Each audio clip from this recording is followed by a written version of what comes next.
Arrivederci!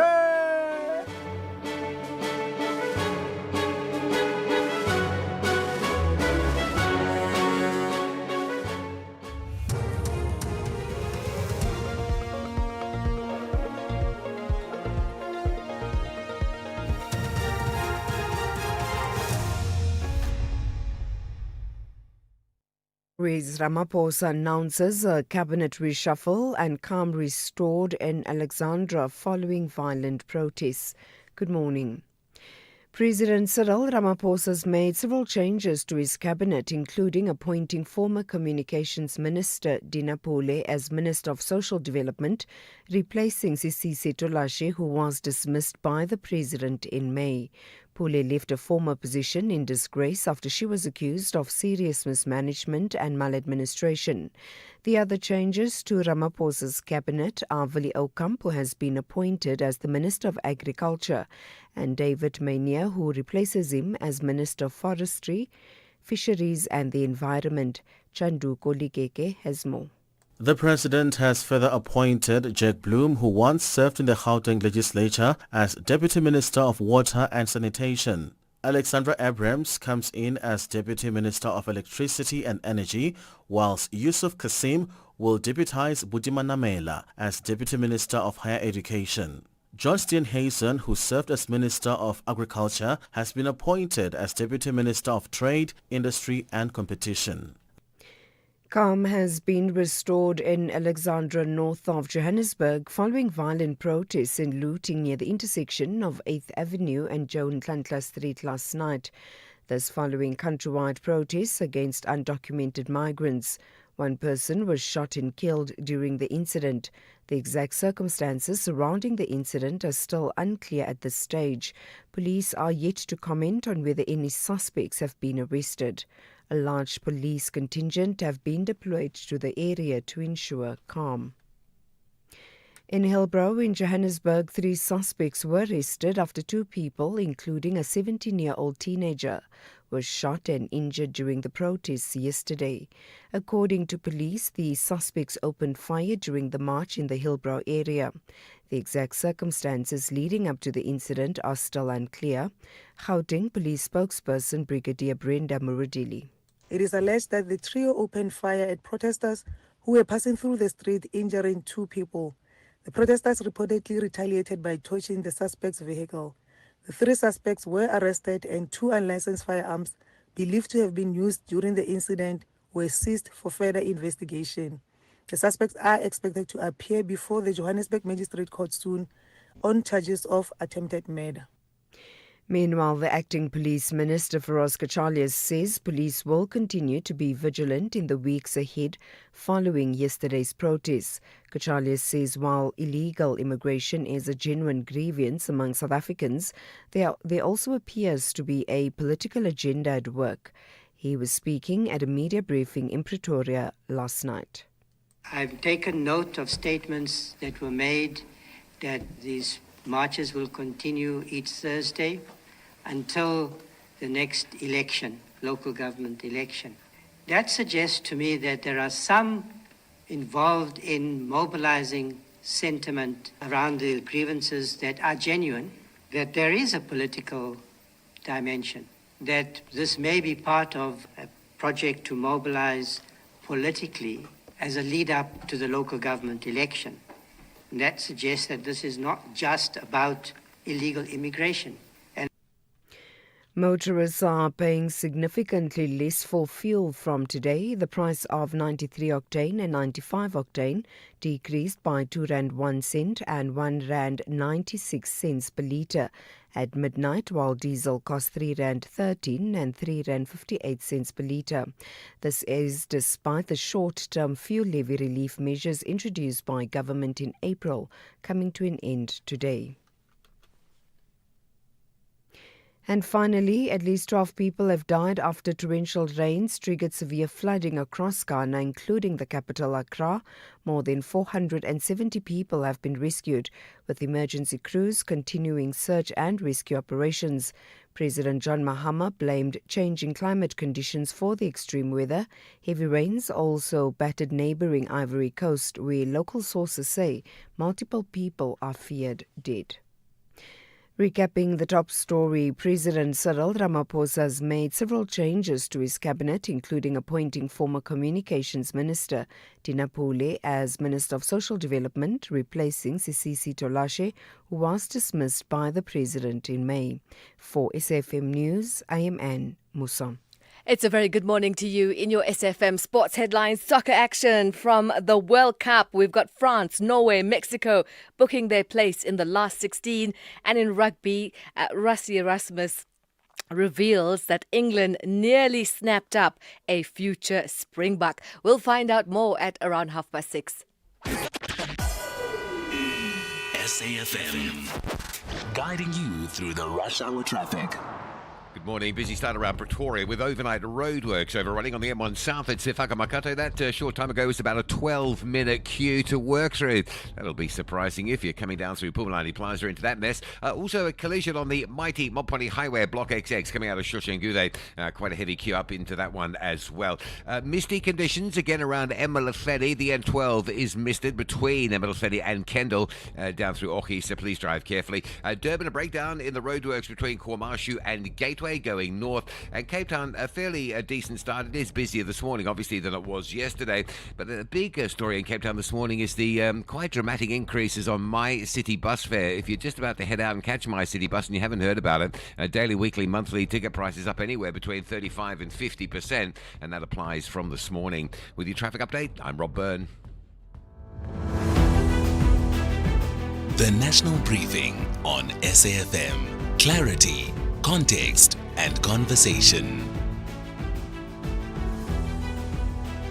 This is where the day begins with Kathy Mutlatlana on the National Briefing.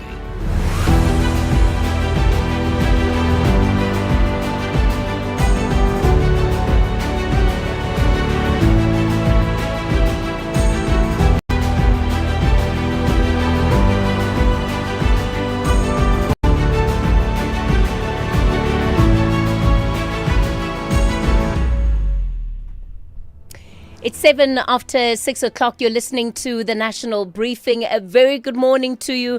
Welcome to the show. It's Wednesday, the 1st of July. We're beginning a brand new month. Can you believe it? The first half of the year already done and dusted. Certainly a lot has happened in that first half. But as we then kickstart this brand new month, we take stock of that June 30th protest and subsequently planned shutdown. This is how government is feeling about it.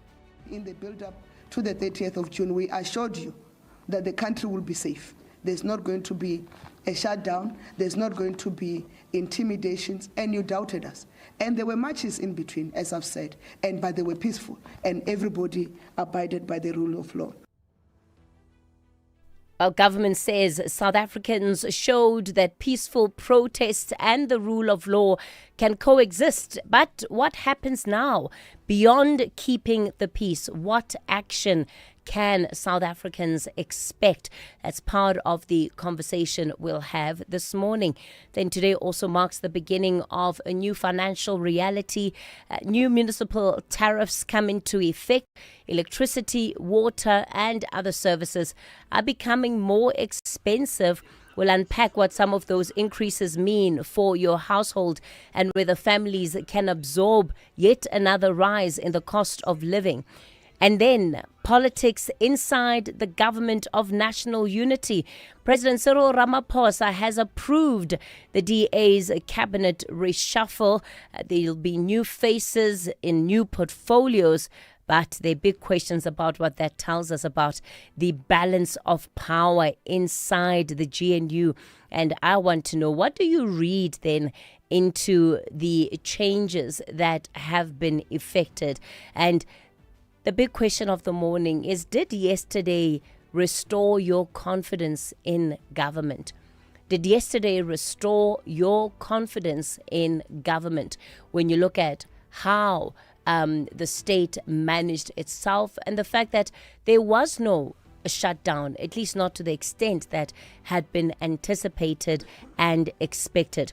We'll take your calls throughout the morning on 086 000 2032. That's the number to dial, 086 000 2032. On the WhatsApp voice note line, 0614 104 107. That's where you can send your WhatsApp voice notes and text messages, 0614 104 107. This is the National Briefing, and as always, it's a pleasure to get you started into your day.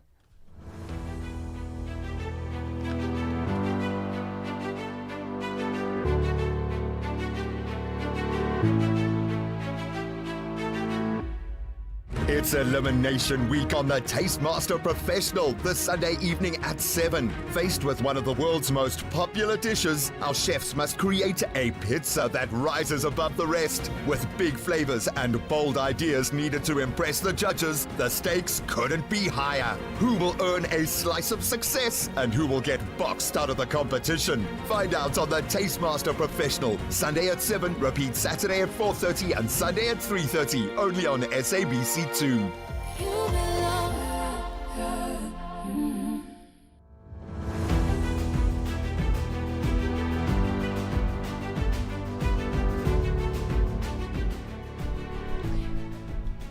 All right, it's 11 after 6 o'clock. Let's go then to the country's newspapers and see what's making headlines on the front pages.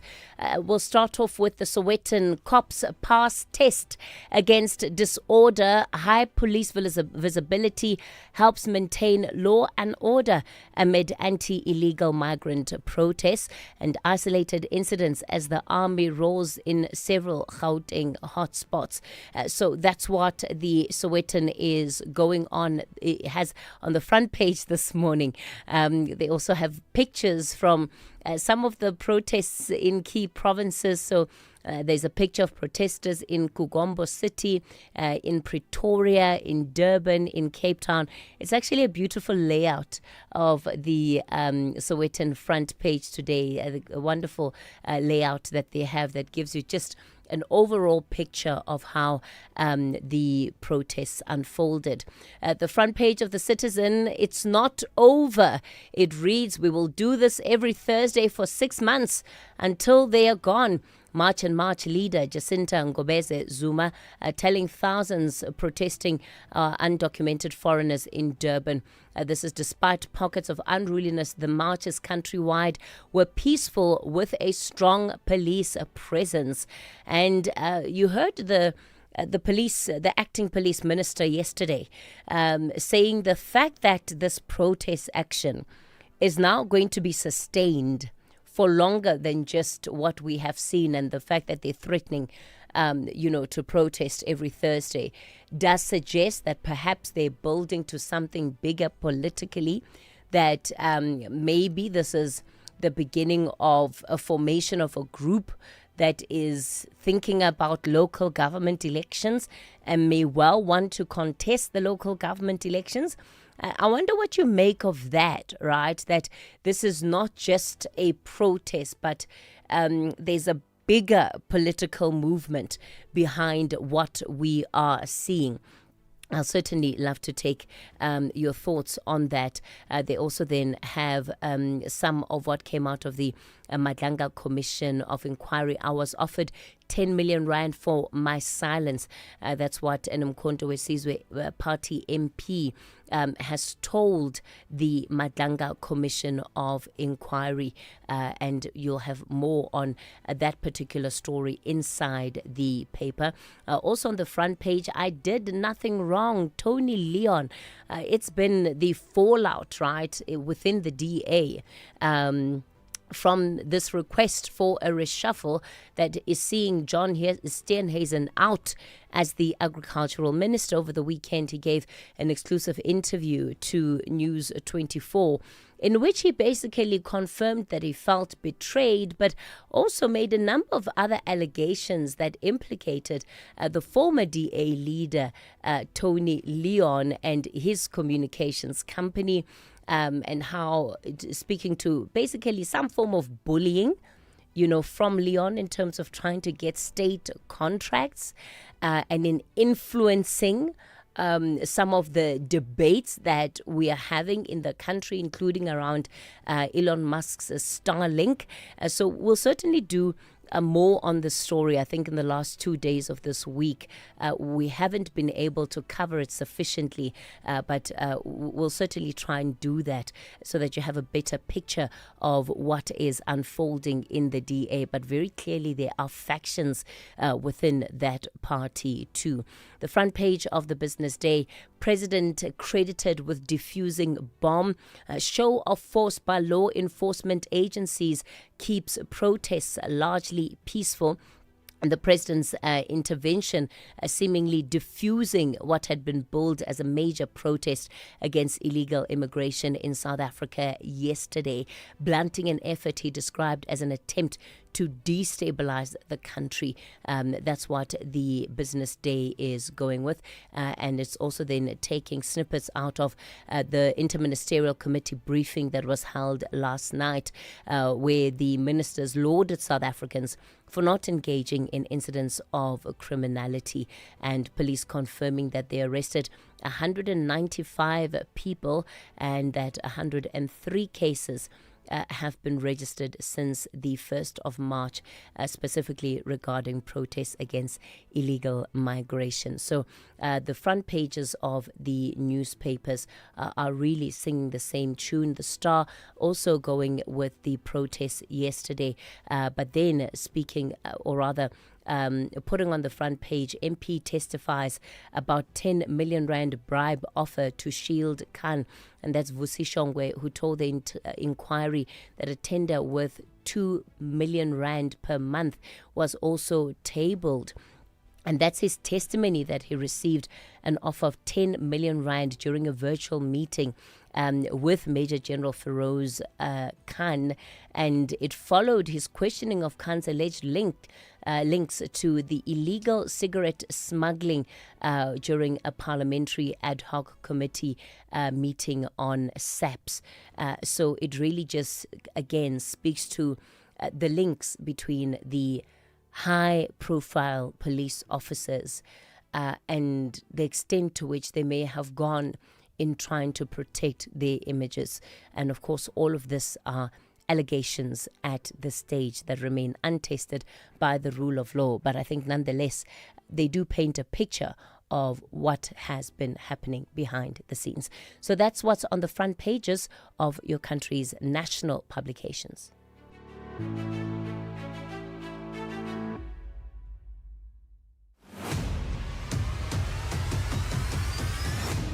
Kathy Mutlatlana is streaming live now on Facebook, YouTube, and X at SAfmRadio. It's 18 after 6 o'clock. Let's take a look at your weather for this morning. We have a yellow level 1 warning, severe thunderstorms with heavy downpours, resulting in localized flooding in low-lying areas, roads and bridges, as well as hail and damaging winds, which lead to damage to settlements and infrastructure over the central parts of the Eastern Cape. Advisories: an intense cold front is expected to result in very cold, wet and windy conditions in places over the province on Thursday. Very rough to high seas can also be expected. In Pretoria, the weather's partly cloudy, a low of 6 and a high of 21. In Johannesburg, partly cloudy with morning fog patches, 7 and 19. Vereeniging, partly cloudy with morning fog patches, 5 and 21. Mbombela, partly cloudy with morning fog patches, 9 and 22. Polokwane, partly cloudy, 9 and 20. Mahikeng, partly cloudy, 8 and 21. Vryburg, partly cloudy with isolated afternoon showers and rain, 9 and 23. Bloemfontein, partly cloudy with isolated afternoon showers and rain, 7 and 22. Kimberley, partly cloudy with isolated afternoon showers and rain, 10 and 23. Uppington, partly cloudy, 7 and 20. Cape Town, cloudy with isolated showers and rain, wind light southerly to southeasterly, 8 and 15. The expected UVB sunburn index is moderate. In George, cloudy with isolated showers and rain from evening, wind light and variable, 7 and 15. In Gqeberha, partly cloudy with scattered showers and thunder showers, wind light to moderate westerly, 8 and 19. In Kugombo City, partly cloudy with scattered showers, wind light westerly, 10 and 20. In Durban, partly cloudy, wind moderate to fresh northerly to northeasterly, 17 and 23. The expected UVB sunburn index is very high. In Richards Bay, partly cloudy, wind light northwesterly becoming moderate to fresh northeasterly towards afternoon, 15 and 27. In Pietermaritzburg, we're expecting morning fog, otherwise partly cloudy, becoming fine in the afternoon. Temperatures there, a low of 9 and a high of 25. It's Elimination Week on the Tastemaster Professional this Sunday evening at 7. Faced with one of the world's most popular dishes, our chefs must create a pizza that rises above the rest. With big flavors and bold ideas needed to impress the judges, the stakes couldn't be higher. Who will earn a slice of success and who will get boxed out of the competition? Find out on the Tastemaster Professional, Sunday at 7, repeat Saturday at 4:30 and Sunday at 3:30, only on SABC 2.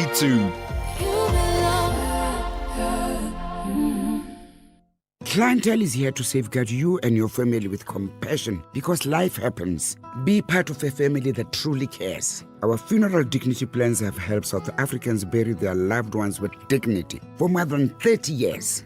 Let us help you create a meaningful tribute that honors your life and those of your loved ones. We pay out within 24 hours and you will get double accident cover with a clientele funeral plan.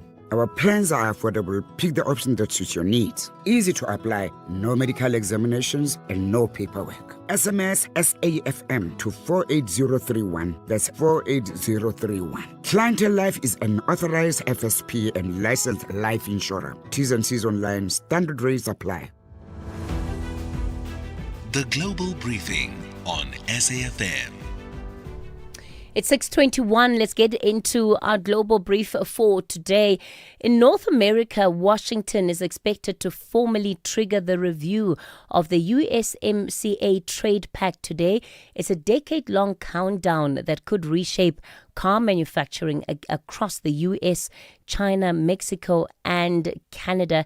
Tembisa Fakude is a senior research fellow and director at Africa-Asia Dialogues. He joins us this morning. Tembisa, a good morning to you. So when you look at what we're seeing with the USMCA, is Washington's move a genuine walkaway threat, or is it really a negotiating tactic aimed at Mexico and Canada?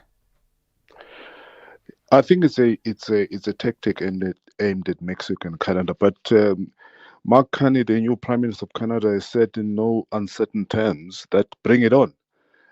We've seen him being very proactive and pushing back Donald Trump and speaking back against Donald Trump's economic dictatorship, not only with his Liberation Day tariffs, but also in trying to impose certain attitude, or at least economic attitude towards the Canadians. Mark Carney went on earlier on in his premiership to China to reset a trade relations with Xi Jinping. And that, of course, to an extent, are not Donald Trump, who is now trying to push back, notwithstanding, of course, that the negotiations are about to start in terms of renewing the agreement. But the United States doesn't seem to say much about Mexico, who has not been that aggressive towards Donald Trump's attitude to economy of the region. Which industries stand to lose the most if this pact is rewritten? And I guess the obvious question for us in South Africa would be trying to assess the risk spillover into African supply chains. Well, it depends which country we're talking about. When it comes to Canada, Canada is all set to do business with the biggest market, at least now, with China, particularly in terms of electric vehicles, and it's also consumable products, particularly things like the winery, malts, and alcoholic beverages, which has been one of the mainstay of Canada's exports, particularly to United States.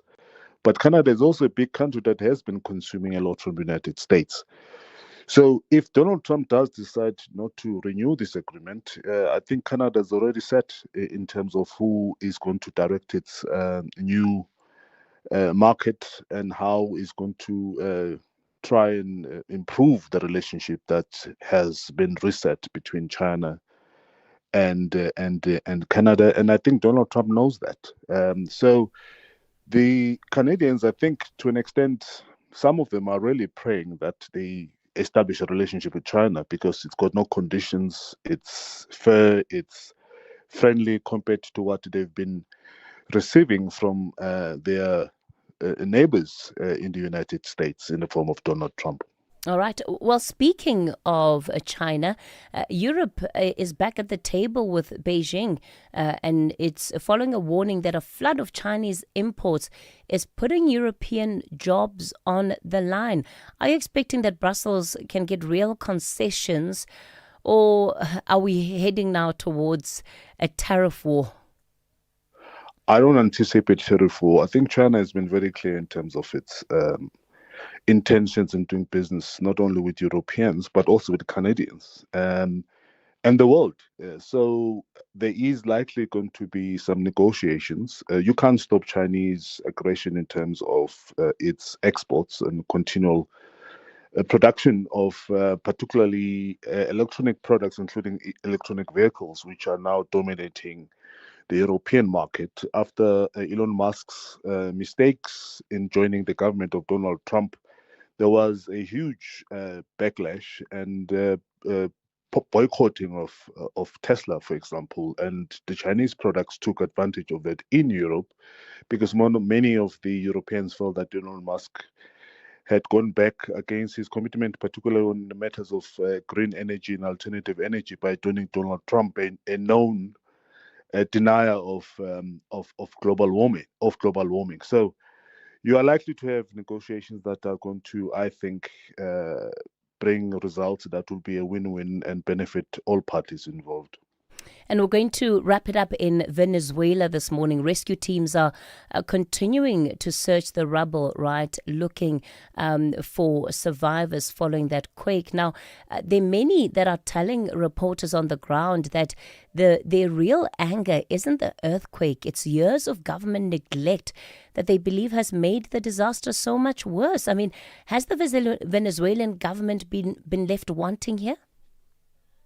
Yes, but it was a very severe earthquake. It's a back-to-back earthquake. It should have left at least almost 2,000 people dead and thousands injured and displaced. Yes, during the days of Nicolas Maduro, there's been a lot of neglect for many reasons. One of them, of course, sanctions that have been biting for the Venezuelans. But also the dictatorship that has been taking place in Venezuela. And it has unfortunately shortchanged, particularly the poor, with the building structures that have not been maintained for years. And this has led to this disaster. And very sad to see the scenes of cities that have been destroyed by this earthquake. Absolutely. Some of those scenes have been really, really devastating. Thembisa Fakude, let me thank you for your time. He's a senior research fellow and director at the Africa-Asia Dialogues. All right, I'm going to bring in then just some of your early voice notes, the question that I asked as we started off with the show. And I'd like us to reflect on this as the rest of the show unfolds. Did yesterday restore your confidence in government and its ability to bring in law and order? Has your confidence been restored? Are you feeling optimistic, positive that there are going to be better results than we have seen on the question of migration and others. Morning, Kathy. Let's have the conversation. WhatsApp voice notes on 0614 104 107. Morning, Kathy. This is Ntobeko Kuwone. I think it's disingenuous to go and give credit to the government for yesterday, because the leaders of the march, people who were involved in the march, did state that the marches were going to be peaceful. Nothing was going to be done. And the people did exactly that. So I don't understand why you would give credit where it's not due, and then you don't give it where it is due, because the people did behave themselves, which is what they said they would do. Thank you. Yes, Kathy, good morning. I don't know what is the hullabaloo about the DA reshuffling his own members, because my president isn't he can't act on his own. You see, although he had the prerogative, but if the DA feels that they want to change the people in cabinet, so be it. So yeah, I don't know what is the hullabaloo surrounding that. I'm here from the Western Cape. Good morning, I'm Anne Musa. In the headlines, the National Department of Correctional Services has finally taken over the running of the controversial Mangaung Correctional Centre in Bloemfontein. The centre made headlines after the escape of rape and murder convict Thabo Bester from the facility in May 2022. Calm has been restored in Alexandra, north of Johannesburg, following violent protests and looting near the intersection of 8th Avenue and Joe and Tlantla Street last night. This following yesterday's countrywide protests against undocumented migrants. And President Cyril Ramaphosa has made several changes to his cabinet, including appointing former Communications Minister Dina Pule as Minister of Social Development, replacing Sisisi Tolashe, who was dismissed by the President in May. I'll have details on these and other stories at 7. SAFM, guiding you through the rush hour traffic. Good morning. Heavy traffic coming through from Pretoria on the M1 South. There are 2 queues to work through this morning. Some overnight roadworks at Montana by SAfmRadio, and then some sort of issue unfolding further down at Linwood Road. Both of those incidents have some very heavy backlogs. Taxi crash on the mighty Mopani Highway at XX if you're coming out of Shoshanguve. That's slow. And a crash on the Mike 1 South at Marlborough Drive, already pushing a queue back in towards the Woodmead area. Durban today got a collision scene. This on the N3 inbound to Durban from Paradise Valley. 2 left lanes are closed. If you're coming out of Pinetown, that's likely to have an impact not only on the N3 but also on the M13 into that Paradise Valley junction as well. Cape Town, Jan van Riebeeck, the roadworks continue as we get into a new month at Parow Valley. So coming off 35th Avenue up in towards Parow, that section of Jan van Riebeeck remains slow. And the N7 North already queued up into the roadwork section towards Fort Trekker Road in Goodwood. With your traffic update, I'm Rob Byrne. This is SAFM Sport with Zai Khan. It's 6:32. Zai Khan, good morning to you. So, in soccer, Kylian Mbappe, he's bagged a brace as France storms into the World Cup last 16. Zai Khan, has this young man scored 18 goals at the World Cup? Is that true? One just short of Lionel Messi. What? One just, yeah. I need to start learning French now. To read this man's lips. Well, I mean, just to read the game, I suppose. But anyway, I've been checking the team sheet and Mbappe is doing incredibly well, Kathy. Yep, he is level and he is in the race for the Golden Boot. I was going to say that the thing about this World Cup is that you've got all the GOATs, right? The greatest of all time. Yes. I don't know, he might be a bit too young to feature among the GOATs, but I know some people are already saying, because we've got Messi, we've got Ronaldo, Ousmane Dembele. Exactly. The list could go on. But anyway, at this rate, let's just talk about the goal net that should just send Mbappe into that GOAT race. But he did, bag a brace last night. which led France to a comfortable 3-0 victory over Sweden. All happened in New Jersey. Bradley Bacola added France's third, while Michael Olise starred with 2 assists as Le Bleu dominated throughout. France now face Paraguay for a place in the quarterfinals. The other round 32 match, Erling Haaland scored an 86-minute winner as Norway beat Ivory Coast 2-1 in Dallas to reach the World Cup last 16 for the first time. Mexico, they cruised as well into the last 16. They had a comfortable 2-0 victory over Ecuador in a weather-delayed contest at the Azteca Stadium. In the meantime, the Bafana coach Hugo Broos says he's proud of the progress made during his time in charge, but insists no decision has been made regarding his future with the national team. Now, South Africa's World Cup campaign ended with a 1-0 defeat to Canada in the round of 32. Broos says the narrow loss should force Bafana to add another element to their game, which is physicality. We lost many duels, certainly man against man duels, because of the power.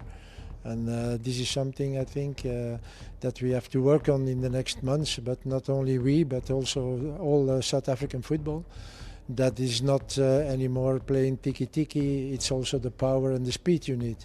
And I think we have an example from that today with our opponents. And finally, tennis. So we'll go to the qualifier. Ashlyn Kruger, who produced one of the biggest upset of the opening round at Wimbledon, rallying to beat Queen's Club champion and the 31-seed Donna Vekic 3-6, 7-6, 6-5 after Vekic retired late in the deciding seat. The 9-seed Linda Noskova safely progressing with a straight sets win over Germany's Ella Seidel.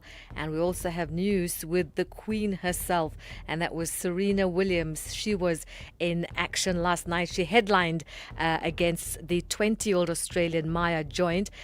She beat Williams 6-3, 6-7, 6-3, bringing the American legend's long-awaited singles comeback to an end in the opening round. Afterwards, Joint admitted she was still trying to take it all in. Yeah, walking out, I forgot the warm-up. I don't know what happened. My legs weren't moving. I really don't know how I got a pretty good start in the match. I mean, she has such an aura, she's such a legend, and this court has so many huge names that have played on it. I've been dreaming about this moment since I was a little kid, so this is pretty crazy. And that's that. Centre Court has a brand new headline act. Well, we'll see you with more sport at the top of the hour. I'm Zai Khan. This FNB Market Brief is brought to you by FNB Business, empowering South African entrepreneurs with the relevant insights they need to grow and succeed every day. The Market Brief with Ndauleng Lechela on SAFM. It's 6:37. Ndauleng, good morning to you. So we're seeing U.S. consumer confidence ticking higher in June. Morning, Kathy. Now, households in the States became slightly more upbeat in June as lower fuel prices, helped by easing tensions in the Middle East, offered some relief to consumers. Now, the Conference Board's Consumer Confidence Index rose to 91.2 from a revised 90.6 points in May, although the reading fell short of market expectations. Despite the improvement, concerns about the labor market continued to grow. The share of Americans saying jobs are hard to find climbed to its highest level since January 2021, while expectations for employment over the next 6 months remained largely unchanged. Now, the survey suggests consumers remain cautious, with weakening labor market sentiment potentially weighing on spending, economic growth, and the outlook for future interest rate decisions. Then over in the earnings arena, Nike delivered better than expected fourth quarter profit and revenue, even as demand in China remained under pressure. Revenue slipped 1%, but still topped forecasts, while adjusted earnings comfortably beat expectations. The sportswear giant also received a major boost from an expected $986 million tariff refund, helping lift profit margins during the quarter. However, sales in Greater China fell 12%, underscoring the challenges the company continues to face in one of its most important markets. The company's chief executive, Elliot Hill, acknowledged the turnaround is still a work in progress, but reiterated Nike's commitment to rebuilding momentum. Investors remain focused on whether stronger North American sales can offset ongoing weakness in China and support a broader recovery in the company's global business. Now, tracking equities, markets closing the first half on a positive note, with US stocks firmly in the green overnight, and that's supporting sentiment this morning, with Asian markets mostly in the green. Back home, trade more muted, with the all-share closing flat, shrugging off anti-immigration demonstrations and a downbeat jobs print. Meanwhile, the rand is making slight gains this hour on a softer dollar and easing oil prices. It's trading at 16.42 to the dollar, 21.74 versus the pound, and 18.73 to the euro. And that's your market brief this hour. I'll be back just after 7:30 with local news moving market action. Cool. The FNB Market Brief was brought to you by FNB Business, your dedicated partner with decades of expertise building and growing South African businesses. FNB, help changes everything. FNB Business is proud to partner with SAFM's The National Briefing. We stand shoulder to shoulder with South African entrepreneurs and businesses because we know building a business is a 24/7 commitment. Whether you're managing cash flow, planning for growth, or navigating challenges, we deliver the sharp insights and practical solutions you need to move forward with confidence. From smart funding options to expert business advice, FNB Business is right there with you. Visit fnb.co.za/business. FNB, help changes everything. Africa in Focus with Advocate Sipho Mantula on SAFM. A refreshing morning to you, Advocate Mantula. Jumbo Africa, Kathy, and to the listeners of HFM as we enter the International Mandela Month and the Africa Union Month, still touching on issues of the deportations, migration, repatriation. As you see, Kathy, that's our leading story this morning. Yeah, absolutely. And I mean, it's been quite interesting, right, when it comes to these repatriations. At first, the government was taking, the South African government, that is, was taking a position that every country must do its bit to bring its citizens home. And that plan hasn't gone as they anticipated. Absolutely, but what we are seeing now is the government of Zimbabwe deploying 35 buses to repatriate Zimbabweans from South Africa. You'll understand Cape Town, Durban, Eastern Cape, and all those buses trying to converge towards the border post in the Limpopo province, the Beit Bridge. And that's where you find the issue of government being the self-funded, coming from Zimbabwe's Ministry of Presidency yesterday, saying that they have availed buses to can return those returnees who others have left Cape Town to the border, others will be leaving Gauteng, and this is very important. As you have said, the facilitation includes cooperation within SADC member states. Hence, yesterday when I was emphasizing the question of the virtual meeting, that it was important for the presidency and the chairperson of SADC, President Ramaphosa, to highlight this issue of cooperation in terms of facilitation and the issue of undocumented, and how do you move from undocumented to documenting your own citizens back in your country. Yeah, and we're seeing, worrying weather patterns. So floods, landslides hitting the Ivory Coast and Ghana quite severely.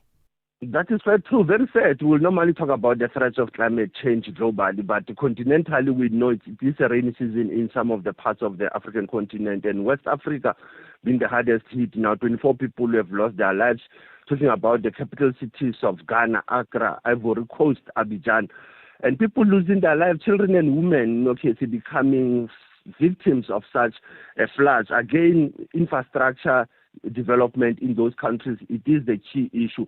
And access, and the Ghana government now on what we are calling disaster management operation, calling what they are calling an alarming situation in the capital city. The request of the military to come in also to assist flooded roads and flooded houses, both, like I said, in Ghana and Ivory Coast. A serious challenge for the UN, a serious challenge for the AU. And we're seeing in Dakar, Senegal is set to hold a national referendum after a controversial constitutional change. Remember, both the Speaker of Parliament and the sitting President Ousmane Sonko is now the Speaker of Parliament. They led for this constitutional review.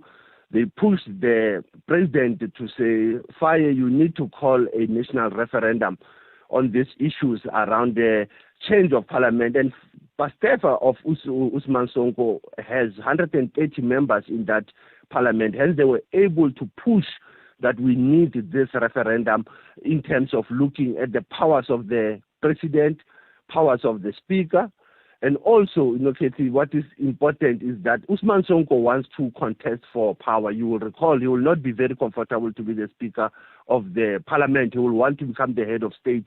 But contestations are there, and there was a confrontation between his supporters and the government this week. All right. And then as we get into our historical archives, we're looking at the 1st of July, 1994.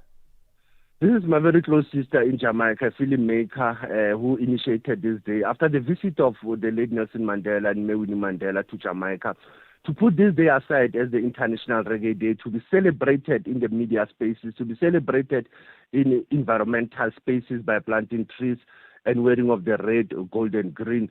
And you'll recall people like Peter Tosh when they say, I'm an African, I don't care where you come from, as long as you are a black man, you are an African. But let's give them Lucky Dube when you say nobody can stop reggae. Others, they do stop it. It's crazy. You still don't hear reggae in many radio stations. But let's give them Lucky Dube.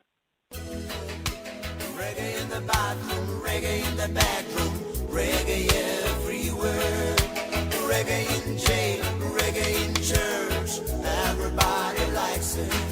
Nobody can stop reggae. Nobody can stop reggae. Nobody can stop reggae. Cause reggae is strong. Nobody can stop reggae. Nobody can stop reggae. Nobody can stop. So, Advocate Mantula, is today a public holiday for you? Are you going to be... How are you going to be marking Not International Reggae Day? You know what? This is what we have done on the Africa in Focus. Just playing a South African reggae song. And just to recall, 2018, the UN officially put it as an intangible cultural heritage. So what I do, I wear red, gold, and green. I plant a But tree. you wear red, gold, and green every day, Advocate Mantula. Absolutely. 365 days. But today is a special day. Even if I go to work, I wear red, gold, and green, and I'll plant a tree. Yeah, I'm coming to investigate the trees that you're planting. I'm coming to your house. I need to see something. Advocate Sipho Mantula there with Africa in Focus. SAFM, guiding you through the rush hour traffic. It's a very heavy backlog on Pretoria's N1 South. We had a big stay away yesterday, this morning, despite the fact that it's school holidays. There's a lot of traffic coming out of Pretoria, and it's running into two crash scenes on the N1 South, one after Stormful and one down by Linwood. And that traffic is absolutely horrible. You don't want to get stuck in that. Get off at SAfmRadio, get onto some side roads, come off at Stormful, divert. It is across all lanes. It is thick and it is heavy. Joburg, the Mike 1 going south towards Santa, the crash at Marlborough Drive, queuing traffic. Bayers Nordia heading north through Malabongwe, queuing traffic on the N3, Germiston Bedfordview, and then Galooly through Linksfield, your second backlog. And the Mike 1 this morning, Boyson through to Oxford Road in the Parktown area. Just a normal return to the big traffic that was absent yesterday. Durban side, there's a crash on the M2 North going up towards the M7. If you're driving up past the cement factory, watch for some delays building there. Roadworks continue here between Ottawa and Phoenix, the R102, Chris Honey and the Phoenix Highway. All of those routes are quite badly backed up today. Cape Town, don't forget it's the My City bus fare increase today. Make sure you got plenty of extra cash. Just for an example, the monthly fares from today go up 50%.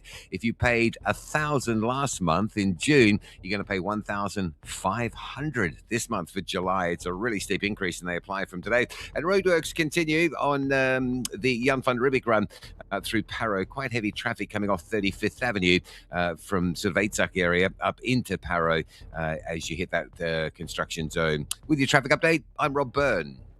Leading up to our 75th birthday in August, VW is giving you the chance to drive away in a new Polo Vivo. If you buy any new Volkswagen vehicle this month, you will automatically be entered into the competition, and South Africa's best-selling hatch could be yours. One car, one winner, one unforgettable moment. Will it be you? It's our birthday, but you get all the gifts. Visit your nearest dealer today. T's and C's apply.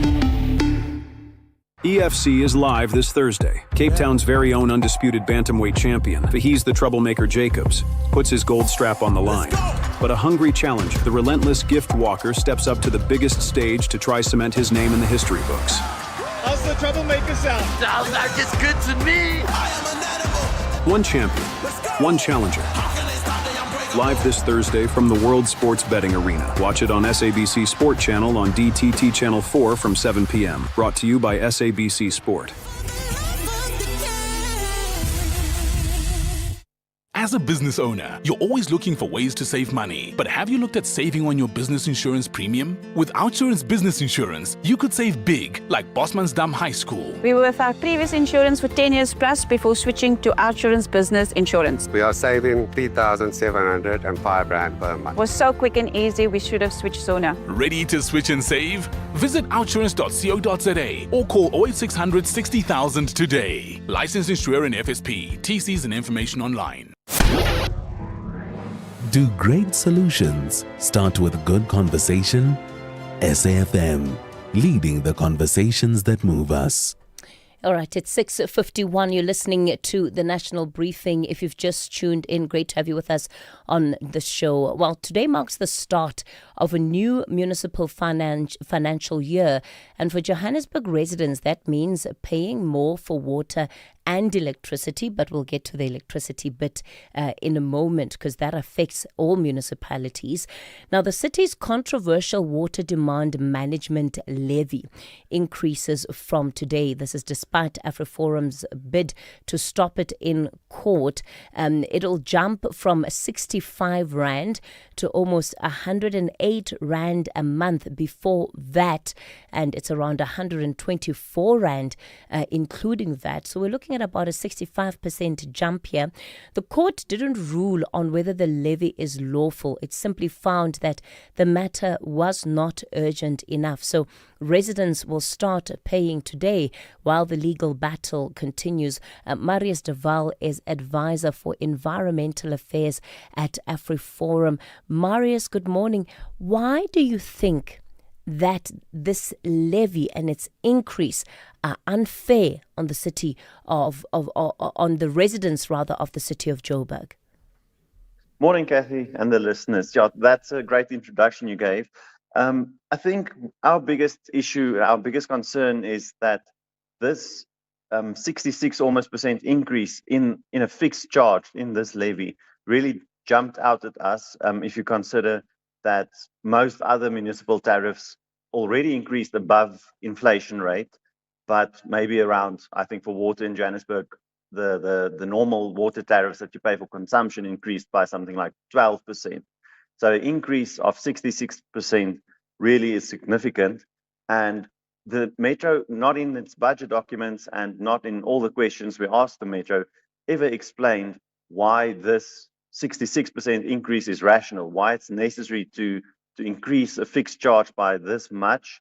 And then also on the other side, with this extra revenue it will generate, how that will be put to use. So it is only stated very broadly that it needs funds for infrastructure maintenance and for ensuring that it can provide reliable water services, which is something obviously every resident of the city of Johannesburg wants, but decision making has to be rational, it has to be lawful, and by not giving the information to the public, explaining why this levy was increased by this much, it's impossible to provide meaningful comment on the budget, and it's a lack of transparency and a insufficient public participation process. Yeah, the city is arguing that this levy has existed in some form for the last 6 years, and that AfriForum has simply waited too long to challenge it. Do you agree with that characterization? Well, the fact that it existed does not mean it's lawful, or the fact that it was passed by the council does not mean it's lawful. I think that's a very important point to clarify. And each time a government authority like the Joburg Metro makes a decision, like approving its budget, that's a new cause of action, basically. So the unlawfulness sort of comes up for argument, in a way, we can say. So it's not really a strong argument to say, no, it's existed before. Whether or not it was lawful, we don't really worry about. But it has to be tested now at the point that the decision was taken. And very notably, on the 1st of April, the Department of Water and Sanitation implemented a new, it's called the Norms and Standards for Water Tariffs, which is the guiding document that municipalities must use on which their tariffs and rates are based. And this explicitly says that a municipality can't have fixed charges for water levies. So based on that alone, this current water demand management levy is unlawful. All right, Mario Duval, we're going to leave it there. He's advisor for environmental affairs at AfriForum. So that cost is not the only one that residents are going to be contending with. We'll take a look at the national picture now, where South Africans, millions of them who are supplied by municipalities, will be paying more for electricity. It'll go up by an average of 9.01%, and that's been approved by NERSA. Professor Vali Padayachi is a power and energy expert, joins me now this morning. So, Professor Padayachi, what we're seeing here is that we've had a year, right, where there were fewer power outages, no load shedding that we've been marking now for over a year. However, the cost of keeping the lights on is just increasing for the household. Good morning, Kathy, and I'm glad to be invited back onto your show. Yes, it sounds like a paradoxical dichotomy, but firstly, maybe we will just congratulate ESCOM and the other stakeholders that assisted it in firstly stopping load shedding and getting to a situation where we are now reasonably comfortable with our lives in terms of load shedding. But yes, I agree. The price of electricity has gone through the roof. In fact, it's so high at the moment that inter alia, not only residents, but even the commercial and industrial customers are feeling the pinch. A number of them are leaving the grid, especially the industrial and the commercials. And there are many reasons for that. And maybe we don't have the time to discuss that, but maybe we can discuss a few points why that has gone through the roof. But the long and short of it, Kathy, it needs to come down significantly and urgently for the sake of SA Incorporated, meaning for the people, affordability tariffs, and for the economy of the country. Kathy. Vali, the reality is that affordable access to electricity becomes one of the biggest impediments to economic activity, whether big or small business. And one doesn't get the sense that this issue is being attended to with the urgency that it deserves, because it really determines whether people are able to get on with their lives or not. No, in fact, I'm part of the, let's call it, solutions that are being addressed. But one of the solutions is that the Department of Electricity and Energy is currently coordinating an effort through the, as I understand it, and I don't talk for them, the electricity pricing policy, which is a key document that talks to the pricing of electricity, is being amended. Is being amended to address this very situation because it cannot be solved by ESCOM and the Munichs alone. It needs government intervention and NESA intervention. So I understand that that's being amended, and we are hoping that it talks to the harmonization of affordable and cost-effective tariffs. Because I need to make this point, Kathy, that one of the key reasons why the price of electricity has gone through the roof, and I may have mentioned this to you in a previous show, is that both ESCOM and the municipalities as licensed distributors were not given cost-effective tariffs over the decades by NESA, because as part of NESA's Balancing Act, which is their mandate, they recognized the cost-effective tariffs, which was higher, but they defaulted to an affordable tariff.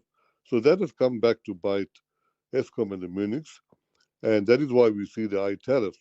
So we are hoping that this effort by the Department of Electricity and Energy will go toward addressing that as well, Kathy. All right, Vali Padayachi, we're going to leave it there.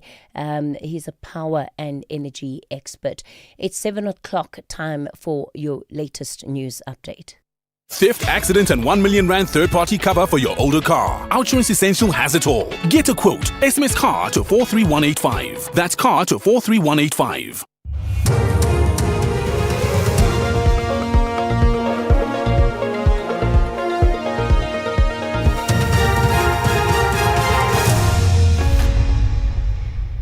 In our top stories, driver killed in repatriation bus crash and Correctional Services takes control of Mangaung Correctional Centre. Good morning. A repatriation bus travelling from KwaZulu-Natal has overturned on the N1 near the Beitbridge border post in Limpopo, killing the driver. At least 11 other people were injured in the crash and have been rushed to the Musina hospital. It's understood the bus was travelling from Durban to a repatriation camp in Musina.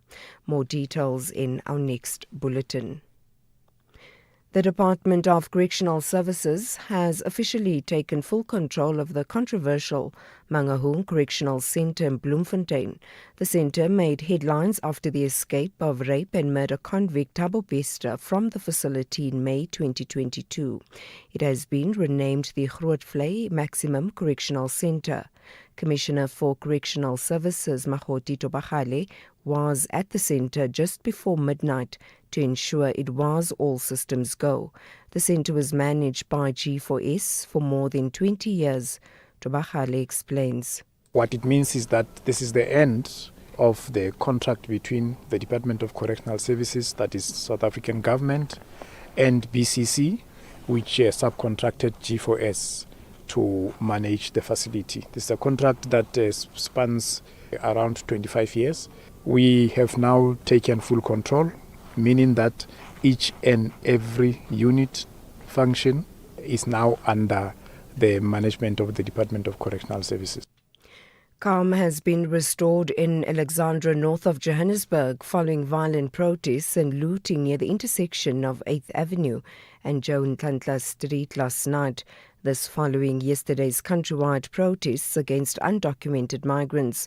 One person was shot and killed during the incident. The exact circumstances surrounding the incident are still unclear at this stage. Police are yet to comment on whether any suspects have been arrested. A large police contingent have been deployed to the area to ensure calm. President Cyril Ramaphosa has made several changes to his cabinet, including appointing former Communication Minister Tina Pole as Minister of Social Development, replacing Sisisi Tolashe, who was dismissed by the President in May. Pule left her former position in disgrace after she was accused of serious mismanagement and maladministration. The other changes to Ramaphosa's cabinet are Willie Ocampo has been appointed as the Minister of Agriculture and David Menier, who replaces him as Minister of Forestry, Fisheries and the Environment. Chandu Ligeke has more. The President has further appointed Jack Bloom, who once served in the Gauteng legislature as Deputy Minister of Water and Sanitation. Alexandra Abrams comes in as Deputy Minister of Electricity and Energy, whilst Yusuf Kasim will deputize Budima Namela as Deputy Minister of Higher Education. John Steenhuisen, who served as Minister of Agriculture, has been appointed as Deputy Minister of Trade, Industry and Competition. Motorists are paying significantly less for fuel from today. The price of 93 octane and 95 octane decreased by R2.01 and R1.96 per litre at midnight, while diesel cost R3.13 and R3.58 less per litre. This is despite the short-term levy fuel relief measures introduced by government in April coming to an end today. And finally, U.S. President Donald Trump's latest financial disclosures show that he made more than $1 billion from his family's cryptocurrency activities last year. The finding shows he received more than $500 million from a business founded by his sons and the children of his special envoy. The BBC's David Willis has the details. Figures from the U.S. Office of Government Ethics reveal that Donald Trump earned more than $2.2 billion following his return to the White House, an almost fourfold increase on his income the previous year. Much of that money came from the sale of tokens by a firm co-founded by members of his family, and royalties from a so-called celebration meme coin launched just days before his inauguration. Revenue from legal settlements and royalties on products such as Trump watches and Bibles added millions more to the total. Recapping the top story, a repatriation bus travelling from KwaZulu-Natal has overturned on the N1 near the Beitbridge border post in Limpopo, killing the driver. At least 11 other people were injured in the crash and have been rushed to the Musina hospital. For SAFM News, I am Anne Musa. OUTsurance is in the business of saving you money on your car insurance premium. If they can't, ask for 500 Rand. SMS out to 30754. That's out to 30754. Your car may be older. Let me start that again. Your older car may not be a head turner, but OUTsurance Essential Car Insurance has got you covered. 51-year-old Musa pays only 451 Rand a month for his 2011 Toyota Corolla and gets third-party cover of up to 1 million Rand. Ready to stop paying new car insurance premiums for your older car? Get OUTsurance Essential Car Insurance today for unfinanced cars older than 5 years and valued at less than 150,000 Rand. SMS car to 43185. That's car to 43185. Licensed insurer and FSP. T's, C's and information online. It's a very good morning to you in your SFM Sports Headline Soccer. Coach Hugo Bruges proud of Bafana's World Cup journey as decision on his future awaits. And soccer action from last night. Kylian Mbappe scored twice as France beat Sweden 3-0 to book their place in the World Cup last 16. We'll have details around 7:30. SAFM, guiding you through the rush hour traffic. Good morning. Very heavy extreme delays coming out of Pretoria on the M1 South. There's a crash before Stormful and then a crash down at Linwood Road. You join that all up and it's a massive queue. If you're coming on from Montana, I'd suggest you don't do that. Don't join from Sefaka Makato because you'll be joining into an extreme backlog all the way down through Stormful, through the Witbank Highway exit and down towards Linwood Road. The N4 coming in from Watermeyer, quite heavy trying to climb into that N1 South as well. Picks up on x.com at Traffic SA. You can see what you're going to drive into this morning and why you should be avoiding it. Crash on the Mike 1 going south at Marlborough Drive. Delays from Buccleuch heading into Sandton. Issues on the M1 North through Randburg. That's heavy this morning as you head up to Four Ways. N3 jamming from Germiston to Bedfordview. And then Galuli's up to Linksfield Road as you pass Edenvale. It's heavy on the Mike 1, returning to normal volumes after a stay away yesterday. Boyson's through to Parktown is quite heavy. Durban, Ottawa into Phoenix. That's all slow go. The R102 South South Chris Hani, South Phoenix Highway, outbound towards Trade Centre, all very busy through there. Crash on the M2 North, just after the cement factory. May well cause some delays. Once you get past that, it is fairly heavy on the run through to Westwood Mall, just with the volume of traffic and possibly a breakdown by the looks of things. Cape Town this morning, R300, chock-a-block between Van Riebeeck Road and the M1 Highway, and 35th Avenue, Yiptiaga, or 35th Avenue onto Jan van Riebeeck, going into Parow, heading to Voortrekker Road. Slow as you pick up the roadworks. With your traffic updates, I'm Rob Byrne. The National Briefing on SAFM. Clarity, context, and conversation. This is where the day begins with Kathy Mutlatlana on the National Briefing.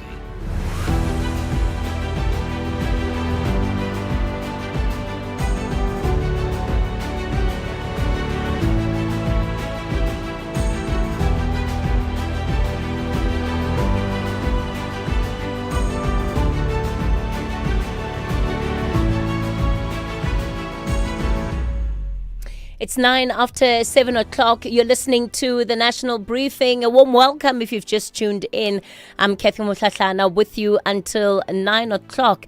So coming up on the show in this hour, Professor Tulima Donsela joins us on a new policy brief arguing that South Africa needs an ubuntu-centered response to undocumented migration, one that doesn't choose between dignity and order.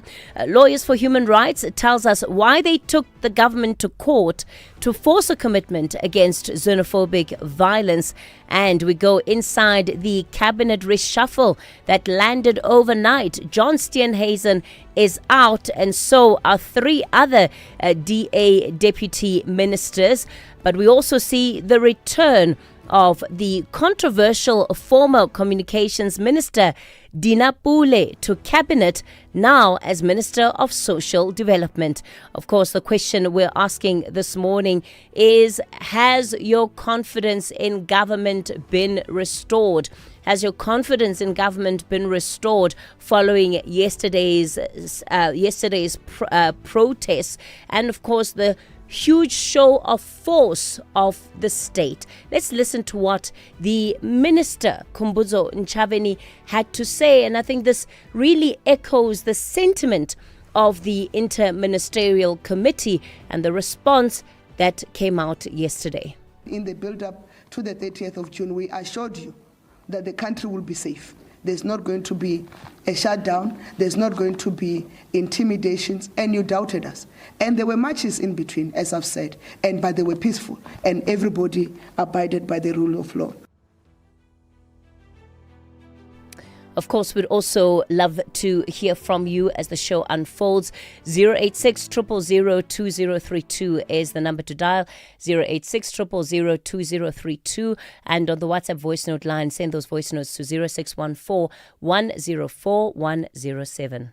10 chefs, one title, and a life-changing opportunity. This is the Taste Master Professional. Weekly cooking challenges test their skills, teamwork, and ability to run a professional kitchen, all under the critical eye of renowned chef Bertus Basson. With over 800,000 Rand in prizes, including a brand new car to the value of 440,000 Rand, and the chance to lead the new Taste Master Deli and Restaurant in Paarl. Who will rise up and claim this exciting new career opportunity? Find out on the Taste Master Professional. Sundays at 7, repeat Saturdays at 4:30 and Sundays at 3:30, only on SABC2.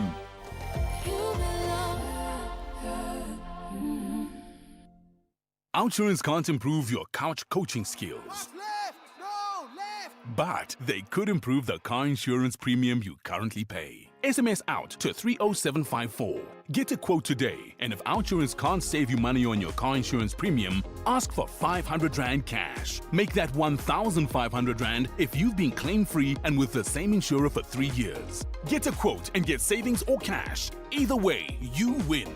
SMS out to 30754.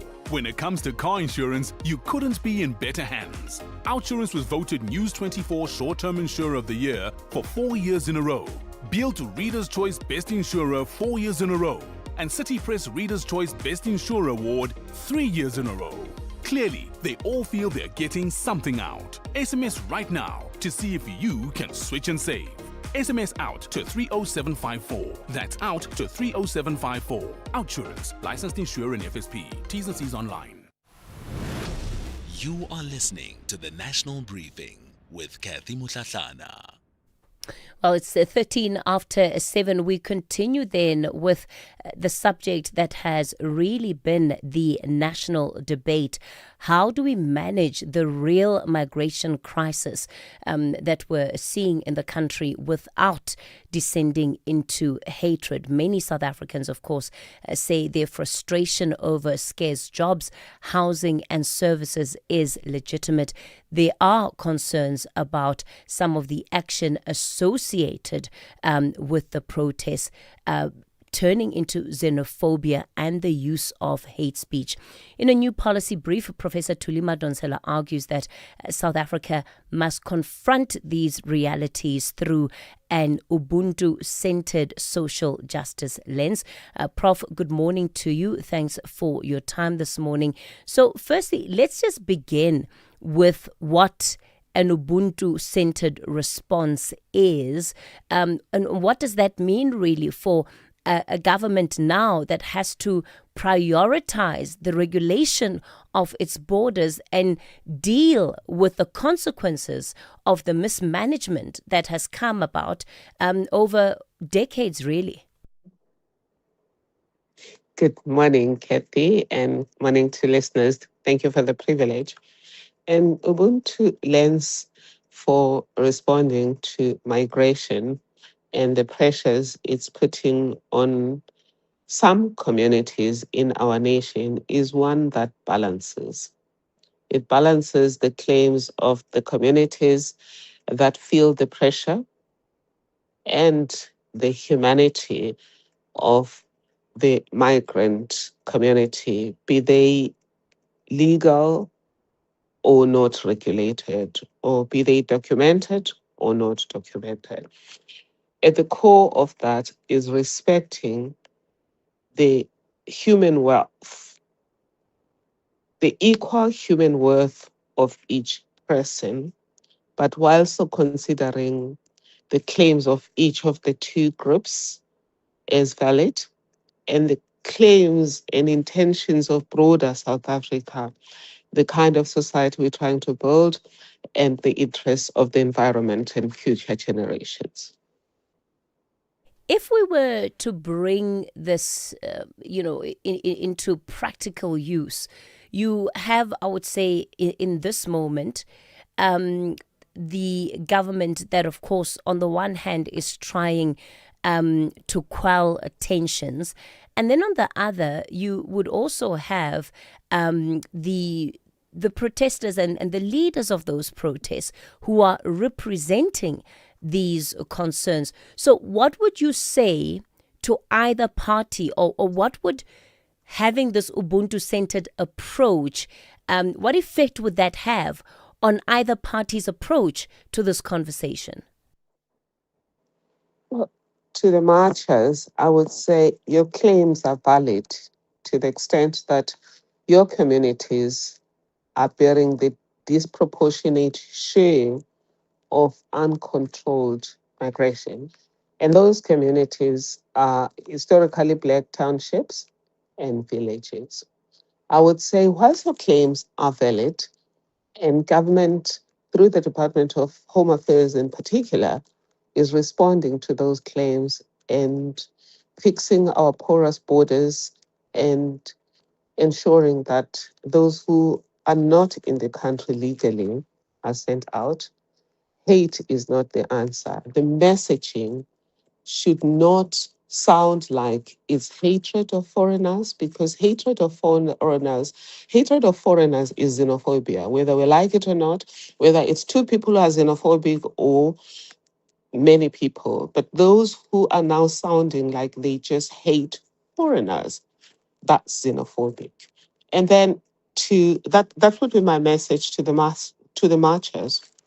To government, my message in the policy brief is threefold. Number one, do acknowledge that there are challenges with migration and that that migration properly unregulated, puts pressure on certain communities. And to fix it, I suggest 3 particular pathways. The one is implement the current existing laws, regulate migration properly and enforce existing laws. Number 2, democratize the economy to spread opportunity. We have 44 districts and the district development model, and we have 4,488 wards. With BEE, we have not made sure that each person in all of those 4,488 wards gets a reversal of the apartheid deprivation of opportunity. And I also say, thirdly, protect communities from the disproportionate burdens. And under that, I suggest that a granular impact assessment on the communities that are affected and ring fencing dedicated resources for programs to upgrade the affected communities in terms of housing, water, electricity, schools, and clinics, and use transparent data to conduct dashboards to see what's happening. It's not enough to say, oh, migration is only 4% of the nation. That 4% means migration or people from different countries have doubled between 1994 and today. And the bulk of those, half of them are in Gauteng, 16% are in Cape Town, and majority of them are in townships and border villages. So for us who are sheltered in the suburbs, it's not a good thing to say there is no problem. There's a problem, and the problem is unevenly born. And then I say we need Gachacha-styled community dialogues.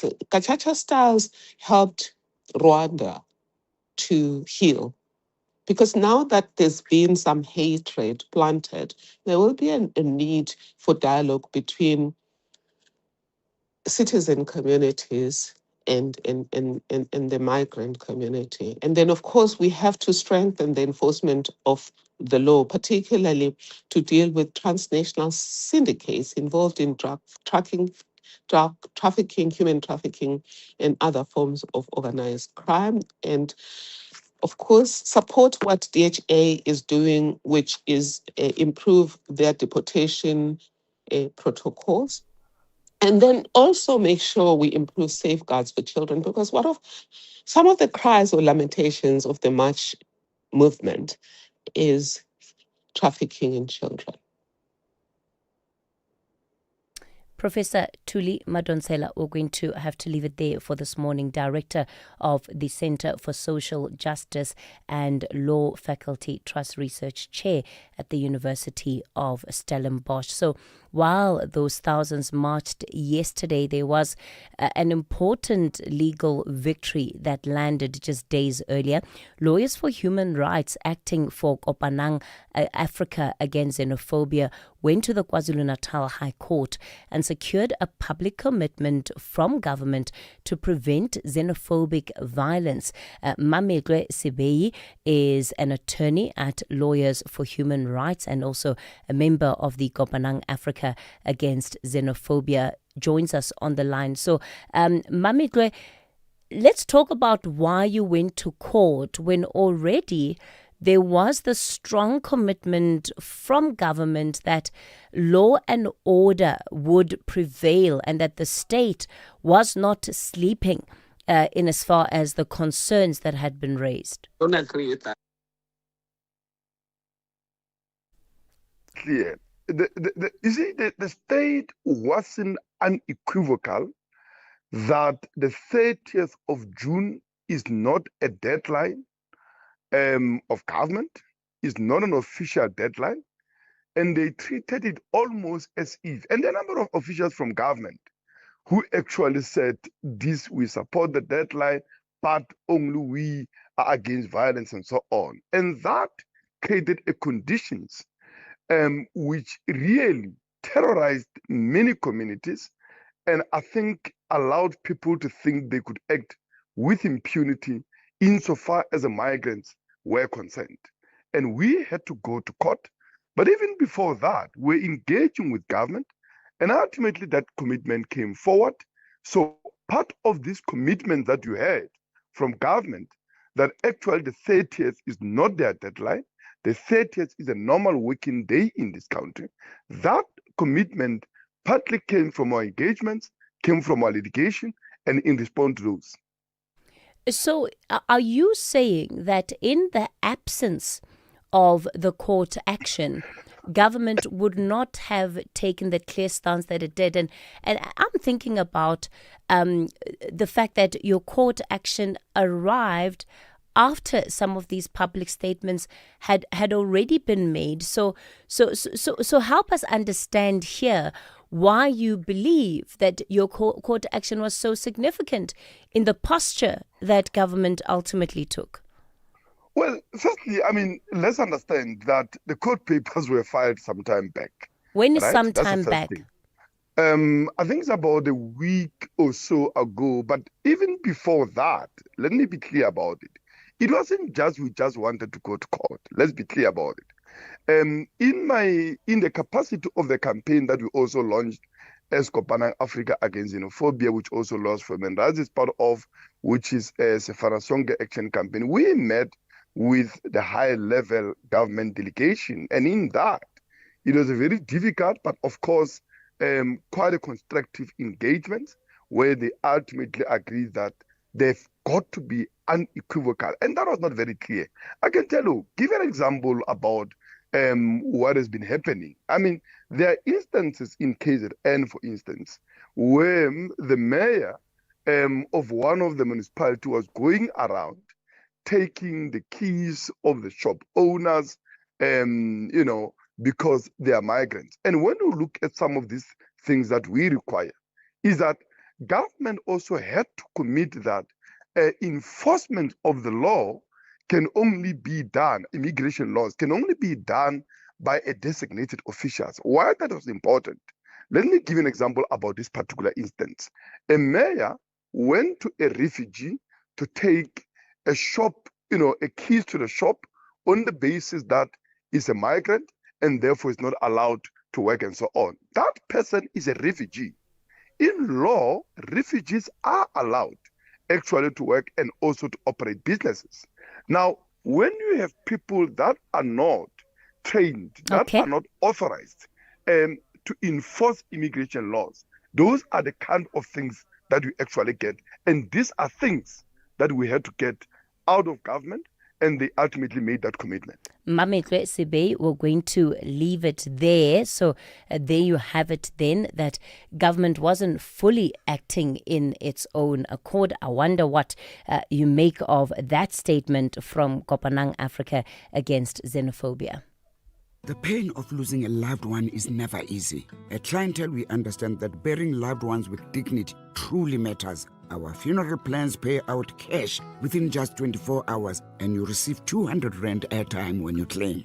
Plus, we cover up to 13 people on one plan. SMS SAFM to 48031. That's 48031. Clientele Life is an authorized FSP and licensed life insurer. T's and C's online. Standard rates apply.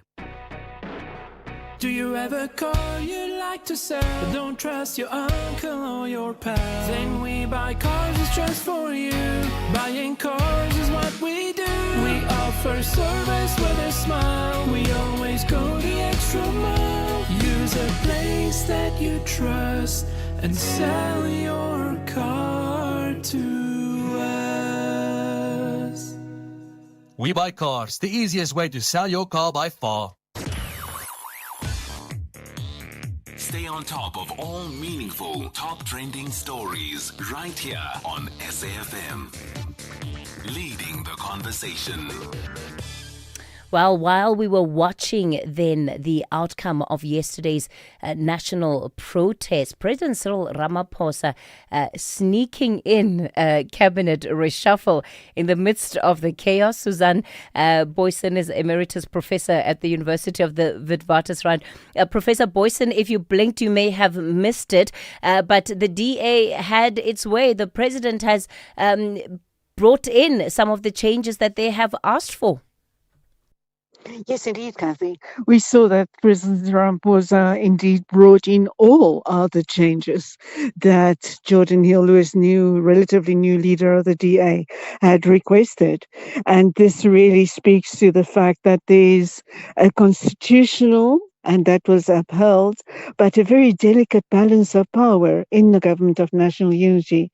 Constitutionally, yes, the president has the power in terms of Section 91(2) of the Constitution to appoint ministers, but that is moderated by the unspoken part, and that is in the statement of intent, the coalition agreement between the parties in the GNU, that there will be consultation. And interestingly, in a run-up to yesterday's announcement, we did see suggestions that President Ramaphosa was feeling that his power was being asserted by Hill-Lewis, which I don't think could be proven or was the fact, because Hill-Lewis had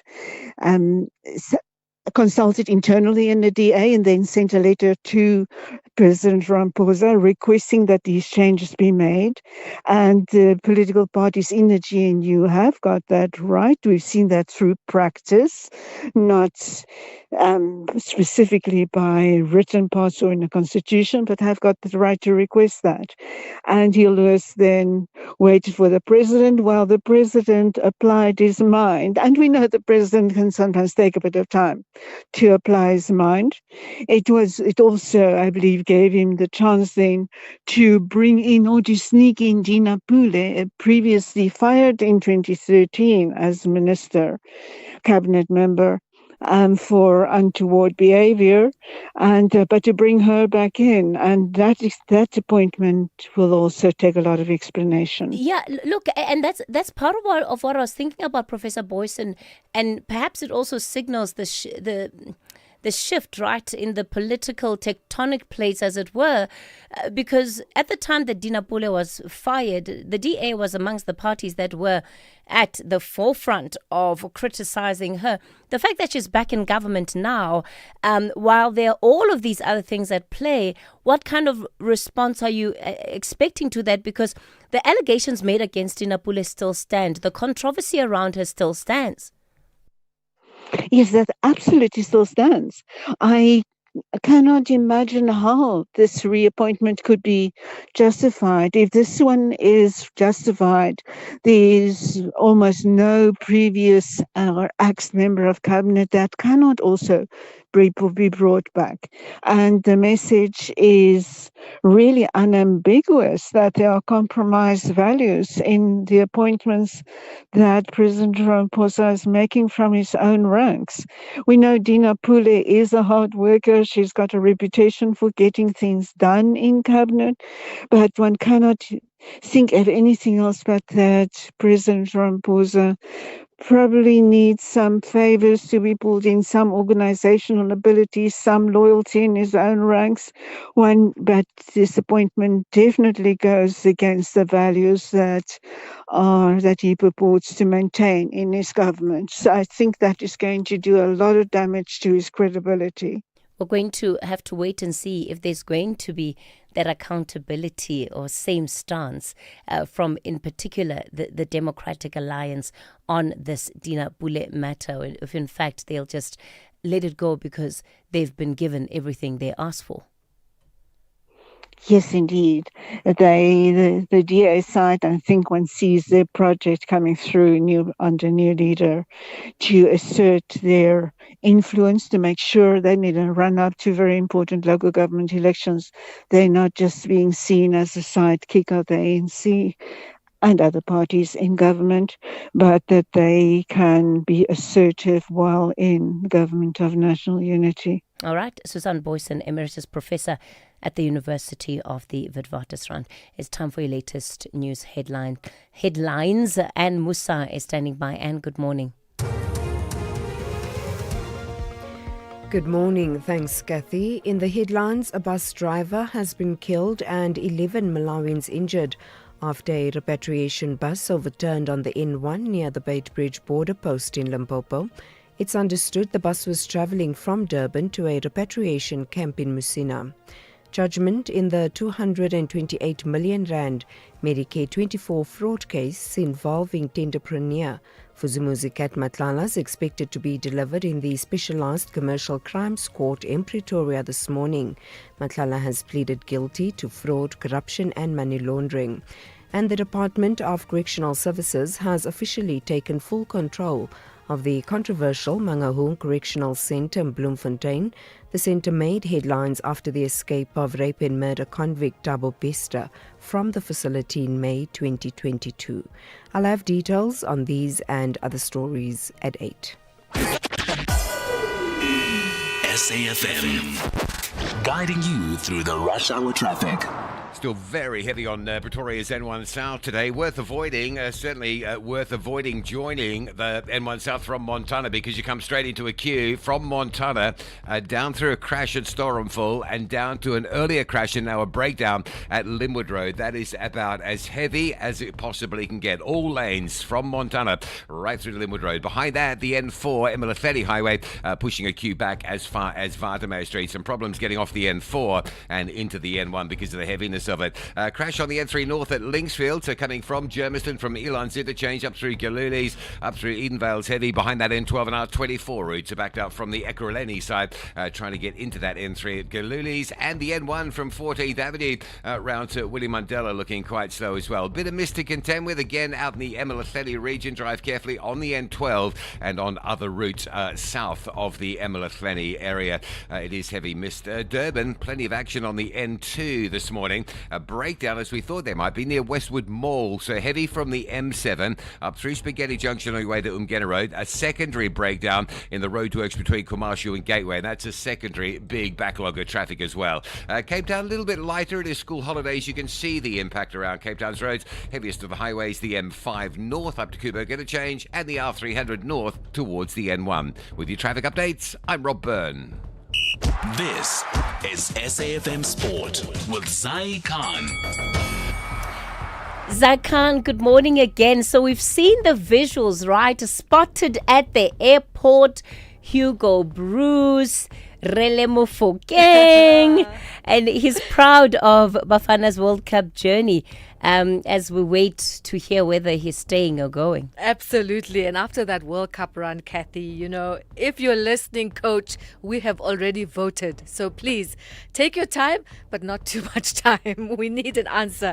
That's Coach Hugo Bruges saying that despite the heartbreak of their round 32 exit in against Canada, South Africa could hold its head high after a historic FIFA World Cup campaign. The Belgian tactician believes his young squad proved they belong on football's biggest stage and says the experience has laid a strong foundation for the future. Here's Bruce reflecting on what the team's achievement means for South African football. I think if you see the game, it's power and speed, and we didn't have an answer on that, or not enough, and that was the difference. But again, the boys did what they have to do. They played with a big heart and went to do the limit. At the end of the game, I saw a few players who were really end over their efforts. So that means that they gave them 400%. And therefore, again, okay, we have to leave the tournament now again, but I think it's with the head up. Now, more World Cup action. Kylian Mbappe scored twice as France eased into the last 16 with a comfortable 3-0 victory over Sweden. And we have another round 32 match. Erling Haaland scoring in the 86th minute as Norway beat Ivory Coast 2-1. Mexico cruised into the last 16. 2-0 was their victory over Ecuador. On to cricket. Australia, the women's team booked their ICC T20 Women's World Cup final with an 8-wicket win over the West Indies at the Oval, chasing down 126 in just 13 overs. The defending champions will face England or South Africa in Sunday's final. And finally, Proteas netball captain Kanisa Twane believes the long-standing rivalry with Uganda's She Cranes will provide the perfect test as South Africa gear up for the Commonwealth Games. Uganda will arrive in South Africa on the 12th of July for a 3-match warm-up series against the Proteas. Yeah, they are a team that they don't want. I think it's just playing them well. We're disappointed, but. And that's where we'll leave it for now. On the netball court, we'll be back top of the hour. I'm Zai Khan. The Market Brief with Ndawleng Lechela on SAFM. Good morning, Ntawleng. So we'll start off this hour looking at South Africa's formal sector. Unfortunately, it's not good news. We've been shedding jobs in Q1. Not good news at all, Kathy. And to be exact, 80,000 formal sector jobs were lost during the first quarter, highlighting a weak start to the year for the country's labour market. According to Stats SA's quarterly employment statistics, the biggest declines were recorded in community services and the trade sector, although manufacturing, business services, mining and construction added jobs. The gains were not enough to offset broader losses across the economy. Both full-time and part-time employment declined, with part-time positions falling at a faster pace. Interestingly, employee earnings weakened during the quarter as lower bonus payments weighed on gross income, further raising concerns about household purchasing power. Now, that comes as inflation expectations are also moving higher, adding to pressure on consumers already facing weaker income growth. Inflation expectations rose in the second quarter, adding pressure, of course, to weaker household incomes. Earlier spikes in global energy prices driven by the conflict in the Middle East pushed up inflation outlooks among households, businesses, and analysts. The Bureau for Economic Research found expectations now sit at 4.4% for the year, up from 3.6%, while households also revised higher. Despite this, wage expectations remained largely unchanged. Respondents also downgraded growth forecasts and no longer expect interest rate cuts, instead anticipating borrowing costs will stay elevated. However, since the survey was conducted, oil prices have eased, and this has already filtered through into fuel price cuts for consumers today. Even so, the data highlights how quickly energy shocks can shift inflation expectations, a key input closely monitored by the South African Reserve Bank. Now, tracking equity markets, sentiment here at home remains upbeat, and so expectations are for a positive start for the local bourse. This as precious metals trend higher and oil steadies, with Brent trading around $73 a barrel.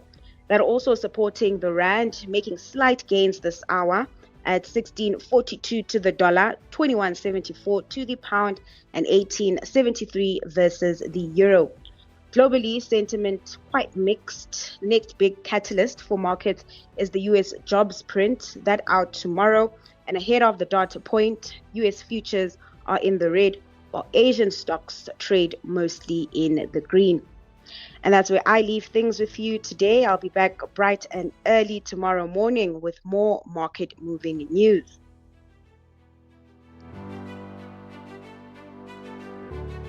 Sharp, sharp.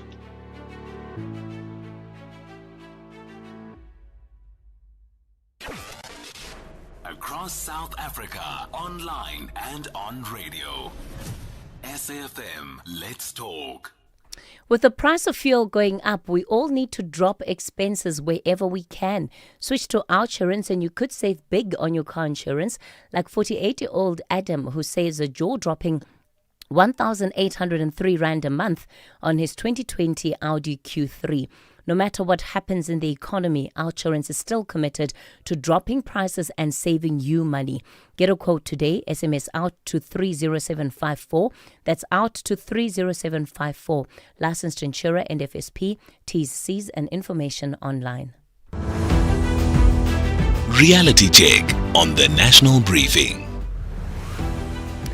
Let's get into our reality check for today. The theme we've been going with this week is unpacking what this moment tells us about the psyche of our nation, right? And how we can de-escalate tensions.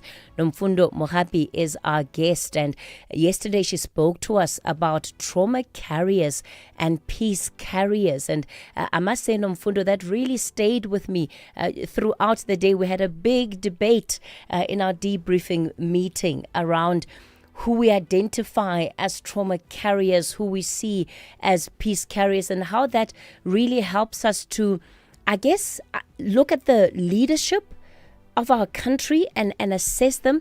And today you want to build on protest as a constitutional right. Good morning, Kathy. Yes, I really today wanted us to just spend time to reflect on what we saw yesterday and what has unfolded, and also appreciating what it tells us about our psyche and where are the spots, especially if you are using psychological intelligence, where protest could lead into violence. So as you've said, Kathy, on Monday we did name the issue, and I think we emphasized that this is happening within a national psyche that is restless and volatile. And I think, Kathy, people started pointing it out yesterday, that the stakes are likely to be even higher as we move towards the local government elections, because this unresolved anger can easily be mobilized, and we need to look at how we create a sustained dialogue to catch some of these things. And as you have said, we also talked about the trauma carriers, who are people that actually take the pain, but they tend to the way they talk. And this is really important. It's not about what they say, what they do, is that there's the way in which they engage with the pain that multiplies the fear, the rage, the threat, and the revenge, right? And then these real issues can end up using inflammatory language, dehumanization, rumors, provocation. And this is important for us as a country, because we're saying that, yes, people have a legal right to protest, but can we spot the trauma carriers in advance, and can we find a way to be able to deal with them? Otherwise, I find that this pain turns public frustration into a weapon. It has been encouraging, I think, yesterday to start to see some peace carriers beginning to emerge. We've had more and more people not denying people suffering, acknowledging the pain, holding the state to account, acknowledging that there's these issues of unemployment that need to be dealt with, but also drawing a very firm line against humiliation, invasion, intimidation, and violence.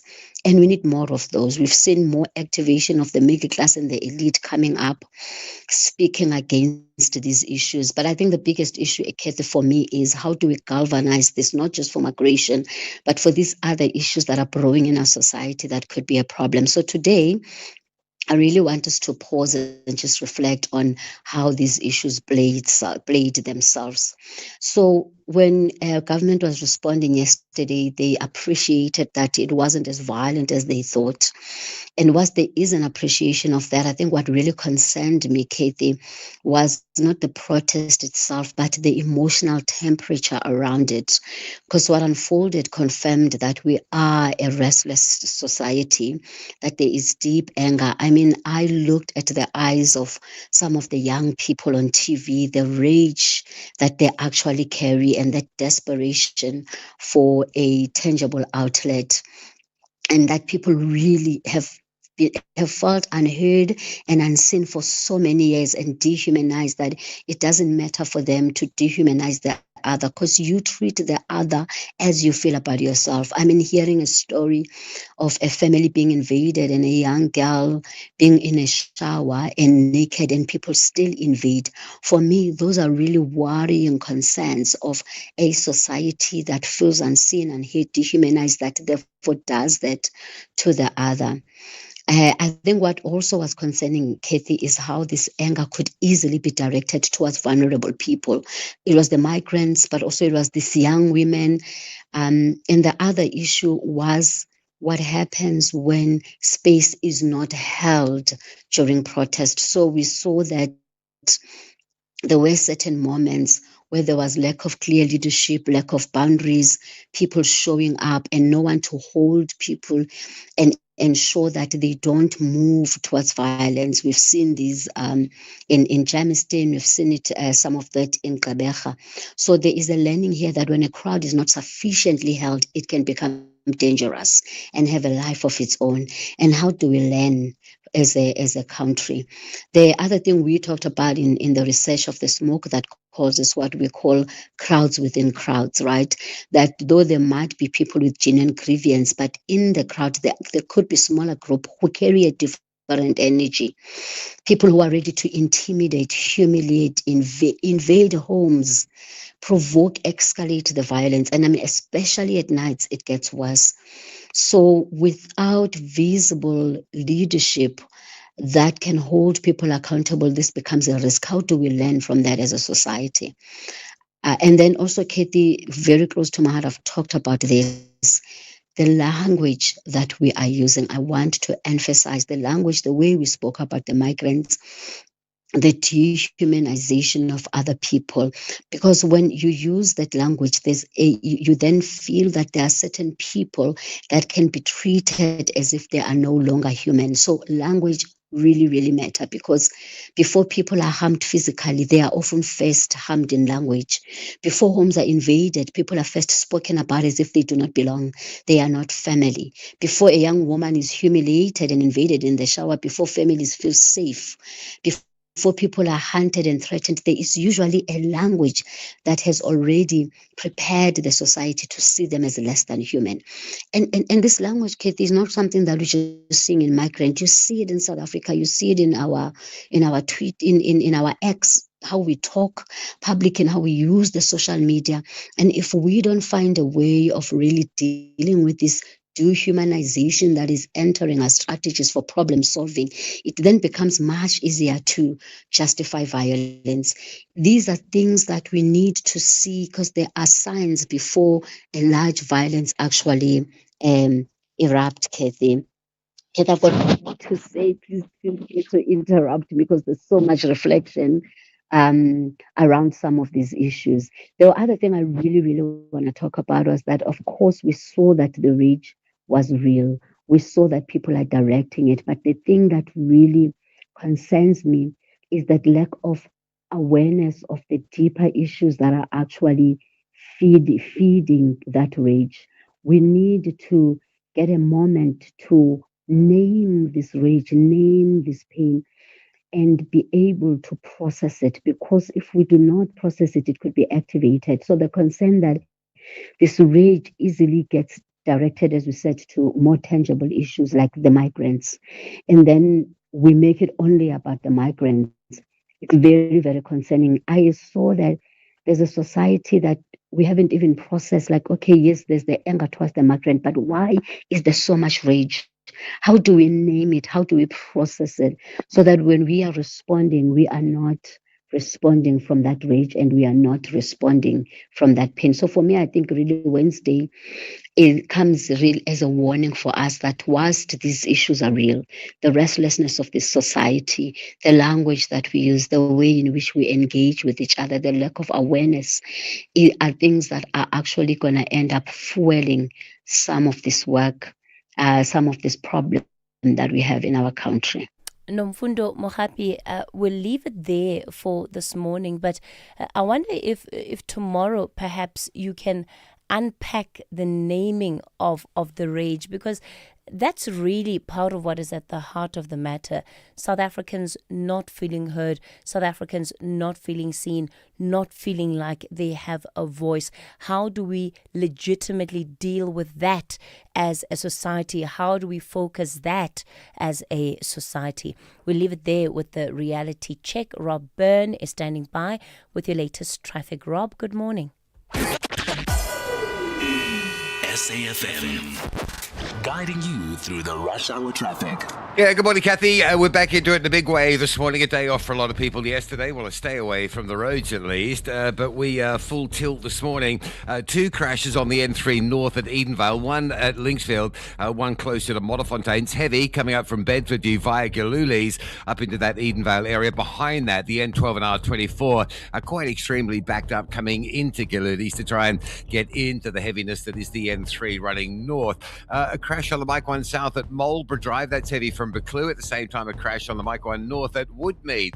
That's heavy from Marlborough Drive. A lot of traffic on the N1 this morning coming out of Soweto. A crash near Main Reef Road Bridge. And then it just gets heavy across all lanes from Bayers Nordia up to the Winnie Mandela Drive off-ramp. A crash coming out of Pretoria on the M1 South through Midrand at Fontaine. That's a queue back to the old Joburg Road exit. And before you get there, the N1 between Montana and Linwood is jam-packed, as we've been saying this morning. A crash after Storenful Road, an earlier crash at Linwood, plus a couple of broken down vehicles on that run into Linwood Road as well. Over into Durban we go with breakdowns, two of them in the roadworks. So you're looking at two major queues this morning. The first one at Westwood Mall, heavy from the M7 through Spaghetti Junction on your way, all backed up slow towards Mgeta Road, and then you sort of emerge into a bit of clear air, but only just for a little bit, because you'll get to Queen Andy Drive, then you'll sit all the way up to Gateway into another broken down vehicle. Chris Hardy over Connaught Bridge onto Mgeta Road, a crash there causing some delays, so inbound traffic towards Durban. And Cape Town this morning, M5 appears to be the heaviest highway. That's jammed up today from the Rondebosch area all the way through to the Cooper Get a Change, and the N1 into town slow coming through Brackenfell. And just a heads up, if you're driving Mpumalanga, again a misty start this Wednesday around the Emelathleni area, particularly south of Emelathleni on those routes down towards the mines. You'll need to go carefully. The further south you get, the heavier the mist gets this morning. With your traffic updates, I'm Rob Byrne. Are we ready for a real conversation? SAFM, leading the conversations that move us. Exciting news, South Africa. SABC TV Licenses has partnered with Capitec to make paying your TV license simple, affordable and accessible. If you're a Capitec client, sign into the app and click on Transact. Next, select Pay Bills, then click Pay At and enter your reference number to complete your payment.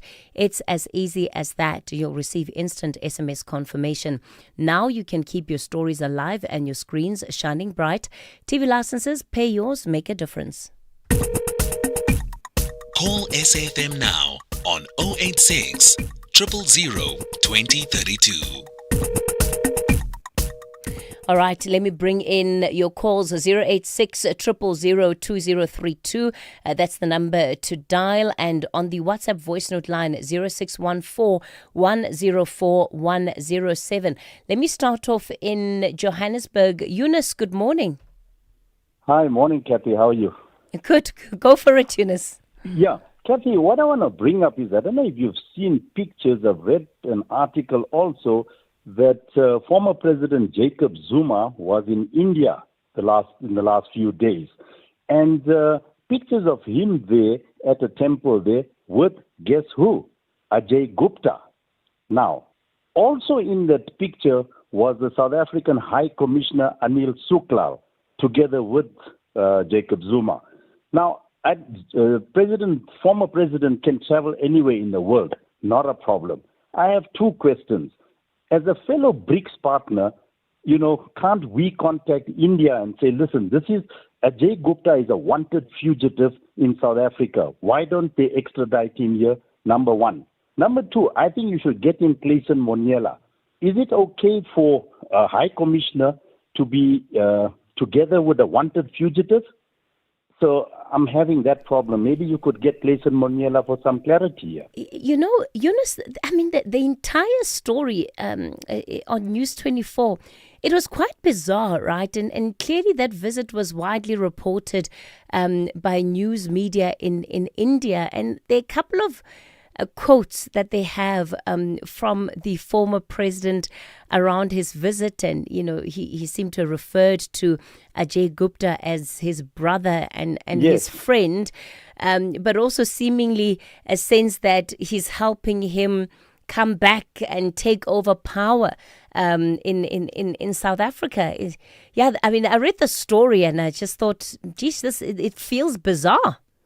Yeah, I read that also. So that's what I'm saying. There's two issues here we need to address here. Like I said, President Zuma can travel anywhere in the world. That's not a problem. Yeah. My problem is, one, in India, we've got a wanted fugitive there in India. And two, whether Anil Suklal as High Commissioner can be with a wanted fugitive. Did he follow diplomatic protocol? And maybe you should bring in Clayson Moniela. All right. Thanks, Kathy. All right, Eunice. Thanks. We'll absolutely reach out there. But, when you look at the comments that were attributed to the former president, one doesn't get a sense that he sees anything wrong, in particular with regard to Ajay Gupta. Because he talked about how him and Ajay were doing good work in South Africa before he was kicked out of the presidency, and that he had been forced to leave the country, and he described it as unfortunate. And he said that he was kicked out because South African authorities didn't like what they had been doing together. So, it's just, as Eunice is saying, it's a story that we'll certainly have to do more on, but quite bizarre. Bongani, you're in Cape Town. Good morning. Good morning, Katie. How are you? Good. Yes, Go for it, Bongani. Yes. Yeah, ma'am. Look, it's so amazing that all along the so-called experts like Professor Maton said that they just said something what they have just spoke about. But they knew that the government has failed, but she insists that we have to wait for the government to fix the home affairs. But shouldn't be the March and March who demanded to be on the street. We wouldn't be here. And then that's so amazing. But the other thing, they should have spoke to the government, to the president about what he must do to the country. But it's all coming after March. But that's not fair. And also the Minister of Police, what he has said is so disturbing by saying that to all the effort that we have done so far, we are about maybe to raid the country or to do something bad about. He must not have seen this thing coming on. But that's not fair, guys. We've tried by all means to fix the country. We shouldn't have done that. That was not necessary for us to march on the street. They should have been listened and do what we were demanding. Okay. That's not fair. Thank you. Bongani out in Cape Town. And the question I've been asking from 6 o'clock is, has your confidence in government been restored following yesterday? Has your trust in government been restored? And I think it feeds into Bongani's comment. It's 8 o'clock, time for the latest news. Outsurance is in the business of saving you money on your car insurance premium. If they can't, ask for 500 Rand. SMS out to 30754. That's out to 30754.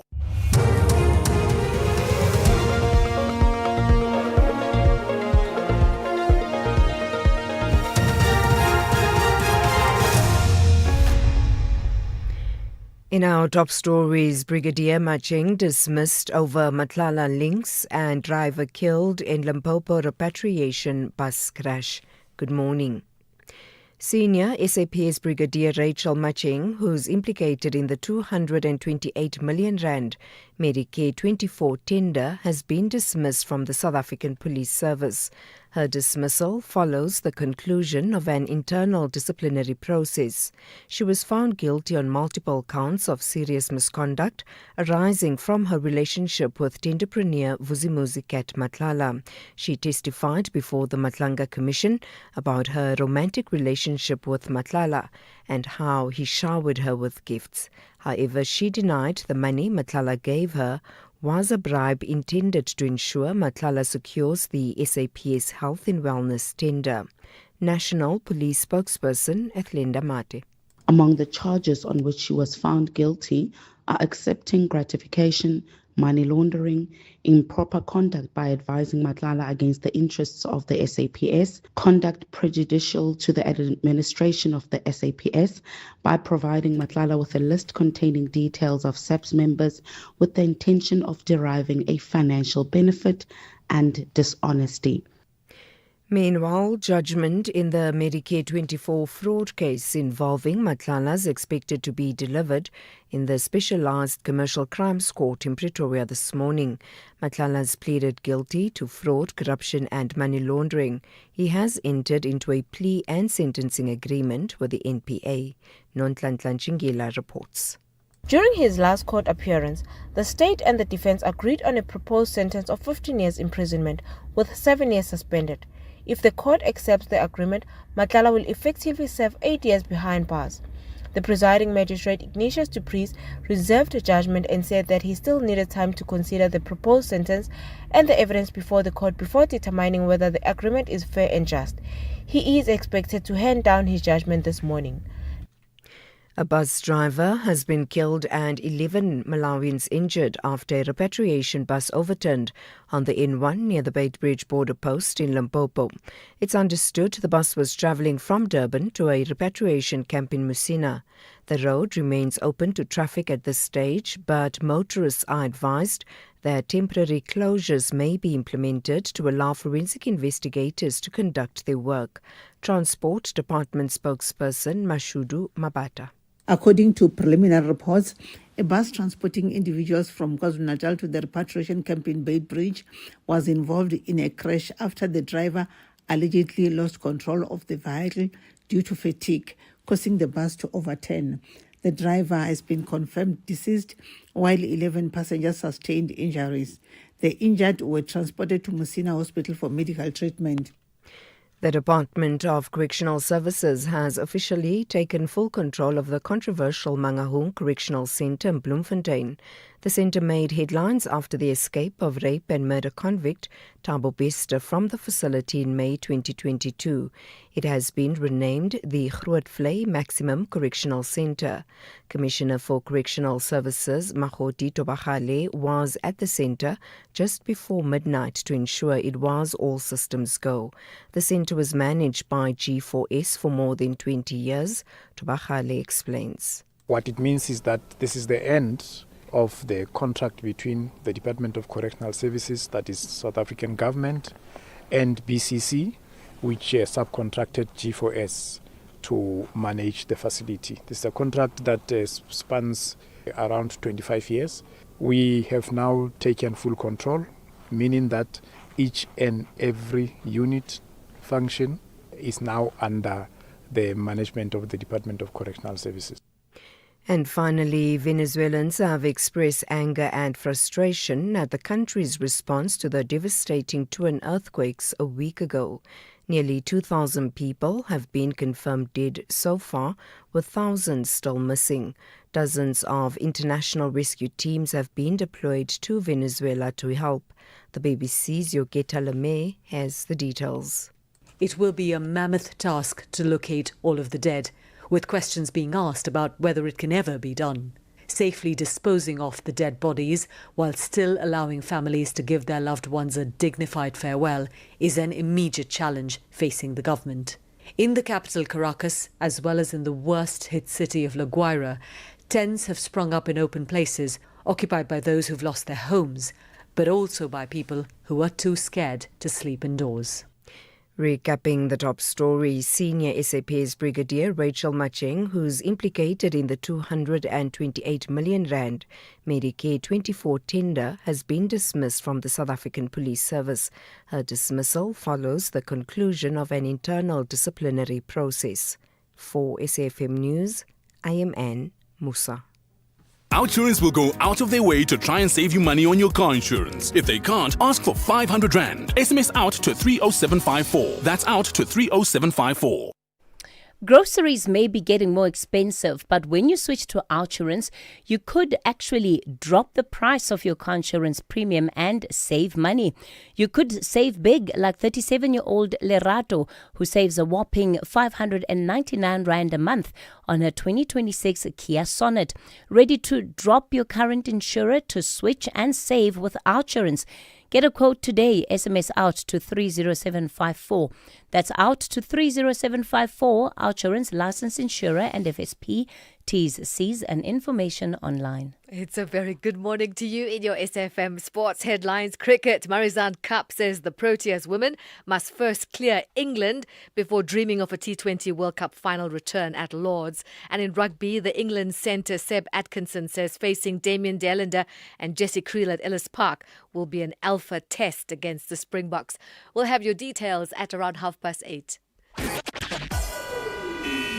SAfm, guiding you through the rush hour traffic.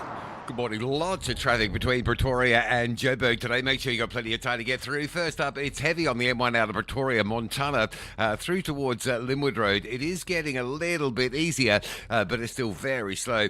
Coming on at SAfmRadio, down past an earlier crash at Storenville and a couple of breakdowns at Linwood Road. And then we had an earlier crash at Olifantsfontein on the M1 South. It's being cleared, but it's left a queue back to Old Joburg Road. And then the crash on the Mike 1 South near Marlborough Drive, slow from Buccleuch on your way into Santon. So three sort of pockets of delays to work through. Staying on the Mike 1, going north, a crash at Woodmead. That's heavy from Santon on your way up towards the N1 Midrand. And a collision on the N3 north at Linksfield this morning, still causing big delays getting up through Galilee's interchange. Also, if you're leaving Soweto, crash on the M1 north at Main Reef Road Bridge, causing some delays.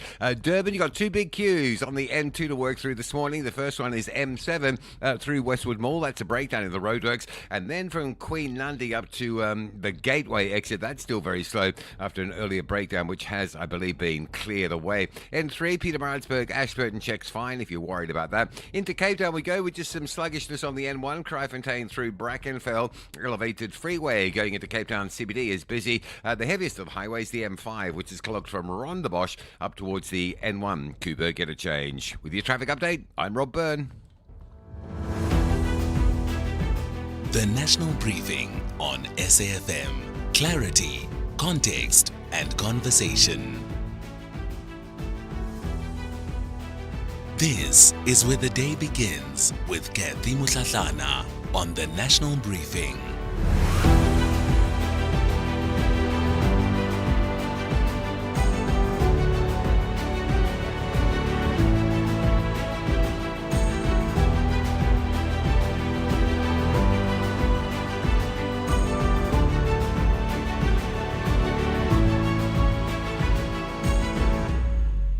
It's 8 after 10 o'clock. You're listening to the National Briefing. A very good morning to you if you've just tuned in. I'm Kathy Mutlatlana. This is the final hour of the show. Coming up in this hour, we'll ask the question, do protests like the ones we saw yesterday actually change anything? Do they change anything or do they deepen the divide? Professor William Gumede and the Right to Protest Umuhle Njingila will go head to head in our briefing debate. And then, of course, we'll make room to hear from you. We'll take your calls on 086 000 2032. That's 086 000 2032. And on the WhatsApp voice note line, 0614 104 107. Have you discovered the TV license WhatsApp yet? We see you binging reruns, living for the drama, loving the SABC Plus sports replays. Now, paying your TV license fits the vibe. Simply say hi on WhatsApp to 077 6069 060. Get your balance, make a payment, or set up a debit order all in one chat. No queues, no please hold, just convenience that feels like it should have been here all along. Because every screen in South Africa is a stage and yours is lit. So why wait? Send hi on WhatsApp to 077 6069 060 and get your TV license sorted today. Hashtag your screen, your story. The National Briefing on SAfm. Weekday mornings from 6 to 9. It's 12 after 8 o'clock, so let's get then into our briefing debate for this morning. And it's a conversation that we as South Africa are continuously having, right? What is the effect of protests in our country? What do they really change? We've seen the number of protests taking place nationally escalate in the last decade. We have no less, at least according to some projections, than 50 protests that are taking place in different parts of the country. on a weekly basis. So it's quite a high base to be sitting on. Let me welcome our guest for this show, Professor William Gumede. He is with the Wits School of Governance. Professor Gumede, good morning to you. Good morning to you and good morning to listeners and my fellow panelists. And Omhle Njingila is a project coordinator at Right to Protest. Omhle, good morning. Good morning, Kathy. Good morning to your listeners and good morning to Prof as well. So, Prof Gumede, you know, the question that we are asking for the debate this morning, it can come off as rather simplistic, right? Do protests actually work? If we were to look at it very superficially, yesterday the state effectively was brought to, to basically stop in its tracks and pay attention because of protests. Those that planned the protests could very well say, yes, protests do work because look at what we've been able to do. Yes, I think the first thing to say is in a democracy, protest is a very key right. And number two, protest is also part of our culture, our political culture. You know, countries have political culture. We, as South Africa, have a culture of protesting coming from the anti-colonial fight and the anti-apartheid fight. Those are the two things. So it seems that protest is a part of our political DNA. I just want to say those two things. Second, thirdly, we've seen a rise in protests, and one would say, protests are generally effective, but the most effective tool in a democracy is, how you vote, rather than how you protest. So protests are more important in a non-democracy when you do not have rights, and so on. But once you're in a democracy, the power shifts to voting, how you vote, tactical voting not like you vote for a football team, Amazulu and so on, that you actually vote based on competence, that you hold people accountable, and so on. So yes, the protest is a very, very effective tool, but in a democracy, it is not as effective than voting for the right people and voting against the wrong people. Are there boundaries, right, or parameters within which we can look at the effectiveness of protests, right? In your view, at least, where do you believe that the effectiveness of protests ends, at least to the extent that it does not necessarily maybe directly translate into policy, directly translate into how things are done within government? I mean, the biggest power of the protest, and we've seen it yesterday, is to focus the political parties and leaders and the nation and outsiders, the other people outside South Africa, to focus on an issue.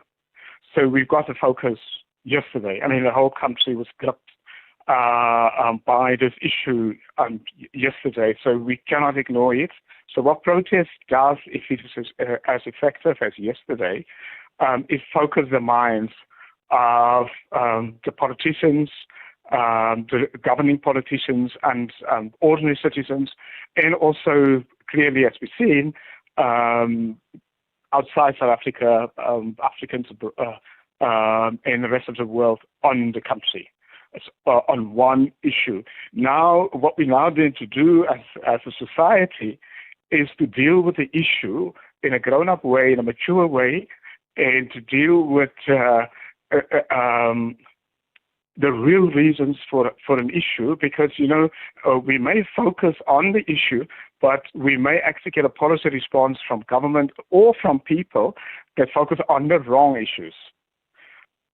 And the wrong, not the real reasons for the issue. So they may be focused, but the next day, today, the issues are not dealt with effectively because the root causes of the issues are not dealt with. Because the protests do not deal with the real reasons for issues because it's a blunt instrument. You just a protester want to get the attention on the issue, not necessarily on the reasons or the real reasons for it. Sure. But unless you have the real issues for it, you cannot deal with the issue in the long term. Omhle, let me come to you because, again, if we go back to yesterday and we look at the interministerial committee briefing that was held at the end of the day, one certainly doesn't get the sense that these protests have and would necessarily be a blunt instrument, but I don't want to use it as a litmus test for how all other protests have been and the outcome that all other protests have achieved. So I suppose looking at it more broadly, do you believe protests actually work? Thank you for your question, Kathy. I think, I'm much like Prof's sentiments is that from a broader lens and what we've viewed at the Right to Protest Project is that protest, first of all, I just want to say, is literally the last resort in which communities use to communicate their frustrations, their grievances, or their demands to a particular public particular office in governance, be it in legislature, municipalities, or parliament. And what we've seen is that we have communities in South Africa that communicate their grievances constantly, to people in public office. And then the response or lack thereof of the response forces people to be on the streets and, to exercise this right they have constantly. And I think what protests have really become in South Africa is one, yes, a tool of mobilization to better conscientize people on awareness and challenges that are affecting communities. But number two as well, is to get some sort of communication with the government that has been very negligent just with the state of the country as well. So protests have been effective, I would say, in the sense of conscientizing people around them. What are the issues that are there in society? What can be done? What channels are there for these things to be done? What are the roles and responsibilities of our government?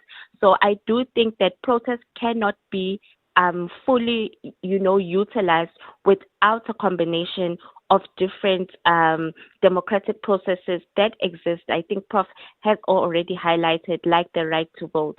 So it is effective in the sense when we use it in combination with other rights that are available to us and channels to hold people accountable and to enforce, that culture of accountability within our systems. So I don't want to use yesterday's example, of protest, because protests, as you said, in South Africa, they happen on a daily. Communities are always organizing and mobilizing around certain issues in our country. But I will say that the mass scale of violence that happens during protests really mirrors governance issues in our countries and the weak institutions that we're currently seeing to actually respond to issues on the ground in a way that is effective, in a way that also follows protocols and follows the law, but in a way that also brings communities in to, find interventions and solutions to problems on the ground. Yeah, I just want to stay with this idea of how much, the protest actually delivers. If we think about it, votes happen, right, every 5-year cycle. In between, people need tools, people need mechanisms, especially where they believe that they're going unheard. Now, if we look at, yes, the violence that often accompanies protests in our country, I would argue that to some extent that has been rewarded. And that is the consistent message that comes from the state, that yes, if you protest, we've spoken about protests that happen in this country every day. When there's no violence, when there's just a peaceful handover of a MOU, that's all that happens, right? The minute then there is violence, it begins to get the attention of the state. And that then is part of what feeds into the perception that protests and violent protests are often the way to get government to stop and listen. And that's very true, Kathy. For what we've seen at the Right to Protest is that the use of violence by police or protesters, it really does set a very dangerous precedent in our countries, is that a government only listens to its people when people shows, a sense of dissent that goes beyond the law. It's a very dangerous precedent. It's also very undignifying of, citizens and the mass population that constantly protest or sets out their grievances, is that in order for you as a government to, look at my query, to solve my issues, I, as the citizen, have to undignify myself for you to listen. And I think, it's a very sinister way of governing a country, but it also shows and it reflects how much, currently the current administration really, really values its citizens, it values its voters, and it values the people that they account to. So I really do think this is a conversation that we constantly have with communities, that we've seen nonviolent protests really do work in some communities. And in some communities, it's really just that negligence of people in political power, but also in public office who've been voted in to actually, deliver certain services to people, but to also deliver a dignified livelihood to South Africans as a whole. And it's really been disappointing to see this reward system of violence. And I really do think it's such a dangerous precedent that the current administration has really maintained from apartheid. It may have been inherited, but I do think our current administration has not really done much to abolish this way of communicating with communities, but also its policing mechanisms has been a way to actually control society as well. Professor Gumede, one of the things that I was listening to again during that IMC briefing last night was the way in which, ministers were really at pains to talk about how the government is a listening government, right? But are there ways in which government can and should be listening that doesn't necessarily stem from protests, and what are the ways in which that can happen, at least so that it's tangible to communities, right? Because a case like yesterday presents a more simple case. You complained, there were threats of violence, we acted, we did this, therefore we listen. But where violence is not, where the threat is not as national as we saw yesterday, how else can those spaces of listening be created where it is also followed by practical, tangible outcomes? Yes. The big issue on two sides here is the lack of accountability. And secondly, that really we have not transformed our violent political culture of apartheid into this new democracy. 32 years into democracy, our political culture and generally our society culture is violent. So, a big part of transformation was supposed to be to change our political culture to one that's peaceful and one that's accountable. So why did we not change it? Because, our government has not been accountable no matter what they say. And that is why people resort to violent protests as their last resort, because they cannot get the accountability from government. Government is not responding. Our government is unresponsive. So that is, we have to say that because, that is a real thing. But then it's also the voter is not accountable either. Because, accountability in a democracy is the government, but accountability is also the citizen. The citizen must also behave appropriately, responsibly. You don't just have a right, you have a responsibility. I mean, there's two things in a democracy, which generally people, when they talk about democracy, people only think about their rights. There's a responsibility not to be violent, to behave, even when no one sees you. And that's very, very big part of a democracy. Now, if that doesn't happen, then again, we have not transformed into a democratic culture. Then, at the heart of this lack of accountability, why do public elected leaders, but also government officials, why are they not accountable? What is behind that? I think we have to start off to say, when you have a big party with a big majority that the ANC have, there's always the structural element of there's going to be a lack of accountability. If people in government and in politics believe voters will vote for them no matter what, based on the past, because they're a liberation movement, based on color, or based on religion, or based on the region, and so on.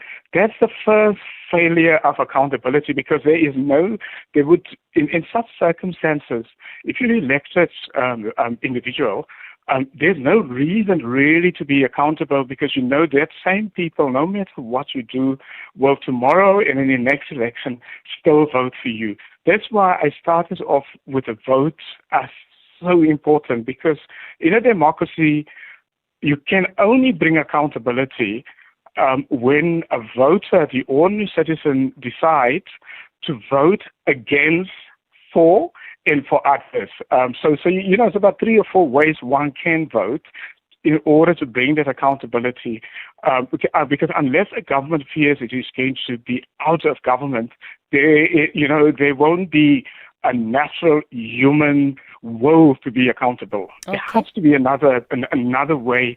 But as society, as citizens, also, I think as civil society, the media, business, and government itself, we must try to build a culture of one of protest and behavior that is not violent. So the state must also respond to violence when violence happens. Because the sad part of it for the protesters yesterday, yes, they got a focus, but they actually may have done more harm because you cannot create jobs in a society that is violent. You cannot get economic growth. I mean, that is just, economics 101. Professor William Gumede, we're going to have to leave it there. Omhle Njingila, thanks for your time. It's 8:30.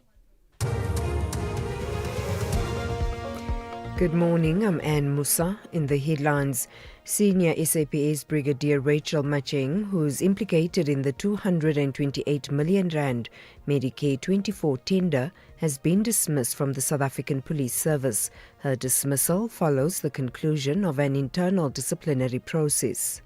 The Madlanga Commission is expected to deal with the matter of suspended Crime Intelligence Deputy Head Major General Feroz Khan this morning.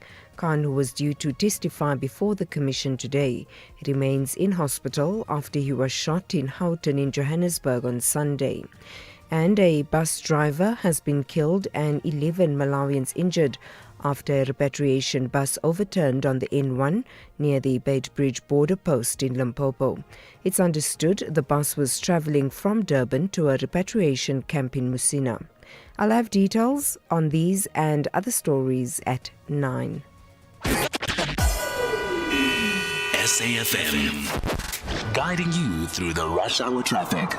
Good morning. Lots of traffic between Pretoria and Joburg today. Make sure you've got plenty of time to get through. First up, it's heavy on the M1 out of Pretoria, Montana, through towards Linwood Road. It is getting a little bit easier, but it's still very slow. Coming on at SAfmRadio down past an earlier crash at Storm, following a couple of breakdowns at Linwood Road. And then we had an earlier crash at Olifantsfontein on the M1 South. It's being cleared, but it's left a queue back to Old Joburg Road. And then the crash on the Mike 1 South near Marlborough Drive, slow from Buccleuch on your your way into Santon. So 3 sort of pockets of delays to work through.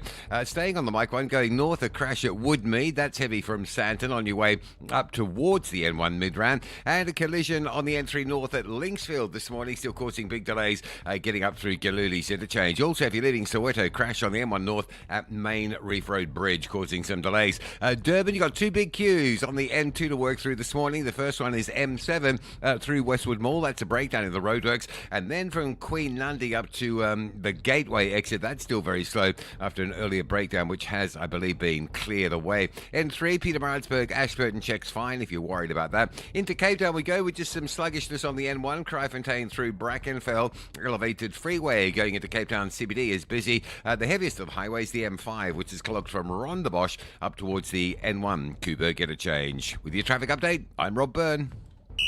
This is SAFM Sport with Zai Khan.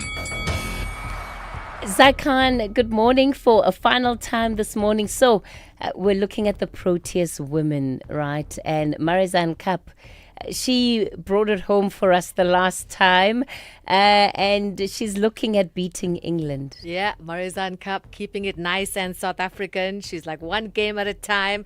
Don't just book the hotel yet at Lord's. So yeah. You're taking a swipe at the South Korean team, aren't you? You know, they booked flights and accommodation. Mm-hmm. That's how confident they were going to beat us. Guess what? You got to do it like us. You know, we keep it nice, no celebrating before the work is done. So, yes, South Africa cannot afford to look beyond the Women's T20 World Cup semi-final against the host England at the Oval. It happens tomorrow.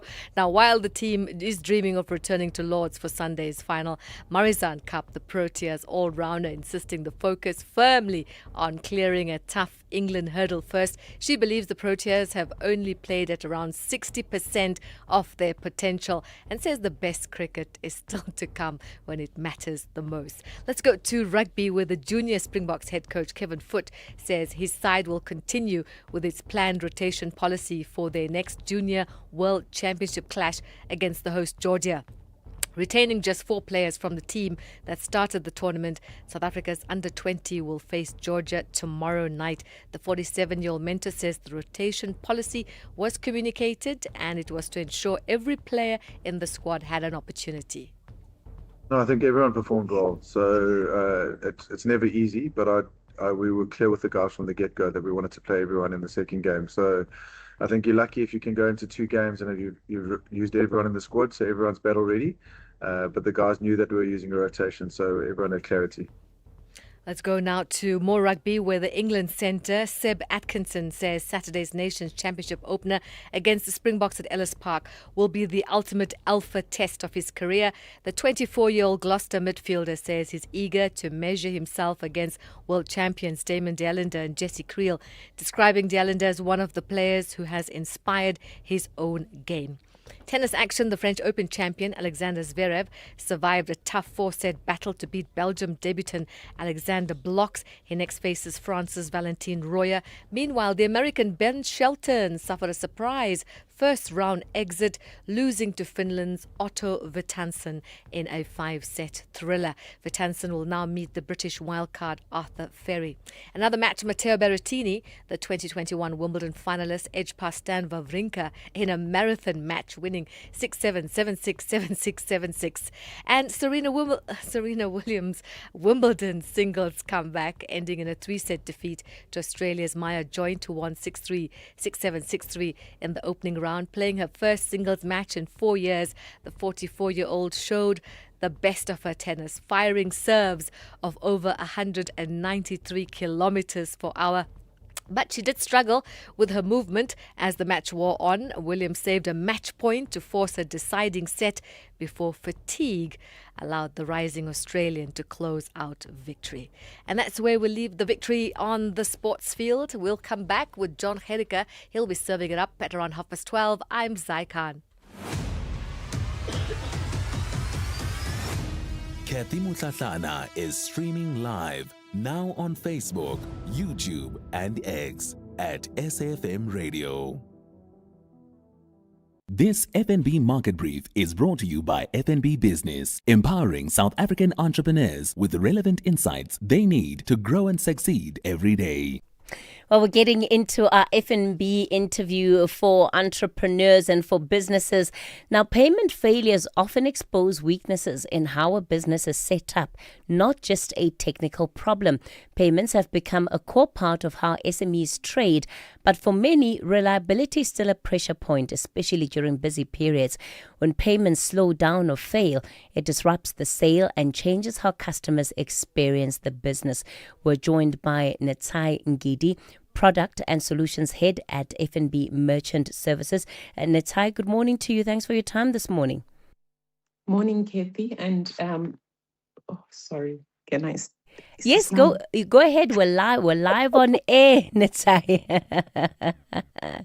So let's get straight into it. You know, we often think of payments as a simple transaction, but you're saying it's now a much bigger part of how businesses operate. Why? So, Kathy, a very good morning to you, and thank you for having me on your show. So, for many years, we saw payments as an end of a sale, that final step. But that thinking is outdated. Today in South Africa, payments have become the engine room of business operations.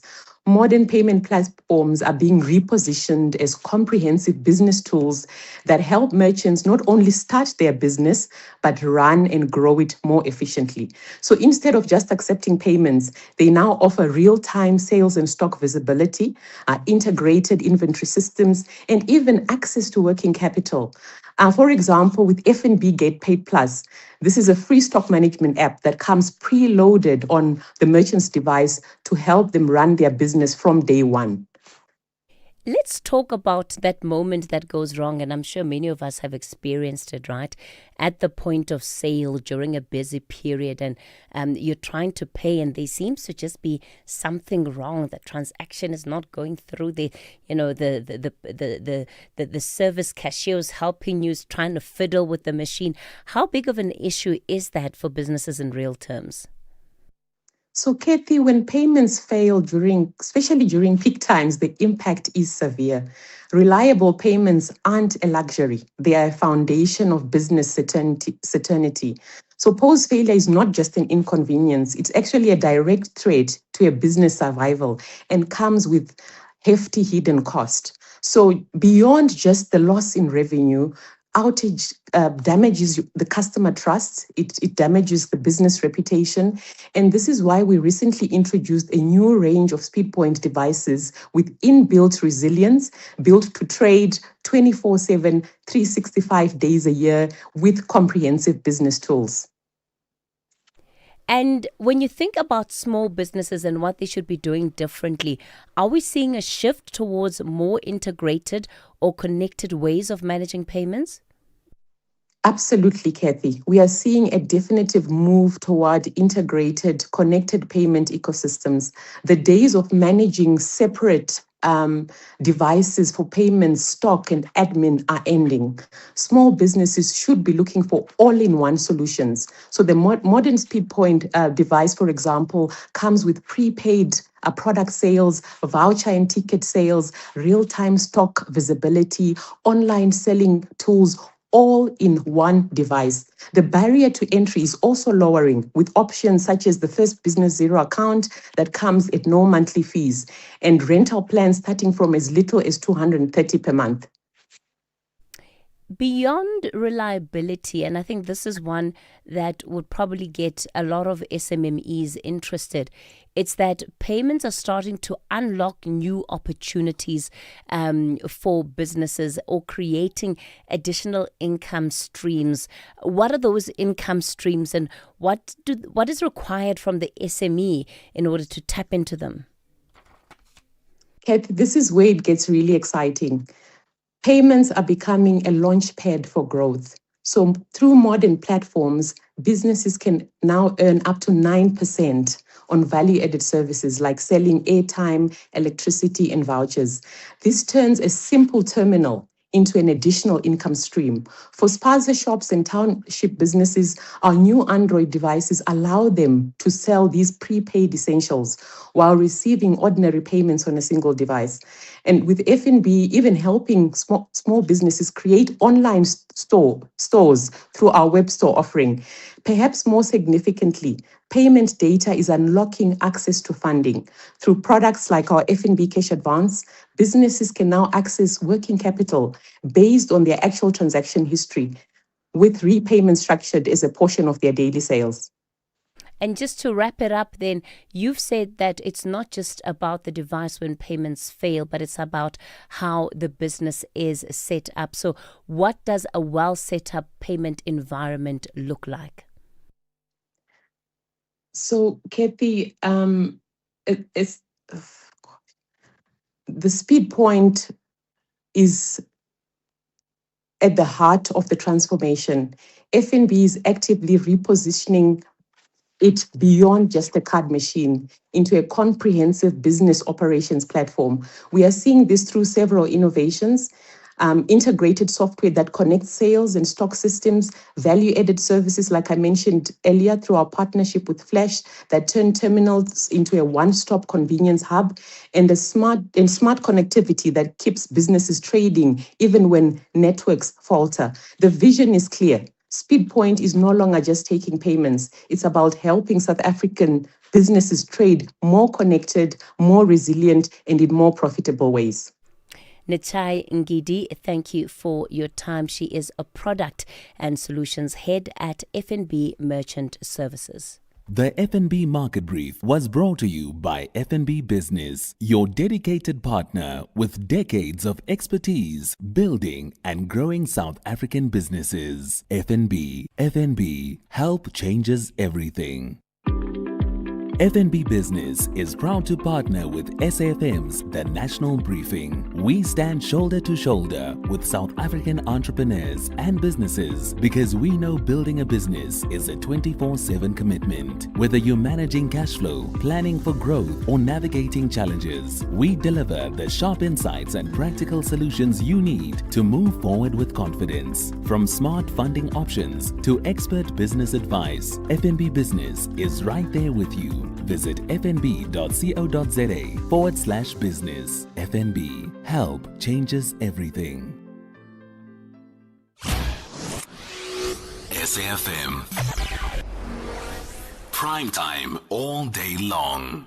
Exciting news. South Africa SABC TV Licenses has partnered with Capitec to make paying your TV license simple, affordable and accessible. If you're a Capitec client, sign into the app and click on Transact. Next, select Pay Bills, then click Pay At and enter your reference number to complete your payment. It's as easy as that. You'll receive instant SMS confirmation. Now you can keep your stories alive and your screens shining bright. TV licenses, pay yours, make a difference. Call SAFM now on 086 000 2032. Morning, Kathy. This is Sam in the Free State. I do think and believe that protests work, but I don't think they work 100%. For example, right now in Mangaung, I've realized that the shop owners have pretty much evicted the places where they do business. They took their stock and they closed the shops, and they are just in hiding somewhere waiting for this thing to blow over, and then it's back to normal. So I don't think a protest would have achieved anything in that regard. So they do work, but they don't work fully. Good morning, Kathy. Kathy, we don't trust this government. We've lost confidence in this government. This government has failed dismally to tackle the issue of illegal immigration and porous borders. But they have shown us today that this government has money and capacity to tackle this issue of illegal immigration and porous borders. But there is a lack of political will. Good morning, Sis Kathy. Louis from Pretoria. Yes, Sis Kathy. They do. This protest, we need them. We need this protest because sometimes we must remind these politicians that South Africa doesn't belong to them and their families. And we are the reason why they are there. Not the other way around, not because of their parties or anything. Look, today we have people like Julius Malema behaving as if he's just there because of it's a birthright. No, we do need this. We do. Okay, all right. Those are just some of your reflections on the WhatsApp voice note line. Mike, you're in Middleburg. Good morning. Morning, Kate, and thank you so much for taking my call. Yeah, Katie, this Kopanang Africa, they are playing double standards.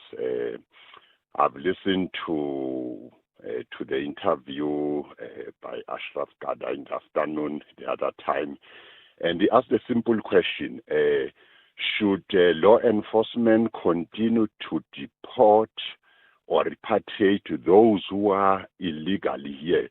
And then their response was, no, the best thing is to integrate them, regularize them, because they will come back at any rate. And that answer is unbecoming. That is not a responsible answer, because our laws must be applied. And they cannot turn around and say jumping borders is not a crime. It is a crime. We've seen drug trafficking. We've seen human trafficking. So I think, they are playing double standards. That's all right. All that I wanted to say. Mike, let's leave it there. Mulatelo, you're in Polokwane. Good morning. Morning, Casey. How are you? Go for it, Mulatelo. Yeah, Casey. Our government official, actually the whole government is sleeping in on duty. If you can remember, the first time when Tavisa and then introduce be hard on these foreign people who are operating this paga shop, they give them the date and they said, no, the government inspectors will go house to house on those paga shops and then close that are not complying. But that thing has never worked. Then he went back and slept in Parliament. Now, the government of the ANC has failed us big time. That all the time they are fighting for the position in the Parliament and leaving the borders open. Now the people have made them wake up to say, hey, we are working here. Why are you sleeping, the government? Now they wake up, and then now suddenly Minister of Police, he complained about the money that is going to be used. And that money coming from nowhere because the budget already been passed. Now, you ask yourself, because this money was supposed to be saved for something else if the government was working. So it is something that was not supposed to speak in the media or in the public domain. Okay. Maybe if it can be saying that, briefing the Parliament, but to say that, telling us that no, the money, this 600,000 is coming from nowhere. For us, it's an insult. Okay. All right, Mulatelo, I think you've made the point, and the reference there, I think, was to the 600 million that had been deployed. Active Citizen, you're also in Polokwane. Good morning. Mulatelo, look, I want to send this strong message to Ngizwe and Phakela Mthakati to say it must have been the first time and for the last time that they meet the government without the Jacinta, without the Victoria Africa, without the Zandu of Dudula, because what they have done, because I've watched the interview where Jacinta was asked if she was aware of this meeting, she said no. So what they have done, they will make us to lose respect and also to lose trust on them. It must never ever happen again. Secondly, but Active Citizen, there were other meetings that Jacinta attended without them. It doesn't seem to be that much of an issue for the movement. Mutato, I'm saying this based on the interview with Jacinta yesterday, where she said she was not aware of that meeting. Yeah. For the fact that she says she was not aware of that meeting, it means Ngizwe and Phakela Mthakati went to the meeting with the president without informing her. So I'm saying, without getting into the politics, I'm saying we are much and much supporters because of these three ladies being Jacinta, Victoria Africa, and Zandi from Tutula. And if they are going to do anything without these three ladies, we are starting to lose trust and respect unto them. Okay, what they have done, they must correct it and make sure that everything they do in consultation with these three ladies, because much and much is about these three ladies, and then they are there because of these three ladies. Okay, active citizen, we're going to have to leave it there. Did you see the pictures that were released of the meeting with the president? They looked quite happy to be there. Everybody looked comfortable. Is it a case of divide and rule? What's going on? All right.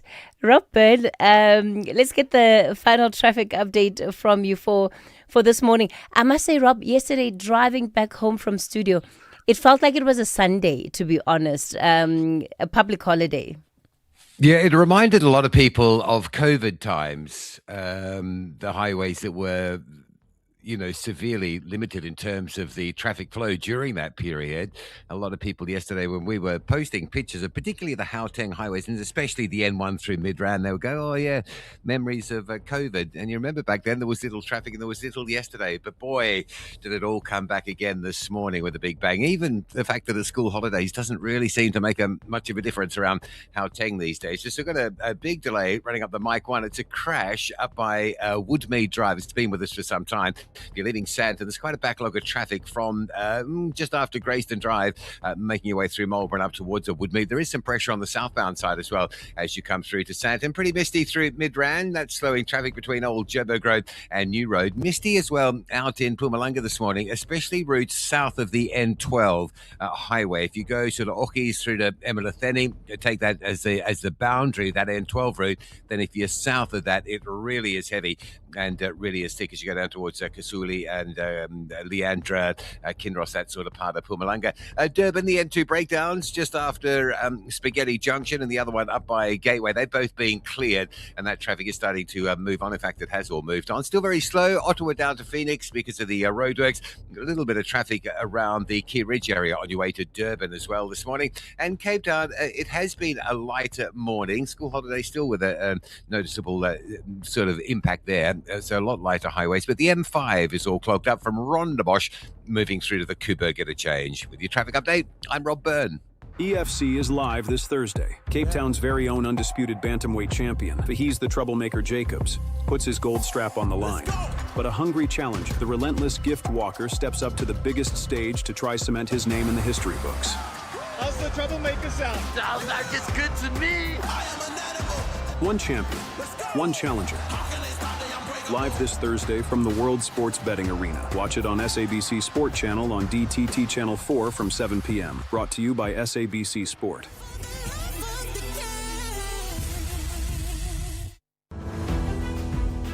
Built in Mzansi on the National Briefing. All right, let's get into our final segment of the morning where we're profiling stories of innovation, progress from across this country, and we're tracking how everyday South Africans are making a real impact in their communities, right? And joining us this morning is the founder of Kasi to Kasi app, Lumkile Zinyanga. Lumkile, good morning to you. Thanks for your time. So your app, I understand, has been built as a way of trying to connect local creatives and event organizers to unlock hidden Kasi events economy. Tell us more. Morning to you and your listeners. Now, thank you so much for the opportunity of me sharing my story.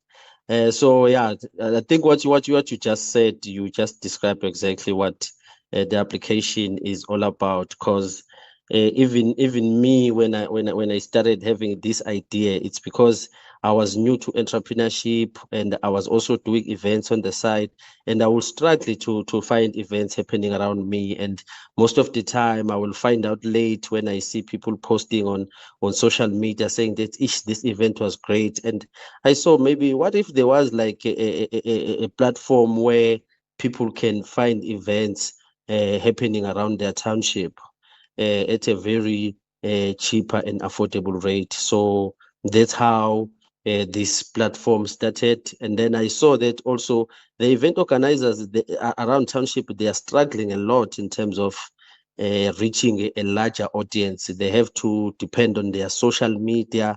And sometimes you find that on social media, people who are going to see your post, it's only those people who follow you.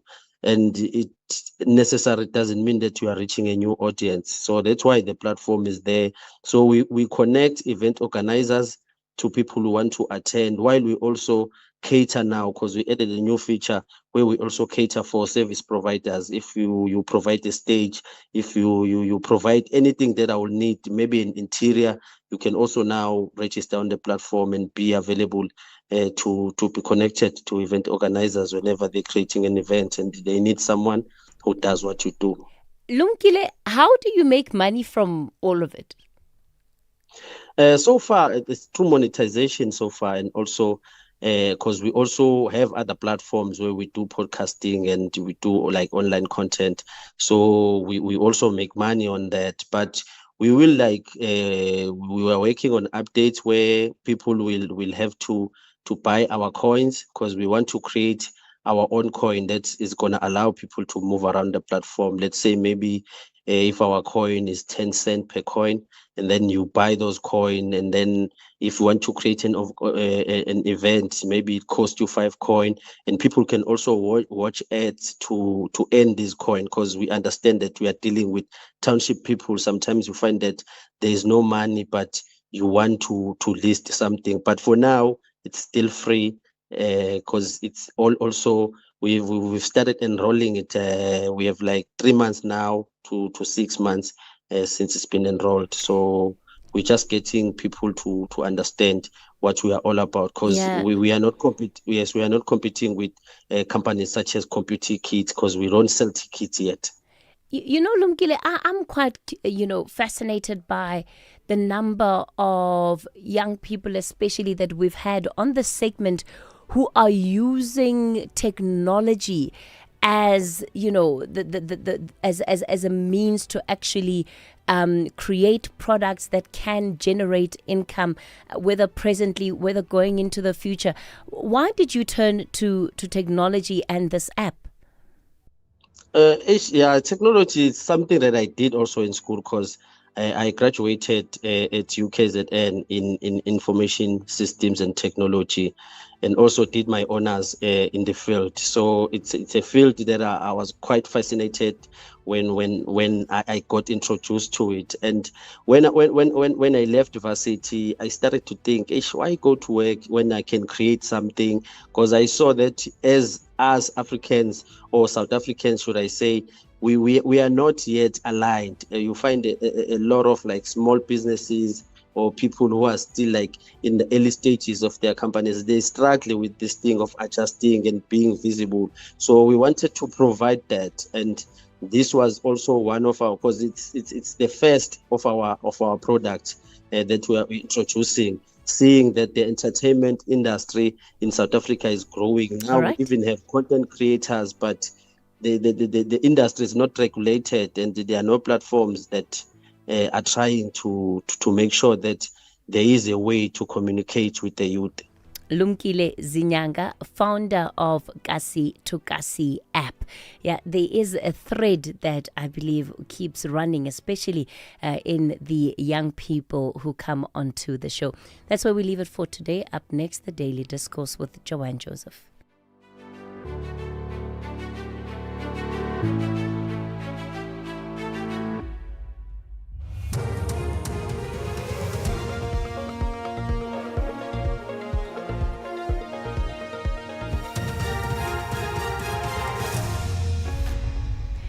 In our top stories, Lieutenant General Dimpane welcomes Brigadier Macheng's dismissal, and Madlanga Commission expected to deal with Khan's matter. Good morning. Acting National Police Commissioner Lieutenant General Puleng Dimpane says the dismissal of senior SAPS officer Brigadier Rachel Macheng sends a clear message that corruption, criminality and any form of collusion with criminals has no place in the police service. Macheng, who's implicated in the 228 million rand Medicare 24 fraudulent tender case, has been fired with immediate effect. She was found guilty on multiple counts of serious misconduct, arising from her relationship with tenderpreneur Vuzumuzi Kat Matlala. She testified before the Madlanga Commission about her romantic relationship with Matlala and how he showered her with gifts. However, she denied the money Matlala gave her was a bribe intended to ensure he secures the SAPS Health and Wellness Services tender for Medicare 24. National Police spokesperson Athlenda Mate. Among the charges on which she was found guilty are accepting gratification, money laundering, improper conduct by advising Matlala against the interests of the SAPS, conduct prejudicial to the administration of the SAPS by providing Matlala with a list containing details of SAPS members with the intention of deriving a financial benefit, and dishonesty. Lieutenant General Dempane said the outcome sends a clear message that corruption, criminality, and any form of collusion with criminals have no place within the SAPS. Meanwhile, Matlala is appearing in the Specialized Commercial Crimes Court in Pretoria, where judgment is expected in the Medicare 24 fraud case.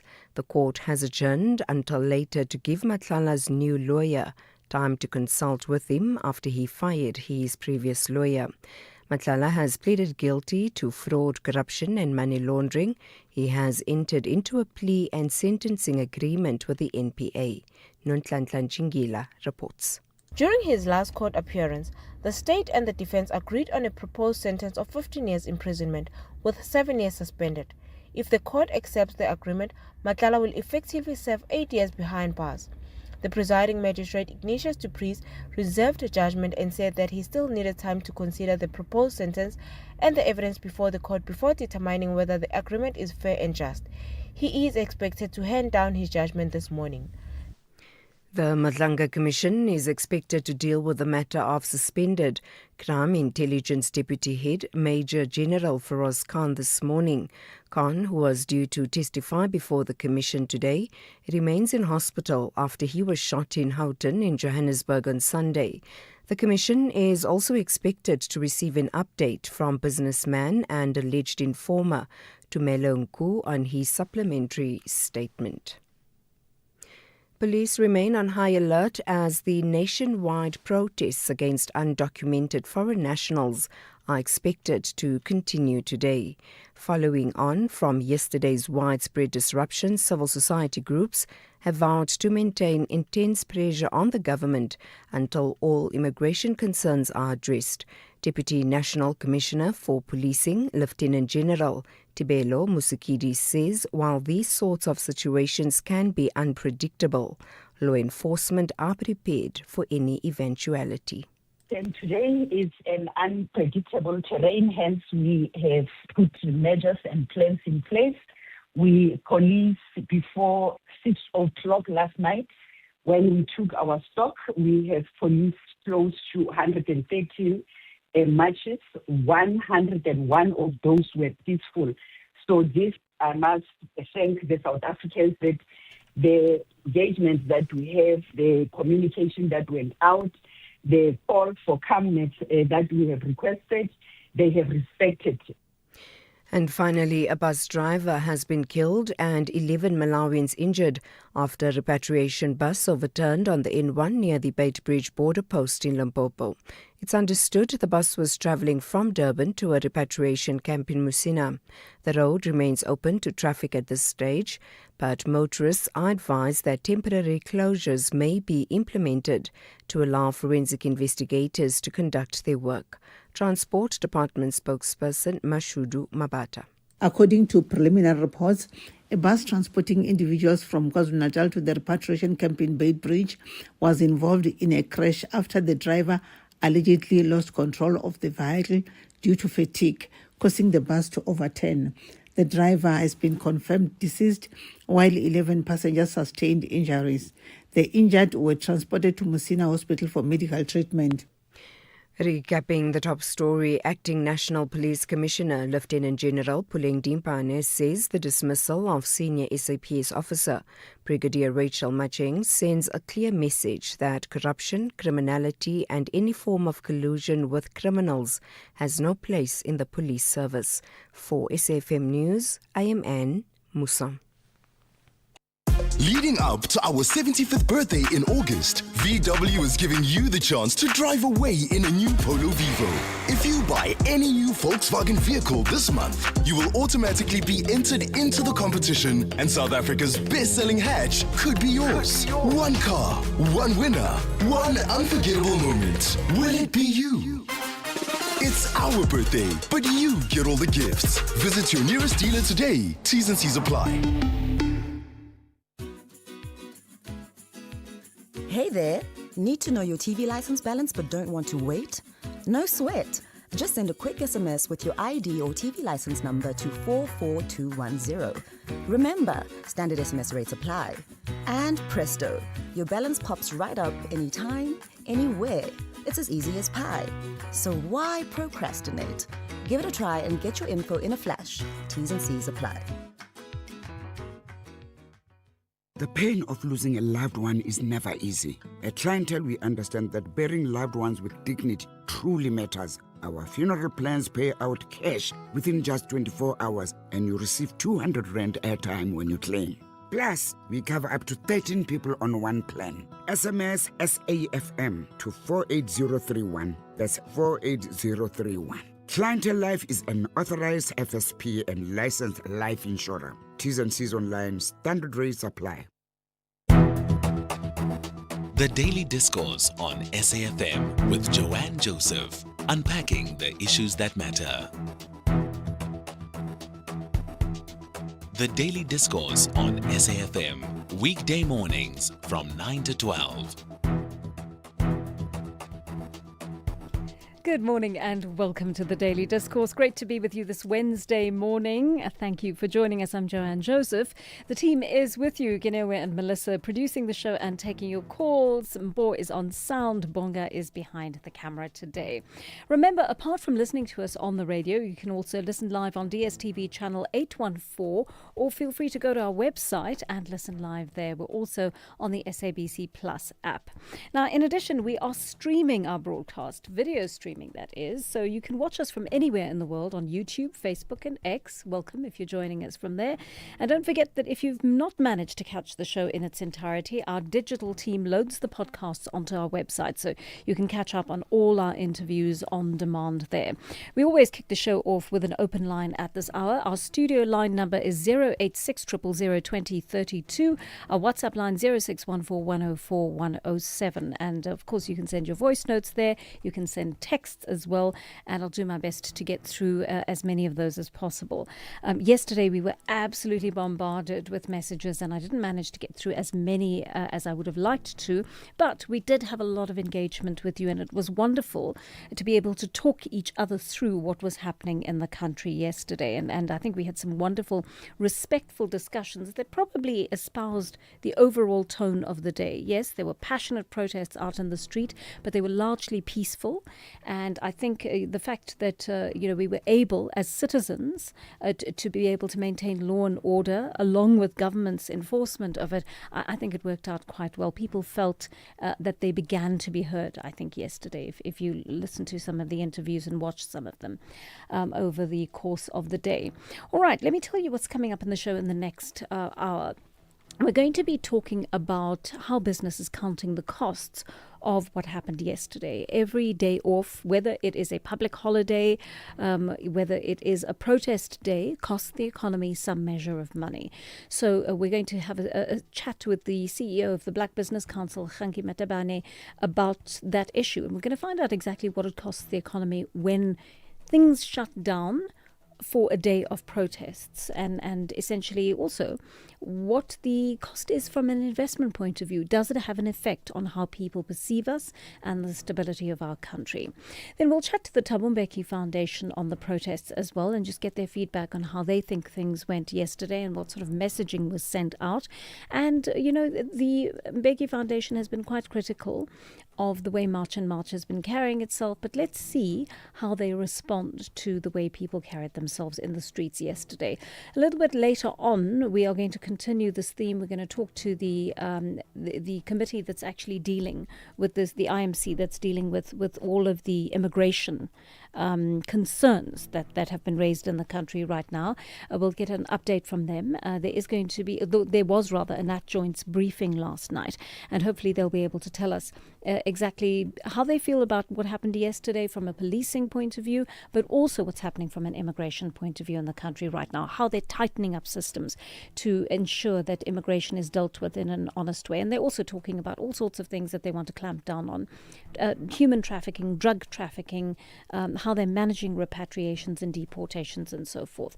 And then we'll check in with our reporter as well at the Beitbridge border post to find out exactly what things are looking like there. There are thousands of migrants that are waiting to cross the border there, and we're trying to just get a sense of exactly what it's looking like there and whether Home Affairs is coping with those large numbers. And then, of course, apart from all the other stories that we are bringing you today, and there's also a story about the PSA being warned about deregistration. Do you work for the public service? Are you a civil servant who might actually be affected by this if the PSA is deregistered? It looks as though, according to the Labour Department, they haven't complied with legislation. And so they're one of the oldest trade unions around in the country, and yet here they find themselves in this situation because they haven't allegedly complied. So we're going to find out exactly what's behind that. We'll speak to them in a short while, a little bit later on in the programme. And then, of course, it's that day. It is our 11 o'clock slot, in fact, more specifically, when we connect with someone from the financial services world to give you advice on investments and so forth. So we are, Brian Hirsch is again out today. We're going to be connecting with Sandy van der Zanden, who's a wealth management specialist, to talk about the issue of saving and how you can go about doing that. It is actually Savings Month. That kicks off this morning, and so we've made it coincide with that. Let's take your calls now at 13 minutes past 9. Neje in Bloem is on the line to us. Neje, good morning. Good morning, JJ. How are you? I'm well, thanks, Neje. Tell me what's on your mind. JJ, I appreciate a concept brought by the March and March yesterday. And the protest was peaceful. There is no injury, there is no anything. So I regard it as the straw that broke the camel's back. You mean in terms of convincing government that it has to beef up its migration and services and so forth? Yes, JJ. Yeah. When I walk around the CBD in Bloemfontein, the city was quiet and clean and quiet. Yeah. You know. Yes. It's like that. You know, Nigel. Nali haiwa. Unuka So, but anyway, there's no problem. But what is left now, JJ, is for metros and preliminary municipality to enforce a law. You see? Yeah. Thank you very much, JJ. Neje, thank you. Thank you very so much for your call. Nice to hear from you. Charlie in Koffiefontein is on the line to us. Good morning, Charlie. Good morning, Joanne. How did you find yesterday? I just wanted to applaud the majority of the March and March members for the peaceful march that they had. These rook elements that came in yesterday from Alexandra and some of the townships in Durban on Monday night and also in Cape Town on Monday night, those ones paid them because they were trying to stabilize our movement. But then as you also, all the marches were peaceful except for the one in Hillbrow where our people were provoked and a 17-year-old was shot. We still have not yet confirmed if they're alive or not. The other thing what I wanted to say is that I don't know if you followed the news yesterday, but the marches in Durban were mostly peaceful. Now, there's one journalist from ENCA. A lot of people can confirm what I'm saying. His name is Sipamandla Goge. This guy kept on telling that the marches are peaceful, but he is sure that chaos and violence is going to erupt. It seems as if he was disappointed yesterday that the marches in Durban were very peaceful, but then we move on because you know how some of the media is. And the last point that I wanted to make to you, Joanne, is that because of these marches now, in my small town that I'm in, already 5 illegal Ethiopians arrested and they are on their way to be deported back to Ethiopia. Mm-hmm. So now, do you see what these marches are bringing now? People are basically doing their jobs now.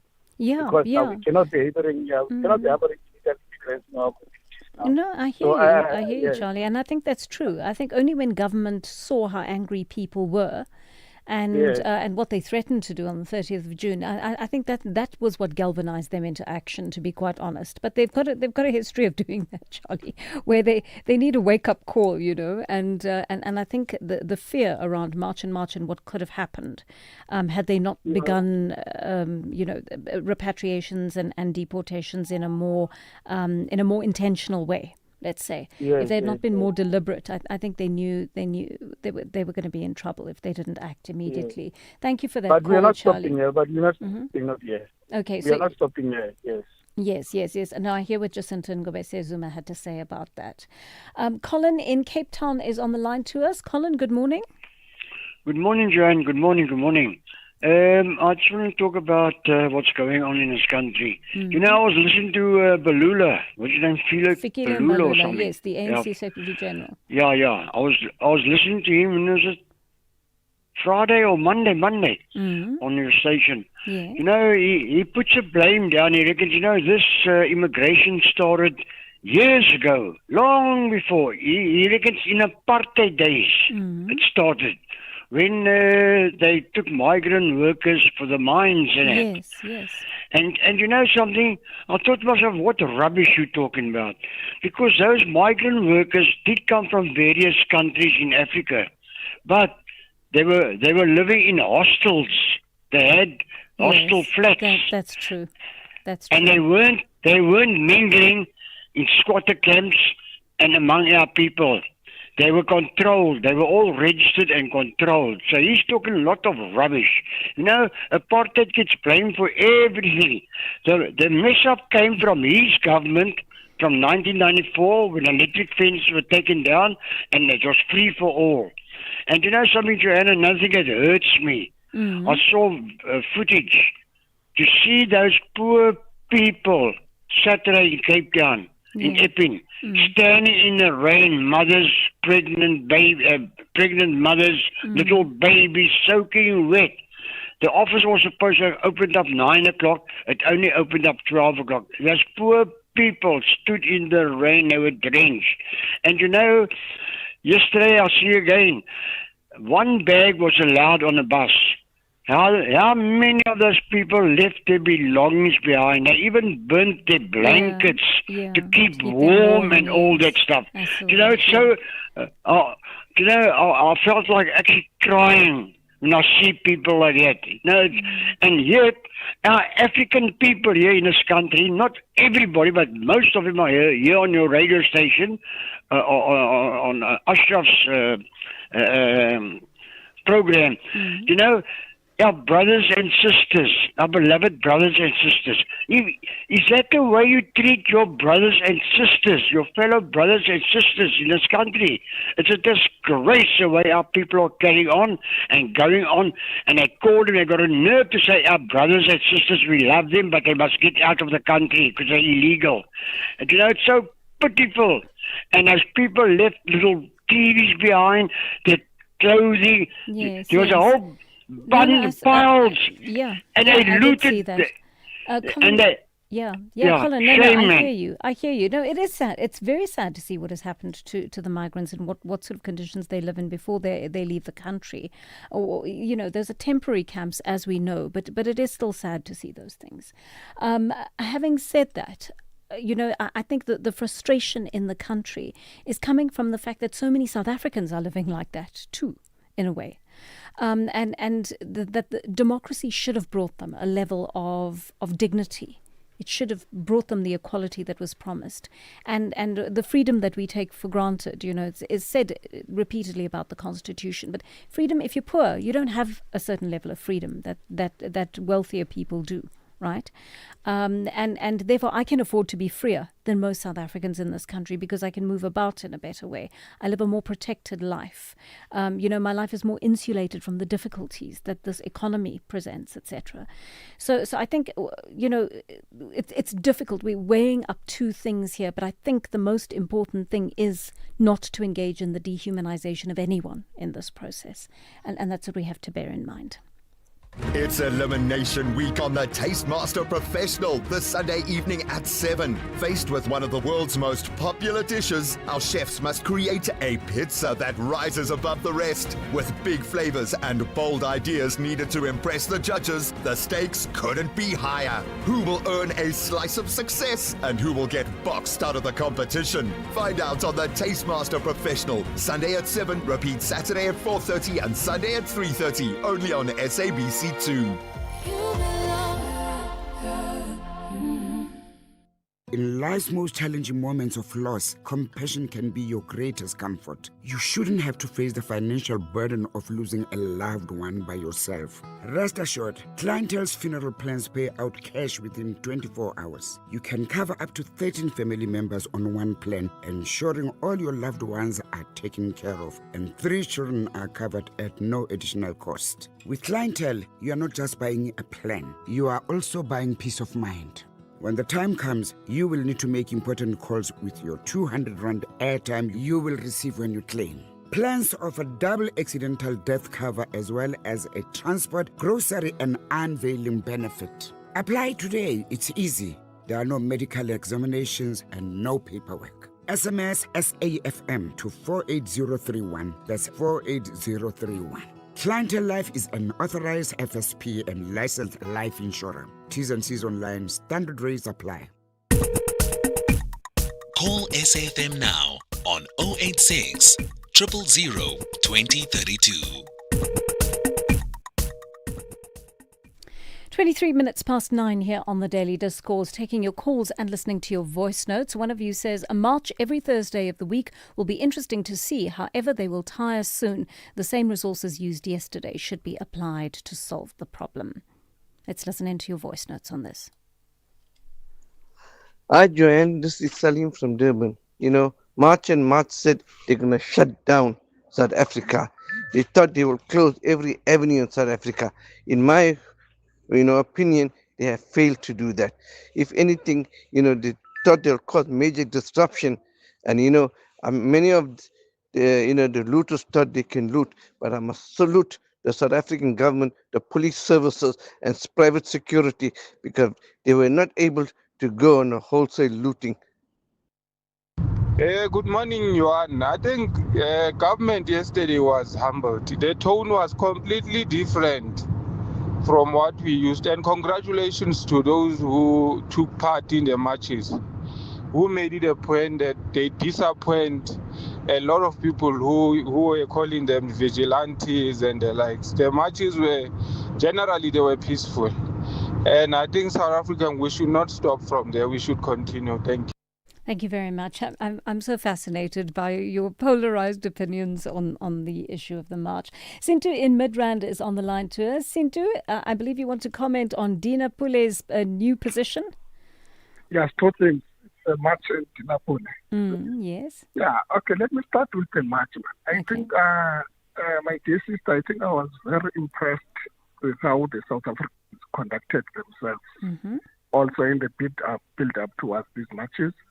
And also when they were involved directly in terms of raising the concerns that are affecting South Africans in relation to the undocumented and illegal foreigners in this country. Remember, people should not be confused that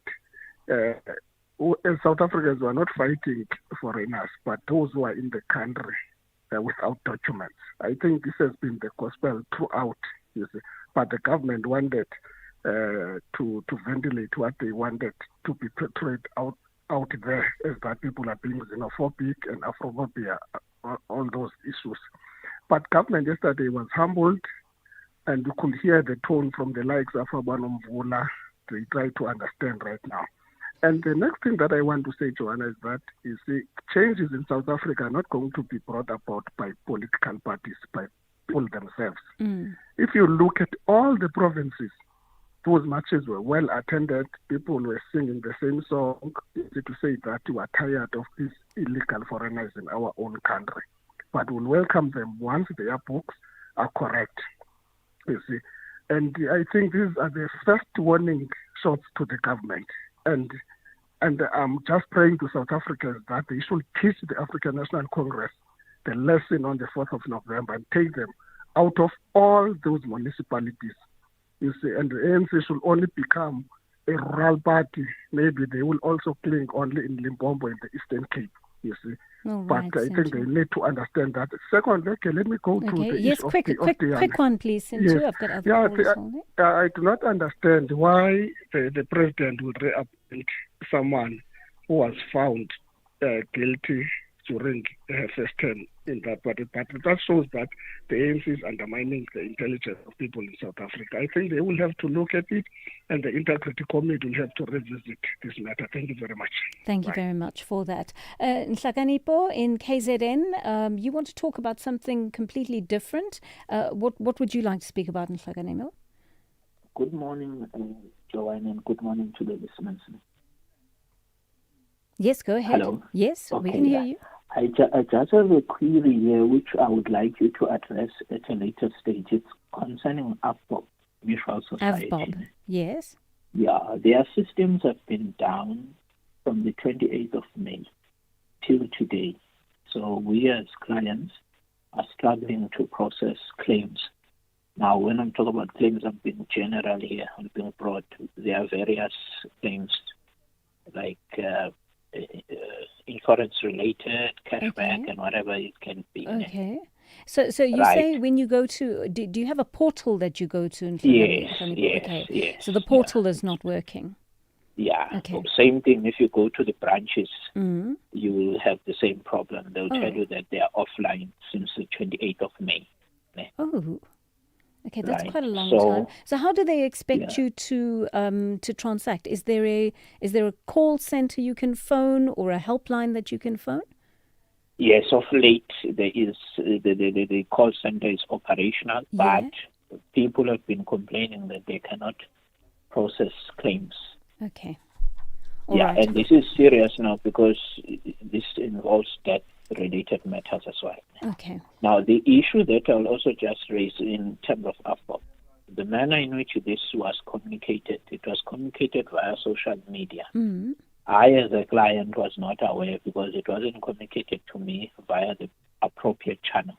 Okay, so there was no notification, there was no email or SMS or something to say this is the problem with it. Okay. No, I didn't receive it. Okay. Then they are just spinning the same story that they are working on the system up until today. Oh, okay. That does sound a bit strange, but let's find out about that for you in Nhlakanipho. We'll perhaps give AFBOB a call and just find out what's going on there. Thank you for flagging that with us. And if there are other AFBOB clients who've experienced the same difficulty, please do let us know. 9:30 on the Daily Discourse, we are connecting with Anne Musso for your latest news headlines. Thanks, Joanne. Good morning. In the headlines, police remain on high alert today as the nationwide protests against undocumented foreign nationals are expected to continue. Entrepreneur Vuzimuzi Kat Madlanga has changed his legal team in the multi-million rand Medicare 24 fraud case. This comes ahead of the anticipated judgment in the fraud case sitting in the Pretoria Specialised Commercial Crimes Court this morning.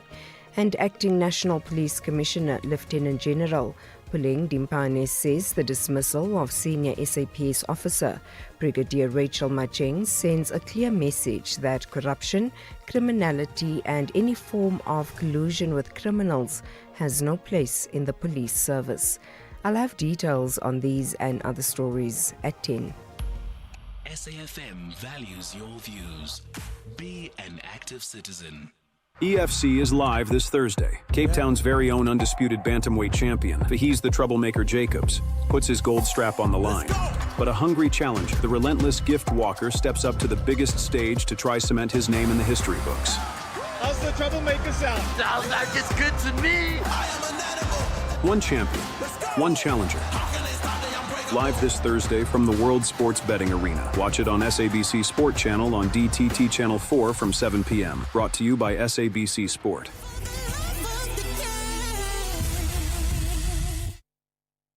It's always the same with you. I want this, I need that, and somehow I am always the one paying for it. I think we need a little time apart. Not forever, just long enough for me to build some interest again. After all, distance makes the funds grow stronger. Give your money time this July savings month. Open a Nedbank 32-day notice account in under 2 minutes and earn up to 7.55% interest with 0 monthly fees. Go to nedbank.co.za. See money differently. Nedbank, we're a licensed FSP and registered credit provider. T's and C's apply.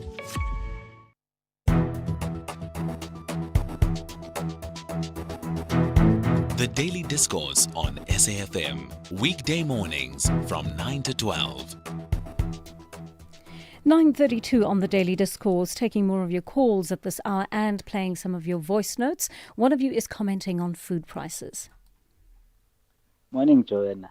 Let me go through to food prices, especially basic food like your maize meal, my sister.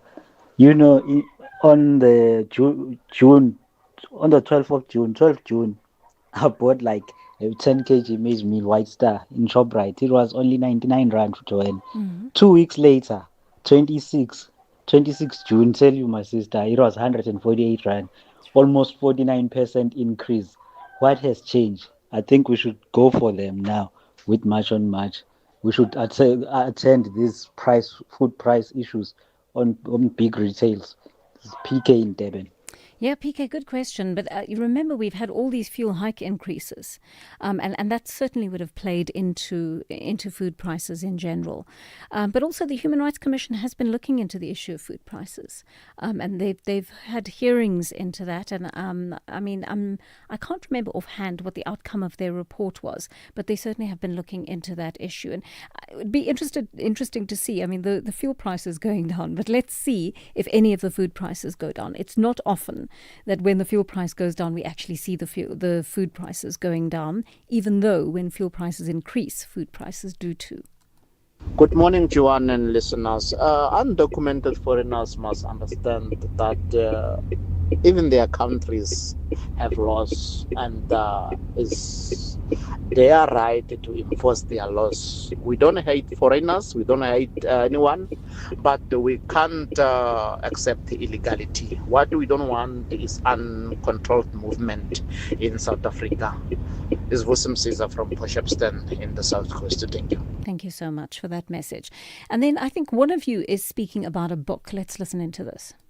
Good morning, Joanne and the listeners. Joanne, thank you so much for recommending the book, The Boy That Refused to Quit. What an outstanding book. And isn't that book so relevant as to what's happening today and what happened yesterday around March and in South Africa? I think every March follower and South African should read that book. But thank you so much. What a fantastic story. Thank you for a great show. Saki in Kraaifontein. Oh, thank you for that. I'm so glad you read that book. I loved it. It was Dr. Emmanuel Taban's book. And if you haven't read it, but you know, let me for a moment just take a moment to recognize the empathy that literature builds in us when we read and when we are able to see things from other people's point of view. Because reading is just so immersive. And you can even if you haven't lived that life, you can build a little bit of empathy with somebody who's been through that. And Emmanuel Taban, I've spoken about him before. He's a wonderful doctor. He's a pulmonologist in South Africa right now. He's from South Sudan. And essentially, as a young boy who was trying to escape violence in his territory, he trekked basically all the way down Africa and eventually ended up in South Africa. And he was given the support. He was eventually, after a harrowing trip down here, I might tell you, he eventually made it here, and he was given some support by figures in the church and so forth. And he studied, and he was able to become a doctor. And he's a wonderful pulmonologist. He was also at the forefront of fighting COVID in this country. And that book is beautiful, The Boy Who Never Gave Up. If you would like to, I mean, sometimes we can get very trapped into our own worldview. If you read that book, it will give you a sense of what some migrants actually go through before they get here, and what it takes for them to come to a country like ours, and why they flee the countries that they do. I always find literature so useful in building that empathy. All right, it's just after 25 minutes to 10 here on the Daily Discourse, and every widespread protest, rather, like yesterday's, of course costs the country money. There's a lot to consider in the wake of so many gatherings in different provinces. They include possible damage to infrastructure, the costs of businesses closing for the day, and potential investment in the country. Let's find out more from the CEO of the Black Business Council, Khanki Matabane, who joins us on the line now. Mr. Matabane, good morning to you, and thank you for your time on the Daily Discourse. I'm not sure if you've had a chance to do the maths yet. It is still early days. But generally speaking, what do protests on the scale of yesterday's demonstrations tend to cost the country? Good morning, Joanne, and good morning to the viewers, to the listeners of SAfm. We haven't finalized the computing of the figures, but almost 90% of our especially small businesses decided to be cautious and closed. So they were not operating completely because no one actually knew the extent of the march and the routes that were actually going to be followed. So most of the businesses decided that no, for the sake of the safety of employees, for the sake of the safety of the businesses, they just decided no, let's just close the businesses. So they basically 90% of the businesses lost their daily taking, and we're talking about small businesses. Big businesses, at least they are able to work from home. But most of the services that are rendered by small business, you have to be physically there. Like if you're doing hairdressing, if you're doing fixing of cars and cooking and all those type of things, you need to be physically there. You can't do that remotely. But I think today everyone is open. It's business as usual, and we hope government will then be able to come up with a sustainable way of addressing the real issues that were raised by the citizens. I mean, you're making a really important point there about the fact that the bigger businesses, the retailers and so on, would have been able to open, but the small businesses wouldn't. And of course, government requires the buy-in of business to grow the economy. Would you say the business fraternity felt that government's preparation for and the response to the protests was adequate yesterday?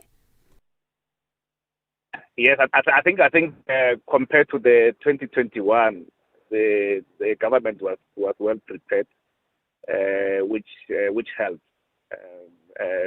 because you can't predict what is likely to happen when people are marching. So the preparations were much better. I think even the president engaged business just a days before the march was going to happen. So hopefully even in the future the preparation will be just like now, so that we minimize the disruption. Talk to me about the kind of costs that are more difficult to enumerate, like the foreign investment that may be put on hold if any kind of instability is perceived. Yeah, I think in our view, we don't think the foreign investors will be threatened by what happened yesterday. This happens all over the world. It's not unique to South Africa, where citizens decide that now we've got a lived experience. We want government to resolve our issues. Then we're going to do it in a peaceful manner. So I don't think we will have a fight of investors. And mainly the investors are usually big business. The big businesses were not affected because the marches were not even happening in 10 and 15 and other places where big businesses are. So we don't think that will happen. But I think the reputational risk is there. I think it's important that we as South Africans, we need to communicate properly and communicate the right things and stop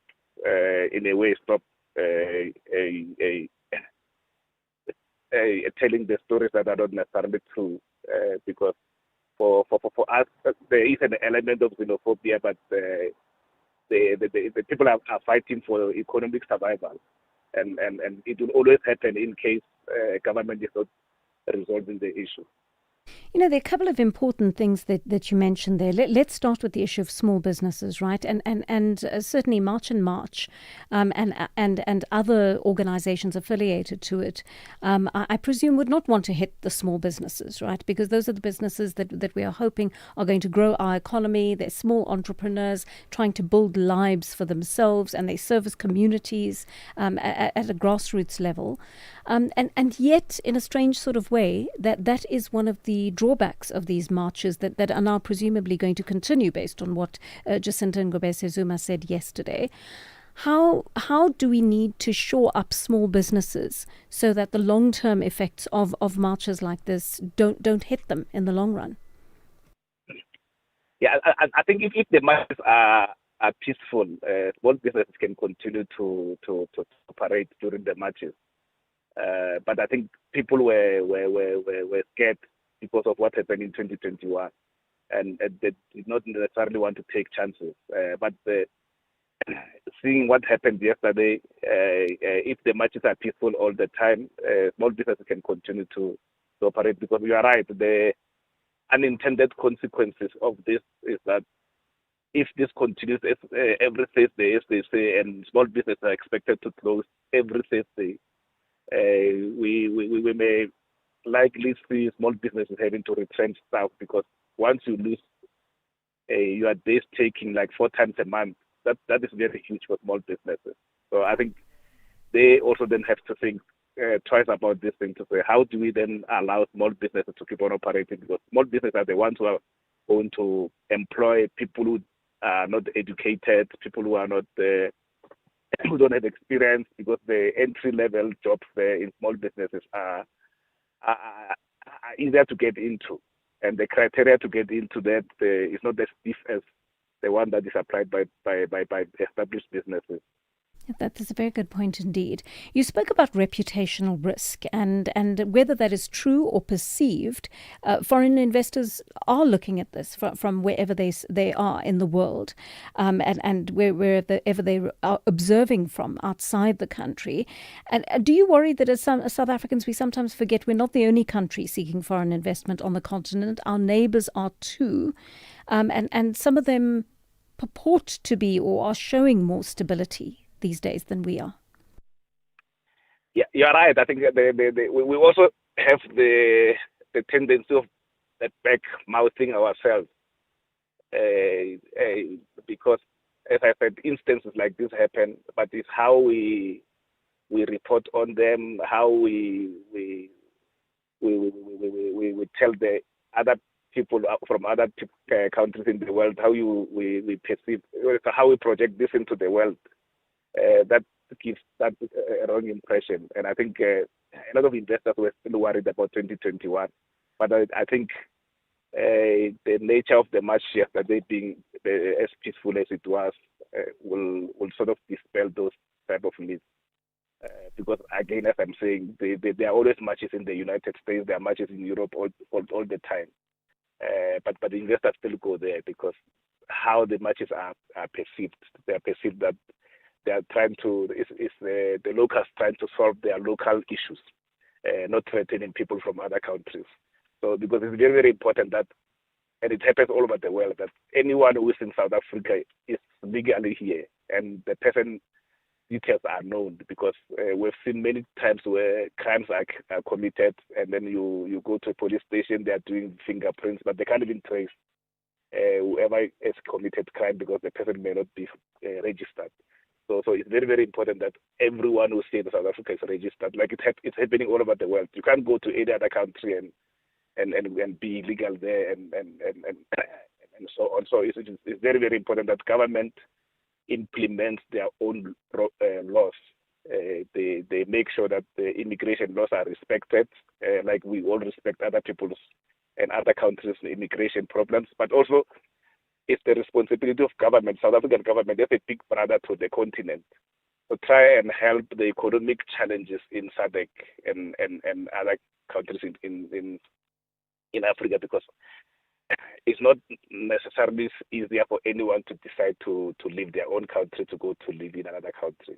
They must be pushed by prospect of prosperity, and South Africa being a prosperous country being perceived like that, everyone will want to come here. So it's very important that the politicians help other politicians in the continent to solve the economic challenges there, so that people can decide to stay in their own countries. Thank you for speaking to us today, Khanki Matabane, the CEO of the Black Business Council. You are listening to Joanne Joseph on SAFM. Just after 9:45 here on the Daily Discourse, and the Thabo Mbeki Foundation has been circumspect about the protests against undocumented migrants. The former president, after whom the foundation was named, has always been an exponent of Pan-Africanism. In recent days, he's cast doubt on the motivation for the demonstrations. CEO of the Thabo Mbeki Foundation, Max Bozwana, joins us now. Mr. Bozwana, good morning to you. What stance has the foundation adopted on the protests that happened yesterday?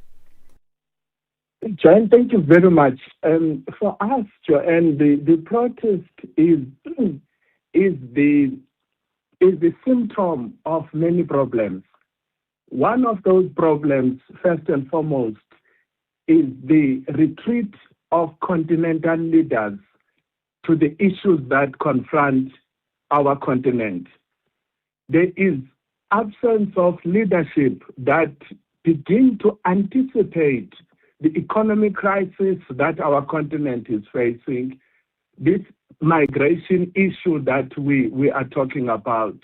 You actually do not hear today any of our 54 leaders speaking about the continental approach when it comes to integration, when it comes to issues of economic reintegration, so that you do not have other people on the other side of the border living on what is perceived to be a palace of excellence, as opposed to the sea of poverty. But secondly, our own country, Joanne, is facing very, very serious problems, deep problems of economy that is stubbornly not growing, deepening levels of poverty, deepening levels of high unemployment, hopelessness and despondency. And all of these issues are our own problems as South Africans to deal with. The danger is for us to scapegoat these issues to illegal immigrants, documented or undocumented. And I think that's the approach we are taking. Business Days reported that former President Thabo Mbeki insists the protests are not citizen revolts, but orchestrated ploys driven by political objectives ahead of the election. I mean, I wonder, given what you've just said, how your stance about South African poverty and suffering gels with what President Mbeki's had to say. Joanne, look at the fact that one of the good things about South Africa is the institutions that we have. And one of those institutions is the Stats SA, so that when we respond to these things, we come directly from the facts. If you look at the fact that it's only between 4 and 5% of the migrant population that resides in South Africa today. But the contribution of migrant population to the GDP of our economy is 9%. Now, to scapegoat then the challenges that we are facing, simply to people from other countries, is really what we are challenging. And we understand that there's upcoming local government elections, but also there has been a consistent view, in particular from those that previously owned us, to make sure that South Africa is discarded from the rest of the continent, because the continent will likely progress without South Africa's leadership. And that's why there was this investment in the liberation of South Africa for the sake of the continent itself. But if you isolate the continent, South Africa from the rest of the continent, that will ensure serious difficulties to the continent itself. So that's why we're saying this thing is not just an innocent issue. it's deeply, deeply political, and we can't run away from that. And there seems to be very little acknowledgement of the fact that successive ANC governments have failed to monitor the immigration issue the way they should have, and that includes the Mbeki administration. Does former President Thabo Mbeki take responsibility for his government's role in creating a situation where migration has not been properly controlled in this country? Joanne, migration in this country has been going on for more than 1,000 years. At some point, we will share with you the work we've been doing since the 12th century about the movement of these Africans throughout the continent. So the point that is critical is how do we enforce the laws that we have, because I think that's where the crux of the matter is. But at the same time, the crisis we are facing today is that many, many poor people who are facing serious difficulties of the challenges of the cost of living are seeing themselves having to carry the burden of people from other countries. That's why then it's quite easy to exploit these genuine grievances to lead to the sort of mayhem that you begin to see. One fear is that this is a space that has been left as a vacuum. And that space is beginning to be occupied by people today who will be calling out for illegal immigrants. Tomorrow, they will be calling out for banks to give us R1 million every month. The other day, will be calling for the president to leave. I think the main issue for us is to deal on urgent basis with the security crisis that the country is facing. As you can see, when you guys are broadcasting the issues relating to the police stop brass, we need to deal squarely and clearly with the issue of an economic plan. As we speak, there is nothing on the table that says this is a program to rescue these millions of South Africans from poverty. But more importantly, is the absence of a new inspiring vision that sets out a common program that can say to the rest of us, tomorrow will be better than today. Mr. Bozwana, I mean, on paper, that this sounds wonderful, right? And I hear your commitment to Pan-Africanism. I hear your commitment to building a better future for our people from an ideological point of view. But as the analyst Justice Malala told us a few weeks ago on this program, there's no shortage of policies. The problem is with implementation.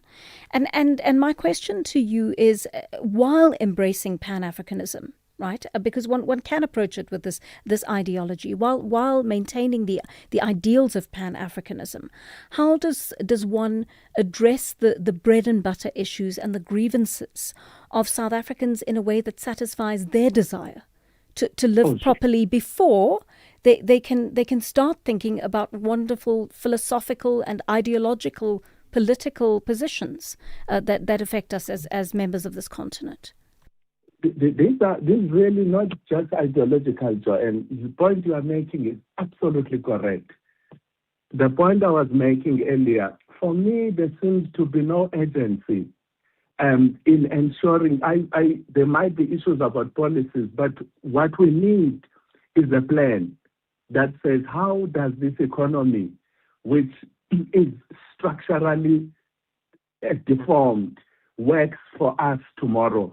When you talk about the rest of the continent, you know, almost 27% of our tourism is from the continent. Most of our export as a country is to the rest of the continent.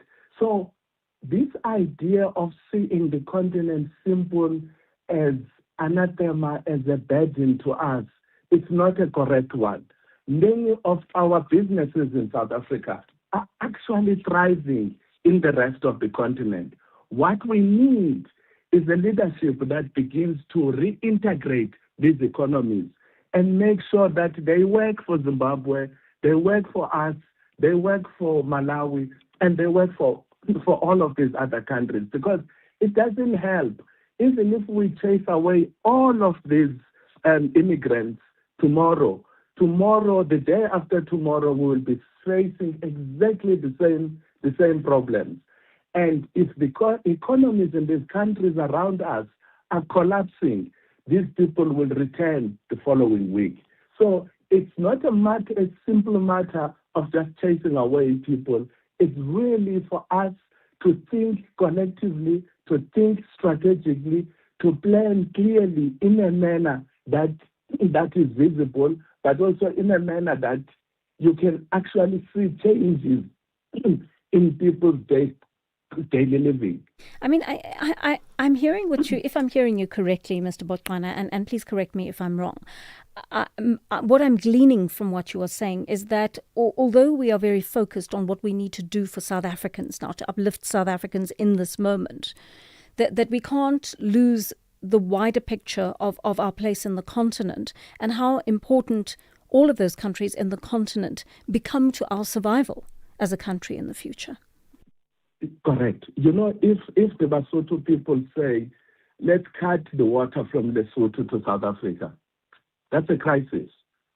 And similarly, with the rest of the other countries, if the other countries say, let's boycott South Africa in every other respect, it will cause a crisis for us. So the point really I'm begging for is for Africa not to be seen as this dark place that is engulfing us into poverty. We have had, Joanne, post-apartheid, really a successful program economically absorbing people into employment, comprehensive Africa policy, and all of those things, people could see visible that there were changes. Lately, the challenges of lack of growth, the challenges of lack of direction, the challenges of lack of Africa policy is exactly what is leaving the poor on their own. And it's leaving the vacuum for a number of other chance takers, charlatans, lazy, some other people that will occupy that space. And when they occupy that space, it will leave a terrible impression about our country, even as an investment destination, and driving the country deeper into economic crisis. Well, thank you very much for sharing those interesting ideas with us. Max Bozwana, he is the CEO of the Thabo Mbeki Foundation.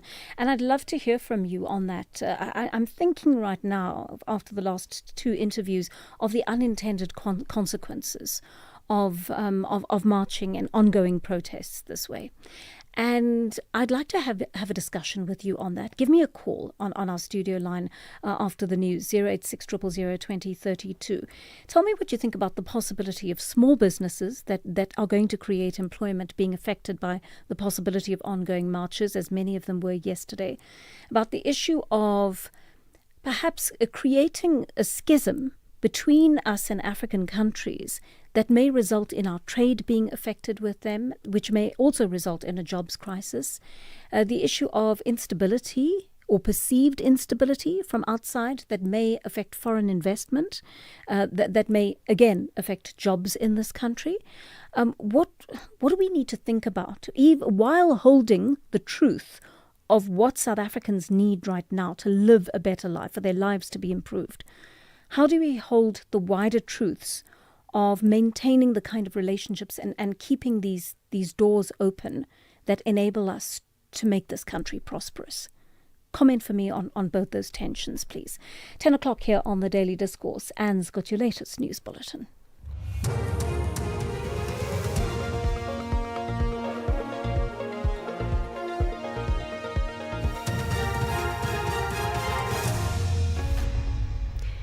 In our top stories, Madlanga appears at the Pretoria Specialised Commercial Crimes Court, and Lieutenant General Dimpane welcomes Brigadier Macheng's dismissal.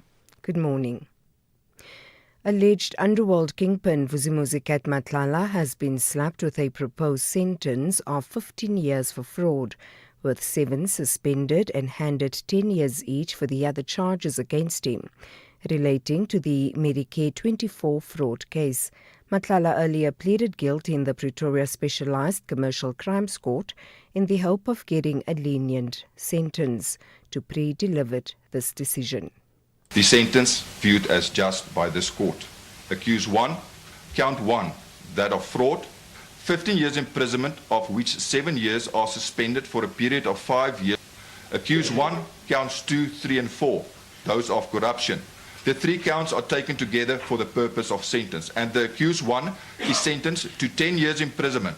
Counts 5, 6 and 7, money laundering, in respect of accused 1, 10 years imprisonment, of which 8 years are to run concurrent with the sentence imposed on count number 1. The net result is a period of 12 years imprisonment. The Acting National Police Commissioner Lieutenant General Puling Dimpane says the dismissal of senior SAPS officer Brigadier Rachel Macheng sends a clear message that corruption, criminality and any form of collusion with criminals has no place in the police service. Macheng, who's implicated in the Medicare 24 fraudulent tender case, has been fired with immediate effect. She was found guilty on multiple counts of serious misconduct arising from her relationship with Matlala. National Police spokesperson Eflenda Mate. Among the charges on which she was found guilty are accepting gratification, money laundering, improper conduct by advising Matlala against the interests of the SAPS, conduct prejudicial to the administration of the SAPS by providing Matlala with a list containing details of SAPS members with the intention of deriving a financial benefit, and dishonesty. Lieutenant General Dimpane said the outcome sends a clear message that corruption, criminality and any form of collusion with criminals have no place within the SAPS. Gauteng police have launched a manhunt for a suspect who shot and killed a man in Alexandra, north of Johannesburg last night. Police say the victim was shot during the looting of a foreign-owned spaza shop near the intersection of 8th Avenue and Joan Tlantla Street. The exact circumstances surrounding the incident are still unclear at this stage. Gauteng police spokesperson Brenda Muridili. Police in Gauteng are investigating a case of murder after a man was shot and killed during the evening of 30 June 2026. Preliminary reports indicate that at around 2000 hours, community members were looting foreign-owned spaza shops between 8th and 9th Avenue when shots were fired, resulting in one fatality. No arrests have been made yet and investigations are continuing. Anyone with information is urged to contact their nearest police station or contact the Crime Stop line on 08600 10 111.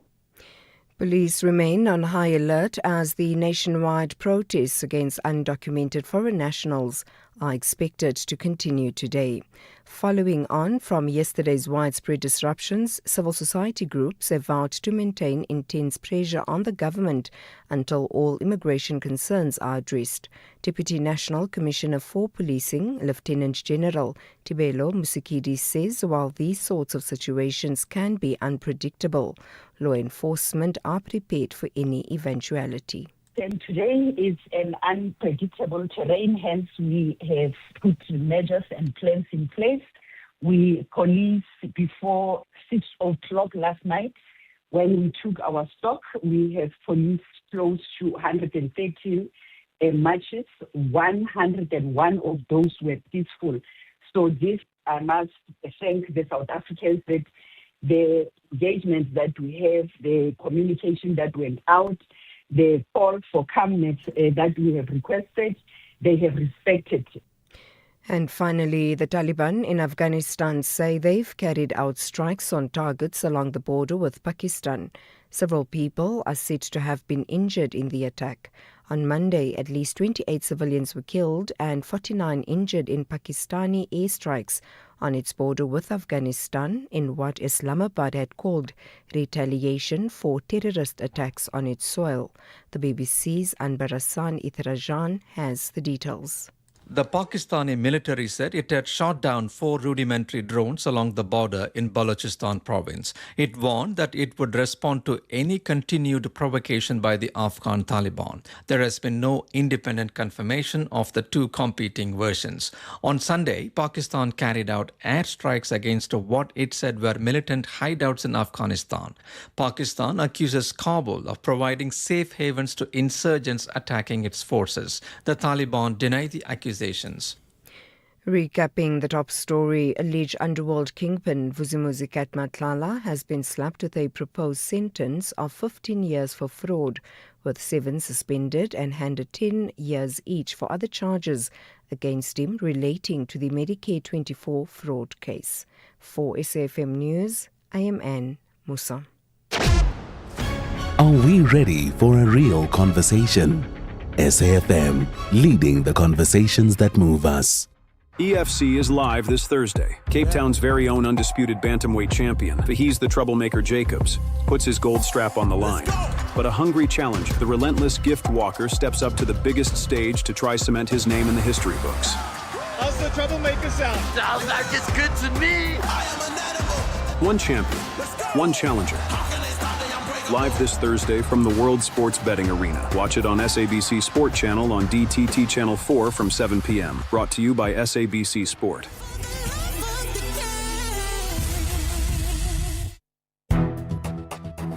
The Daily Discourse on SAFM with Joanne Joseph, unpacking the issues that matter.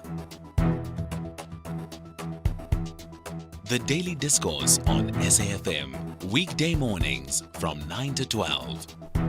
7 minutes past 10 here on the Daily Discourse. Thank you and welcome to the programme. Thank you for joining us here. We are into the second hour of our show on this Wednesday, and it's been good taking your calls. In the last hour, we've been listening to members of the business fraternity as well as the Thabo Mbeki Foundation talk about essentially the aftermath of yesterday. What happens now that the marches have taken place, and what are the consequences, both intended and unintended, of what happened yesterday? And I'm going to take your calls on this. Our studio line is open 086 000 2032. Our WhatsApp line 0614104107. And we're actually just not actually going to do any interviews right now because we just want to stop for a moment to take a breather, to take your calls and to listen to you on what you think about these issues. I asked a question before the break. I asked about the issue of the consequences of from a wider point of view. And I'm not simply talking about the issue of migration. I'm talking about growing the economy. I'm talking about employment for our people. I'm talking about all sorts of issues that marches of this nature and any kind of protest action may have on the economy in the long term.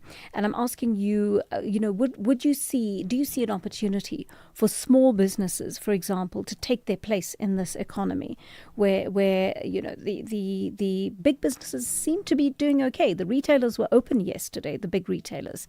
They were trading as normal. What about the small businesses? How are we going to start growing those businesses? And there's another question I have about them. It's not just March and March, but everybody who is participating in the protests and affiliated with them. Now that the show of force has happened on the ground, what happens next? What is the next plan? I know that Jacinta Ngobese Zuma says they will keep marching, but in aid of what? Because government is now accelerating repatriations and deportations, right? It's already in the process of doing that. The IMC, which is this committee that is looking into migration, is already looking quite intentionally at the issue of preventing trafficking, policing the border, getting Home Affairs to get its act together and speed up the processing of documentation and so forth. So all of that is already in progress. What is the purpose of the next few marches that take place? Tell me, if you're going to participate in them, what is your intention and what do you hope to achieve by doing that? 10 past 10 on the Daily Discourse. Let's take a call from Tudukani in Durban. Tudukani, good morning. You want to speak about the issue of policy, I believe? Good morning. How are you? I'm so well, thanks, Tudukani. Go for it. No, I'm good. I was triggered by the gentleman that you were talking to before the news, how he was avoiding your questions. Oh, that was Max Bozwana from the Thabo Mbeki Foundation that I was speaking to. Exactly. You see, the problem with the Thabo Mbekis and all of them and all these clever blacks, they are the reason why we find ourselves where we are today. Because such people who are the one that are portraying South African as if they are not for other Africans. No one is saying we hate Africans, but as a former president, Thabo Mbeki failed to implement the immigration laws in this country, and people were flooding. If I may ask you, you maybe as a mother or you have your own children in your own household, you can't be having your own children and your own brother does not go for work or look for work, and then their children come and eat here, and then you can feed them maybe for 1 or 2 days. But as it continues, when your children are starting to starve, you can't keep on telling your children about that we are all belong to a certain name. Everyone has got a right to have food in this house. Because at the end of the day, the budget for South Africa is for South Africans. So people like former President Thabo Mbeki are the reason why Eastern Cape is what it is. Most people, the leaders in Eastern Cape, who you give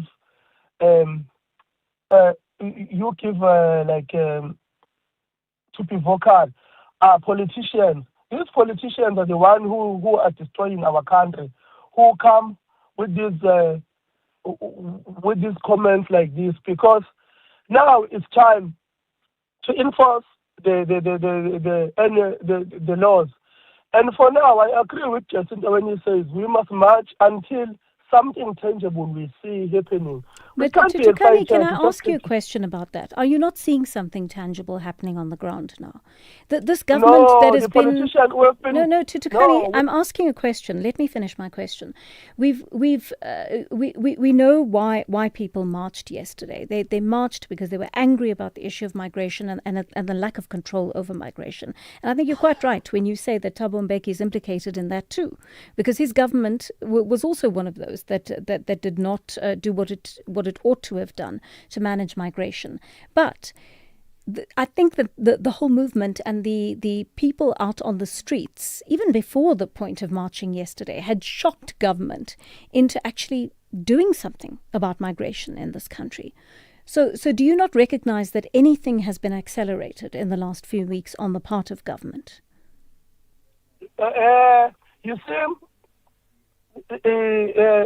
the government, that's what I'm saying, the problem with the politicians, they are bluffing the people because they see it's... So you don't see people being repatriated. Is this all imagined? You don't see the repatriations and deportations going on right now? I'm saying, if we stop marching, also, these politicians, because we have been with them for 30 years, they're going to stop too. Okay.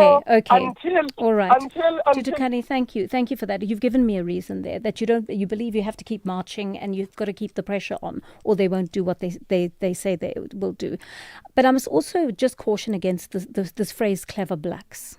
It's something that gets under my skin, because the origins of it, and I know that former President Jacob Zuma used this term. He used it to disparage black intellectuals. And he used it to disparage education by extension, in my mind, to my mind.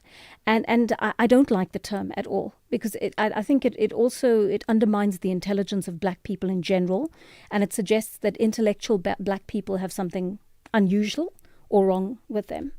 Let's move away from that kind of terminology. Right? Black people in this country are in general intelligent, and to call certain people clever blacks because they are intellectual and because they've studied and they've taken the time to learn about things. Don't disparage people who learn and who value education. love education, have respect for education, and have respect for people who love education and who've uplifted themselves out of poverty using education. That is something we hope to do for our entire country. Hopefully all of us will be able to access education for ourselves and our children at some stage. Mike, in PE, talk to us about the issue of immigration. What's on your mind? Joanne, quickly, there is no, there's no country in this world that allows illegal migration. There's none. Yes, quite right. Yeah. I've had the privilege to be around the world, okay? Yeah.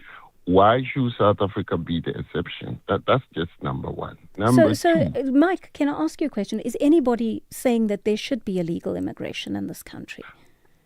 Yeah, but if you listen to most of the analysts, I've even heard analysts saying that those who do not have documentation must be regularized. I've heard it. But do you know why they said that, Mike?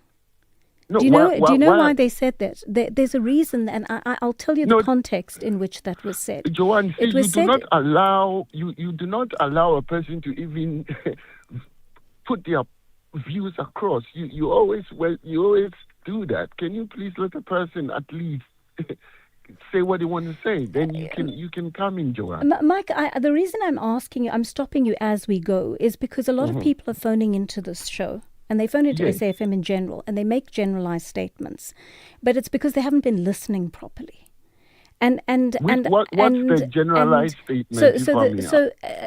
First of all, people are phoning in and saying you can't have illegal migration. Of course, you can't have illegal migration. That is common cause with every person who calls in and every person we interview on the show, right? So nobody agrees that there should be illegal migration in the country. What you're bringing is not a new idea. Everyone agrees that immigration should be carried out lawfully.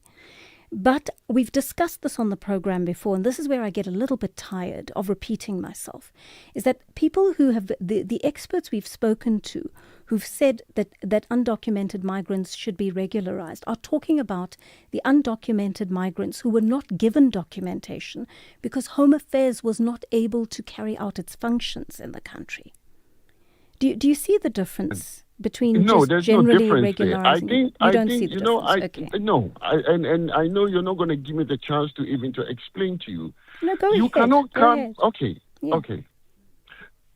How do you come into a country on a tourist visa and then go apply for an asylum or refugee status? How does that work? I'm asking you.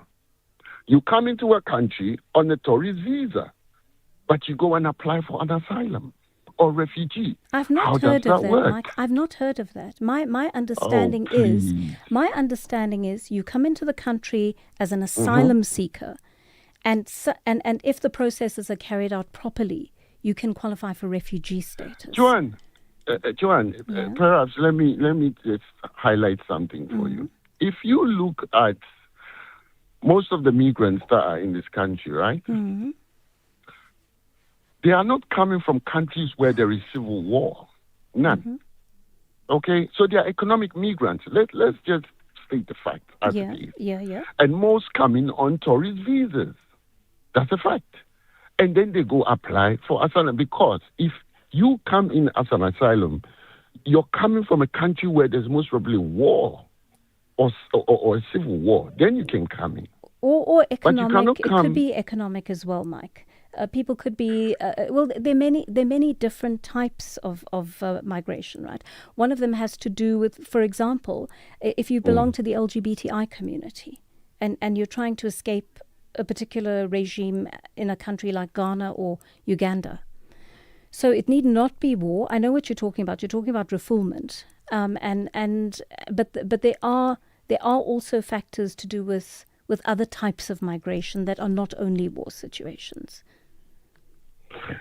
I think you're taking it all over the place.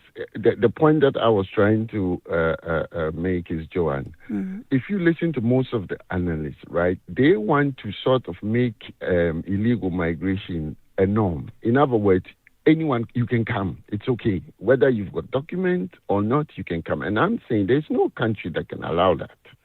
That's the point that I'm trying to raise.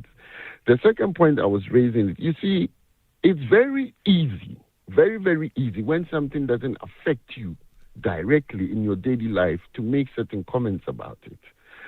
Those raising the issue, this is their daily life. This is what is affecting them in their daily lives. Some of us living in our high walls and our swimming pools and Wi-Fi and so on, we are not affected by it. So we can come up with all academic jargon and all sorts. It's not our lived experience. Let's hear those who are shouting. Let's hear their lived experience. Let's not drown them out. Because what I'm hearing is we are more philosophical and academic than the actual daily lived experience of the poor. That's how I see it. We are sort of suffocating them. Yeah, you make a point there, Mike. I mean, I think a lot of people phone into this program and others on SAFM to talk about their daily experience, right? And I think we balance those. We try to balance those with voices that are in the know in terms of migration. There isn't a single expert. You're completely wrong about this. There isn't a single expert we have invited onto the program who has been in favor of illegal migration. Not one. And that says to me that you haven't listened properly to what people have said. You have superimposed a worldview on what you think they're saying. But nobody on this invited onto this program has ever said, since I've taken over, we support illegal migration. Not at all. Secondly, when we invite someone on who's talking about what may appear to be lofty, like the economy, like trading with other African countries. And it sounds lofty. It certainly does. But they're talking up to us about the bigger picture. They're creating a frame for us, a framework in which we can understand our daily lives, because those big issues do impact on our daily lives. If, for example, other Africans stop trading with us, if they say we don't want to do business with South Africa anymore, that has a material effect on our economy, and it has a material effect on jobs. And that filters down to every person in the street who does not have a job right now. And that is why we have those conversations. We can have both at the same time. We can do both at the same time. We can talk to the people on the ground who are affected by what is going on directly and who are suffering from it. And we can combine that with the bigger picture of what is going to happen to those people's lives if we don't fix the economy and other issues around it. So we don't have to be blinkered. We can look at everything and the bigger picture, and we can learn something from everybody that we are listening to on the show. Emmanuel in KZN is on the line to us. Emmanuel, good morning to you. Good morning, ma'am. How are you? I'm so well, thanks. Emmanuel, go for it. Yes, ma'am. Ma'am, I'm a South African. I'm still young. Mm-hmm. But according to my own research, what I'm seeing happening, yes, I agree that there are illegal immigrants in our country, and there are those that are taking jobs over legal foreigners. Mm-hmm. I agree on that one. But now, ma'am, when it comes to our economy, we need to understand this economic system that we are using in the country, yes, which is capitalism. Mm-hmm. Capitalism is a profit-driven system, True. which means it prioritizes profits over workforce, and that workforce is the people themselves. Mm-hmm. Now, let us look at the spaza economy, how much it's worth in South Africa right now. It's worth 180 billion rands. Mm-hmm. So meaning, as we are facing the inflation, we have big businesses and smaller businesses. We are squeezed into a corner where big businesses are starting now to move a little bit lower to battle with smaller businesses. I don't think I'm able to mention that, but I remember that I was listening to one of your shows and I heard that Woolworths is now entering the private schools sector. Yes. In terms of tuck shops, I think, in terms Emmanuel. of tuck shops. Yes. Yeah.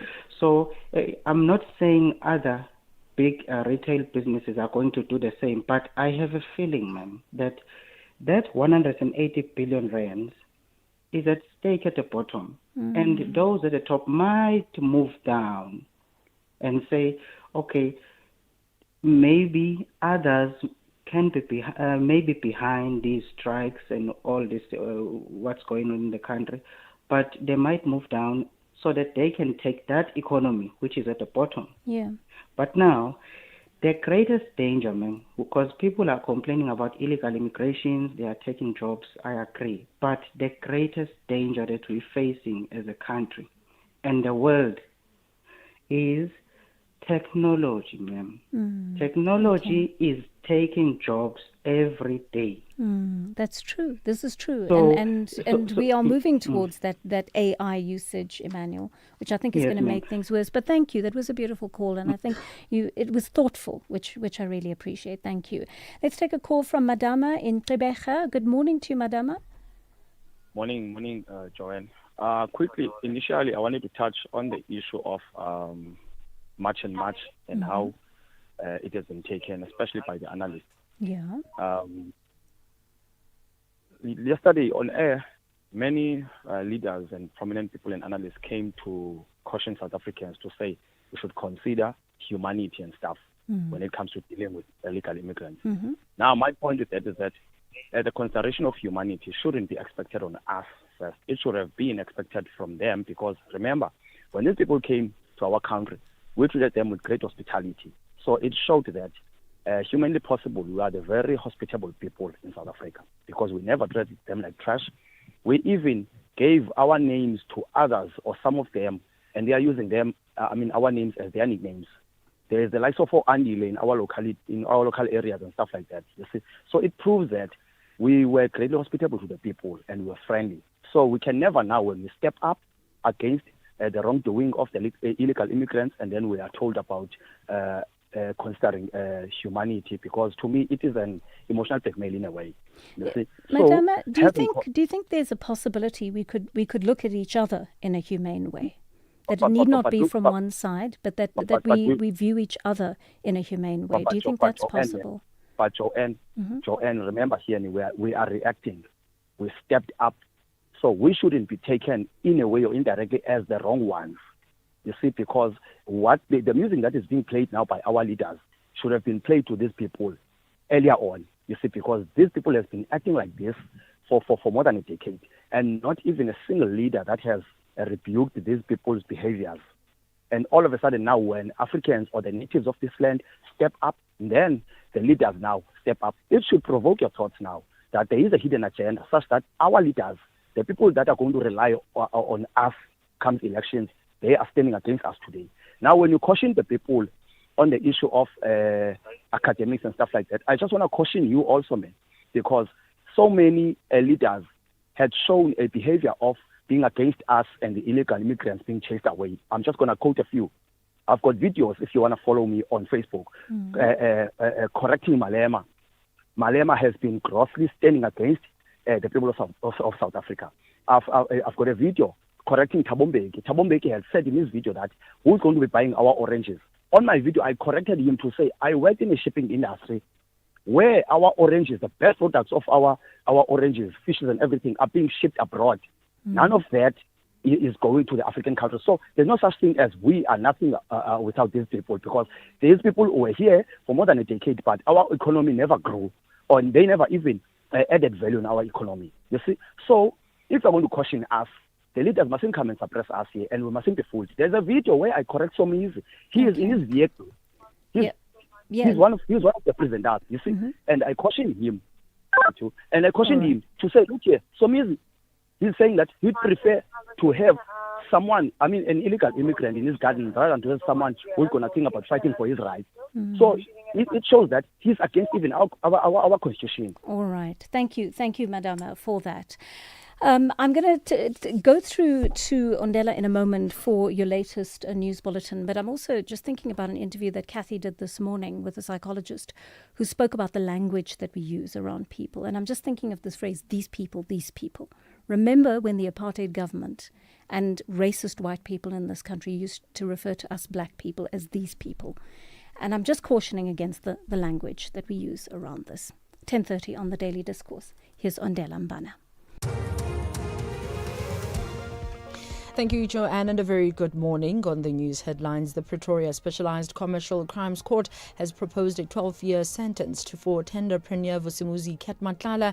Civil society group activists and Citizens Forum has criticized President Cyril Ramaphosa's appointment of parliamentarian Dina Bule as Social Development Minister, and a large number of people spent the last night outside the Epping Repatriation Centre in Cape Town in anticipation to be processed to return to their countries of origin. A full update follows at the top of the hour. The Daily Discourse. More than talk, real understanding. 31 past 10 here on the Daily Discourse. We are catching up with our reporter right now. Vutivi Maluleke has been watching something very closely from the Beitbridge border post for us. The numbers there have been swelling over the last few days, and several thousand Malawians in particular are said to have been sleeping at the Musina showgrounds nearby in the hope of having their papers finalised so they can move through the borders soon. Vutivi Maluleke joining us on the line there to give us a latest update from that area. Vutivi, good morning to you. What is the situation this morning with the thousands of Malawians and others, I believe, hoping to get across the border? Good morning and good morning to you. Over 3,000 Malawians have been processed over the night with other nationalities like Ethiopia and Zambia. At the moment, we're just outside the Home Affairs here. Oh dear, Vutivi, we have a very bad line to you. What I'm going to do is put you back to Ganelwe and ask her to please just call you perhaps on the WhatsApp line, because I think we're struggling to get through to you or to hear you clearly there. But it's an important story. We've got thousands of people who are waiting to be taken across the border.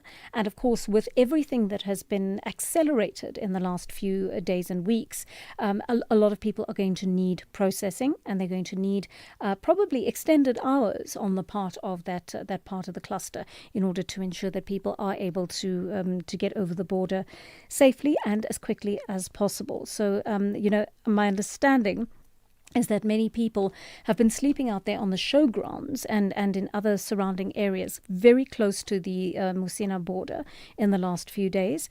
And, they're hoping that they can be processed as quickly as possible. So we're going to find out from Vutivi in just a short while whether any of that has happened and whether Home Affairs is also coping with the number of documents that have got to be put through the system. It really sounds like a draining business, having to regularize so many people in order to get their documents together so they can go back across the border. And, when we spoke to the BMA a few weeks ago, they said they were not entirely sure. Actually, no, sorry, it wasn't the BMA.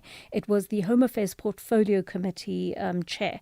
And we know Mr. Mosama Chabane. And he said to us he wasn't entirely sure whether the software existed for the BMA to be able to do that processing easily at the borders. But he was hoping that was going to change. So I hope by now the BMA has been able to put in place the software that is required to be able to speed this up, because otherwise it becomes quite difficult for them to do their work there. All right, we're struggling to get hold of Vutivi. I have a feeling that his reception is very bad there, that he's got a bad signal, and that's why we've been trying to reach him, but we haven't been able to do that up to now.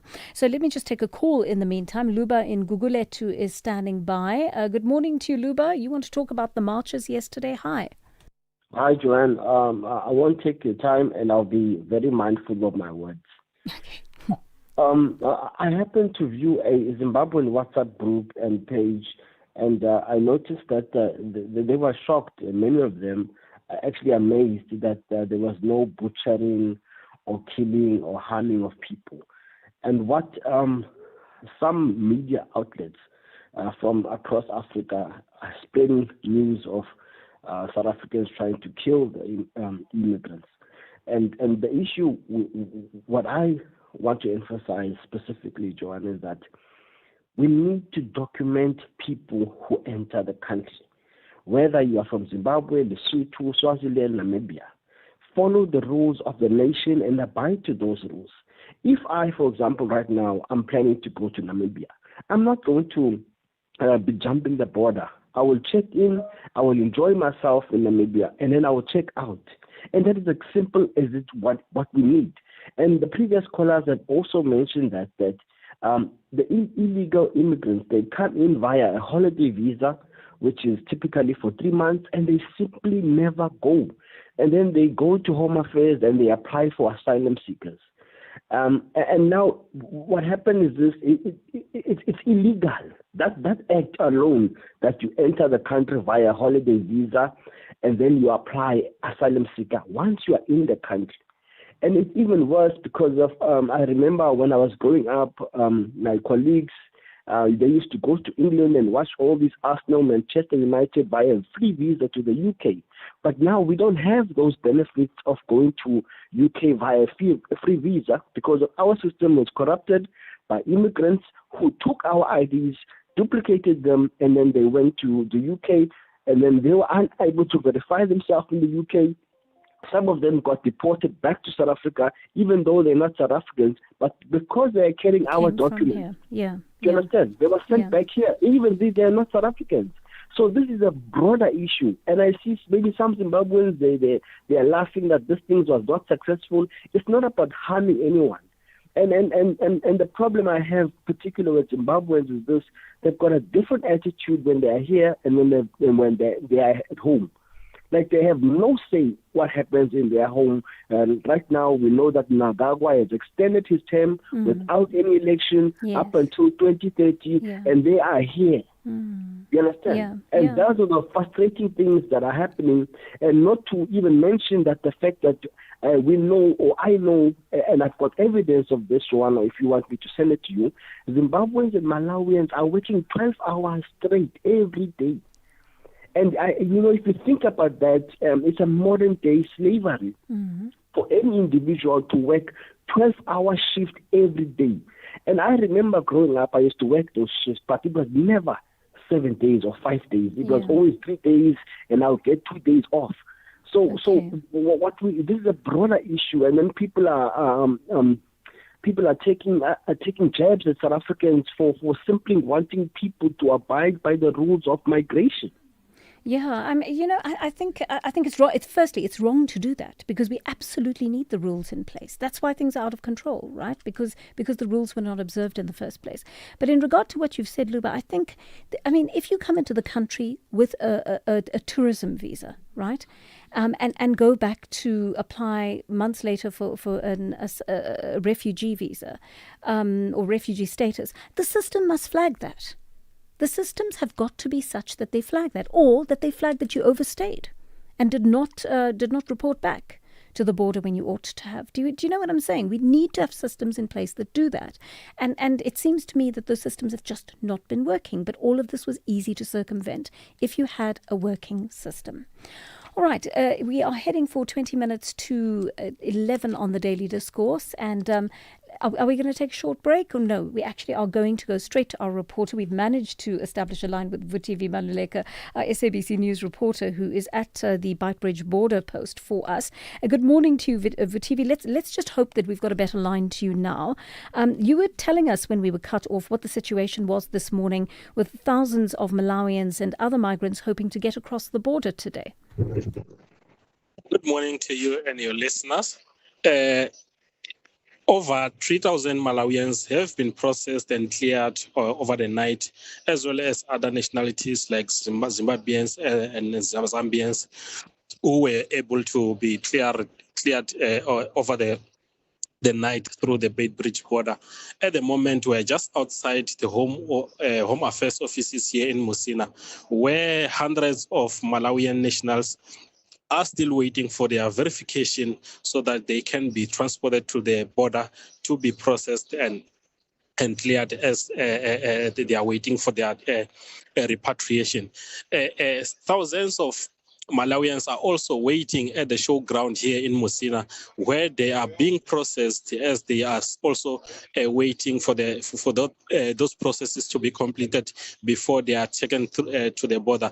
Earlier on, we spoke to the BMA, indicating that they have deployed officials to go to the showgrounds to monitor and ensure that the processing process goes accordingly, and these people are cleared in no time.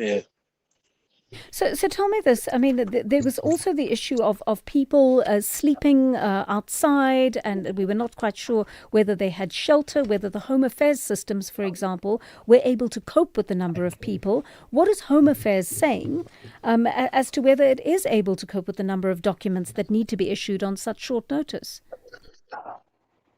So far, we haven't been able to talk to Home Affairs, but a lot of them have been placed at a showground where it's a refugee center. It's an old refugee center with some structures there and some tents there.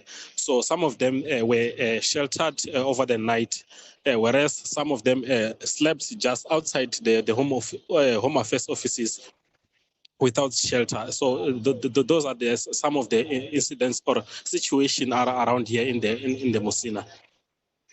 Okay. Has there been any update on the Malawian bus driver who was caught with explosives concealed in rice bags at the Beitbridge border post, Vutivi? Are you hearing anything about that from where you are stationed right now? So far, we haven't heard anything about the proceedings in court, but I think on his last appearance, I think on Monday, he was charged and he is still to appear to apply for bail. So in that case, we haven't had any update so far. Right, thank you for putting us in the picture. Live to us there from the Beitbridge border post, Vutivi Maluleke, telling us that many of those documents for the migrants are being processed as we speak. All right, let me take you straight to our next interview. We are up against the clock today, it appears. Mayors and speakers from across the country are meeting in Ekurhuleni today and tomorrow to speak about transitional arrangements ahead of the local government elections that are happening on the 4th of November. The South African Local Government Association is hosting the gathering. Let's speak to Salga Councillor Beke Stofile, who joins us on the line now. Councillor, good morning to you. What exactly is this Council of Mayors and Speakers, and what is the purpose of this gathering today? Greetings to you and to your viewers back at home. Yes, the Council of Mayors and Speakers going to look on a number of issues. One of the issues is that we are rounding off the term, the sixth term, and the preparation of the handover reports and what they need to do in managing that.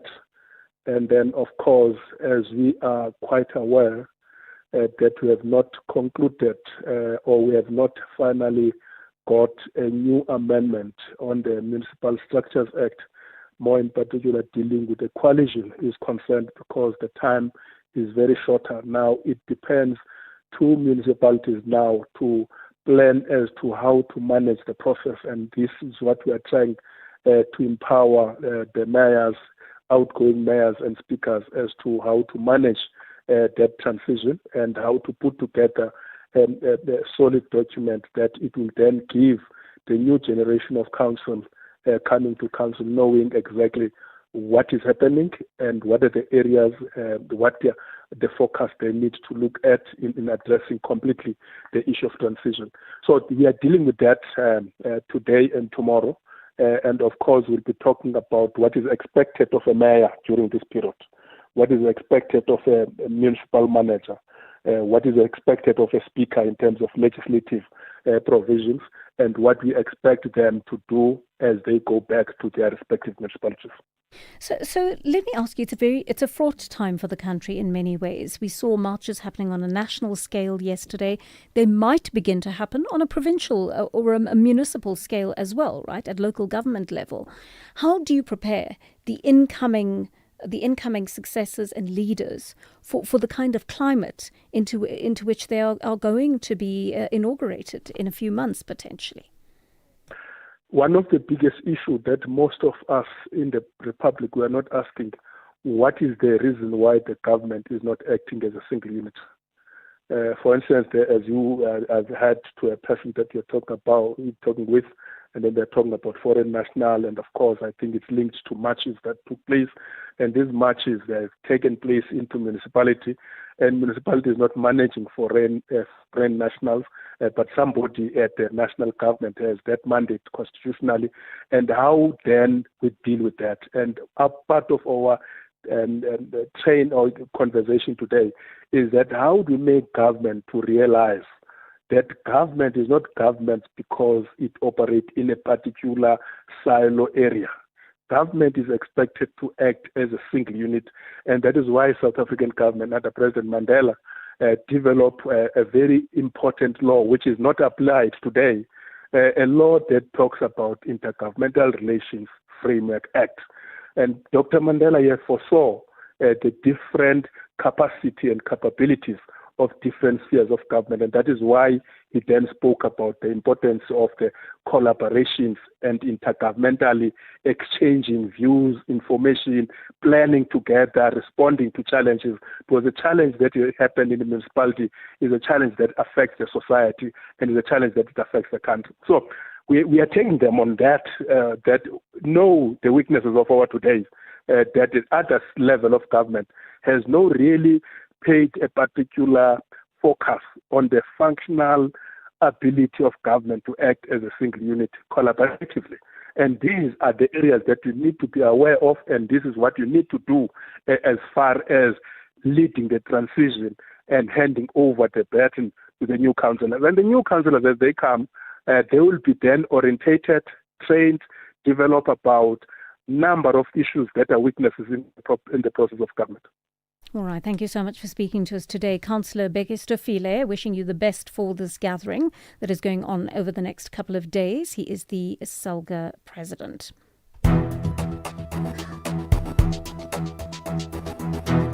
The Daily Discourse on SAFM, weekday mornings from 9 to 12. In a moment, we're hoping to speak about the issue of the Public Service Association. I'm not sure if you belong to that union that may actually be deregistered. They found out via Government Gazette that, it may be game over soon if they don't get their house in order. And we're going to speak to them hopefully in just a moment. I will take some of your messages as well. Some of you commenting on the term clever blacks. One of you says, good morning, Joanne and team. I absolutely agree with you that term clever blacks irks me no end. It's those who are jealous of intelligent people who throw this around. Thank you for your bravery, for not kowtowing to the ones who deliberately bring divisions. Love and warm wishes, says Nasima Mohammed in eThekwini. Thank you very much for that kind message, Nasima. Morning, Joanne. I'm Sweeto in Watemego Rulini. To support you on the statement about the clever blacks terminology. Indeed, it's Jacob Zuma's illiteracy that has brought us in this mess more. That's me saying that, not you. Even though the previous administration before him had its own faults, but when he came in, everything went south. That's when we saw the mushrooming of China malls everywhere in the country when Jacob Zuma came in. And I'd rather be led by clever blacks than rogue and clueless illiterates. Thank you. You didn't pull your punches in that voice note, did you, Mbonga? Thank you very much for that. I'd love to hear more of your thoughts on that. All right, I think we are ready to move on to our next issue now. And the Labour Department is threatening to cancel the registration of the Public Servants Association of South Africa. The PSA is an old, established organisation, and this move could have serious implications for wage negotiations and all sorts of other sector agreements. Let's speak to PSA General Manager Ruben Maleka, who joins us on the line now. Thank you very much for your time on the programme, Mr. Maleka. Good morning. Why does the Labour Department want to deregister the PSA as a union? Listeners of SAFM. Unfortunately, this has been an onslaught that has begun in 2021, and we have gone through all the process. In fact, we've been in court 4 times, and 3 times the court ruled in our favour. The last court that we had is the Labour Appeal Court on the 17th of April, where the court said that we must go and amend our constitution to comply with Section 95. We did so, submitted it to the registrar on the 15th of May, and we expected that he will consider it. However, before we even go there, on the 2nd of July, I made a call to him to find out how far is the process to consider our constitution, and he simply dismissed me and didn't even want to speak to me, and which is his responsibility to guide me, to guide the PSA to say, look, this is the reasons why I'm saying this should be done. And then he literally said to me that he doesn't want to speak to me. And when further that, on the 20th, he sent a letter to say he is declining to amend the constitution as directed by the Labour Appeal Court on the reasons that the PSA is registered also as a company. Remember, we have been registered in company in 1942 because then there were no unions. Okay. The Labour Relations Act came in, and then we registered as a union, and we are still registered as a union. So the main issue here is only the fact that he's questioning why our financial statements, not that there's any wrong with our financial statements, that when they're audited by auditors, they are stated as audited in terms of Companies Act. We said, yes, we agree with you. We want to correct what you are saying, amend our constitution. He refuses. On the second day after he made that letter to us to say, because we are registered as a company, he withdrew it. He says, no, I'm withdrawing this reason. And then on the following day, he sent another letter saying that the reason is because we've got board of directors that runs the PSA. Then, in terms of the act, he must allow us 30 days to ask him reasons of why he made that decision. Right. Before even that time, he was already the following week, within not even 7 days, he published this intention to cancel. Then you can, in your own view, why would he be in a rush while the time frame says 30 days, and then he gives us a refusal on the 22nd? On the 29th, he publishes this intention to cancel. So that is why we've made a conclusive view that this is a personal issue that the registrar has with the PSA, because he also fails in his duty to guide us. Instead of guiding us and say, look, PSA, I want the following so that we can comply, then he doesn't even give us that latitude. So, but we anticipated this to come because it is a way of trying to sabotage the public servants, meaning the employees of the state, so that they lack representation. But it's not only that. We still believe that he's also trying to sabotage the government of the day, because he knows that PSA contributes towards the building of the state. And many members who are doing the very same job that make the state to shine are members of the PSA. So, but we're not afraid, and we are not going to despair. We're not going to cry. We are going to deal with this matter. We are busy with the legal counsel, getting legal counsel to exactly approach this matter to an extent that we can resolve it, because it looks like there's no other way we can ever resolve anything before going to court. All because right. we've got a person that should be speaking, but he's refusing to speak to us. So, Mr. Maleka, you're telling me that all of your reporting laws are in place, that I mean, you've complied, in other words, with reporting laws. Your books have been audited, your membership registries have been completed, your financial statements have been detailed. Are you happy that you have covered all the bases, very briefly? Look, we covered all the bases. And the bottom line is that the Labour Appeal Court said to us, the registrar is right to say, go and comply with Section 95. Mm-hmm. We immediately, after receiving that letter, we wrote a letter to the minister. Though today we haven't got any response. We wrote to the minister to say, Minister, we will comply. And we are willing to correct in order to make sure that the registrar does not have a problem with us. We wrote to the registrar saying that we accept and concede that we'll comply, and therefore allow us time. And within 30 days, we complied, we submitted, but he refuses. Right. And the third part is that he's not only refusing. How does the Act obliges him to guide us if there's anything wrong? Instead of guiding us or speaking to me, he runs to which is trying an environment to create exodus in the public service, and in fact, for PSA to have reputational harm, so that at the end of the day, PSA can lose members. But members are aware of these things. Members are fully aware of these happenings, and they stand behind us to say, look, do whatever cost to make sure that the PSA remains, because the public service cannot afford not to have PSA in the space. All right. I want to take a call from one of our listeners, please, Mr. Maleka. Zola in Bloemfontein is on the line to us. Zola, good morning. Good morning, Joanne, and good morning, Mr. Maleka. I just want to find out, Mr. Maleka, as you will know, that Labour Relations Act 28 of 1956 was also requiring that the unions and the other organizations they had to register. And the Act 66 of 95 required, when for the first time did you apply to be registered as a trade union? Because you say you've been in existence since 1943, if I'm not mistaken. For the first time, when did you approach the Labour Department to register us as a trade union? Good question, Zola. Thank you. Mr. Maleka, when did you apply to be recognized as a trade union? Look, all trade unions, every trade union in South Africa was recognized in 1993. That is when the Department of Labour allowed trade unions to be registered with the Department of Labour. And since our establishment in 1920, although we were dealing with the workers' issues, because then the then government of the day did not recognize trade unions per se. They were registered as associations, and associations where they would, in this case, PSA was registered under the Companies Act. So that is the situation. But if you go everywhere else, you'll see that the Department of Labour registered trade unions as from 1993, and that is when the PSA got registered. And further to that, our constitution of the country, that when in 1996 confirmed that position by saying Section 23 says every worker has got the right to organize and belong to a trade union. It's confirmed also by the Labour Relations Act 66 of 1995 in terms of freedom of association. So that was the democratic benefits of unions being fully recognized by the Constitution and the Labour Relations Act. One last quick question, please, Mr. Maleka, and this is about what happens if you do get deregistered, and one hopes it doesn't go this way for the benefit of all your members.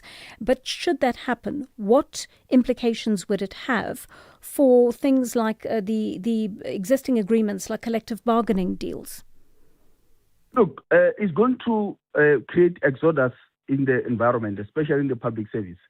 PSCBC is there because of we are part of it. We're the second largest trade union in the PSCBC. And we all know that there's also a federation that we belong to, which is FEDUSA. That is going to have an effect also on FEDUSA. There's international organizations that we belong as a federation and has that relationship. That also is going to be affected. So that tells you that that is why, and some of the information that I already have, I would not disclose in public because it's going to form part of our court application. Information that I have exactly of what is happening behind the doors of this, what you call exodus and onslaught and attack on the PSA by an individual. This, we know, is an individual who is behind this with the friends out there trying to sabotage the PSA. But that particular information that we have will disclose it in court. All right, thank you for speaking to us today. Ruben Maleka, General Manager of the Public Servants Association of South Africa. You're welcome to send us your messages or give us a call to tell us what you think about that, especially if you are one of those who is governed by that union. Let's listen to a voice note about a policy change suggestion from one of our listeners. Morning, SAFM. I just want to contribute on the immigration issue.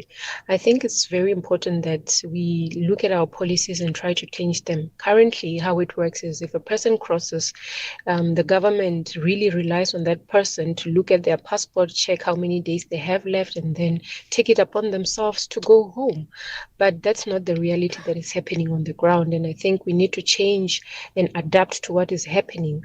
Whoever is crossing with a passport, a visa whatsoever, we need to charge a transportation fee to that person crossing so that when that person doesn't go home at the required time, we use their money to take them home and not the taxpayers' money.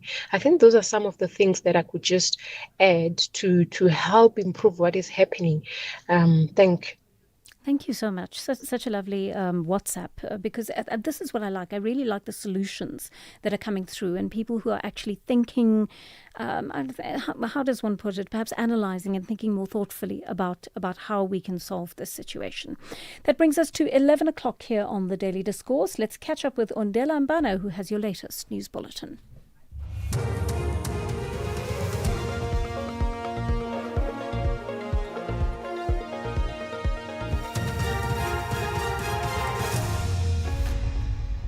Thank you, Joanne. On the top stories, 12-year sentence proposed for Ket Matlala, and police remain on high alert following yesterday's protests. For SAFM News, I am Ondela Mbano, and a very good morning. The Pretoria Specialized Commercial Crimes Court has proposed a 12-year sentence for tenderpreneur Vusimuzi Madlanga. The court rejected the state and the defence's proposed 8-year direct imprisonment for Madlanga in relation to the 228 million rand Medicare 24 tender case. Madlanga's lawyers are consulting with him on the proposed sentence. Madlanga pleaded guilty to fraud, corruption and money laundering. He has entered into a plea and sentencing agreement with the National Prosecuting Authority. Magistrate Ignatius Dupreez delivered his decision. The sentence viewed as just by this court.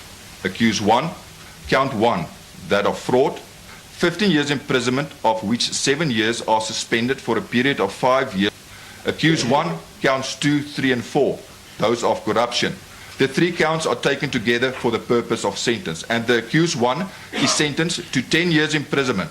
Counts 5, 6 and 7, money laundering, in respect of accused 1, 10 years imprisonment, of which 8 years are to run concurrent with the sentence imposed on count number 1.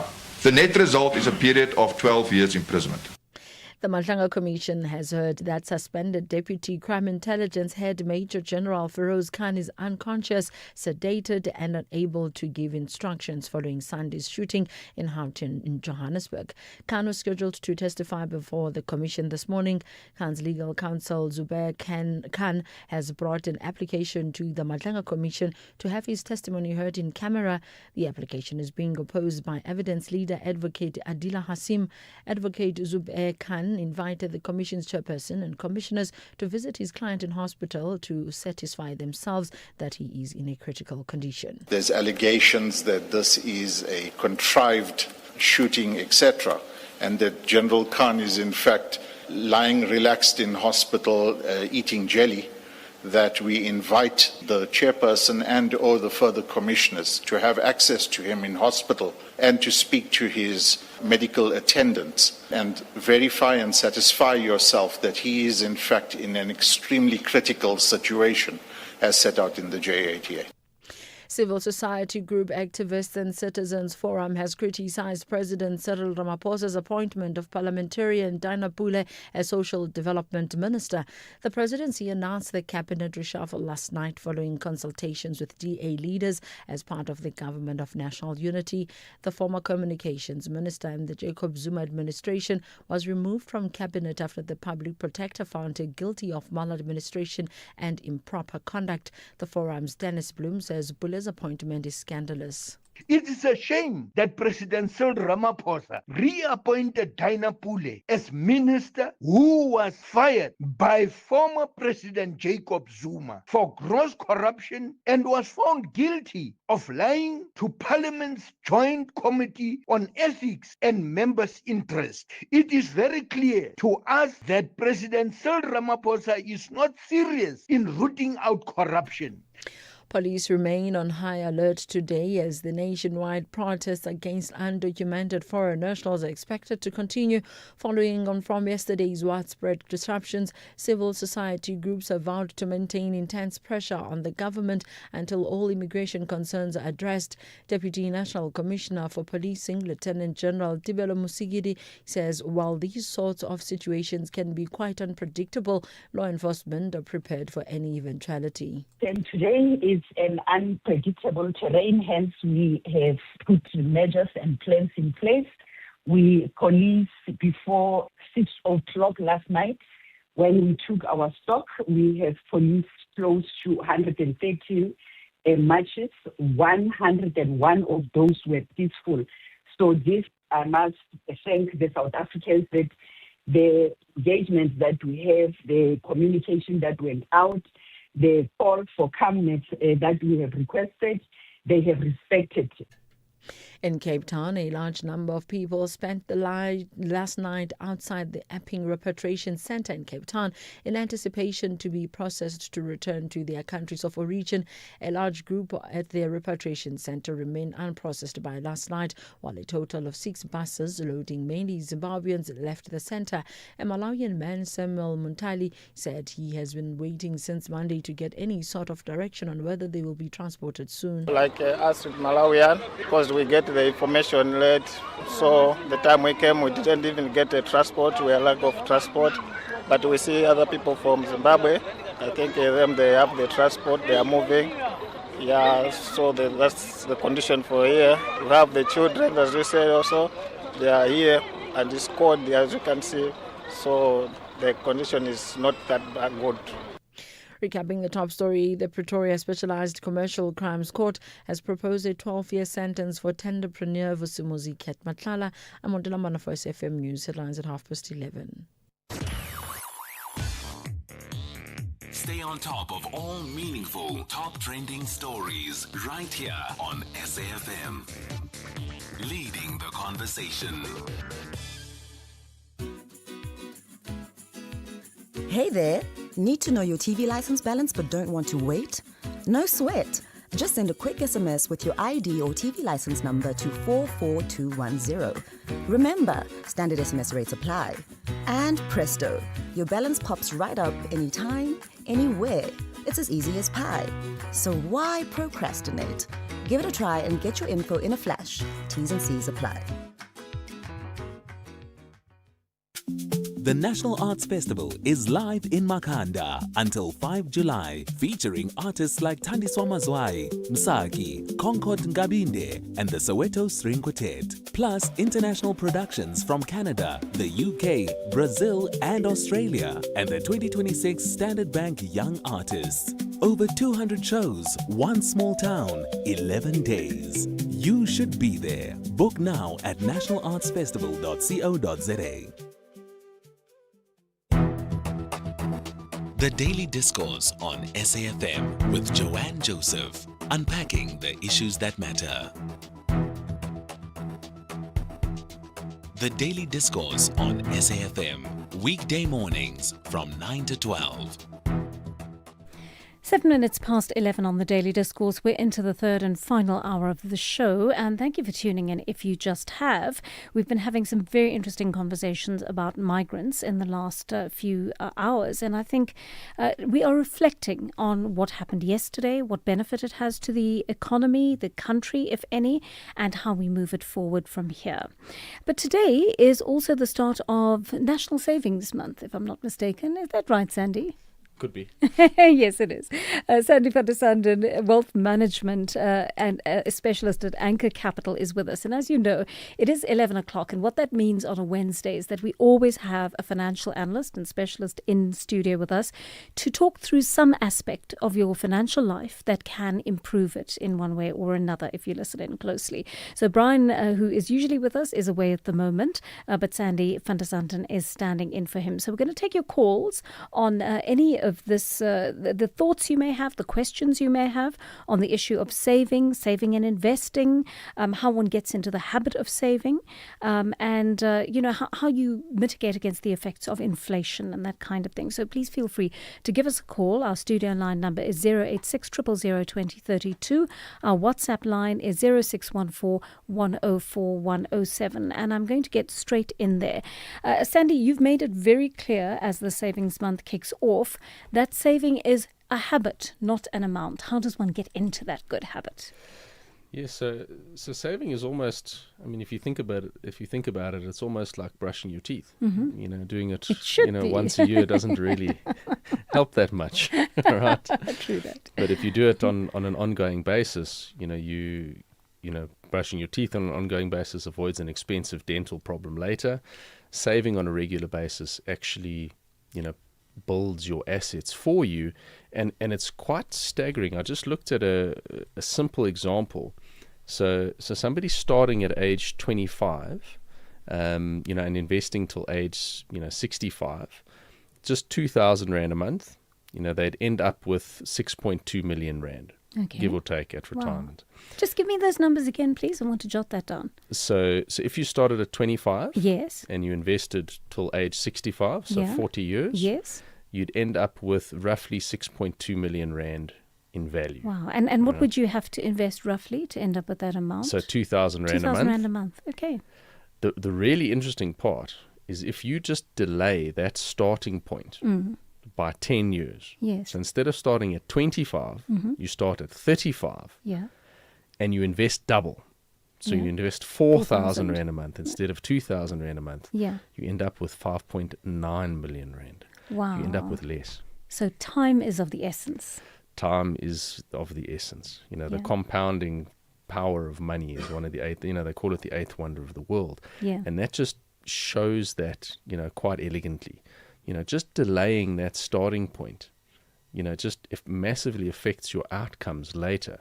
Starting with less earlier can actually be worth more than starting with more later. That's a really good lesson to learn. I mean, at the age of 25, not many people are thinking about investments, right? Because retirement and everything else you're saving for along the way seems so far away. So how do we discipline ourselves into getting into the mindset of that as early as possible? It's actually a great question, and maybe it's a case of just thinking about things a little bit differently. Mm-hmm. So retirement used to be an age. Yeah. And, if you're in, a pension fund or whatever, there is an age at which they want you to stop working. Mm-hmm. So say 60, 65, is retirement age. Right. But in reality, retirement is actually a number. It's not an age. Okay. So if you're sitting at 25 and you're saying, retirement's so far away, 65 is 40 years away, what am I thinking about? You're looking at the problem wrong. Think about it a bit differently. How much do I need to have invested? How much value and how much assets do I need to have in order to stop working tomorrow? You can actually create goals at any point in your life when you're looking at a number. And you can run simple cash flows to understand this. How much do I need? So a 65-year-old, Brian's got his formula. I've got a much simpler version of the formula because I just run with a number of these cash flows all the time. Right. So if you were stopping work at 65, you would need roughly 20 times your annual spend Good heavens. in savings. Wow. Which intuitively you should make sense to you because where the retirement age came from was you used to retire at 65, you were expected to be dead within 5 years. Right. So you didn't really have a very long time to provide income for yourself, and you had guaranteed income. You had guaranteed benefits at retirement, where now you have guaranteed contributions. Mm-hmm. So you put in an amount of money now, but what you get out is not guaranteed. And that's one of the major changes that's changed the retirement landscape in South Africa. If you're still on, for example, on the GEPF or government service, you do get a guaranteed pension. But that's, as far as I know, one of the last few guaranteed outcome funds in South Africa today. All the other funds effectively closed that section because the liability was so high. And because people are living longer, right? Because people are living longer. Yeah. So whereas you expected people to die maybe at age 70, they're now living through into their 90s quite easily. Yes. And that's a long period of time. You're talking 20 to 30 years worth of not working. Yeah. How do you build up that amount of income, while you're still working? It can seem overwhelming. It can. And that's why I just said, I just pulled a simple example. Yeah. It's better to start earlier with less. Because if you're starting at 40, when you find, I will start saving when I'm earning enough. Is a very dangerous mantra. Yeah, because firstly, you never earn enough Yeah. because your expenses are going up. Right. Our official inflation is sort of 4% now. Personal experience of inflation is probably closer to 10. Education is going up 10%. Yes. Food is going up at least 10%. Medical aid. expenses are going up 10%. Petrol's going up 10%. Electricity is going up, whatever they feel like changing it every year, but it's more than 10. Absolutely. Which means if inflation is running at 10, the buying power of your money is halving every 7 years. And it's the rule of 72. So you take 72 divided by the inflation rate or the interest rate if you're trying to work out growth. And the answer is how many years it takes to double or halve. So in this case, halve the value of your money. 7 years at 10% inflation. That's scary. It certainly is. You also want to distinguish between saving and investing. What is the difference between the two? So saving, if you think about it, really is more for things like emergencies, holidays, school fees, anything that's sort of more short term. So maybe up to a year, maybe a year and a half. So I've got clients often who will ask me and they'll say, "Listen, I'm saving up for my, I want to buy a house, in the next year and a half. What should I do with my money? Yeah. And the answer is invest in cash, right? Because you don't want to take any volatility with that money. Because at the end of that 12 months, let's say, you need an actual amount of money for a deposit. You can't, say, put down a deposit of 100,000, but actually the market's move and now you only have 95,000. Right. You're putting a number on a piece of paper that you need to back up with an actual value. So that would be your savings, your emergency funds, anything that you can't take volatility with, the ups and downs of growth. Because growth is not always up. Yeah. Growth can be down. And if you have a short time period, growth exposure just becomes risk. Volatility becomes downside risk for you. And on short-term goals, you can't take that. If you're talking longer-term, 5 years plus, you've got 60 months, worth of saving or worth of time to ride out any volatility. So, this year on the markets was a very good example. Yeah. March, we had a major drop in markets, and they've pretty much recovered since then. But if you needed to use money in May or in April, you've got a problem. You would have had less to play with. You would have had a lot less. Yeah. Okay. Depending on where you were. Yeah. So that becomes explicit risk, and you don't want to you don't want to play games with money. Yeah. You want to look at the risk reward skew, and say, what risk am I taking, or what volatility am I taking on to get what kind of reward? Because the biggest hidden risk, as we've already kind of looked at, is inflation. If your money is not matching your personal experience of inflation, you're not getting growth at least equal to your personal inflation rate, you're going backwards in real terms.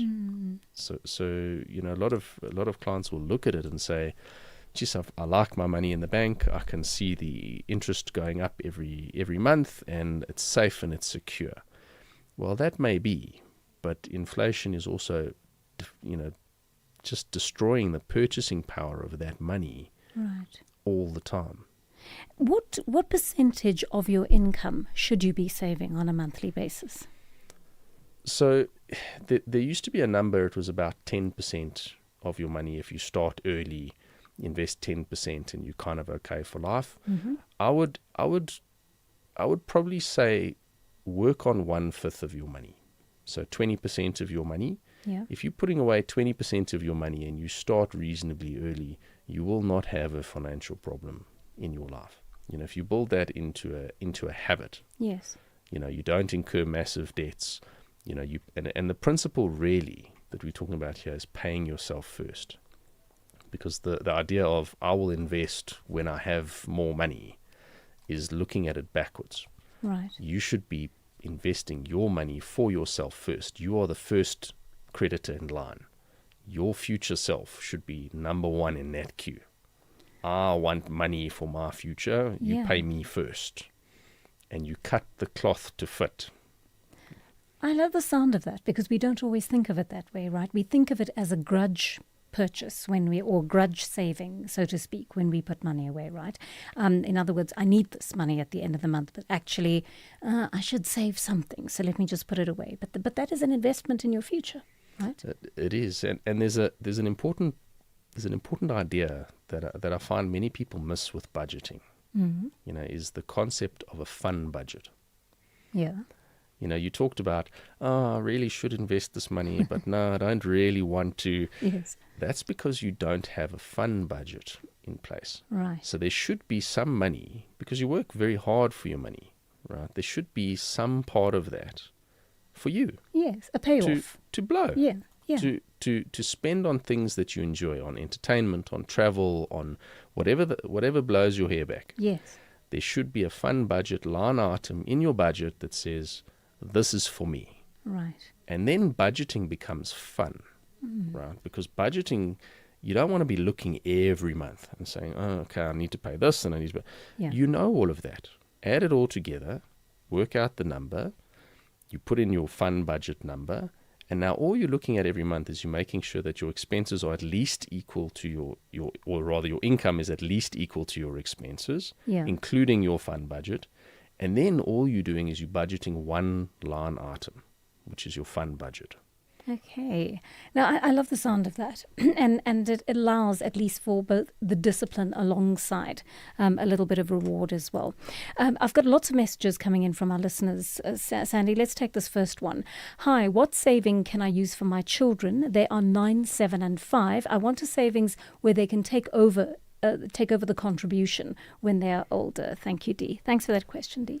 Perfect. Thank you, Dee. So one of the most useful investment vehicles today, whether you're a minor, whether you're a child, or whether you're an adult, is your tax-free savings account. Okay. So you can invest up to 46,000 rand a year now, with a maximum of 500,000 per lifetime at the 46,000 per year, and that can be completely flexible, accessible, and entirely tax-free. So now you can do that in the name of your child. Yes. And they can, when they turn 18, they can continue with the contributions, they can gain access to it. So it's a great starting point. If you haven't utilized that allowance, that would be my suggested starting point. Very good idea indeed. And what's the interest like on that?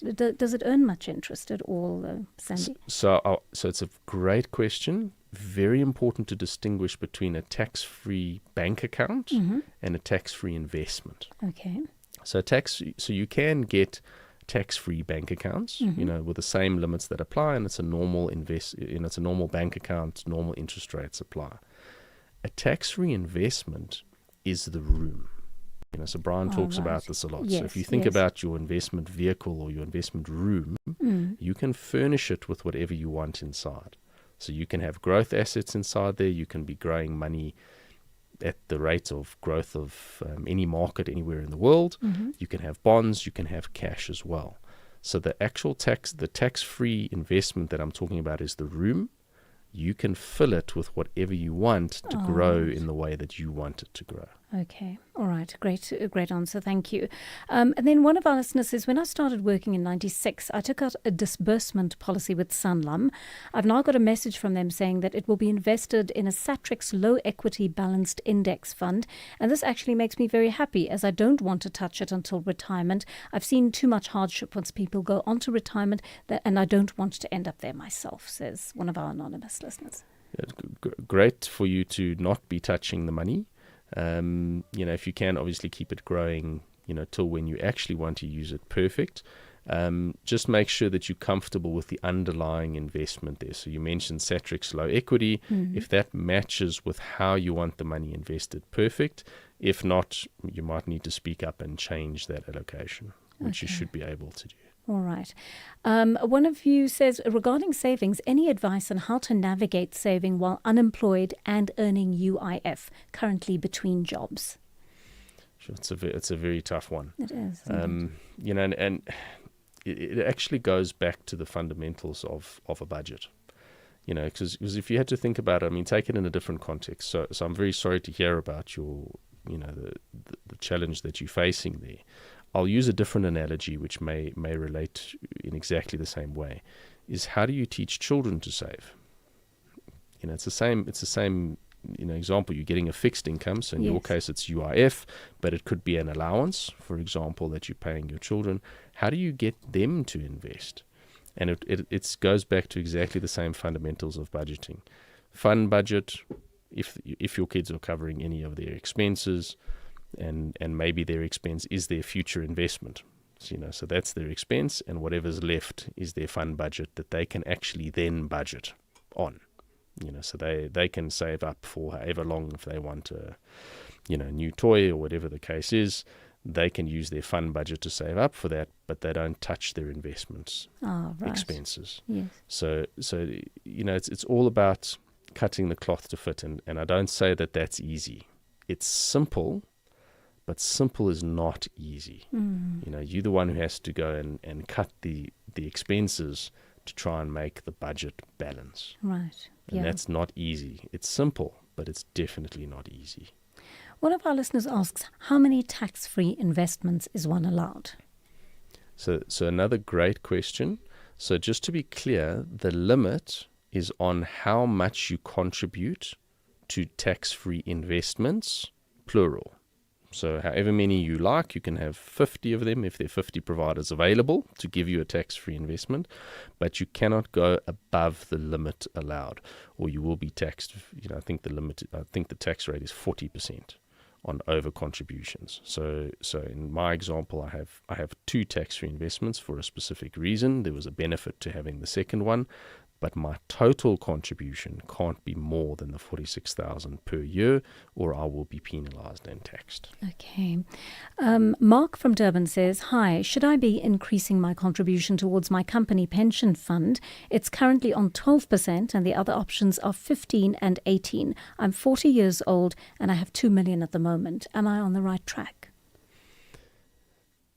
So definitely, if you can, always good to increase, but you'll need, what your company can do is they can run a dummy pay slip for you, so they can show you what you will walk away with after increasing your contributions before you actually do so. So you can actually run your numbers to make sure that you actually still come out with the increased contribution, because what will happen is you'll increase your contribution to your pension fund and you might find your tax actually reduces, so you're not actually losing as much take-home pay as you think you will. But it's important to run that example so you can see what the number is. Are you on the right track? Yes, absolutely.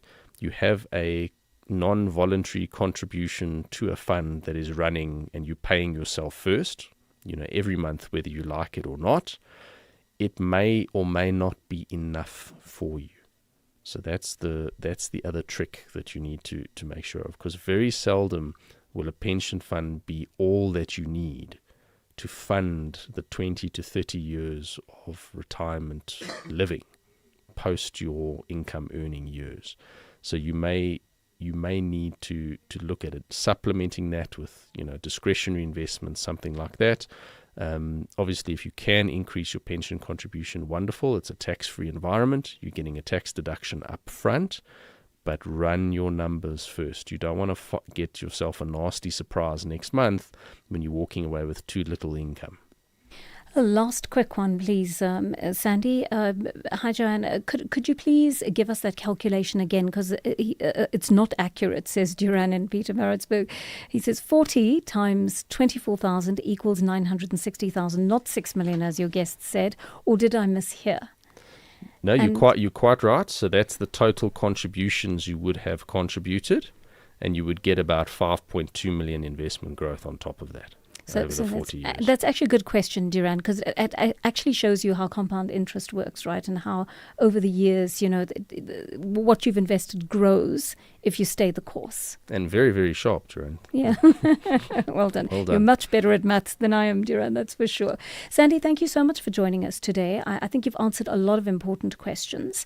And I think that, you spoke about a budget, and perhaps that's some of the best advice we can leave our listeners with today on this topic. If you're not already doing a budget, please do one as a habit. We need these, don't we, Sandy? These should be essential. And very easy to do. You take your bank statement, you can export it to Excel generally, and you've got your budget. You can see all your expenses in one place. Right. And then you see if you're spending too much money on, alcohol, going out too often, clubbing too much, whatever the case may be. But it really helps to be able to do that budget every month, to know exactly where your money is coming and whether you perhaps overspending in a particular area or underspending in some areas, and whether there's greater room for you to do without something so you can actually put it towards saving for the future.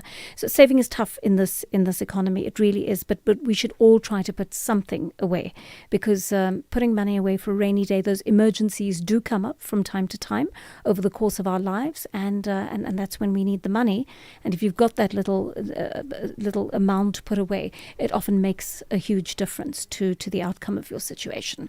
That brings us to 11:30. Let me thank you, Sandy van der Sanden, for our for joining us today and for all your insight into that. Do you want to give us your number before you go, please? Perfect. So if you do need to get hold of us, you can get us on the radio line, which is 011-880-4888, or you can go to our website, www.bhca.co.za. We do come back to all callers and we reply to all messages. So if there is something that you didn't feel like wasn't covered today, or you do need some more insight into, please feel free to come through to us. Thank you for coming through to studio today, Sandy. Good seeing you. Sandy van der Sanden, wealth management expert at Anchor Capital. And of course, let me just give you that number one more time, 011 880 4888 if you're trying to reach him. 11:30, here's Ondela Mbana with your latest news headlines. Thank you, Joanne. On the news headlines, the DA says it rejects and condemns the appointment of Dana Pule as the Minister of Social Development.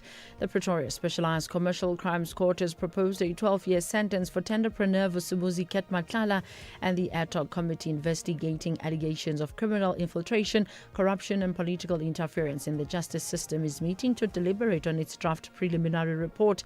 A full update follows at the top of the hour. You can become a victim of a legal problem: wrongful arrest, assault, uncontested divorce, rental disputes, maintenance matters, or labor problems. It can happen to you. Clientele Legal provides tough professional lawyers for an affordable monthly premium. Our legal team is standing by to assist you 24 hours a day. Join today. SMS SAFM to 32195. That's SAFM to 32195. Clientele General is an authorized FSP and licensed non-life insurer. T's and C's online. Standard rates apply. Hey, we buy cars. How does it work if I want to sell my car? We'll drive to your place. You can visit our pods. Even if you don't have space, then at the mall in a parking lot, we've got lots of depots all across the land. Contact We Buy Cars. You're in safe hands. Safe hands. Wow, that's great. We Buy Cars, the easiest way to sell your car by far. It's Elimination Week on the Tastemaster Professional this Sunday evening at 7. Faced with one of the world's most popular dishes, our chefs must create a pizza that rises above the rest. With big flavors and bold ideas needed to impress the judges, the stakes couldn't be higher. Who will earn a slice of success and who will get boxed out of the competition? Find out on the Tastemaster Professional, Sunday at 7, repeat Saturday at 4:30 and Sunday at 3:30, only on SABC 2.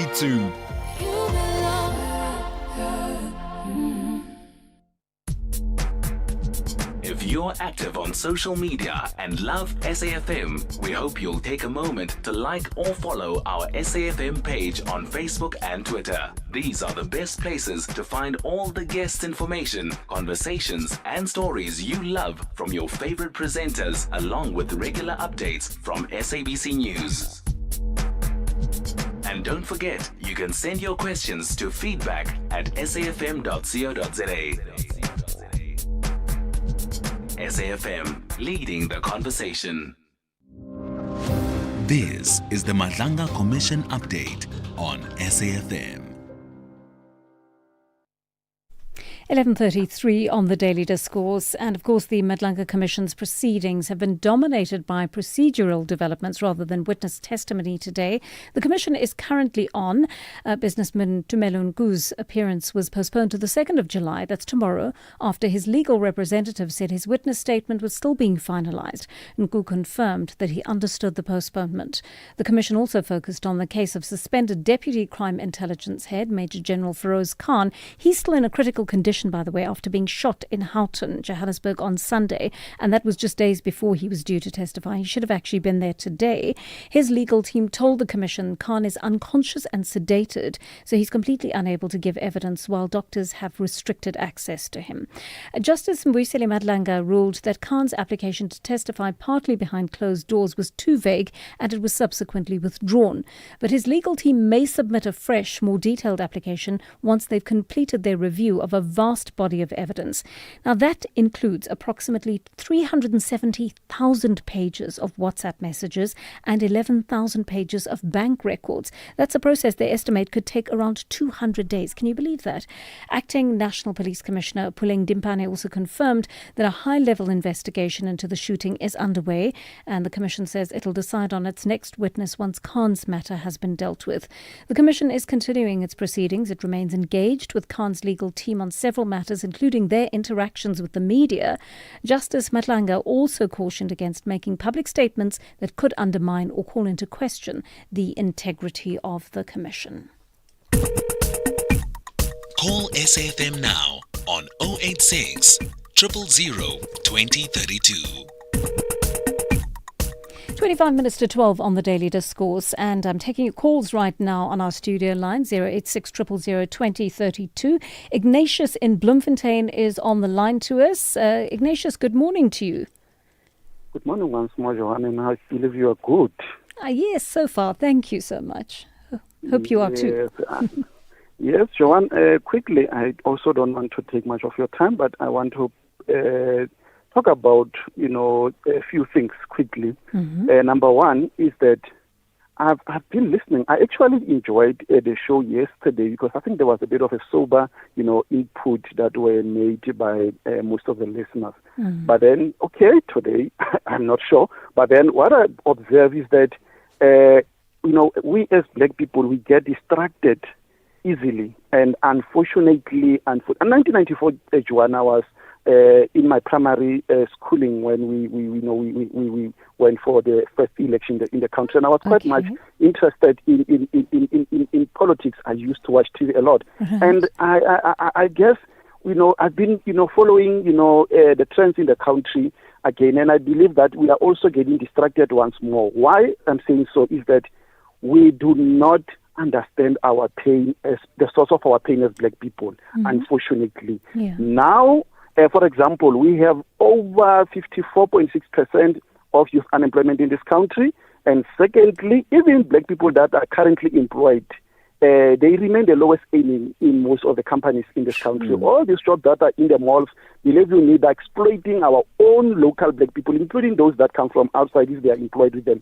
And furthermore, Joanne, we also have, learners in grade 4 who are effectively illiterate and continuously getting dropped out of the school, all the time. Yes. And again, the economy is not growing. I mean, with a GDP growth of 0.5%, we are not going to get any employment, in this country. I was a lecturer of economics at the college, and it's unfortunately, Joanne, I see a lot of my students that I taught 10 years ago, they have not yet secured employment. Oh no, that's so sad. Because unfortunately we don't understand the source of our pain. And Joanne, we need to understand what is it that actually brought us where we are. Why the land is still not being transferred. Why are the food security in this country is focused on export markets, yet, millions of our people are still battling, to secure, the meal to eat on a daily basis. Yes. In the Free State here, we've got beautiful farms, but, I think not even less than 1% is owned by the black people. And, all the settlers, they're still in ownership of the land. And now we are devouring each other, and we are distracting each other. We've got potholes, we've got, a tragic leadership in government, and we are failing to analyze this, and we are blaming Julius Malema. People are calling in, insulting Julius Malema when he is trying to educate people to understand where the source of our pain is. We are not dismissing the issue, the challenge of immigration, but it is far, far from being the primary source of our pain. Absolutely, Ignatius. All these people can go tomorrow or they can go anytime. All these problems that I've alluded on, they will still remain with us. And, I wish Jacinta could come and I can educate her to understand the liberation of black people within an anti-black, world. It is not about these petty issues that we are trying to sort, and we will not get anywhere because, but unfortunately, anti-blackness is internalized. We hate each other as black people. We don't love each other, and it's easily, to tell, not to have even a sense of humanity when we see mothers carrying babies outside the rain in these halls, in these big cities. Unfortunately, and we just say, Mabahande, we don't care, let them go home. Yes, we know there are problems in Zimbabwe, Malawi, in many of African countries, including our own countries. Not only we are talking as if Africa is something that is far from us. We are within Africa.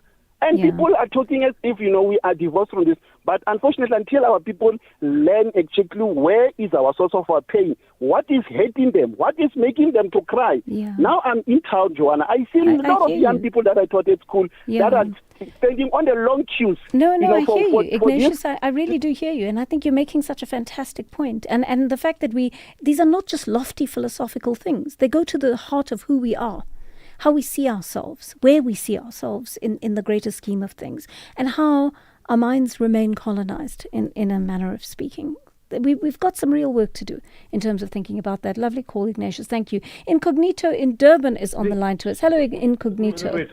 Good morning, Joanne. Morning. Yes, how do you do? Sorry. I'm a shopkeeper. I've actually left my customers just to talk. Okay, go for it. Yeah, I'll just run through things.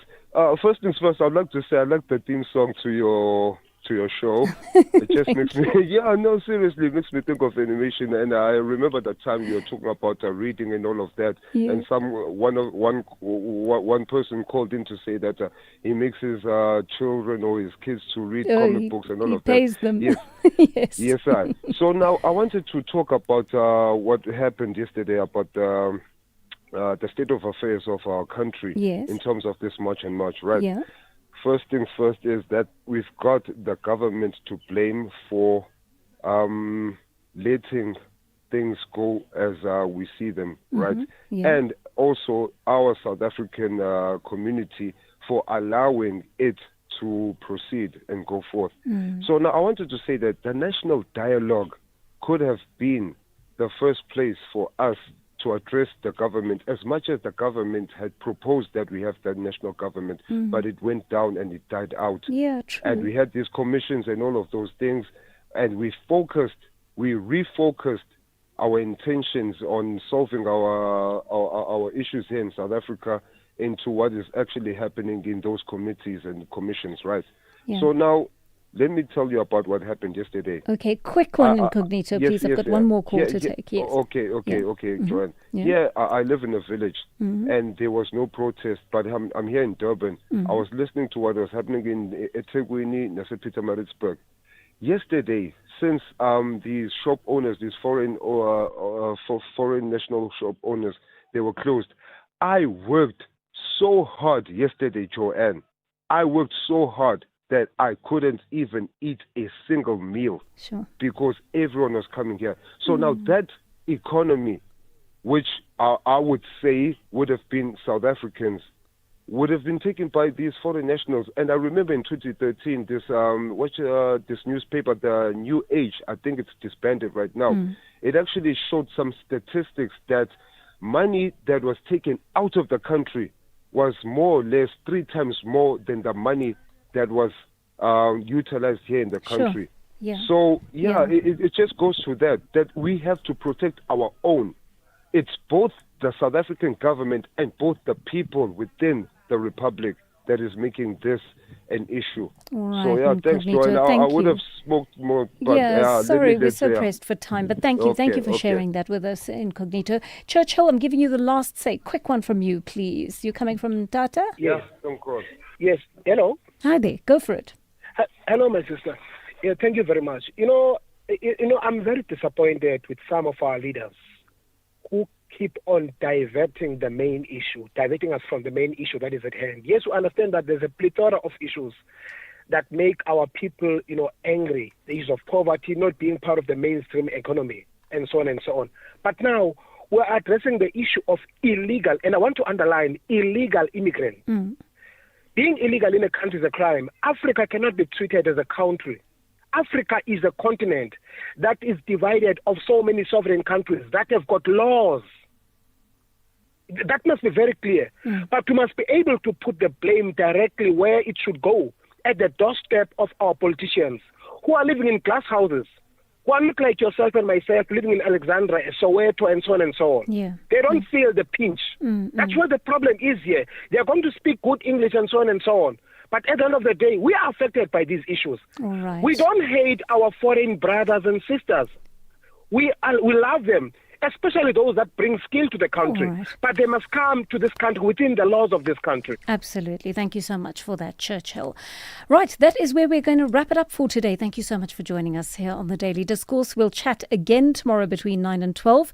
I'm going to hand over to the book reading, following which the fantastic Sakina Kamwenda will have your latest update at noon. From the team and me, have a great afternoon. Take care. Bye-bye.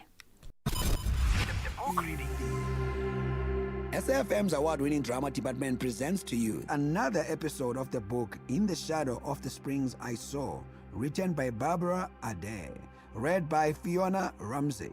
This is a radio broadcast edit. Please note that the views expressed in this book are not that of the station. Listeners' discretion is advised. The building is Doreen Court. It is painted brown. Next door to it is another building. It is made from face brick. The curved balconies of Doreen Court do not stand out. They are not painted another different colour.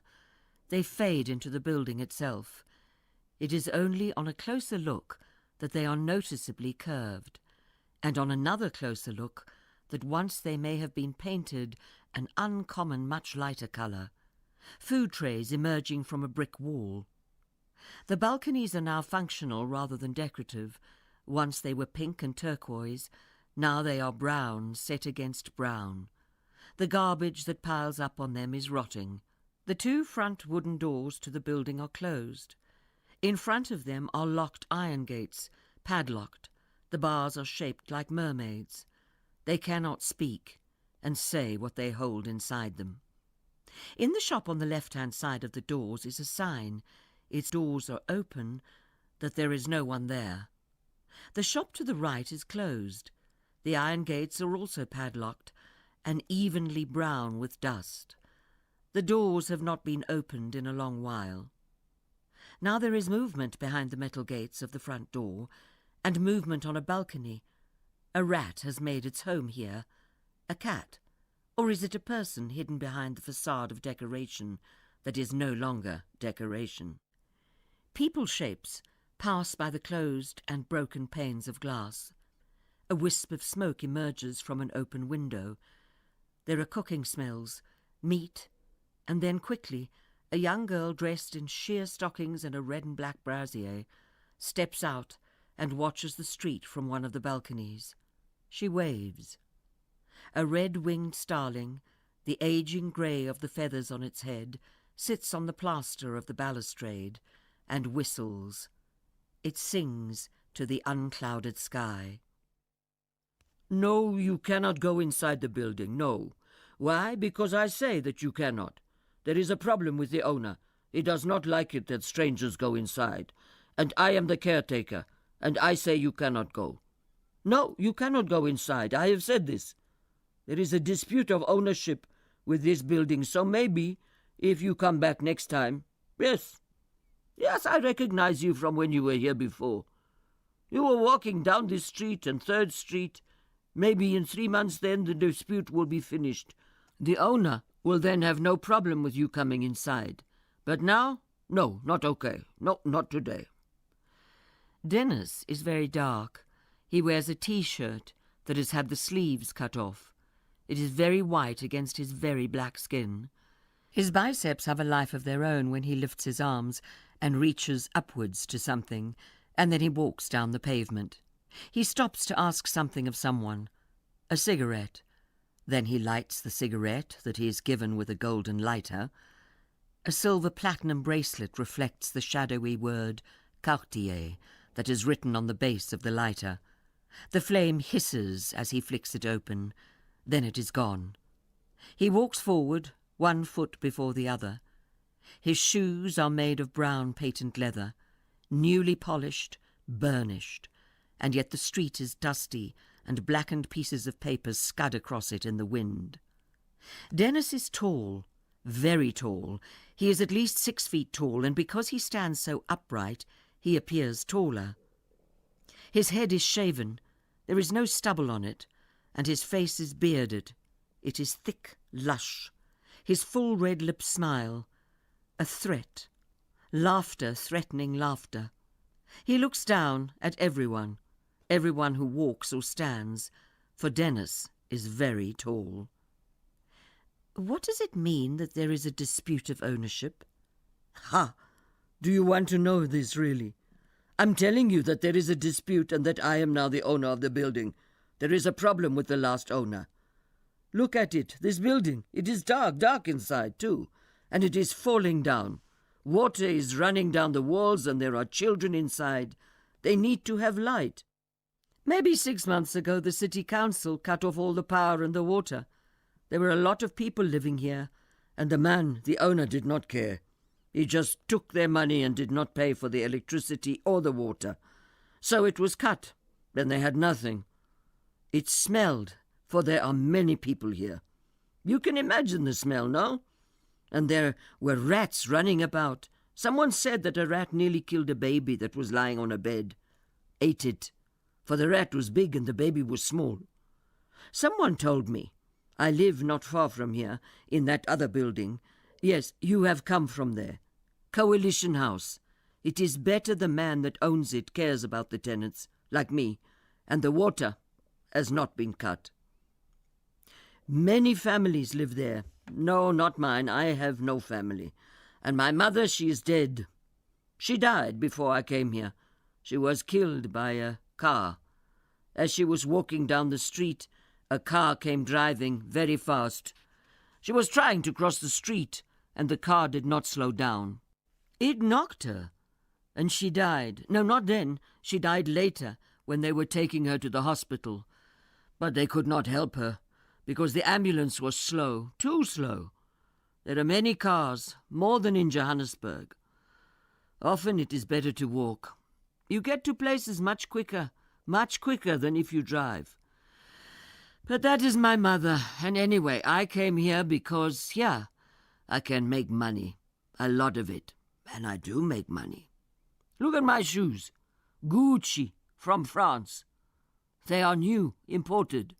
I buy my clothes from that shop there on the corner of Plantation Road and 3rd Avenue. It does not look as if it has good clothes and shoes, but it does. The owner likes to have clients like me. He knows that I will always pay. I am one of his good clients. He makes a lot of money from me, and sometimes for me, because we do good business. Sometimes I have goods that he wants, and so we trade. Anyway, what is it? Yes, I live in Coalition House. I lived for a short time in Johannesburg, in Hillbrow, and got a job as a bodyguard for this guy who worked there, also with buildings. He was also a kind of landlord, like I am. He taught me a lot about this business. Never let the tenants get away with not paying, with nothing. If they think that they can take advantage of you, once they do it one time, not paying, then you must evict them. Let them go. You can't take nonsense from no tenants. Anyway, I also worked in a club in Hillbrow. Actually, it was closer to Berea. It used to be a hotel, and then they turned it into a nightclub. The whole place, even the rooms, could be used by some of the people that came to the club. I was hired by the guy who was the landlord to be the bouncer and the bodyguard there. That is where I learnt to dress well. A bouncer must dress well, because to be well-dressed scares people, and you want to make them scared so that they will not cause trouble. Then I came here.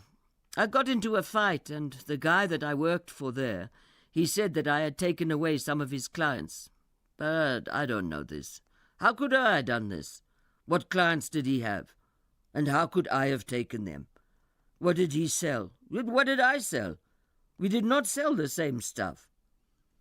Where do you work? Why do you want me to tell you this stuff?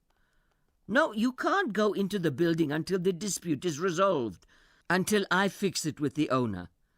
Anyway, the owner, he did nothing. And so I said to many people that I know, why don't you all come to Doreen Court and move in? I can get the water fixed up, and the electricity, there is no problem to connect it up again. And so some, not all of them, they moved in, and they pay the rent, and so there is water now and electricity. No, I just need to clean it, then it will be good. A good building to live in. It is better here in Springs. There are not so many people like Hillbrow. And here people, they all know me, and they all respect me. I can get them things that they need. I know where to buy the cat, the leaves that the Somali and Ethiopian people chew. I know where to find it. I get it from the Somalian people in Johannesburg. But many are moving here. Now, many of them are here. And I get other stuff. It is good business. And yes, the dispute will soon be over. I know what I have to do. Then everything will be fine here in Doreen Court. And you can go inside. Just come back in 3 months, maybe. The young man in the Rastafarian T-shirt winks and says, Dennis says you cannot go inside. You must not go inside. The Somalian man who chews cat says, Dennis says you cannot go inside. You must not go inside. The snooker player in the top club winks and says, Dennis says you cannot go inside. You must not go inside. The man of Christ in the TCI ministry says, Dennis says you cannot go inside. You must not go inside. Jesus will look after Dennis. He is a good man. As Dennis walks away, a red-winged starling flies low above his head. Under its wings, the feathers are red, obsidian. A shadow falls across his forehead, bisects it. A wound. Architectural drawing. Mullion, a vertical bar that divides an aperture in Art Deco. It is sometimes for aesthetic reasons, other times because the structure requires the cross beams to be held upright. Among 20 golden mine dumps, the only moving thing was the eye of the blackbird, and on the road we met a black man, but no one else. From the brown paper bags on the pavement, a black man fills the vacancies of morning with orange speculations. Always I hope to find the black man I know, or one who knows him. I was of 3 minds, like a tree, in which there are 3 blackbirds. It was a small part of the pantomime. The fingerprints of a black man were on her pillow, or was it her luminous tresses, an absence or a presence? Only when it was darker would she know.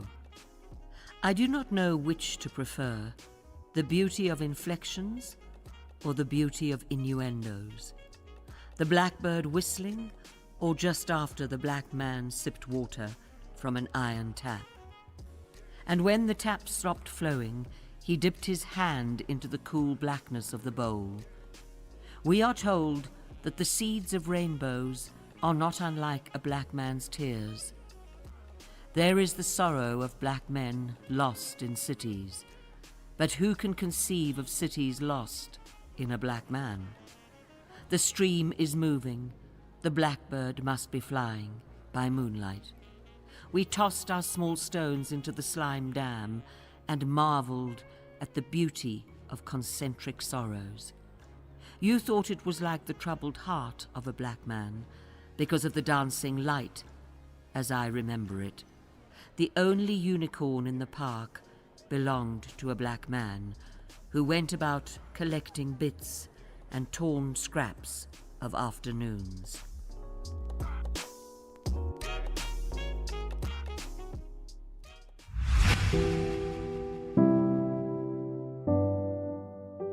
That was another episode of the book In the Shadow of the Springs I Saw, written by Barbara Ade, read by Fiona Ramsey. The book is available online and in all leading bookstores countrywide. It is broadcast on SAFM at 11:45 Monday to Thursday on the Daily Discourse. It is produced for the station by Vovi Batala, technical production Wiseman Manele, Nanda Koza, and Tato Mapuru.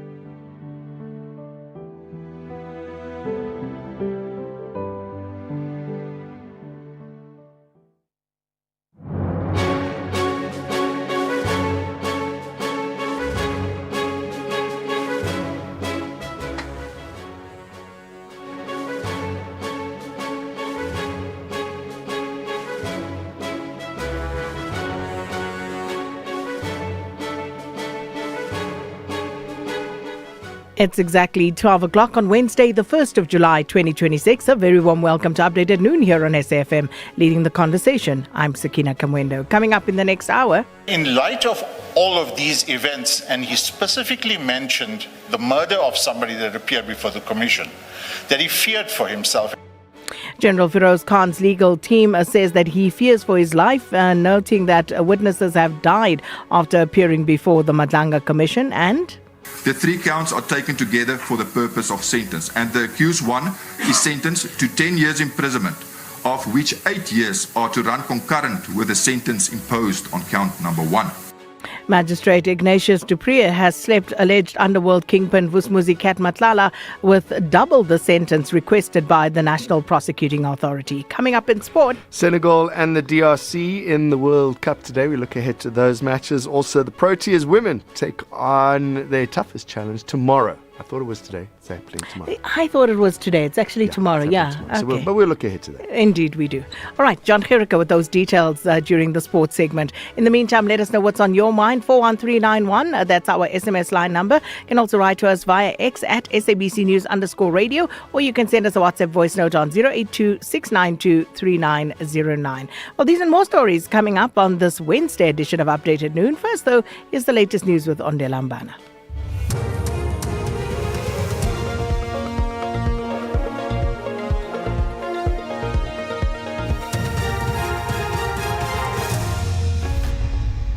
Thank you, Sakina. On the top stories, City Power implements new electricity tariffs and DA rejects the appointment of Dana Pule for SAFM News. I am Onde Lambana and a very good day.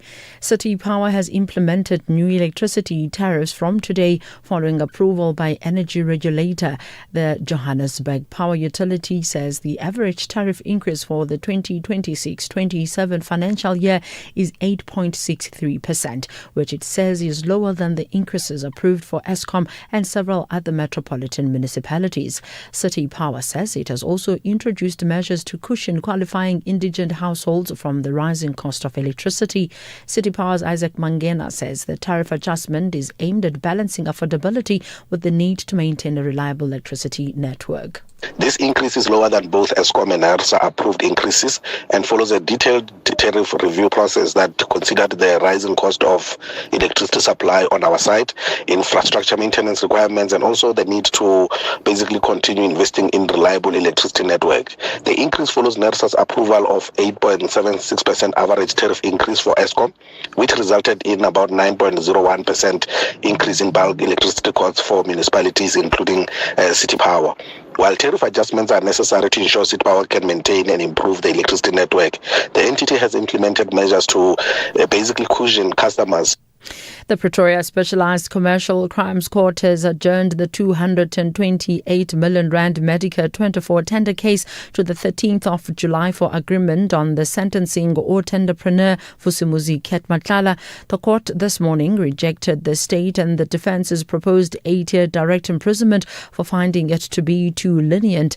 Instead, it proposed a 12-year sentence. Matlala's lawyers consulted with him and did not agree to the proposed sentence of the court. Matlala pleaded guilty to fraud, corruption and money laundering, although he entered into a plea and sentencing agreement with the National Prosecuting Authority. The court found that a harsher sentence was justified. Suspended Crime Intelligence Deputy Head Major General Feroz Khan's legal team has withdrawn the application for his testimony before the Madlanga Commission to be heard in camera. The withdrawal comes after the Commission rejected Advocate Zubair Khan's request to keep the application pending indefinitely. The Commission ruled that Zubair Khan had to either argue the application as it stood or withdraw it and file a fresh application at a later stage. Madlanga Commissioner Sesi Baloyi elaborates. You either argue that or you withdraw it. You cannot have a holding position because listening to you effectively are asking for this in-camera application to be held in abeyance. So you have a holding position. We don't get to decide, the chair doesn't get to decide, give a ruling on this application, but it's held in abeyance until an unknown time when you eventually will come back and say, now I'm ready to supplement or to file a replying affidavit. But that cannot be. The DA says it rejects and condemns the appointment of Dinah Pule as the Minister of Social Development. She replaces Sisi Tolashe, who was fired following a series of corruption and misconduct scandals. Pule was removed from cabinet in 2013 after the public protector found her guilty of maladministration and improper conduct during her tenure as the Minister of Communications.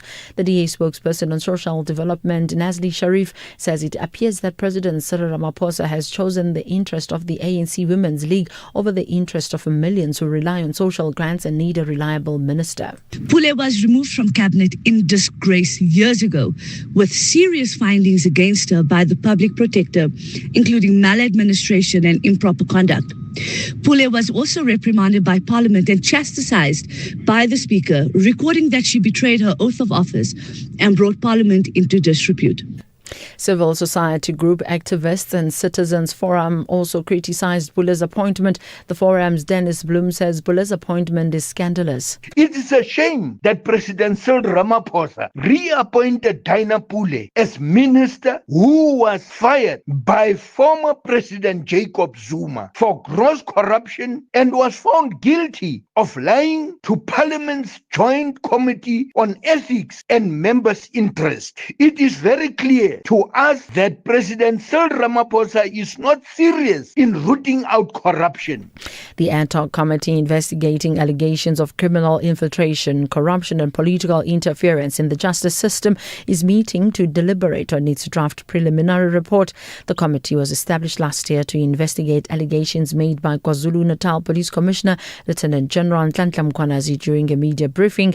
The committee is expected to formally table its findings and recommendations to the National Assembly by the 16th of this month. Recapping the top story, City Power has implemented new electricity tariffs from today following approval by energy regulator NERSA. I'm Undulambana for SAFM News Headlines at 12:30. Update at noon with Sakina Kamwendo, midday to 1 p.m. Update at noon with Sakina Kamwendo. Thanks so much, Ondelambana. Good afternoon, everyone. It is 7 minutes after 12. Welcome to Update at Noon, and thanks so much for choosing to spend your time with us.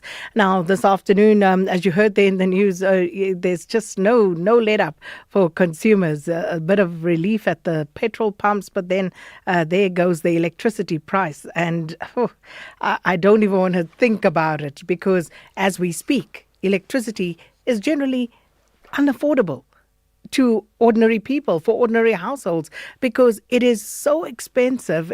Every month I want to cry. The worst time of the month, don't speak to me when I'm about to take a look at my statement for electricity, because I have spent days going to council offices to query the electricity accounts, because I've even said to them, I don't run a business. I am out at work. There's hardly any people here, one or two at most, and yet this account is sky high, but to no avail. So, yeah, the pain will continue. And then some of the other stories that we're watching in the news, of course, this morning, the judgment was handed down in the case of the alleged crime kingpin, Vusmuzi Matlala. And this is with regard to the plea deal that was struck between Vusmuzi Matlala and the NPA in that controversial 228 million rand Medicare 24 SAPS contract. And there was another development as well, where one of the people who was implicated in some wrongdoing in that tender and the awarding of it to Medicare 24, Brigadier Macheng, was actually dismissed from SAPS after disciplinary processes. So quite a bit happening on that front, but it was also interesting to hear what the magistrate had to say in handing down that judgment, which of course we will bring you up to speed with in case you missed it.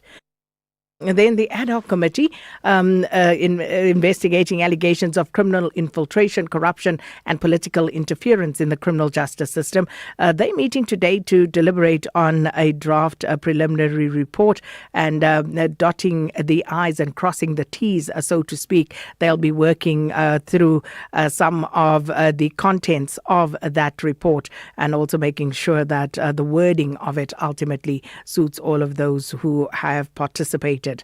And then the National Joint Operational and Intelligence Structure, or NATS joints as we call them, the Paramount Security and Intelligence Coordinator for the South African government that comprises the police, the Defence Force and state security, they will be providing an update to the nation on yesterday's mass demonstrations against undocumented migrants that was held across the country. And it's also day 130 of the Madlanga Commission. I can tell you that they have since gone into recess for the day, but this is just for us as the public because there's another witness L, whose testimony will be heard in camera. So the commission will resume tomorrow. But this morning they did hear, of course, from the legal team representing the suspended Deputy Head of Crime Intelligence, that is General Feroz Khan. And it was quite interesting. It was quite tense, the exchange that happened there.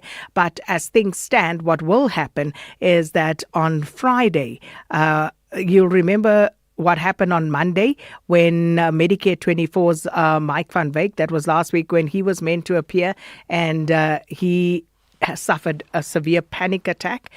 So what Advocate Chaskelson then did was to read the evidence, what they were going to canvass with him into the record. So Advocate Hasim has now indicated that the same will be done for General Khan. And then when he is in a position to respond, he may then do so. So this is what the commission decided upon, among others, today. And then the filing season for SARS officially opened today on the 1st of July. And of course, now led by the newly appointed Commissioner Johnston Makubu. And a bus driver has died and 11 undocumented Malawian immigrants injured after the bus they were traveling in overturned near the Beitbridge border post in Musina. And the Department of Employment and Labour has initiated a high-stakes regulatory process to cancel the registration of the Public Servants Association, which is one of the country's largest and oldest public sector trade unions. So those are some of the stories. Let us know what's on your mind. You can either write to us or send us a voice note. Sakina Kamwendo on SAFM. So let's start with what happened this morning in the Pretoria Specialised Commercial Crime Court, where the court proposed a 12-year sentence for the alleged underworld kingpin Vusumuzi Matlala. Now, the court rejected the state and the defence's proposed 8-year direct imprisonment for Matlala in relation to that 228 million rand Medicare 24 SAPS tender. Now, the case has been postponed until the 13th of July. Magistrate Ignatius Dupree delivered his decision saying this.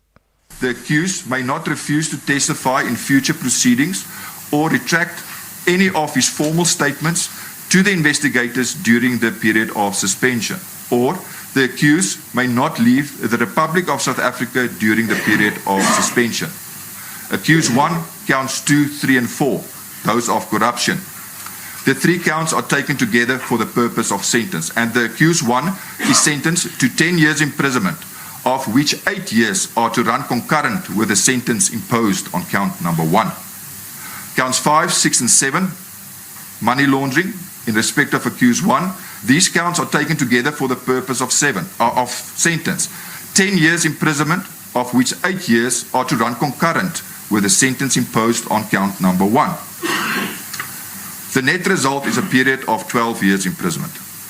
In terms of section 1031 of Act 60 of 2000, the accused 1 remains unfit to possess a firearm.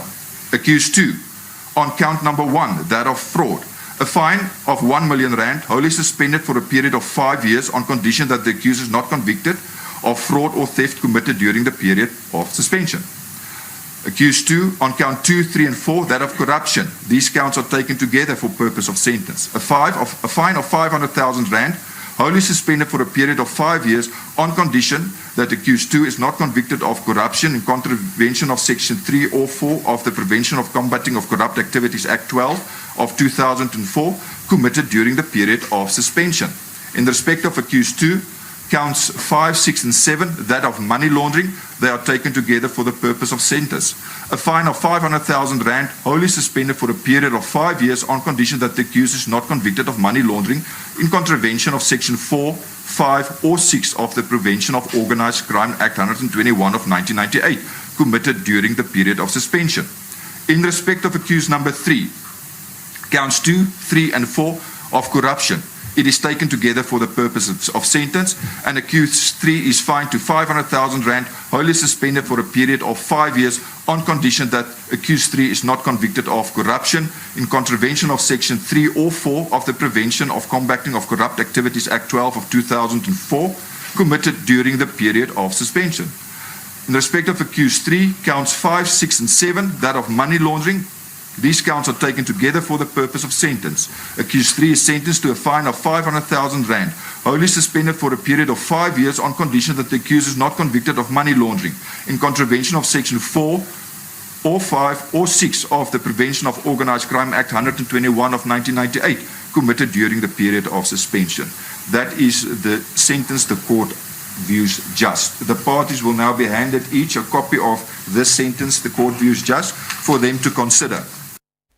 And that was Magistrate Ignatius Duprier delivering his decision on the Kat Matlala case.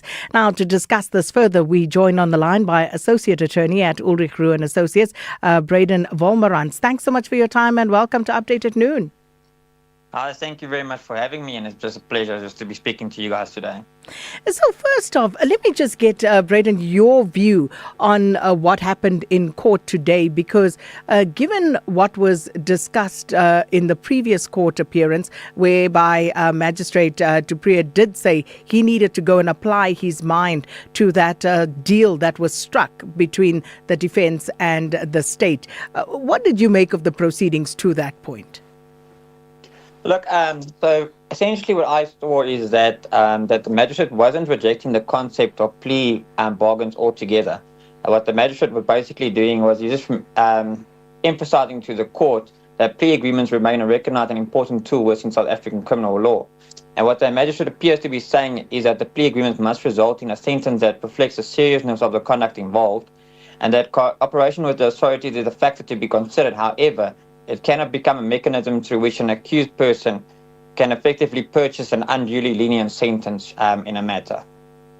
And is it your view in terms of what had happened and the agreement that was struck between the defence and the accused, that the defence and the state, that they were somewhat lenient in terms of the deal that they ultimately decided upon?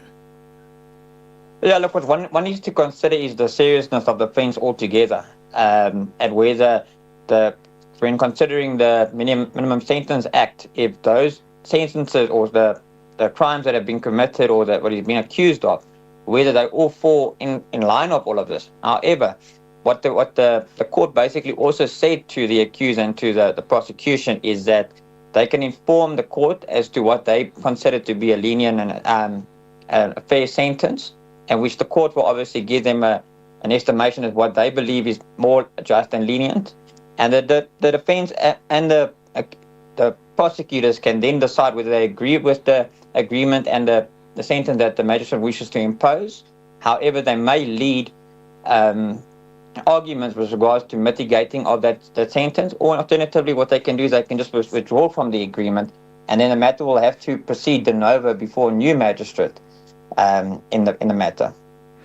What I found interesting as well, Braden, is that if you have been following the Madlanga Commission, for example, and the evidence that has already been adduced before that commission, I found it curious that the state still needed Vusumuzi Kat Matlala in order for them to effect arrests of high-profile people. So just in terms of your reading of all of that, how essential is he to the state's case against those in the Medicare 24 tender case? Look, why he is essential in those matters would be that they can potentially identify any further role players in this thing that has not been brought to the attention of the Madlanga Commission. And that's why he is such a key figure in the Madlanga Commission, and also in this matter itself, to identify any further high-profile individuals that need to come before court and that need to also face the full repercussions of what the court and the law had in South Africa. And then there was the further development this morning in court whereby the legal representative that Matlala had engaged for this particular matter was effectively dismissed, and he brought the advocate who's representing him in another matter of, among others, the attempted murder of his former girlfriend to come onto this case as well. So do you think that would have any bearing on what ultimately would then be decided upon in these plea deals long term? Look, it's a give or take at the end of the day, but however, the magistrate did make his finding, so it won't really have any bearing whatsoever on the plea negotiations itself. However, it might be that he just prefers having a different legal representative before court to represent him, as he feels maybe more confident in that legal representative. Because in South Africa, we all do have a right to a legal representative of our choosing. However, if the court deems that chopping and changing of legal representatives is delaying the matter, the court can have an inquiry in terms of Section 342A of the Criminal Procedure Act and to determine whether this is an unreasonable delay from Matlala's side.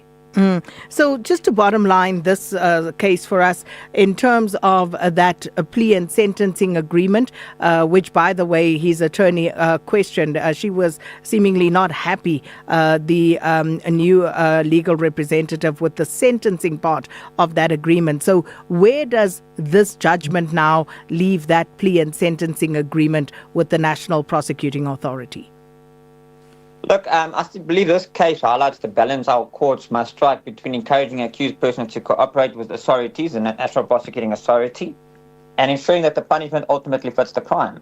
The magistrate appears to have concluded that given the seriousness of the corruption, the fraud and the money laundering allegations, that an effective 8-year sentence did not adequately reflect the gravity of the conduct, and that the parties must now decide whether to accept the heavier sentence proposed by the court or rather proceed to trial, but it will be before a new magistrate. Well, thank you so much for that clarity. Appreciated. Braden Volmerans, Associate Attorney at Ulrich Roux and Associates. Please let us know what your thoughts are on this matter as well.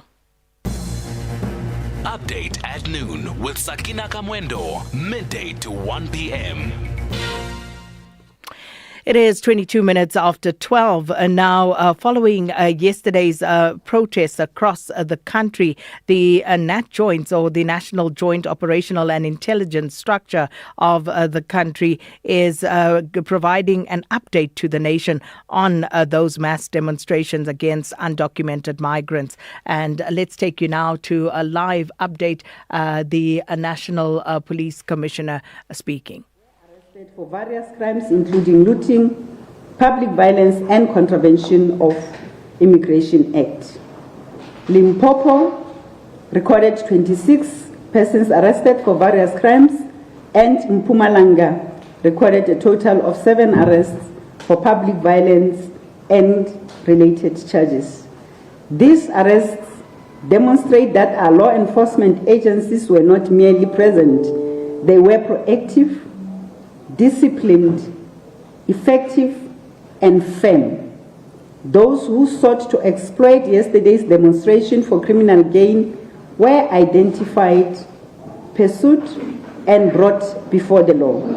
On behalf of the NAT joints, we wish to express our deepest appreciation to every law enforcement officer and all our partners who discharged and executed their duties with diligence.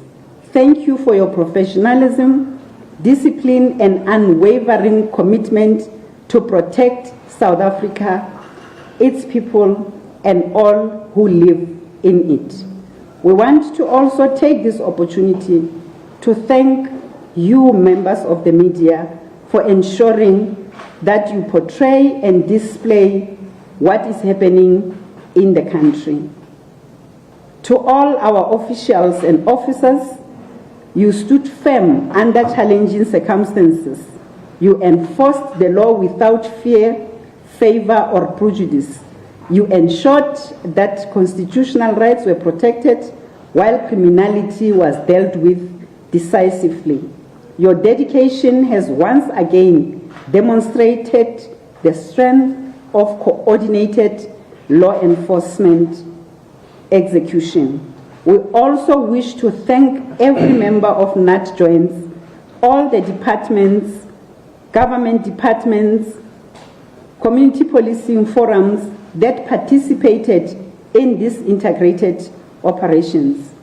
While the operations are still underway, the people of South Africa, thank you for your cooperation. Yesterday's events have shown that we can uphold our democracy while maintaining peace, stability, and respect for the rule of law. Our operations continue to remain active. Law enforcement will continue to monitor developments through the days ahead. We remain vigilant, we remain prepared, and we continue to act decisively against anyone who threatens the safety, security, and the stability of our country. We also intensify our operations to ensure that all people who are in the country are in possession of valid documents and are in compliance with the laws of the Republic. Those operations will continue in close collaboration with all relevant government departments to uphold the rule of law and safeguard the integrity of immigration systems. We also extend our appreciation to South African National Defence Force, which remain on standby to respond whenever called upon. Yesterday, South African National Defence Force, through Operation Prosper, which is the operations that are ongoing in 5 of our 9 provinces, were also deployed to Hillbrow in support of the law enforcement operations, reinforcing the authority of the state and contributing to the maintenance of peace, stability, and public order. We extend our sincere appreciation to all key stakeholders who have worked alongside law enforcement throughout these operations. We thank our colleagues across government departments, the Metro Police Departments, private security companies, business against crime, community policing forums, community patrollers, and all other partners who stood united in safeguarding our communities. We also want to take this opportunity as NAT Joints to thank the leadership of the JCPS cluster and other supporting clusters for ensuring and giving space for operatives to execute what they know best. Your cooperation, vigilance, and commitment have been instrumental in maintaining law and order, protecting lives and property, ensuring that the authority of the state is upheld. In conclusion, we extend our deepest condolences to the family, friends, and colleagues of the bus driver who tragically lost his life in a road accident in Limpopo while transporting Malawian nationals that were being repatriated from Durban. Our thoughts are also with the 11 passengers who sustained injuries, and we wish them a full and speedy recovery. We also recognize everyone who might have become the victim of crime yesterday during these operations. We commend the emergency services and all officials who responded swiftly to all the scenes of crime to continue and provide necessary support. The Prof Joints members in various provinces will, after this briefing, provide a detailed briefing of each province in terms of this mission. As I've indicated earlier, we are still hard at work, we are still continuing to work, and we will continue to do so as long as we exist. And I thank you. Thank you. And that was an update by the Nat Joints following yesterday's marches, and the Acting National Commissioner of Police, Lieutenant General Puleng Dimpane, addressing the media there. So just a quick recap, as she said, they could confirm that there were a total of 120 marches that took place nationwide. Of those, 108 were peaceful and only 12 required law enforcement intervention due to incidents of unrest. And she then went on to give a provincial breakdown of how that played out. In the Free State, there were 8 marches and they were all peaceful. Eastern Cape, 28 were peaceful, unrest marked in 2 of them. In Gauteng, 12 were peaceful, 1 marked with unrest. KZN, 21 peaceful, unrest in 2 of those marches. And in Limpopo, all 12 were peaceful. Mpumalanga, 9 peaceful, 1 resulted in unrest. Northern Cape, 4 peaceful, 2 result in unrest. And Northwest Province, all 8 peaceful, and the Western Cape, 6 peaceful and 4 that were marked by unrest. So that was the breakdown of how it looked province-wide. But of course, 120 marches in all yesterday during that mass demonstration. That brings us to 12:30. Here's Ondela Mbana with your latest headlines. Thank you, Sakina. On the news headlines, City Power has implemented new electricity tariffs from today following approval by energy regulator NERSA. Suspended Crime Intelligence Deputy Head Major General Feroz Khan's legal team has withdrawn the application for his testimony before the Madlanga Commission to be heard in camera, and the Namibian government has launched a voluntary repatriation program for its citizens living in South Africa. A full update follows at the top of the hour. Economic news on SAFM. Facts and figures you can count on. It's the Wednesday. We're joined by Andri Brink, investment strategist at Absa Investments. Good afternoon, Andri. Afternoon. So local equity markets are under quite a bit of pressure, seeing the all-share falling by around 1% today. Losses are quite broad-based, so all 3 key indices in the red, but declines they're mainly being led by resources. Year to date, still seeing local equities in negative territory, down about 5%, both industrials and resources contributing to that downturn, but seeing financials being quite resilient, so up by mid-single digits over that year-to-date period.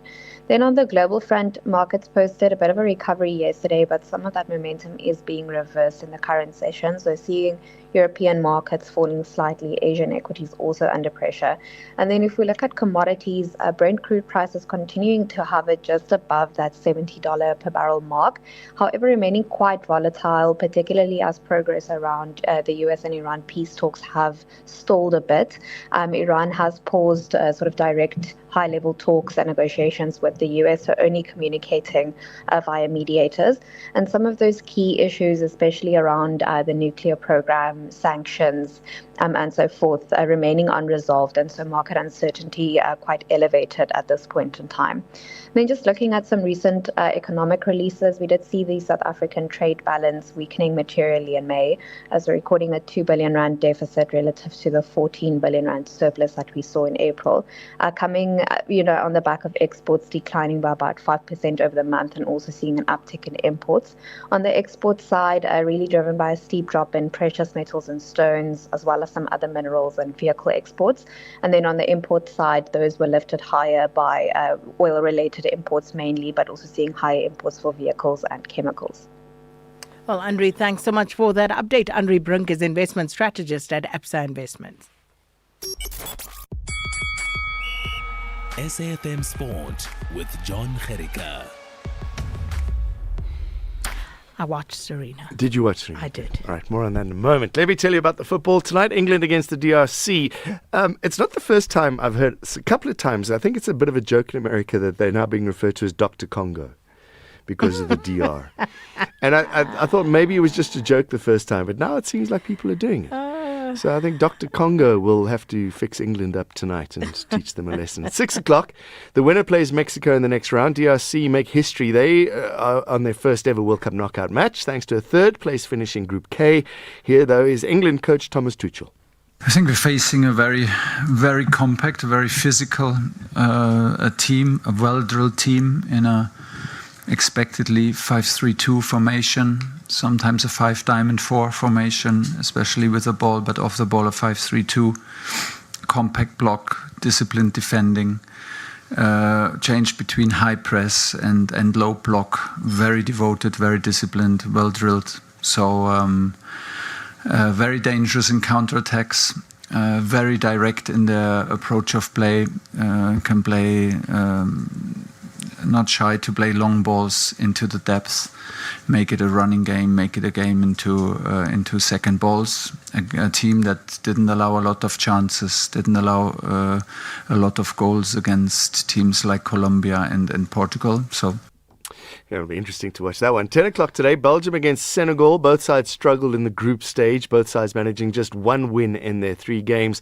Senegal also third best placed side. They advanced with just 3 points from the group stage. Here's Belgium's midfielder Charles de Ketelaere. I don't think it matters who's the favorite. It matters that we have confidence in ourselves and that we are sharp tomorrow to just go win this game, because yesterday showed us that to be favorites or not, it doesn't matter. We need to go to the game with to be alert and sharp to win the game.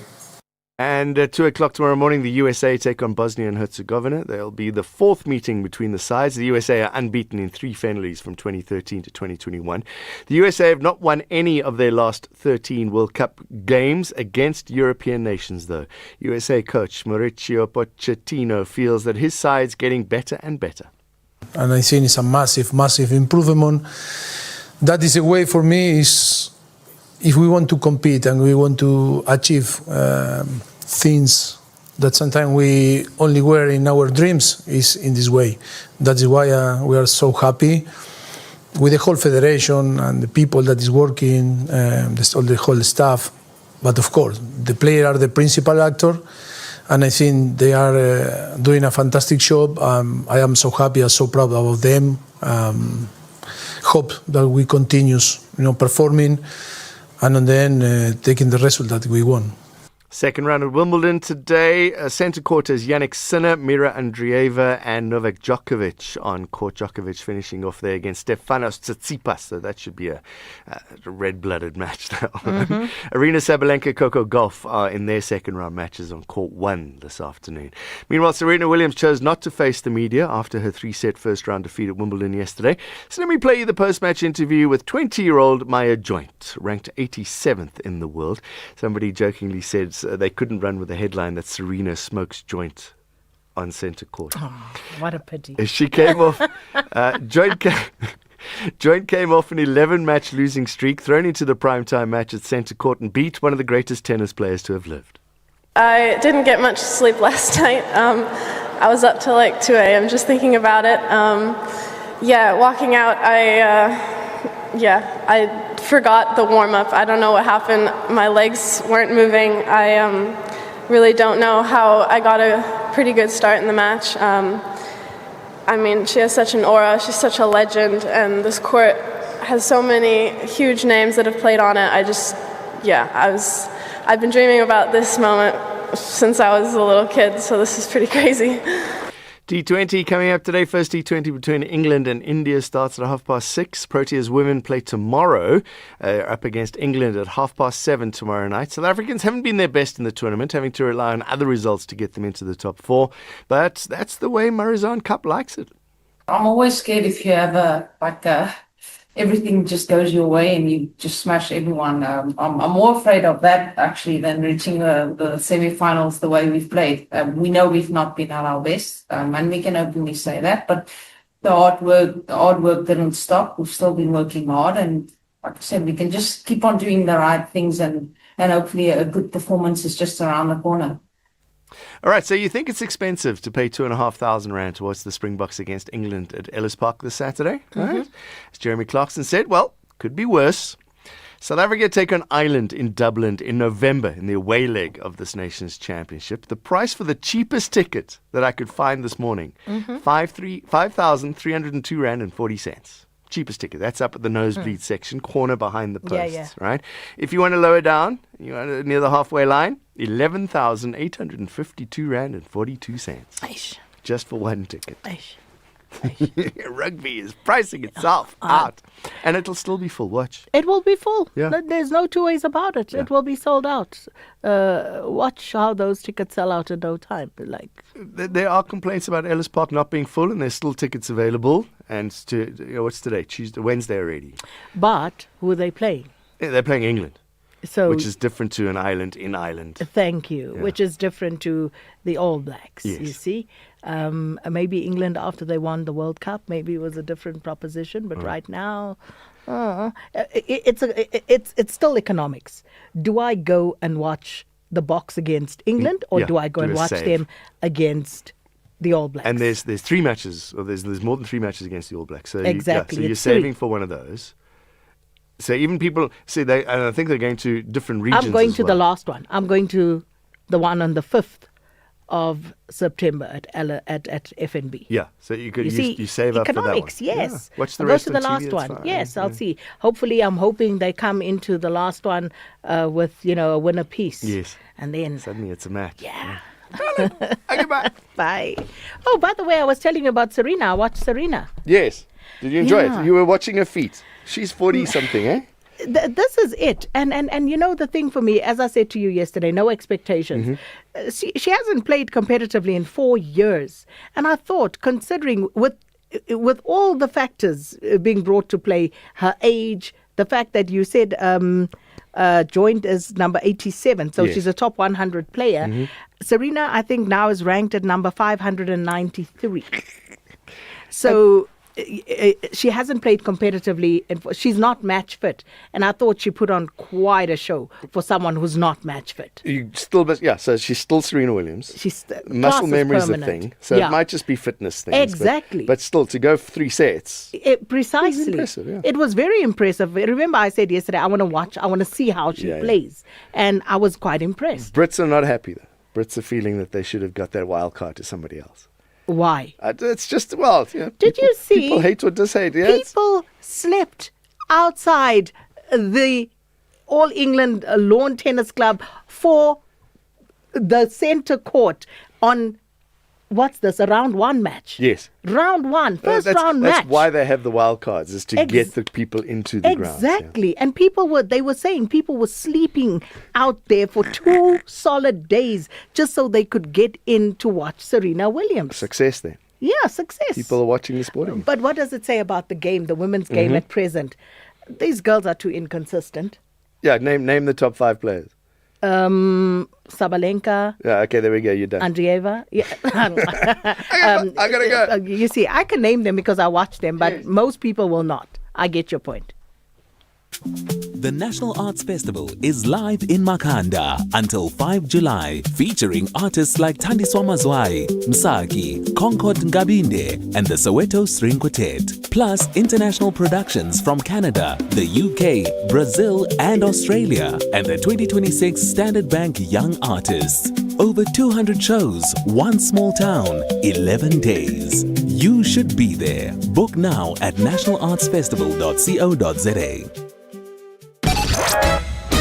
Sakina Kamwendo on SAFM. Wow, this JCK counter from Sina. Says Sakina, man, I think it's about time that we rectify the incorrect reporting of foreign media about the protest of South Africa.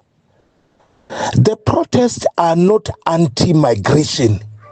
The protests are anti-illegal migration. The protest is anti-illegal migration. So it's about time that foreign media correct this. Let me rest my case for now. JCK Kaunda from Sina.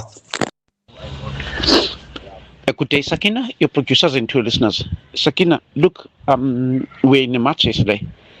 I was one of the people that were actually in the front line, and surprisingly, we had a boy that was working like in a blue jacket. That was actually trying to, white boy in fact, that was trying to actually provoke us. West, when we were leaving the legislature, we had a couple of white people that were calling us, labeling us as xenophobic, standing across next to the church with Desmond Tutu statue on Well Street from Adderley to Wall Street, as you are facing the legislature on your left-hand side, to the second robots. It's fixing bomb in Cape Town. Thank you. Good day, Sis SK. Sis Saki. Bongo Sonde Samboisa. I feel so disappointed in Jacob Zuma. I don't think he feels for these unemployed youths of this country. After the Gupta stole billions and billions of South African taxpayers' money, he still got an audacity to go and visit them. Afternoon, Sakina, Moses and Tepen. Sakina, you and the media, you have a very, very, very big role to play to inform and educate the majority blacks about deportation.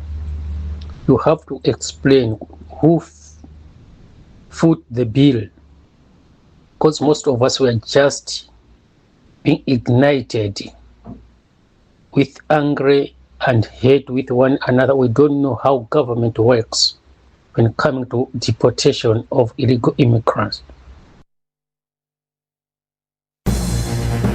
Update at noon, midday to 1 p.m.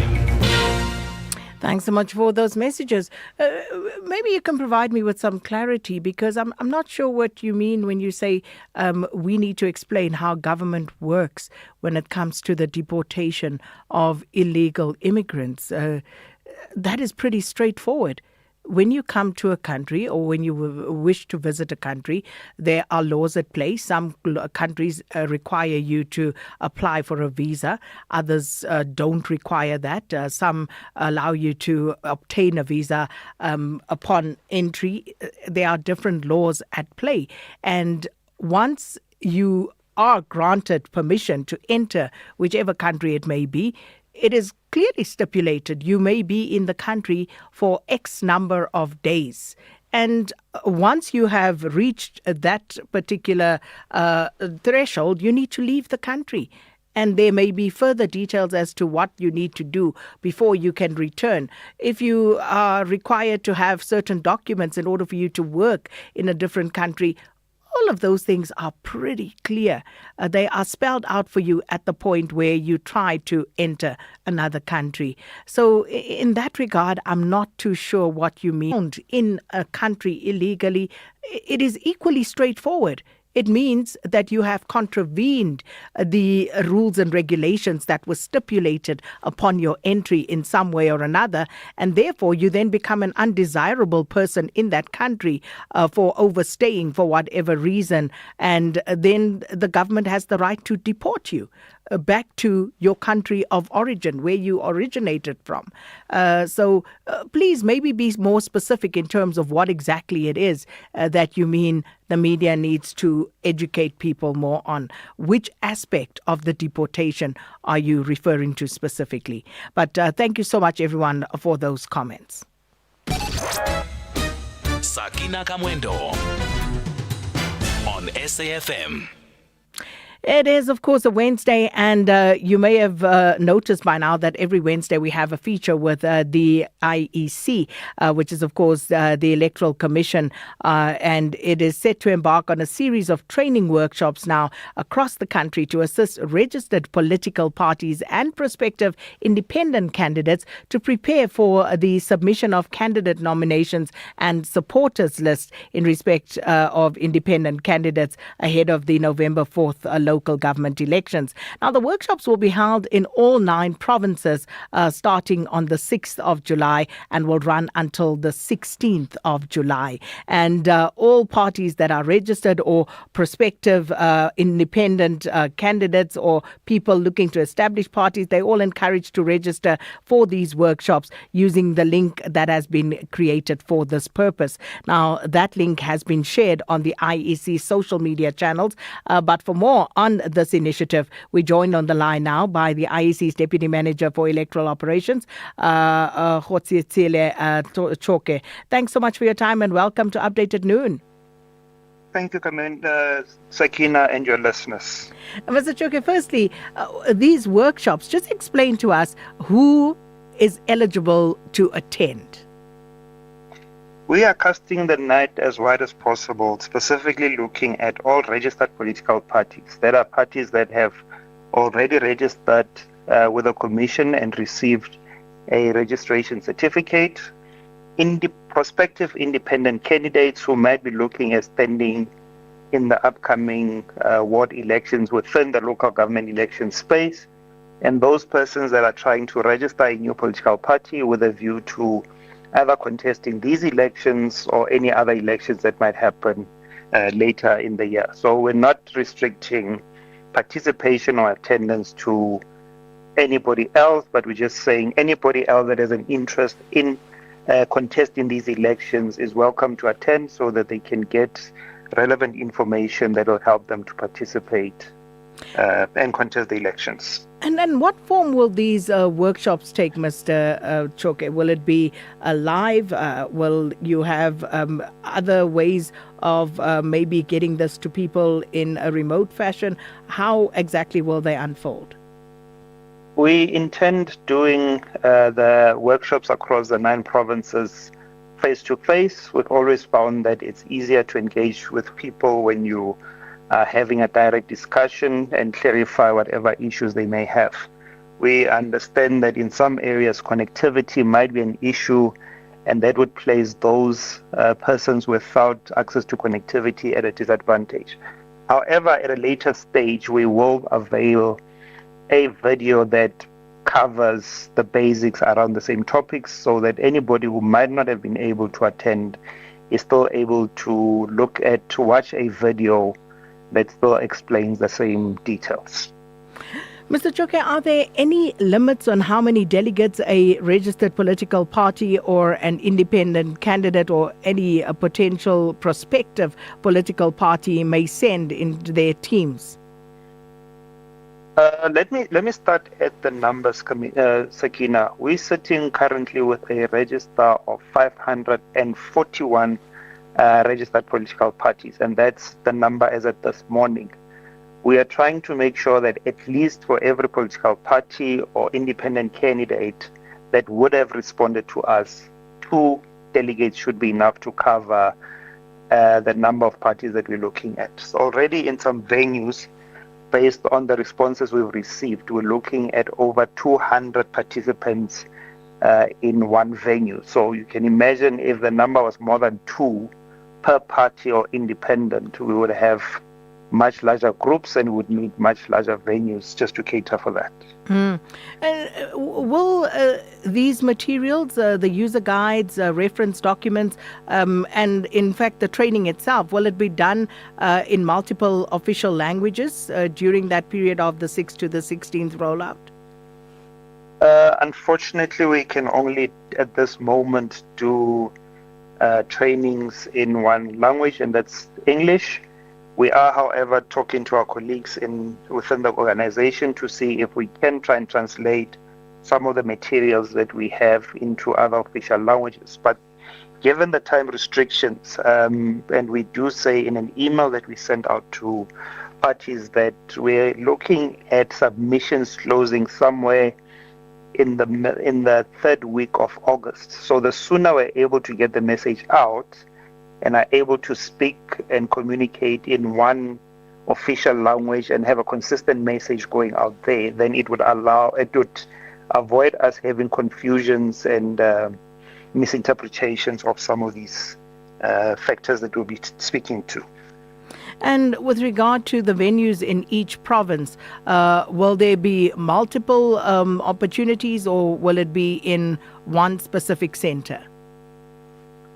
In some provinces, we have more than one session. In the Eastern Cape, we have 2 sessions, one in Kukompo and the other one is in Umtata. Similarly, in the Northern Cape, we have a session in Kimberley and another one in Uppington. For the rest of the provinces, for now, we only have one session scheduled. We are speaking to colleagues to see if they are able to roll down the same sessions at a district level. But given the time constraints, we're not guaranteeing or promising that it will happen in every province in the same formats.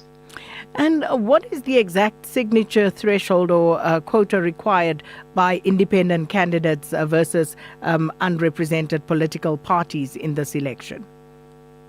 Unlike in the national provincial elections, the signature requirement only applies to independent candidates, and they require signatures of 50 supporters that are registered within the ward that is being contested. So an independent candidate can be resident in Ward 1 in one municipality and contest Ward 5 in the same municipality. The supporters must then be registered voters from within Ward 5 that is being contested. All right, we'll leave it there for today. Thank you so much, Mr. Josietsile Choke, who's the IEC's Deputy Manager for Electoral Operations.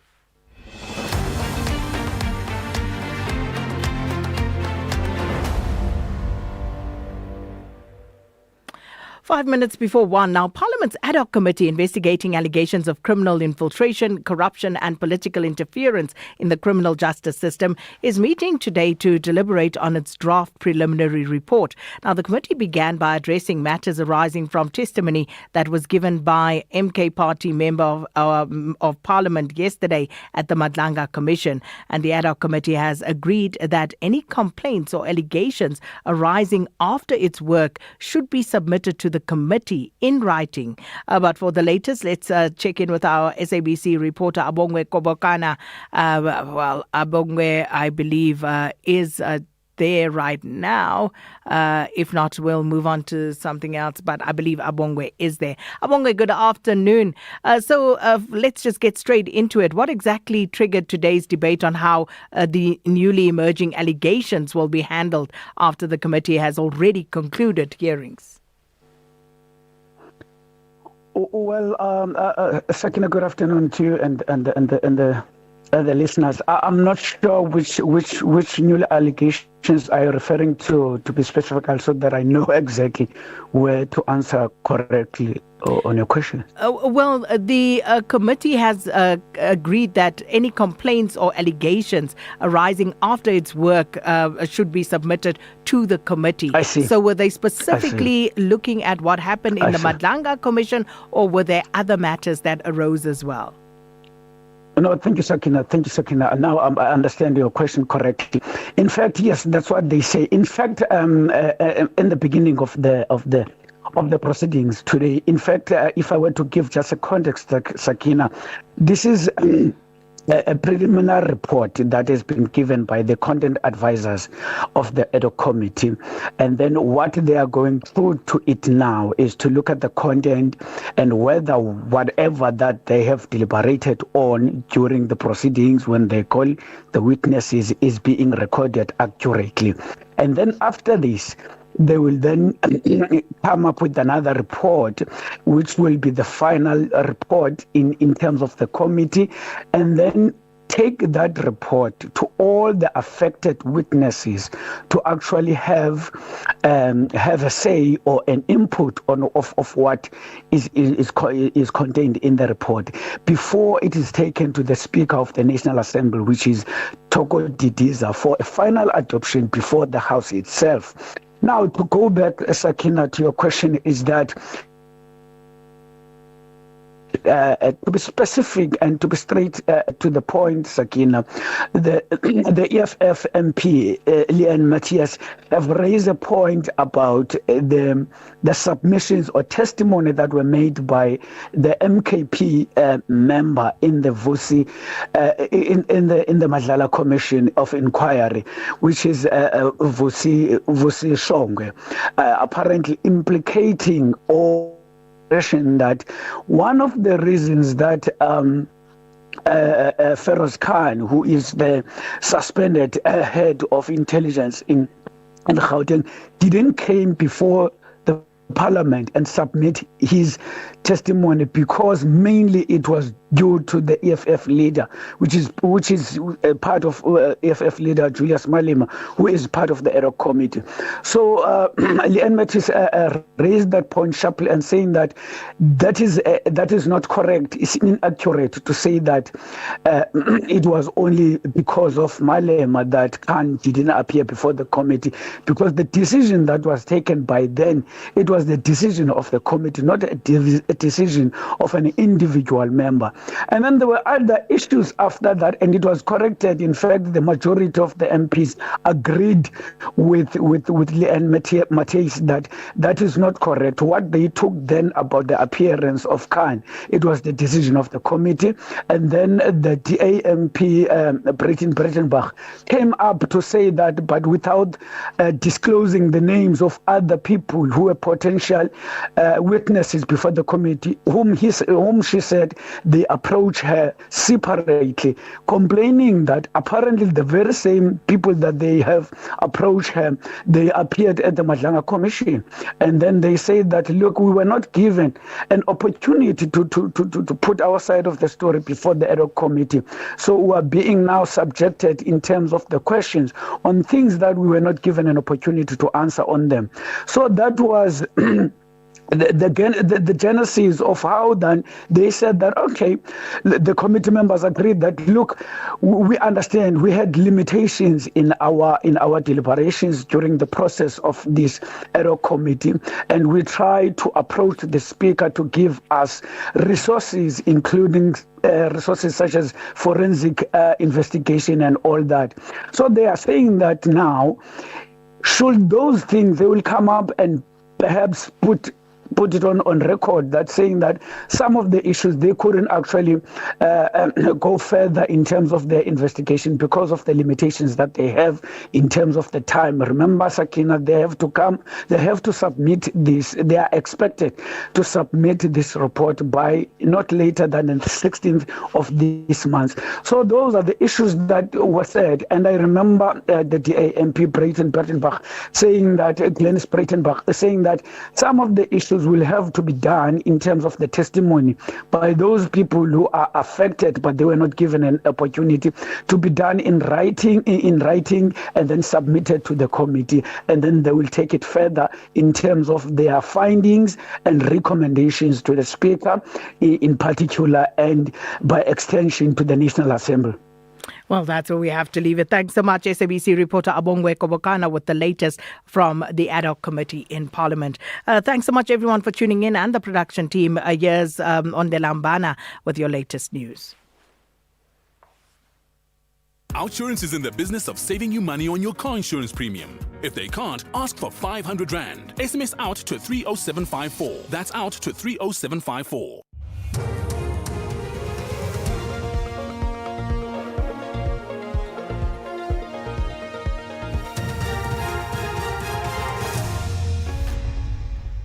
Thank you, Sakina, and the team. On the top stories, Madlanga cautions Khan's legal counsel against undermining the inquiry, and Namibia launches a voluntary repatriation program for citizens in South Africa. For SAFM News, I am Onde Lambana, and a very good day. The Madlanga Commission chairperson, Boiseli Madlanga, has cautioned suspended Deputy Intelligence Head Feroz Khan's legal counsel against making allegations that could undermine the integrity of the inquiry. Madlanga's comments come after Zubair Khan made allegations during a media interview that there may have been a leak at the commission linked to Feroz Khan's shooting. Khan was shot on Sunday in Houghton, Johannesburg, and is unable to testify at the commission today. Madlanga warned Khan's lawyer from making comments that have the potential to undermine the integrity of the commission. You see, this is not only about what you intended to convey, but it is also about how reasonable listeners would have understood this. You are saying this in the context of General Khan having been shot. And in that context, you mention leaks or compromise. Or what did you mean by compromise? I understood it, and I believe myself to be a reasonable listener. I understood you to be referring to leaks from or by the commission. EFF MP Leanne Matthys, who is serving in the ad hoc committee, has taken issue with the testimony of MK Party MP Vusi Shongwe at the Madlanga Commission of Inquiry. Shongwe, who is also one of the committee members, testified at the commission yesterday. He said that suspended Gauteng Crime Intelligence Head Feroz Khan did not appear before the committee because EFF leader Julius Malema rejected suggestions for him to be invited. Matthys requested that Shongwe's testimony be corrected corrected, as it was not an individual's decision not to invite Khan, but that of the committee. The issue is that we had a member of this committee give a testimony that it was because of a political party, and in particular a member of that political party, the EFF, who was the reason Major Khan did not appear, not that it was a committee decision. So that is what we are asking, that matter be clarified. And clarifying it to the commission has got nothing to do with the fact that the committee made that decision. Whether or not we dropped the ball, it was a wrong decision. That is something that can be discussed. But it can't be that we go and we say one person influenced a decision of 10 members of this committee. It's bringing the committee into disrepute. City Power has implemented new electricity tariffs from today following approval by energy regulator NERSA. The Johannesburg Power Utility says the average tariff increase for the 2026-27 financial year is 8.63%, which it says is lower than the increases approved for Eskom and several other metropolitan municipalities. City Power says it has also introduced measures to cushion qualifying indigent households from the rising cost of electricity. City Power's Isaac Mangena says the tariff adjustment is aimed at balancing affordability with the need to maintain a reliable electricity network. This increase is lower than both Eskom and NERSA approved increases and follows a detailed tariff review process that considered the rising cost of electricity supply on our side, infrastructure maintenance requirements, and also the need to basically continue investing in reliable electricity network. The increase follows NERSA's approval of 8.76% average tariff increase for Eskom, which resulted in about 9.01% increase in bulk electricity costs for municipalities, including City Power. While tariff adjustments are necessary to ensure City Power can maintain and improve the electricity network, the entity has implemented measures to basically cushion customers. Eastern Cape Police have arrested 229 people during yesterday's marches against undocumented immigrants. Police spokesperson Ubuntu Gandana says the arrests include 208 undocumented migrants and 21 criminal arrests related to the protests. Gandana says the largest marches were observed in Bizana, Lusikisiki, Flagstaff and Mthatha. Alfred Nzo with 7 arrests, Amatole recorded 5 arrests, Buffalo City recorded 8 arrests and Sarah Bartman recorded 1 arrest. The Provincial Commissioner of the Eastern Cape reiterates that no lawlessness will be tolerated and urges communities to remain peaceful. Anyone found committing criminal acts during protests will be arrested and prosecuted. Operations continue across all districts with heightened vigilance in identified hotspots. The Namibian government has launched a voluntary repatriation program for its citizens living in South Africa. This follows a wave of protests against undocumented immigration. Authorities in Windhoek say they are expecting about 1,000 people to return to the neighboring country. The Namibian Ministry of Urban and Rural Development says regional councils and local authorities have been instructed to identify temporary reception sites to accommodate returnees. The regions have until this Friday to submit details of available facilities. Namibian International Relations and Trade Minister Selma Ashipala Musayi says their diplomatic mission in Pretoria is in touch with Namibians. Our people in most countries where they are organized. They are in touch with one another. They are all in touch with our High Commission. They know the telephone numbers that they need to contact should they be in danger. The people who have registered so far, I think, are over 100. As to what the total number of Namibians in South Africa, I don't really have a figure. I think what is important is just that the embassy, the government is in touch with our people in South Africa. Recapping the top story, Madlanga Commission Chairperson Mbuyiseli Madlanga has cautioned suspended Deputy Intelligence Head Feroz Khan's legal counsel against making allegations that could undermine the integrity of the inquiry. I'm Mondela for SAFM News Headlines at 1:30.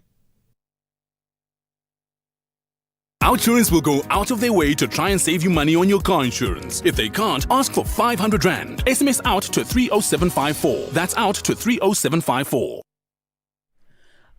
Groceries may be getting more expensive, but when you switch to OUTsurance, you could actively drop the price of your car insurance premium and save money. You could save big, like 37-year-old Lerato, who saves a whopping 599 Rand a month on her 2026 Kia Sonet. Ready to drop your current insurer to switch and save with OUTsurance? Get a quote today by simply SMSing out to 30754. That's out to 30754. OUTsurance is a licensed insurer and FSP, and T's and C's do apply. Leading up to our 75th birthday in August, VW is giving you the chance to drive away in a new Polo Vivo. If you buy any new Volkswagen vehicle this month, you will automatically be entered into the competition, and South Africa's best-selling hatch could be yours. One car, one winner, one unforgettable moment. Will it be you? It's our birthday, but you get all the gifts. Visit your nearest dealer today. T's and C's apply. Top Sport with Michael Abramson. With cricket correspondent from www.kenborland.com, Tasman Brits and Wolfart are opening the batting, and they've been juggling around with a few positions now. Yeah, Tasman Brits has found some form. You know, she's batted well in the last two games. Look, Danae, it was her first bat of the tournament against Bangladesh, and I think she was very nervous, you know, on her comeback into the big stage. So, I mean, she gave herself very little chance of actually getting into her innings, and it was unnecessary. You know, the required run rate wasn't anything to worry about. So I would hope that in the semi-final, I'm sure they're going to back her experience again, you know, for such an important game against England. Top Sport on SAFM. The Full Circle with Bridget Masinga, Monday to Friday, 1 to 3 p.m.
le mosegare oh yele selemo le mariga le gepula e kana bošego le mosegare oh yele selemo le mariga le gepula e kana bošego le mosegare oh yele selemo le mariga le gepula e kana bošego le mosegare oh yele selemo le mariga le gepula e kana bošego le mosegare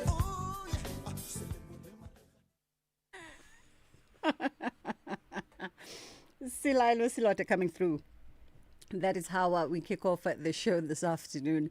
We're laughing because it was literally just a few seconds before I sat down on the chair, casually moseying from my producer's booth. Good afternoon to you. How are you doing today? Hopefully you're having a good day.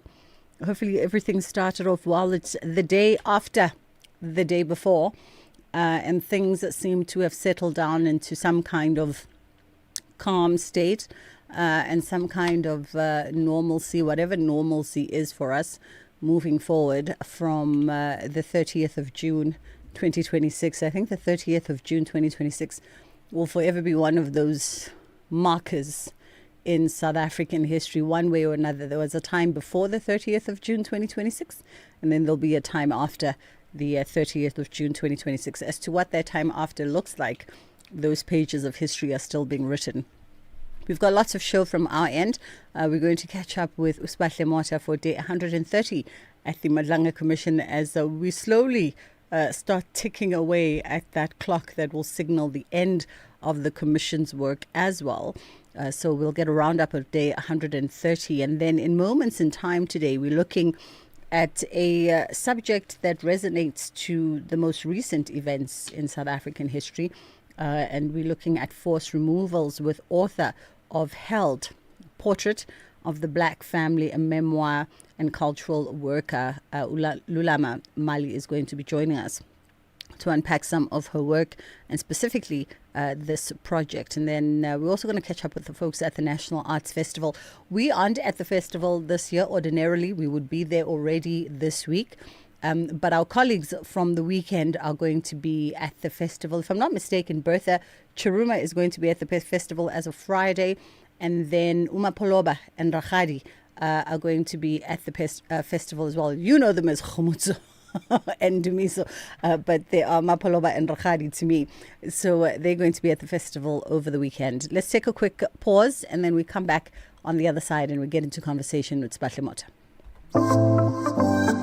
Wherever you are in the world, SAfm 104 to 107 is accessible. We're also streaming live on Facebook, X, and YouTube at SAfmRadio. We acknowledge and appreciate everyone tuning in and watching our streams. Stay with SAfm 104 to 107 as we bring you Commission Live, breaking stories, and thought-provoking lectures. SAfm, leading the conversations that move us.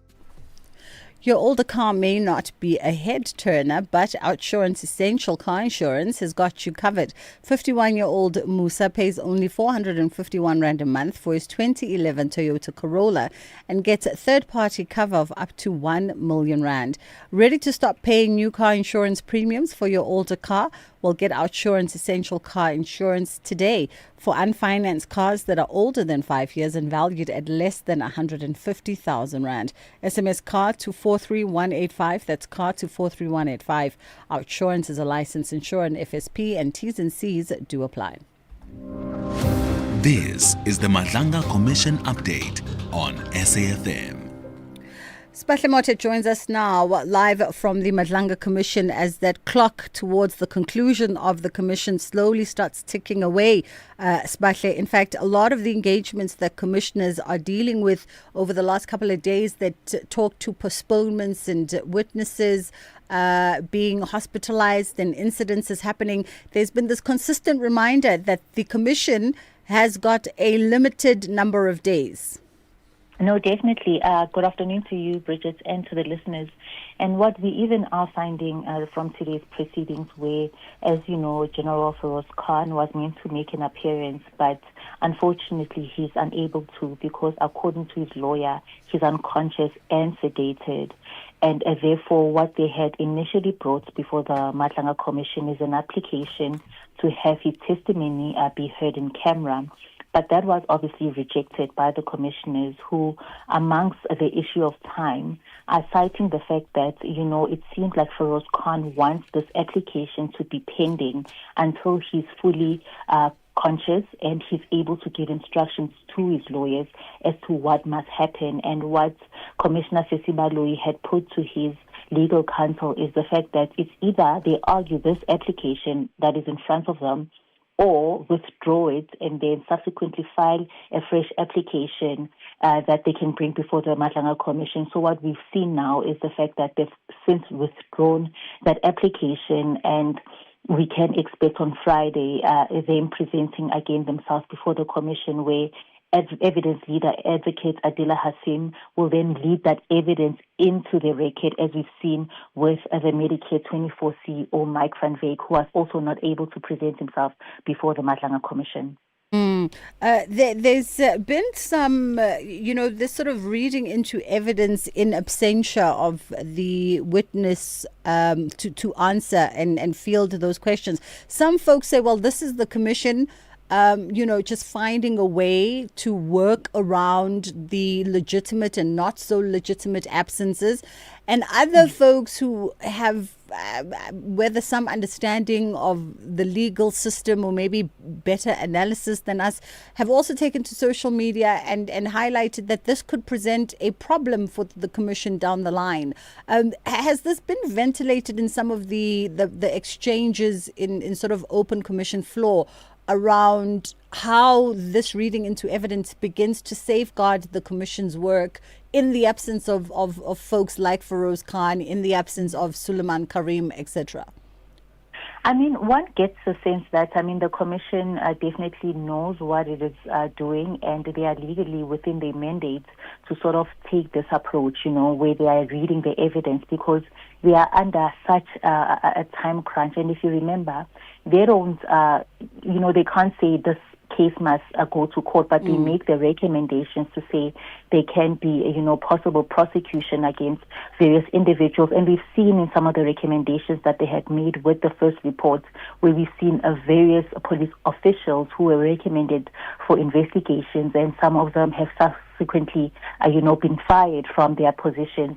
So what I do think is that it seemingly is within their mandates, and they are empowered to make these sort of decisions to say we will be reading this evidence into record, and subsequently, I think those recommendations will definitely end up in that final report that is scheduled to be on the President's desk at the end of August of this year. So as a way, they are, trying to push as much as they can and to get those who have been implicated in any wrongdoing to sort of answer to these allegations. And when it pertains to General Feroz Khan, as you know, it's been a back and forth where he's even gone to court to sort of stall his appearance before the Madlanga Commission, and today they were presented with pages and pages and pages of evidence that his legal counsel is meant to go through, and this also includes financial statements. So one also gets a sense that what will be delivered before the Madlanga Commission on Friday is definitely going to be explosive. Well, let's wait and see what happens as the week continues to unfold. Sbahle Mota, thank you so much for that rundown. Our SABC News reporter who's on the ground tracking the Madlanga Commission. It's gone 20 past 1 o'clock. A quick pause on our end, and then we'll come back and we'll get into moments in time.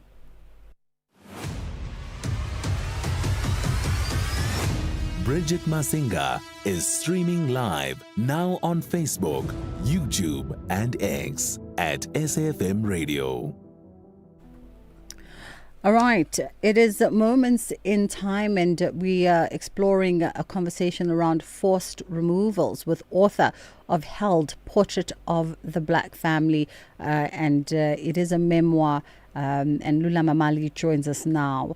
Held, a memoir that spans 3 generations of one South African family, beginning in the erased neighborhood of Wetterboom in Cape Town and unfolding through the forced removals of apartheid. Good afternoon to you, Lulama. How are you doing today? Lulama?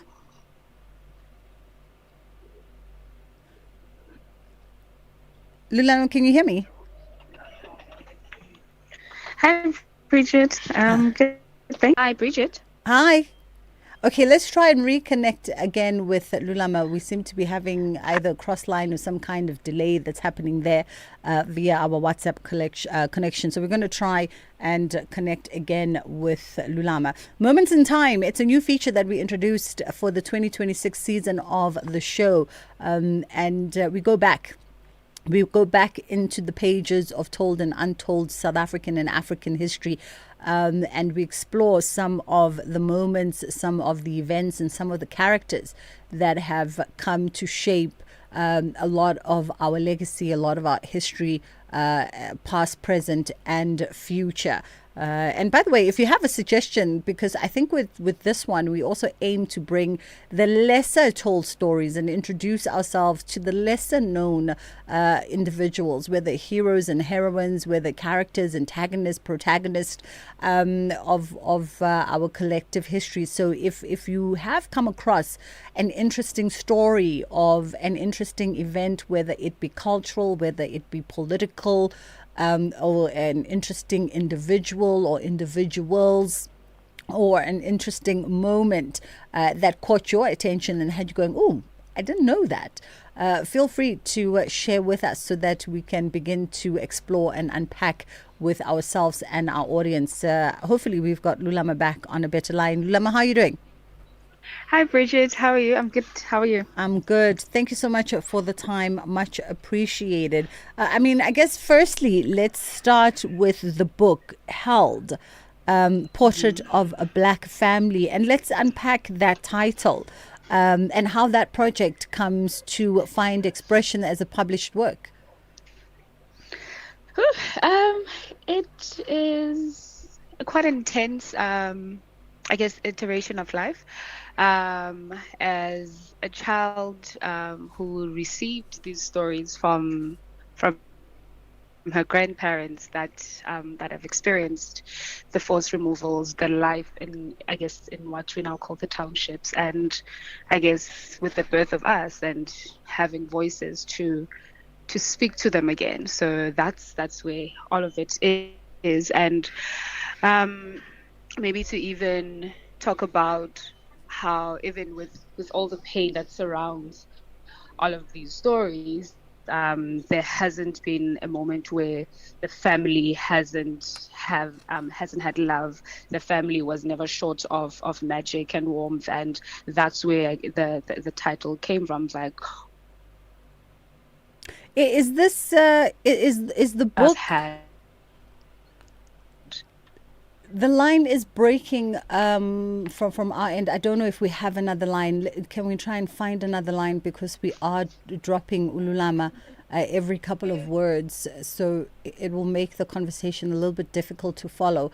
0614104107, by the way, is our WhatsApp line. If you want to chime in on any of our conversations moving forward, you're more than welcome to do so. We're also going to touch base with the folks at the National Arts Festival, looking at Makanda in its 52nd year of the festival. It's wrapping up on the 5th of July.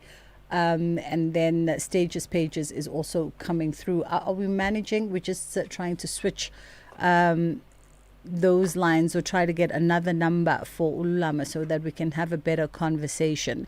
If you want to reflect on anything, by the way, if you'd like to reflect on, maybe you wake up today and you've had a moment since yesterday to consolidate your own thoughts and your own emotions and take stock of the events of yesterday and what transpired, and what that ultimately means for yourself, for your family, for your community, even for the community of immigrants that was at the center of yesterday's actions.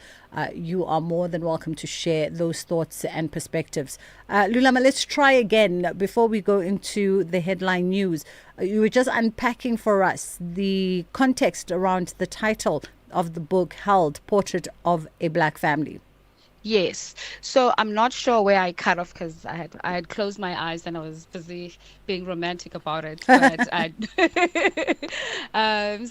so I think I was saying in all the movements, in all the pain, in all this, I named the book Held because it signifies how in all of those trials and tribulations, there's never been a moment where there was a lack of love, there was a lack of family and community. So we're always held by something, Yeah. be it love, be it community, and all of that. So yes, that's what it speaks to. We'll come back. We're just going to take the headline news and then we'll come back on the other side and we'll delve a little bit deeper into some of those stories and the content around the pages of the book and also just growing up in a particular community, in a particular family that was touched by the actions of the erosive actions of the apartheid regime. 1:30. It's time for the headline news with Ondelambana. Thank you, Bridget. On the news headlines, the NPA says the Medicare 24 SAPS tender fraud case may effectively start afresh if tenderpreneur Vusumuzi Ketmatlala rejects the 12-year prison term proposed by the Pretoria Specialized Commercial Crimes Court. And the Madlanga Commission chairperson Mbuyiseli Madlanga has cautioned suspended Deputy Intelligence Head Feroz Khan's legal counsel against making allegations that could undermine the integrity of the inquiry. And President Cyril Ramaphosa has expressed satisfaction with the manner in which the anti-illegal immigrant marches across the country proceeded yesterday. A full update follows at the top of the hour. You're listening to Bridget Masinga on SAFM. The irony about everything that transpired yesterday was then jumping on social media and realizing that the Malawian president was actually in the country on a private visit. And I don't know what constitutes a private presidential visit, but in the midst of all of that conversation, surely then he should have found time to be in conversation with his citizens, with South Africa, and with his counterparts. Or, if our president wasn't around, whoever then becomes the next person in line to have this. But yeah, it's a whole different conversation. 1:30. Lulama Mali joins us now, author of Held, Portrait of a Black Family. And Lulama, you say this was an intense iteration of life as shared through the stories that were told by grandparents. And would these be stories that were relayed to you also by your own grandparents? Was your family or extended family or folks in your intimate community part of what had happened in the Witboom community in Cape Town? Were directly told to me by my grandparents, my grandmother in particular, because she's the one that came from that side. My grandfather experienced his own side in another, affluent area also, and then was also moved out to the township, and that's where they met with my grandmother. So it's a double-edged sword, I guess, if you could say, and the stories kind of run parallel, and they meet when they meet, and that's when then my mother gets born, when that's where I'm born, and the experiences that led up to, I guess, the telling of these different stories. Tell us a bit more about this community in the community of Witboom, Cape Town. Admittedly, for myself, it's a community I know nothing about. So please educate us around the history of the community. Okay, so Witboom is an area in the southern suburbs of Cape Town. You probably know Claremont, you probably know Newlands, you probably know, it's on the southern side of the southern suburbs of Cape Town, where fresh fruits and fresh fish, because Musenberg is close. So it's lively, and when they moved to Nyanga East, Nyanga West at the time, which then gives birth to Iguguletu, where I guess 3 generations later I am born, and I am born in Iguguletu, having known this story. And with the movement from, I guess, a Witboom, there's now loss of life, loss of graves as well. So it feels like that's where a lot of the attachment to loss starts from.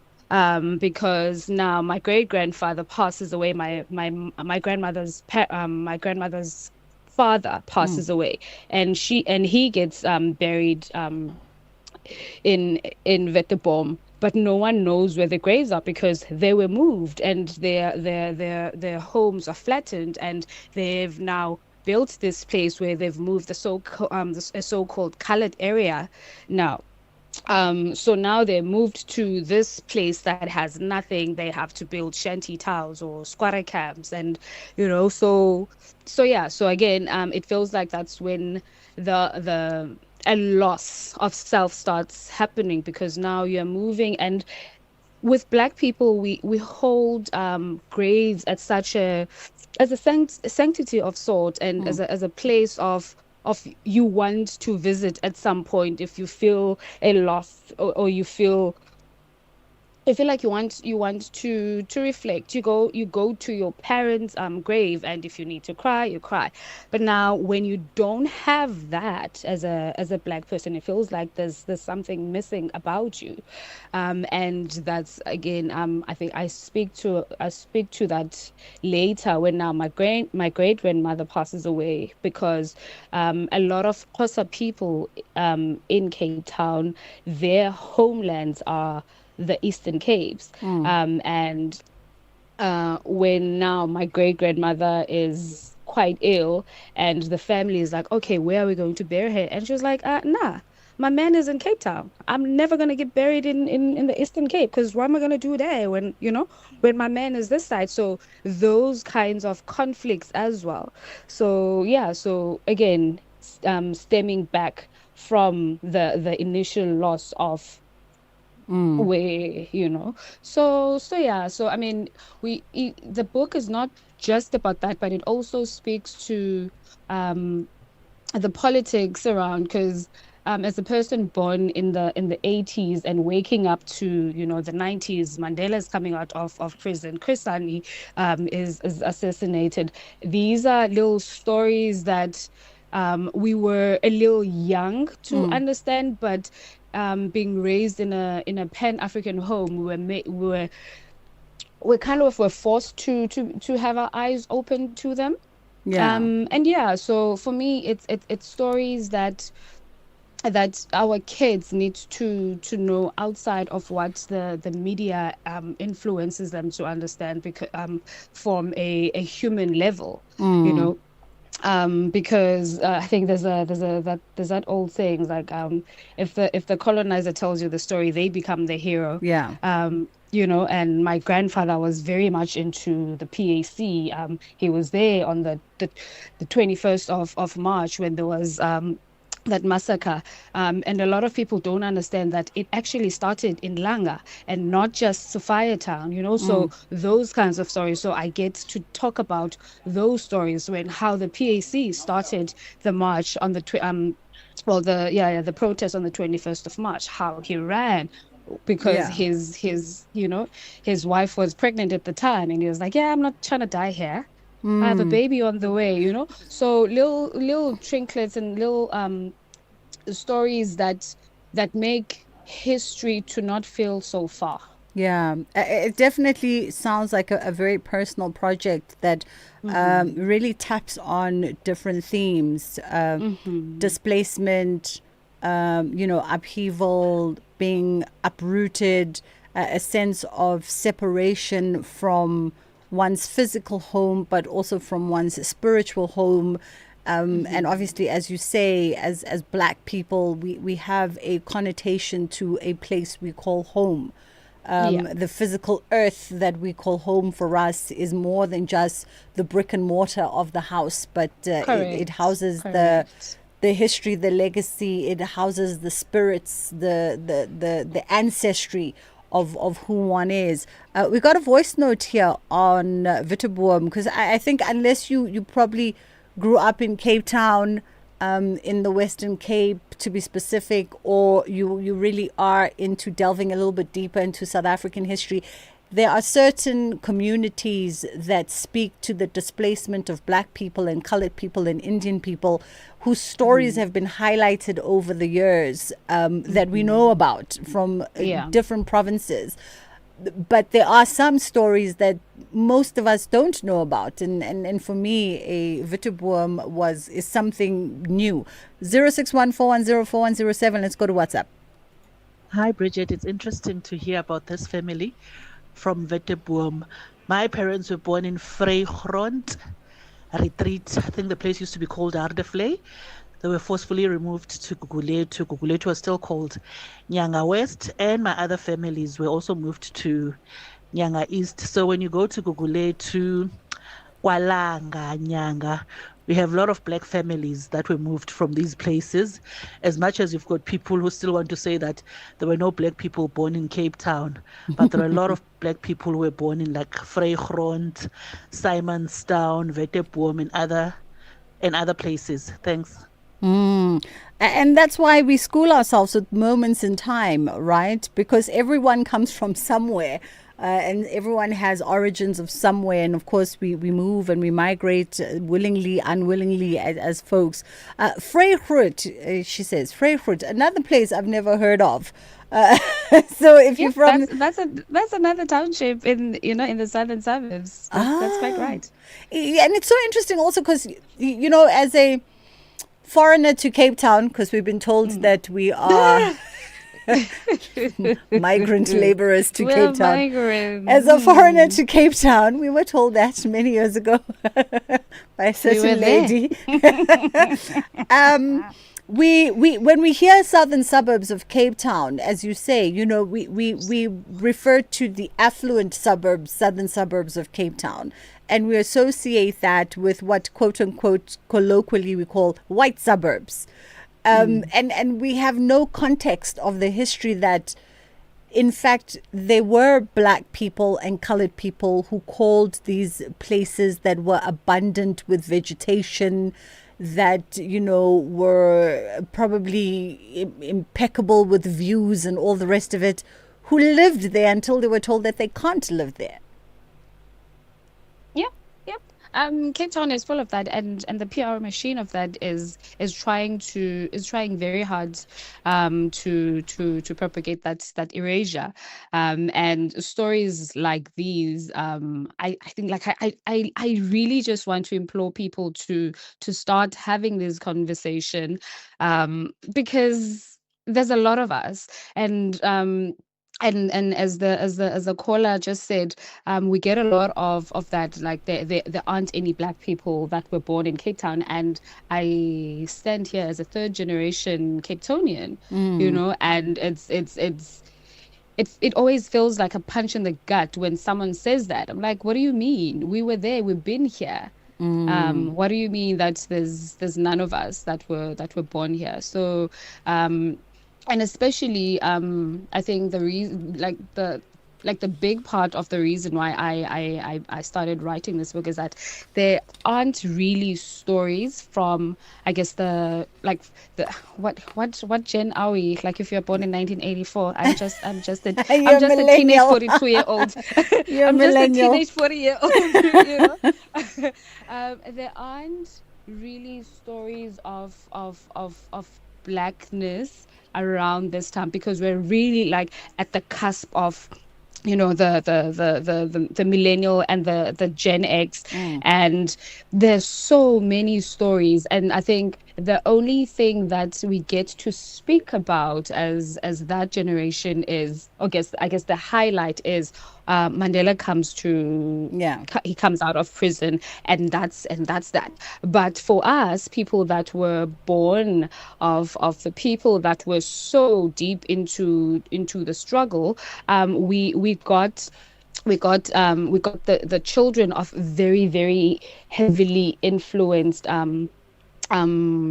people in the struggle, and then there's us, and then there's the people that I fear the most. Everyone that comes after us, I fear with my life, because they have strong opinions and whatever. We have to leave it there, unfortunately, for this afternoon, Lulama. They're giving me the side eye already as we're running late for my next guest. But that was Lulama Mali, author of Held Portrait of the Black Family. And you can find it wherever you get your books. And if they don't have it, ask them to order it. Let's take a quick pause, and then we'll be right back on the other side. SAFM supports a litter-free South Africa. Play your part in keeping our surroundings and environment clean. SAFM, leading the conversation. Groceries may be getting more expensive, but when you switch to OUTsurance, you could actually drop the price of your car insurance premium and save money.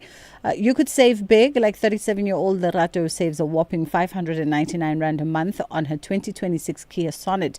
So ready to drop your current insurer to switch and save with OUTsurance? Get a quote today by simply SMSing out to 30754. That's out to 30754. OUTsurance is a licensed insurer and FSP, and T's and C's do apply. Arts, culture, and robust conversations with Bridget Masinga. All right, we are talking with Tatembwa Dandara now, who is a performer, photographer, and cultural producer, showcasing at the National Arts Festival 2026 in Makanda for the 52nd year. Bon dia, Tatembwa. How are you doing? Very well. Okay. How are you? Hi, I'm fine. And you? I'm fantastic. Thank you very much. Let's jump straight into it. So you are going to be showcasing at the National Arts Festival that is taking place in Makanda. One of the must-see productions of the festival, titled I Have a Story That Seems Like Mine. Tell me, firstly, let's talk about that title, I Have a Story That Seems Like Mine. I can speak in Portuguese, and my friend translates to me, because my English is not perfect. I will try, but no, let's try your perfect. English. I think we'll try your English for now. It seems fine. Let's try. Okay, I will try. This title is about the play is about a meeting with me and my grandmother. And when I talk a lot with my grandmother, I start that scene like mine is talking about my history, my grandmother history, my mother history. Everybody, this woman are part of the show. And this history is a book, a photograph book, and a performer. So the play is unpacking a history that goes through 3 generations, your grandmother, your mother, and your history, and how those histories come together. And it's a multi-sensory production from what I'm hearing, because the photography comes together with the stage production as well. Yes, everything right. Is a Brazil celebration which I bring 3 generations for the space to talk about our history, and we bring food, bring some Brazilian drinks, and we not the audience not seeing something. The audience share the time, share the food in the space. I heard that it's an experiential play, as you say. You have brought a culture from Brazil with you to Makanda by way of food, by way of drink, by way of dance, and the audience becomes part of that. They experience that. Yes, and because when I talk with my grandmother, it's not just listening, as sharing time is not is most important. Not need to understand some things, because the food says a lot, the music say a lot. The music and the food say a lot. I think that is something we all have in common, right? Whether you are Brazilian, whether you are South African, Nigerian, Kenyan, Congolese, we generally come together around food as family. Yes, this is very important, because it's like being in home with food. Other parts, when you sit together, eating is sharing home. Absolutely, it is sharing home. I love it. So the first show at Makanda, when do you go on stage at Makanda? When's your first show? The first show is on Friday, and the last show is on Saturday. It's at 4:30 in the dry hall. All right. So Friday is your first show, and then Saturday is your next run at 4:30 in the Great Hall. For anybody, Tetembwa, who wants to follow your work, are you on social media? Yes, as my name is Tetembwa. So you are on social media as Tetembwa? Is my name, yes. We can see the show, a part of the shows, a teaser of the show in my social media, and the show happens in Dry Hall. And the show is happening at the Great Hall. Tetembwa Dandara, thank you so much for your time, and your English was just fine. That was a Brazilian performer, photographer, and cultural producer, Tetembwa Dandara, putting together I Have a Story That Seems Like Mine, and it's going to be showcasing at the National Arts Festival come this Friday, as well as Saturday. So a 2-day performance there. And of course, you can go to www.nationalartsfestival.co.za if you'd like to have a look at that production schedule. It's 10 to 2 o'clock, a quick pause, and then we come back with Kayleen John Oliver, who's an author and entrepreneur for Stages, Pages, Screens, and more. She's a hot mess book. We'll find out more about this one, and it speaks to mental health. In case you missed it. So how do parents then approach a situation by firstly recognizing that the approach for one child should not be the same for the other? One parenting style can be able to help children grow and become the leaders that we all want them to be. Every parent should have an end in mind with every child. Okay. What is my end result? What do I envision when I'm raising this child? We have got different children. So that's the first one. And once we've got that, then we're not going to use one size fits all, because we've spent time and we can tell what is it that they feel uncomfortable with. So the first thing is your parenting style. That was Quantum with Angela Ludick. Stages, pages, screens, and more on The Full Circle with Bridget Masinga. All right. Kayleen Joan Oliver, author and entrepreneur, joins us now. The book, She's a Hot Mess. And this one speaks to resilience, mental health, and self-acceptance. How are you doing this afternoon, Kayleen? I am doing good. Thanks for having me on the show. How are you doing? I'm awesome. We appreciate the time. She's a hot mess. Yes. I think most people can agree, whether they're she's or he's. Let's talk about the book. How do we get to the title, firstly? You know, it was something that I had labeled myself, something that I had been called once, and something that I'd also labeled myself, because sometimes I just couldn't get it together and I couldn't understand why, you know. And it's something that people have maybe used as an insult. And I wanted to change the narrative around that. I wanted to make it empowering and, you know, actually maybe you're extraordinary. Maybe there's something really special about you. You don't have to keep that label as something negative and make that your identity, basically. You released the book in May, so just a few short weeks ago, and this is your debut as an author, and it's a memoir of sort, exploring mental health. Talk to me about the experiences that led to you deciding that, in fact, I would like to pen my journey. Well, that was really being diagnosed with ADHD at 36 years old. For me, that was such a shocker. When, you know, growing up, whether you struggled with studying or whatever it was, that was a little bit different about you. A lot of the previous generations, we didn't look at, you know, maybe go to a therapist, maybe go check that out, etc. So to get to an age where I'm doing my own self-healing, and then I find out, you know, I'm diagnosed with ADHD, and I'm like, what is going on? So basically, I've had this all my life, and it really started taking me back into chapters of my life and realizing, you know, how things could have been different had I understood my brain instead of, you know, working against it and feeling like a failure for certain things. So that's really how the journey came to be, and I just knew I needed to write the story. Interestingly, yesterday we had Nina Hasty, comedian, writer, and producer. And she was talking around the fact that she, at 43 years old, just recently got diagnosed with ADHD herself.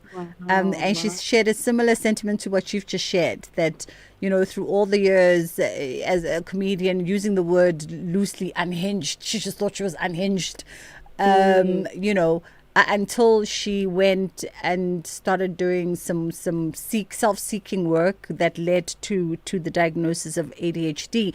And when I asked her, because she highlighted that it also was an interesting nugget for her to learn that diagnosing of female children up until recent years was something that was proving difficult for mental health practitioners. Yes.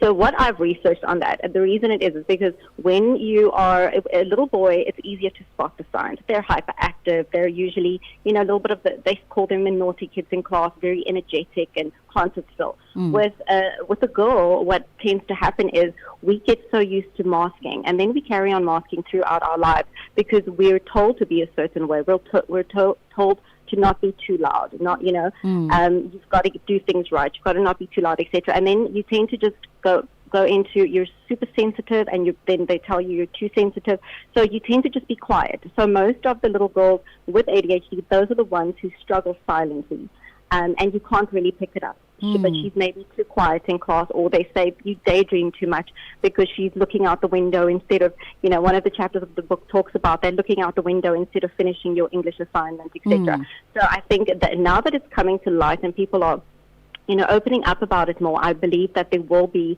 they'll be helpful to little girls that are also going through it, and they don't have to just live life learning how to mask. So interesting, this concept of masking, because I think a lot of women can identify with it. We've kind of been socialized, reared that way. Through writing the book, what became sort of your own self-reflections around mental health, mental illnesses as they related to yourself, and I guess by extension also as you've related to community around you, family, friends, etc.? It's really just it's that realization that you are it's okay that you're not okay all the time. I think that was the biggest thing, a takeaway from this, and it's also where a lot of people are resonating with it, because you actually feel like maybe there's something wrong with me because I've got a pile of washing, and I don't have time to do a 10 step skincare every single night. So because of things like that, you tend to feel like a failure because that's all you're seeing is what you're being fed. So, with the book and talking about this more and just being able to open up and say, it's okay if you're having a bad day, it's okay not to be okay.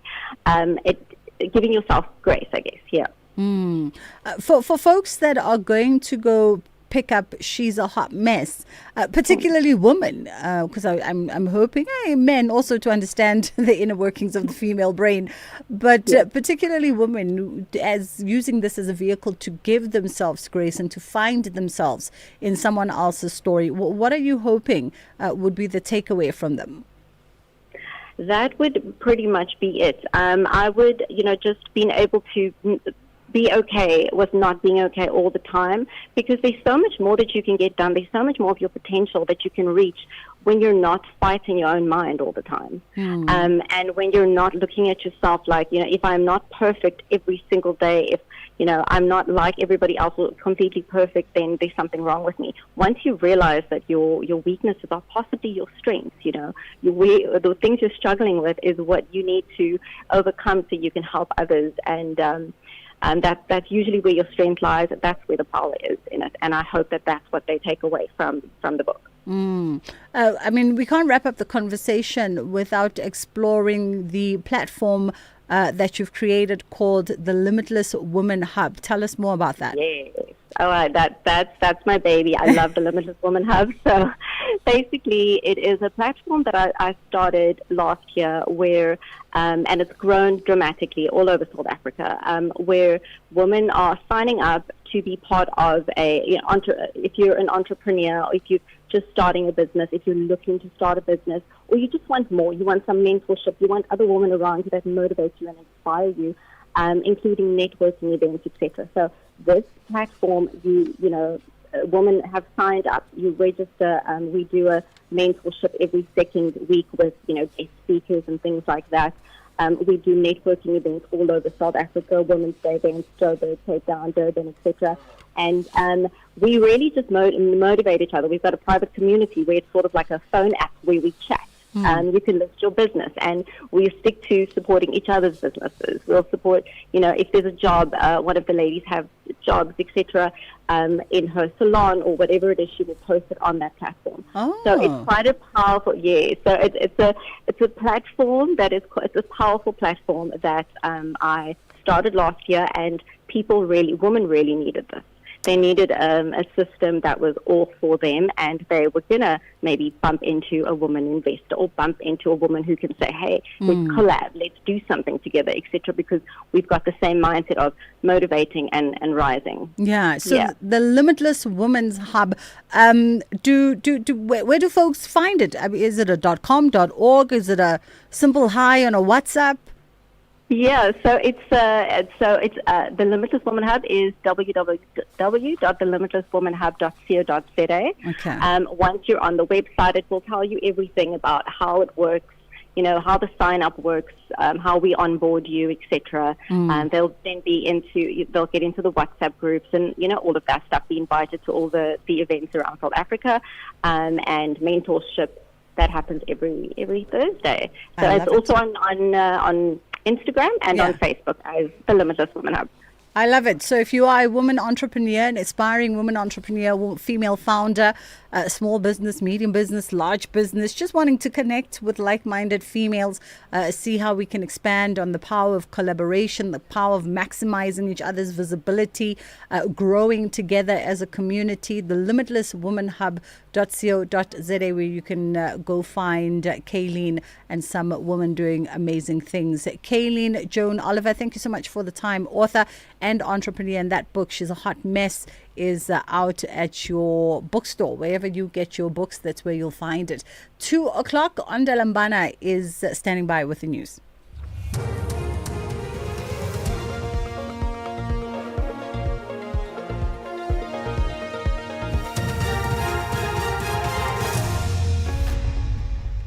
Thank you, Bridget. On the top stories, Madlala's Medicare 24 SAPS case may effectively start afresh, and Ramaphosa commends South Africans for keeping peaceful marches yesterday. For SAFM News, I am Ondelambana, and a very good day. The NPA says the Medicare 24 SAPS tender fraud case may effectively start afresh if tenderpreneur Vusimuzi Madlanga rejects the 12-year prison term proposed by the Pretoria Specialized Commercial Crimes Court. The court has rejected the 8-year prison sentence agreed to between the NPA and Madlala's legal team. The NPA says the deal cannot be used against him if the plea and sentencing agreement falls through. Madlala has pleaded guilty to fraud, corruption and money laundering relating to the 228 million rand tender fraud case. NPA spokesperson Kaiser Khanyago. Let's understand that the investigation had already been done. That is why we've got all the people that are in the court as we speak. This was just going to assist in further investigation and including other people that might not already be here and adding more charges on the ones that are already there.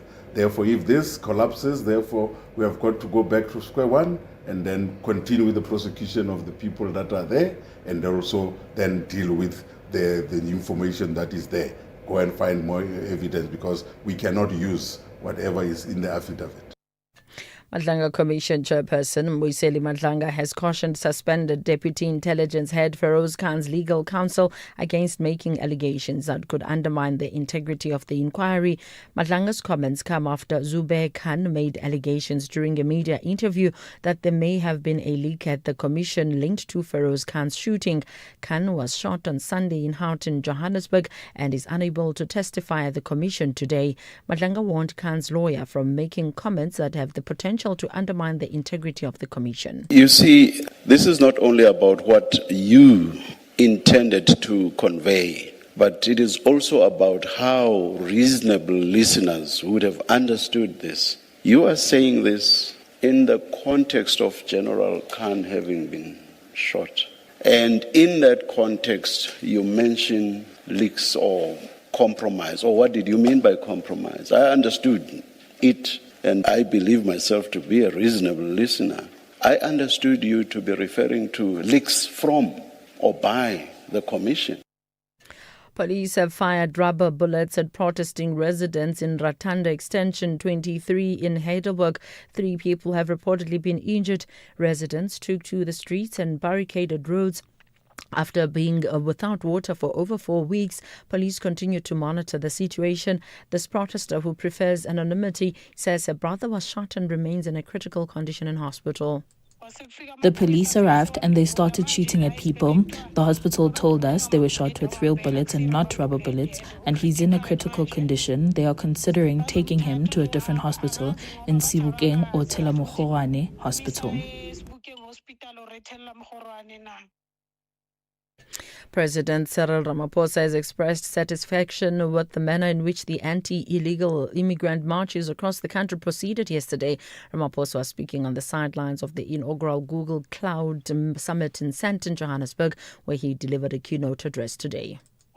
The police arrived and they started shooting. Amnesty International has called for a peacekeeping force to be sent to Sudan after detailing the extent of crimes against humanity allegedly being committed there. The wide-ranging report says the paramilitary rapid support forces committed numerous crimes and ethnic cleansing during its bloody attack on the C2 of Al Fashar last year. The BBC's Barbara Platt-Asher has the details. Strengthens the evidence we already had about mass atrocities being committed in Al Fashar, not just when the RSF took it over and captured it last October, but also in the siege of the city and the campaign in the surrounding areas. So Amnesty interviewed more than 200 survivors. They talked about witnessing mass killings, detentions, beatings, sexual violence. Amnesty very much emphasized that there was an ethnic element to this. The armed groups that were defending the city came from the local Zagawa tribe, and so the RSF seems to have targeted the Zagawa civilians just as it did the fighters.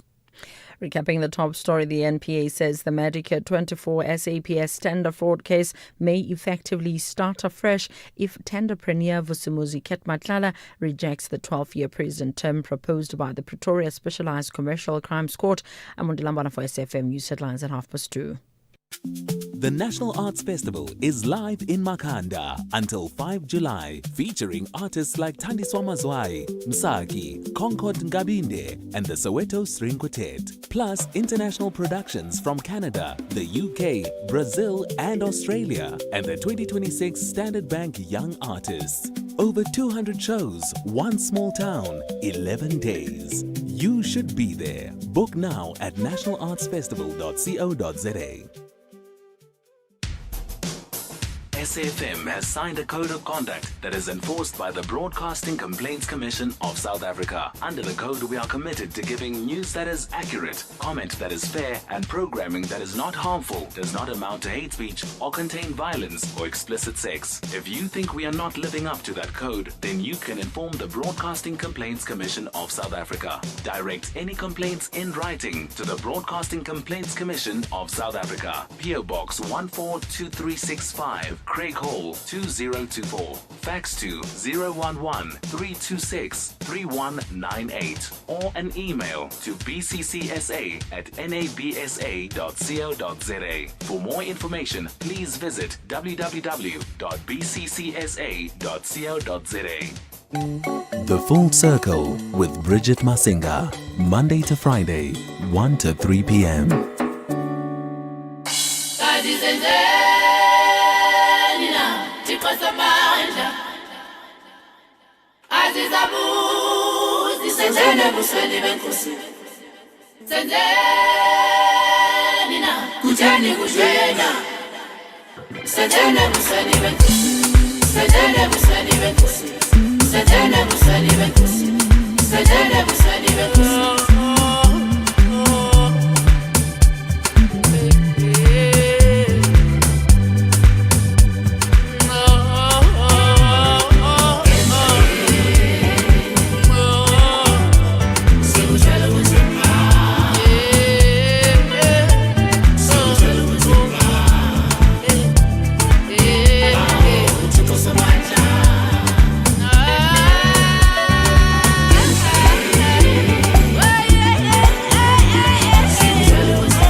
Firebrand, you said. Okay.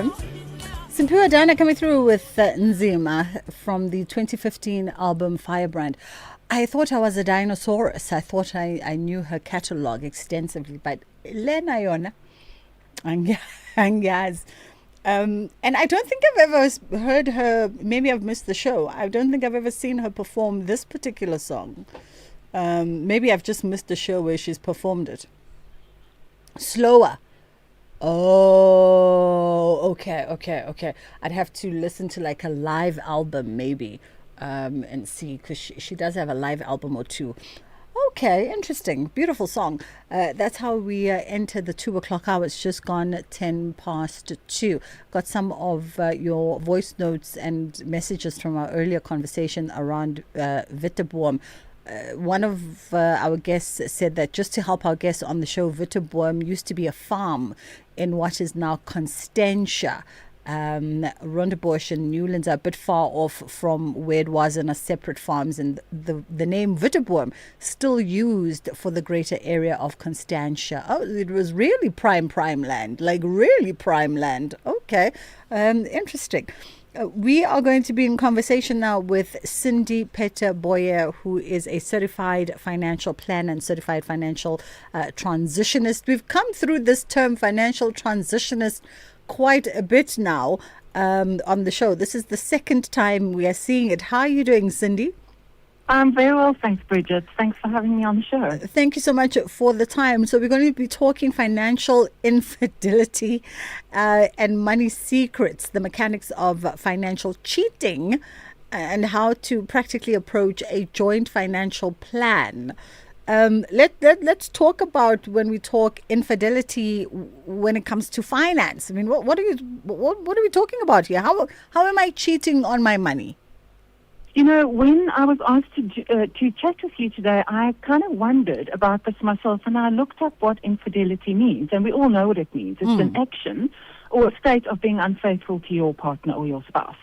And so when it comes to money, it's exactly that. I mean, you've got boundaries in your marriage, but perhaps you haven't set up boundaries in your money, and those boundaries are now being broken by your partner.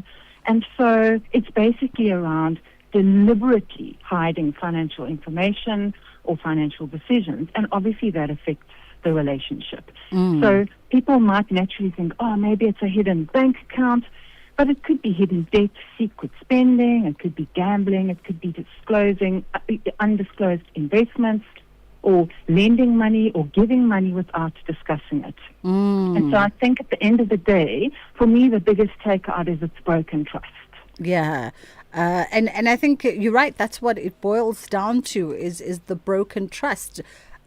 Because when you talk about the infidelity, speaking to things around boundaries around money, I guess how we spend money, how we use money goes into there, which speaks to what you mentioned around our then behaviors, whether we're coming into a partnership, marriage, life choice with hidden debt that we've not disclosed, with some kind of financial burden that we've not disclosed, or some challenge that we're dealing with, gambling in this case. So maybe you're just not really good at handling money, lending to friends and family in particular without really disclosing.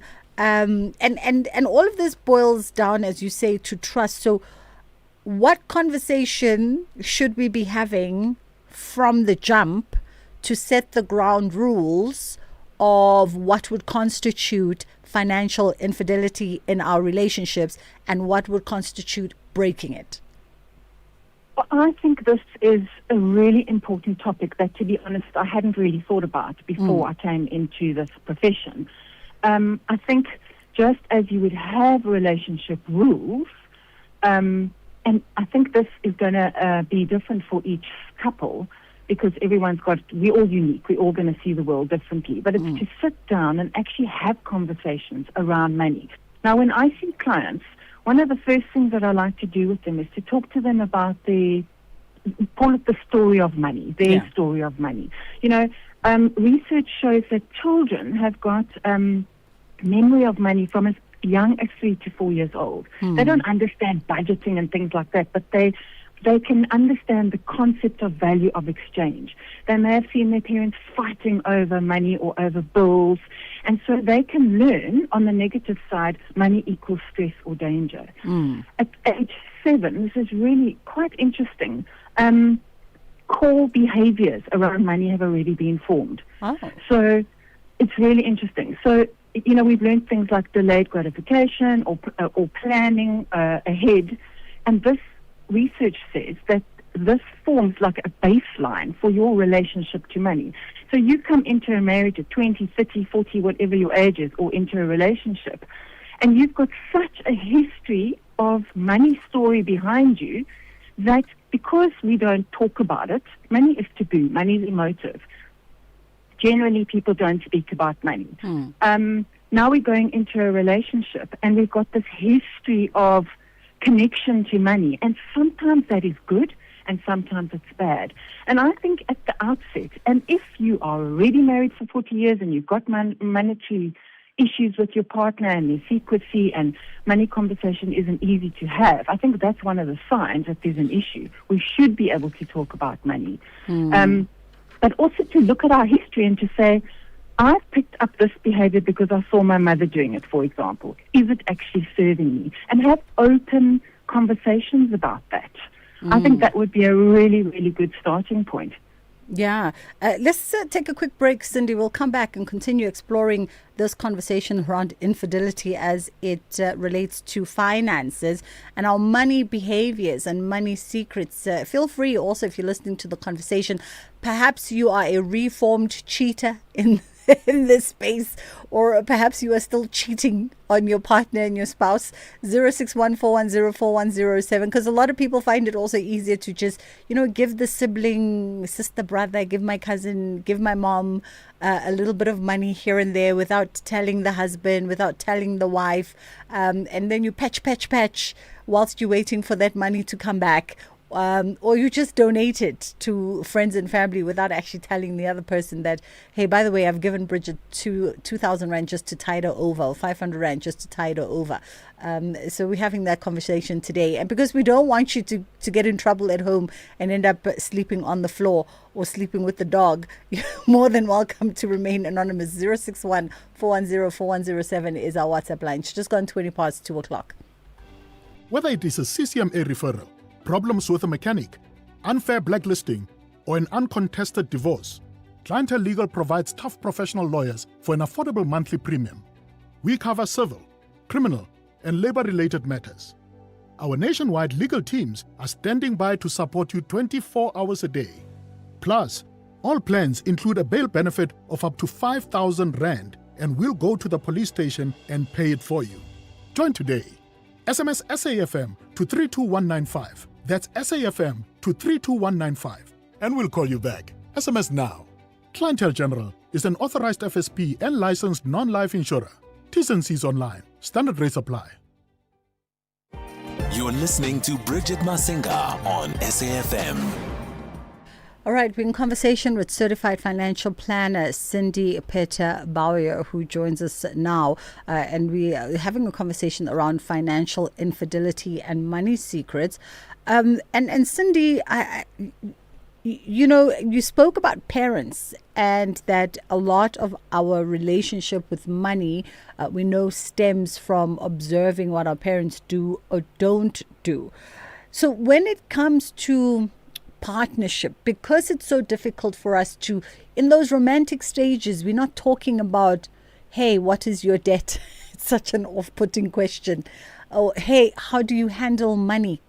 So what would be the proactive way of us trying to engage this very uncomfortable conversation at the very beginning, so that we kind of have a gauge that, oh, okay, I'm getting quite literally into bed with somebody who deals with money in this way.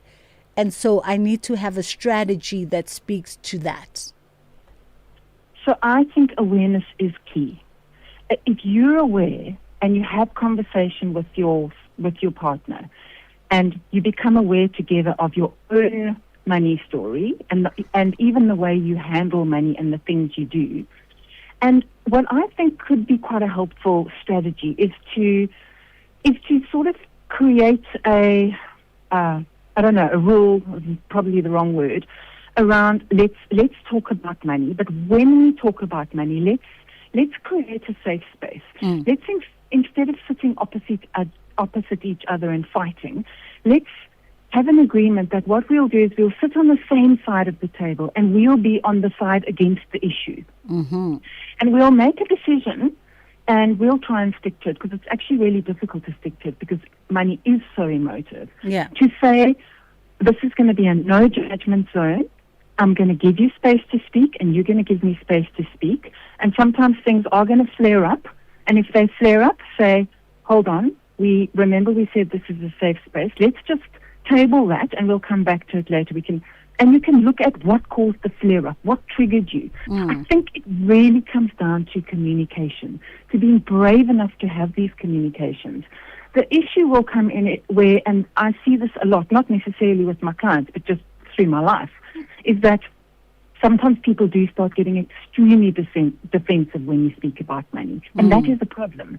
And I don't have an answer to that really, because sometimes if one partner just won't go there, it could cause even more of a struggle in the marriage if you keep harping on about it. And I think in that case, I think professional help should be sought. Absolutely. I like what you say. It speaks a lot to what a lot of marriage counselors, at least the ones that I've encountered, speak to, about having difficult conversations in a manner that doesn't already create defensiveness. So, maybe let's go out and have a romantic dinner and casually have this conversation about money. Or, as you say, maybe let's huddle up and give each other a hug on the floor, on the carpet, be all lovey-dovey, and then have this conversation in a space that physically disarms you and relaxes you, so that you can filter the information and what's being said. Let me put it this way. Why do people hide that they've made financial decisions that go against what maybe is agreed upon, or that go against what they know their partner would be okay with? Bridget, that is such a good question. And what it really comes down to is what is beneath the behavior. And I always say, if you drill down, you're going to get to an emotion. So it's going to be things like fear of conflict, shame, loss of control, having different values, maybe not being able to communicate properly, lack of trust, childhood memories about money that could be traumatic. Trauma plays a huge role. Fear of being judged, those kinds of things. So are there warning signs that sort of indicate that someone is cheating on us in the early days, before things go out of hand, before you lend your cousin, the equivalent of our children's school fees? Yeah, on that note, my husband and I, right from the get-go in our marriage, we set some boundaries. I don't know why we were so mature, but anyway. And we agreed, because he would basically give the shirt off his back. He'd give our house away. Yeah. And I'm like, whoa, I've always been the financial, head there. And so we agreed, you're allowed to spend this amount of money without checking in with each other. Okay. And I think that's really important. And just recently, I'm sure he won't mind me, he actually gave someone an amount of money that was substantially bigger than that. It wasn't going to break the bank, but we hadn't discussed it. And it really offended me. And I said, look, what is going on? What happened to that trust that we built? So I think one does need to have those conversations. I think it's quite difficult because you also don't want to be looking for signs. It's like saying looking for a devil behind every bush. Yeah. We don't want to make a big issue of it, but I do think that if it's not easy to speak about money, if there are things like expenses that are unaccounted for, or you're not really going to be digging for hidden bank accounts, but if you come across something like that, but I'd be so hesitant to say that's what you should do, go looking for these things. I think you just have to have the conversations, be brave enough to say, shall we have a casual conversation around setting up some rules? What are your thoughts? What are my thoughts? try and build something and then see if it actually gets adhered to what you've decided between you. Because as you've mentioned now 2 or 3 times, it really does boil down to a trust element, right? Absolutely. Because once those secrets are uncovered, what does that then say about our partnership and our union, and how we move forward from that? Because there's going to be emotional consequences. Absolutely. And I mean, if you think about it, I don't know if anyone else is like me, but if one thing happens in my marriage, I'm sort of thinking, what about all the other things? You know, you can really go down a rabbit hole. I think it's really important that there's transparency, that there's partnership, there's no control. There should be no one person controlling things. Open communication, respecting each other is important, creating agreements, and looking at shared values and goals. Setting those things up together, I think, is really, really important. But trust is, at the end of the day, if trust is broken, it's really difficult to piece things back together again. Yeah. So we should be working very hard to build trust and to earn trust. In our final minute, Cindy, and you talk about that preemptive conversation where we then have an agreement on, you know, you can spend X amount as agreed in the household without checking in. Yeah. How do we strike that balance between financial independence and transparency, but also the shared goal of the family and the shared mission of the family? You know, it really comes down to planning together. I think every single person should have a financial plan, and it's really a difficult one because it's not always an option that's available to everybody. But even just having those, it keeps coming back to communication, to having those conversations, to looking at your budget. What's so important is understanding what's coming in, what's going out, where's it going to, what do we want to do with our money, what can we cut back so that we can have the freedom to go and have a cup of coffee with our friend without having to check with our spouse, can I go and spend this money? That would be awful, you know, to have to check in all the time. So I think it's just sitting down with your budget, sitting down with your bank statement. Your bank statements will tell so much about what's going on. And starting there, you know, it can take a series of meetings together. Have a date night, discuss these things every Tuesday night or something. And I think eventually couples will get there. And don't be, I don't like to say take other people's advice because not everybody knows your personal situation. But, you know, there might be someone out there that can help you. And don't be afraid to ask for it and to be vulnerable. Absolutely. Cindy, thank you so much for your time this afternoon. That was Certified Financial Planner Cindy Petterboyer. That's where we leave it as we get into the 2:30 headlines with Ondelambana that will take us into our kids' programming. Thank you, Bridget. On the news headlines, more than 900 suspects have been arrested across the country for various offences during yesterday's marches against undocumented migrants.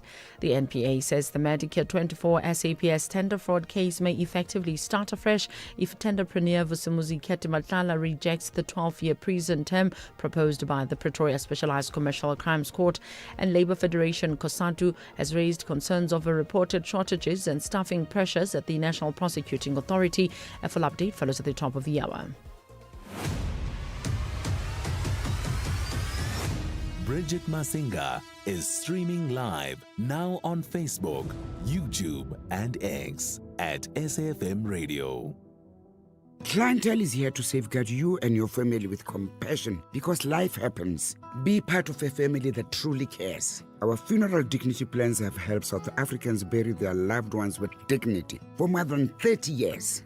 Let us help you create a meaningful tribute that honors your life and those of your loved ones. We pay out within 24 hours and you will get double accident cover with a clientele funeral plan.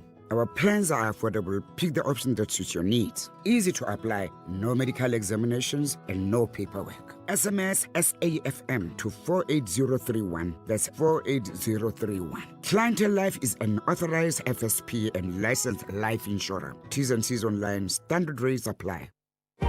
You're listening to Bridget Masinga on SAFM. This program is brought to you by SABC Education. And if you miss any of our programs, you can catch up anytime on the SABC Plus app or on the SABC Plus website, www.sabcplus.com. Brought to you by SABC Education. Enriching minds, enriching lives.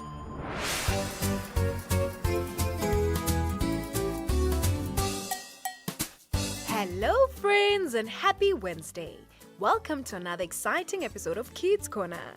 Now that schools are closed, it's time to relax, have fun, and make wonderful memories. What are your plans for the school holidays? Will you be staying at home, visiting family, or traveling somewhere?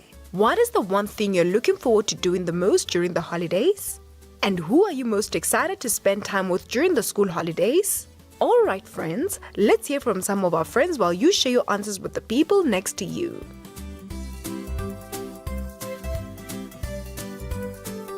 Hello, my name is Danilotuma Pike. I'm 11 years old and I go to Nova Pioneer Ramsar School.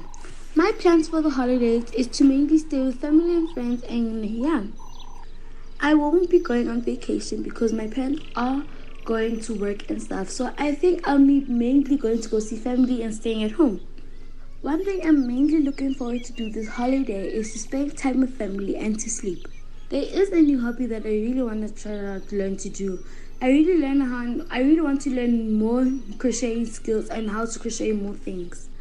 I don't really think I'm excited to visit anyone at this point. I'm just excited to spend time with everyone that I can spend time with. Hi, my name is Danica Wood. Now that schools are closed, my plans for the holidays is to go out with friends and sleep a lot.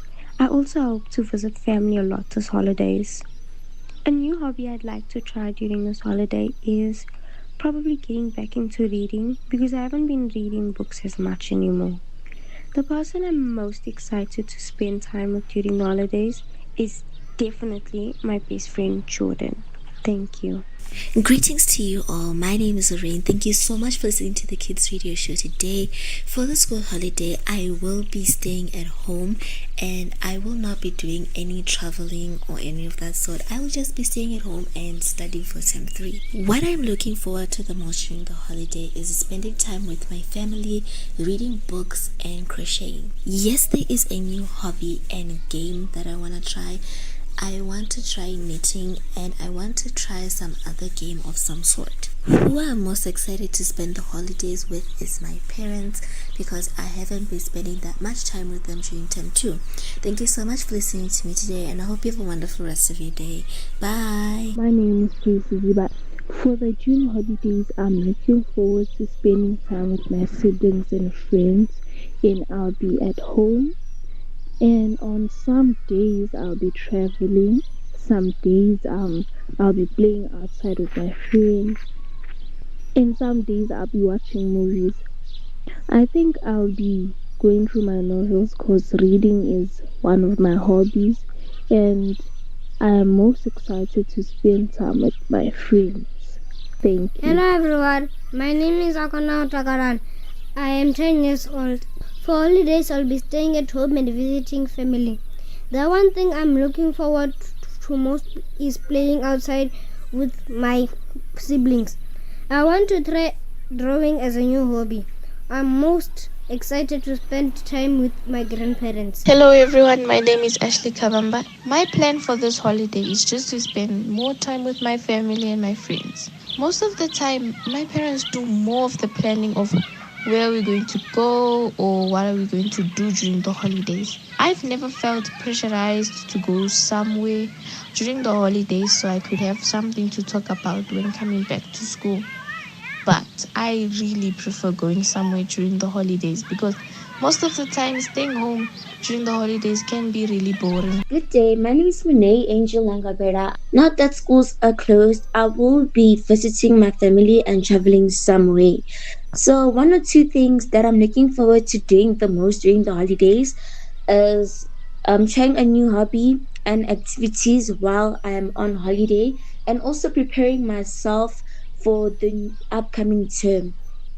I would also say that I would want to help more at home because our parents always do so much for us, and sometimes you have to give them a little time to rest and just focus on themselves.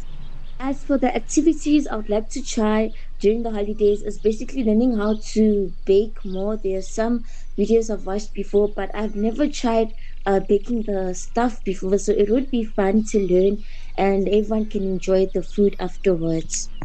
The people who I'm most excited to spend time with during the holidays are my parents and my cousins because those people make me so happy whenever I'm around them and we get to spend a lot of time together during those holidays. Thank you and have a lovely day. Today I'm going to be talking about the school break that I am currently on. Even though I'm not really on vacation or going far to visit any loved ones, I'm not spending much time at home either. I visit my friends and I enjoy going out and just having fun during the holidays.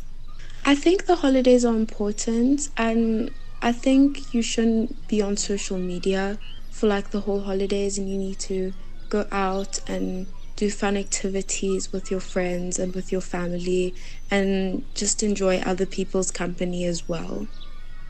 My favorite thing during school holidays is definitely going out for lunch with my family and spending time with my family, because even though we still do that like on weekends, I feel like it's very like limited and we don't get to do it as often because of tests and exams that are coming up and just being very busy in general.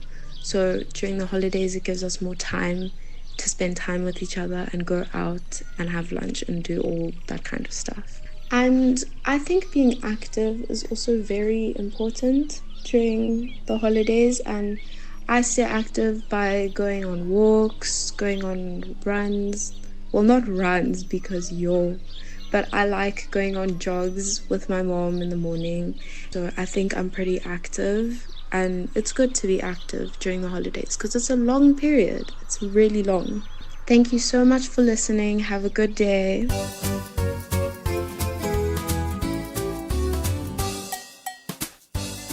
Thank you, friends. It's always great to hear from you. And to our friends listening, I hope you shared your answers with the people next to you. School holidays are an exciting time because they give us a chance to take a break after working hard throughout the term. Whether you are staying at home, visiting family, or traveling somewhere special, the holidays are a great opportunity to relax, have fun, and spend time with the people you love. Many of us enjoy visiting our grandparents, cousins, or other family members during the holidays. Others are happy to stay at home where they can sleep a little later, play outside, watch their favorite shows, or simply enjoy spending time with your families. No matter where you spend your holiday, what matters most is making happy memories and staying safe. The school holidays are also a wonderful time to try something new. You could read an exciting book, learn how to cook a simple meal with an adult, draw or paint, play a new sport, learn a dance, plant a small garden, build puzzles, or even start a new hobby like knitting, photography, or playing a musical instrument. Trying new activities helps us discover new talents and keeps our mind active while we're away from school. Of course, holidays are also about having fun. It's also the perfect time to spend quality time with your parents, grandparents, brothers, sisters, and cousins, sharing stories and creating special memories together. While it's exciting to have a break, it's important not to spend the entire holiday on phones, tablets, television, or video games. Make time to play outside, exercise, help with simple chores at home, read a little every day, and get plenty of rest. Keeping a healthy balance between fun, learning, and relaxation will help you return to school feeling refreshed and ready for the new term. Most importantly, remember to stay safe during the holidays. Listen to your parents or guardians. Be careful when playing outdoors. Avoid talking to strangers. And always let an adult know where you are. The holidays are a time to rest, learn, love, and grow. Whether your holiday is full of adventures or quiet days at home, make the most of every moment. Enjoy your break, be kind to others, try something new, and come back to school with wonderful stories and happy memories to share. Happy school holidays. That's it for today, friends. See you next time.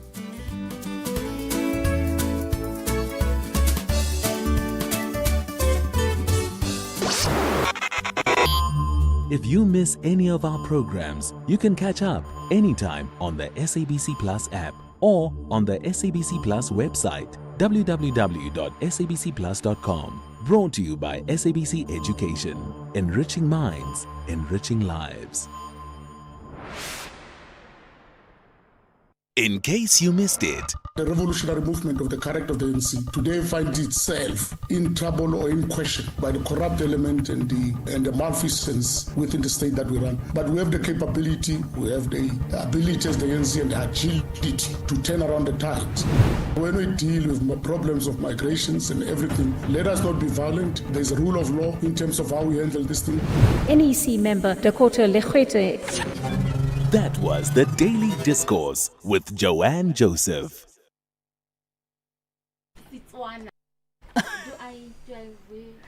The National Arts Festival is live in Makhanda until the 5th of July, featuring artists like Thandiso Mazwai Msaki, Concord Nkabinde and the Soweto String Quartet, plus international productions from Canada, the UK, Brazil and Australia. And of course, featuring the star-studded 2026 Standard Bank Young Artist. Expect new theatre, dance, visual art, comedy, magic, children's shows, free performances and work that intersects with tech, the times, and the stories defining us. Over 200 shows in one small town over 11 days, and you should be there. You can make your bookings at thenationalartsfestival.co.za. Made in SA with Bridget Masinga. All right, you heard her voice seeping in there. Tsulufelo Shupu joins us, founder and CEO of Musadi Gibuntle Hair Care, and she was still raking me over the knuckles. I mean, go ahead. She said, well, should I just introduce myself then? Hello. How are you doing? I'm good, thanks. And yourself? I'm fantastic. Thank you so much for the time and for coming through. We appreciate it. So tell us the story. Who is Tulufelo and how do you come to being in the hair care business? Tulufelo Shupu is a girl from Olifantshoek originally, but currently staying in Postmansburg. I started my hair product when I didn't have a job. I was looking for employment, and then Anglo-American said, no man, be your own boss, start your own business, do your own thing. And I was like, why not? Yeah. So when you say Anglo-American, yes, the Anglo, the mine. Anglo-American, the mine. We were on youth development program in 2020. It was just to uplift the youth. So after the program, they were like, we must register our own businesses. So they registered my business originally. Starting from there on, I did all the work. Had you always been dabbling in like, you know, whenever we talk to hair care and skin care founders, they always talk about how they were developing things in the kitchen, mixing a little this, a little that, and trying natural ingredients here and there. For you, how does that story of formulation come about? For me, it was a family member that introduced me to a hair product because of my hair was just growing up until a certain point, and then it will break. So then she was like, no one, try this. And then I start trying it. It worked for me, but it didn't smell nice. The texture was not good. So then I start doing research and developing my own one, playing around with ingredients and ideas. And then it worked for me.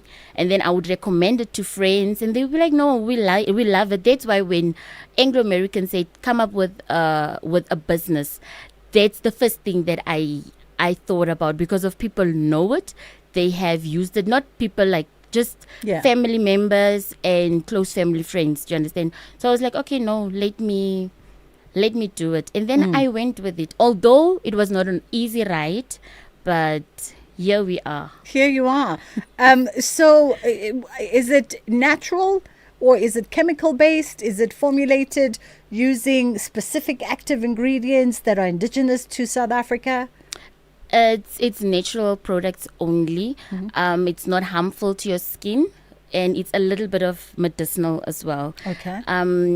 The product is in here. You can also smell it, and you will feel that it's very, I won't say it's indigenous. It's things that you can get in South Africa. So what are you using? And, is it things that are found in the Gauteng region, in the Limpopo region, KZN region? What are you Things using? that are mostly found in my region, like aloe in the Northern Cape, like aloe, bergamot. Do you understand? Yes. What is a bergamot? Bergamot, it's a type of oil. You get it as an oil and you get it as a leaf. Okay. You can take the leaf and then process it into an oil, and then put it into the hair product.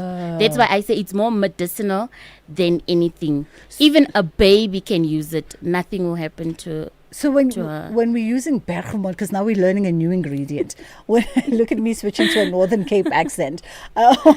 When we're using bergamot, because you say it's a type of oil, what does it help with? Is it for dry? Is it for what does it address? It repairs your skin. Okay. Maybe you've plaited, and then you scratch your head, and then it's open, so it repairs your skin. Okay. It repairs your skin, and it also strengthens your hair roots. Oh, so it works deep in the follicles. It works deep. And the benefits of aloe. It's also in my product. Yeah. Yes, it also repairs your skin. It also help your hair grows. Okay. Yes. Interesting. Okay. So when it comes to aloe is readily available, especially in all the arid provinces. It's in my yard. It's readily available. Yes.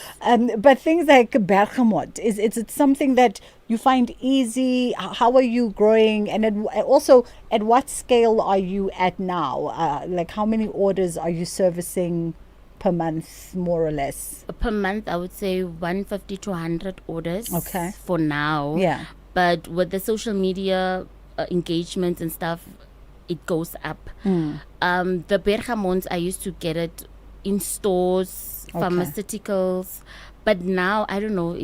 It's getting very scarce. I was telling them that it's getting very scarce, so I must source the leaf out and process the leaf to get the bergamots now. Now that will be an interesting part of your product development, right? Because now obviously you have to start thinking about if you're going to source the actual raw plant. Itself, how do you process it? Where do you process it? And are your operations still in Kimberley? My Northwest. operations is still in Olifantshoek. In Postmansburg, I still operate from home. Okay. But very soon we will be operating from our own place, our own homemade lab. Okay. Yes. Okay. Take your time. Easy does it. No rush. Take your time. Easy does. You don't want overheads that are going to be cumbersome down the line. Yes. So if you can still at home, Yeah, but as I said, the media attention and everything is going bigger. So when the money comes in, you have to go back big. into You have to go big. You got to plow it back into the business. Speaking of the money and the seeding that you require to scale the business, has that been easy for you? Whose doors have you knocked in, and what have been the responses? It hasn't been easy. As I said, the business started from Anglo-American. Even I think with them, it's not, they don't really want to invest in something that's not mine related. Of course. And I feel like some people look down on, they don't really care. It's just the hair product. It's not something big. It's not gonna change the world. I feel some people look at it in that way. Yes, but for now I'm funding everything myself. The only help that I've received was from small business development, but that was for the laundry and cleaning. Okay. Yes. Okay. Division. Okay. Yes. Well, listen, keep knocking at the doors, right? Because we know that beauty and hair is a multi-billion-dollar business. Yeah. For now, I'm busy with NYDA and SABS. Okay. So let's hope in the next interview I'll be like, no, you can go get my product by clicks. Yes. Because we're in the process of getting our red seal. What's a red seal? it's accreditation to sell at big stores. Okay. Yeah, like ShopRite, Checkers, Dis-Chem. And does that come through now getting vetted by an SABS, for Yes, instance? you must go through the SABS process. And if you can check on my Facebook page, I've been awarded a voucher to test my product for free by SABS. Oh, nice. Yes. Okay, all right. So we're still in the process of doing that. Of those testings happening. Yes. Now, in that kind of testing, what are they obviously testing for particular standards? Yes. What are they looking out for? Is it healthy? Won't it affect? They actually tested on real people. Okay. You understand? But because of the product is already out, people are using it. I'm not sure because of we are still in the process, as I said. Okay. Yes. Okay. So for now, anybody that's listening and wants to order, wants to sample, wants to try, it's such a big market when we talk about our own natural native hair. It's such a huge space. There's so much shelf space there.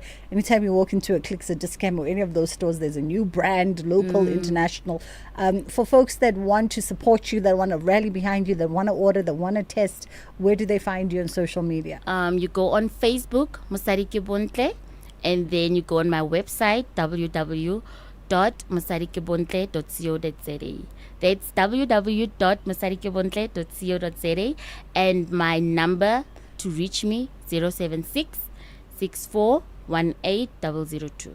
Wonderful stuff. Well, listen, we wish you the very best of luck. Thank you so much. Congratulations. One of the biggest hurdles is getting the thing started. So you got the thing started. Yes. You've got it in the market. You've got clients. You're building slowly and steadily.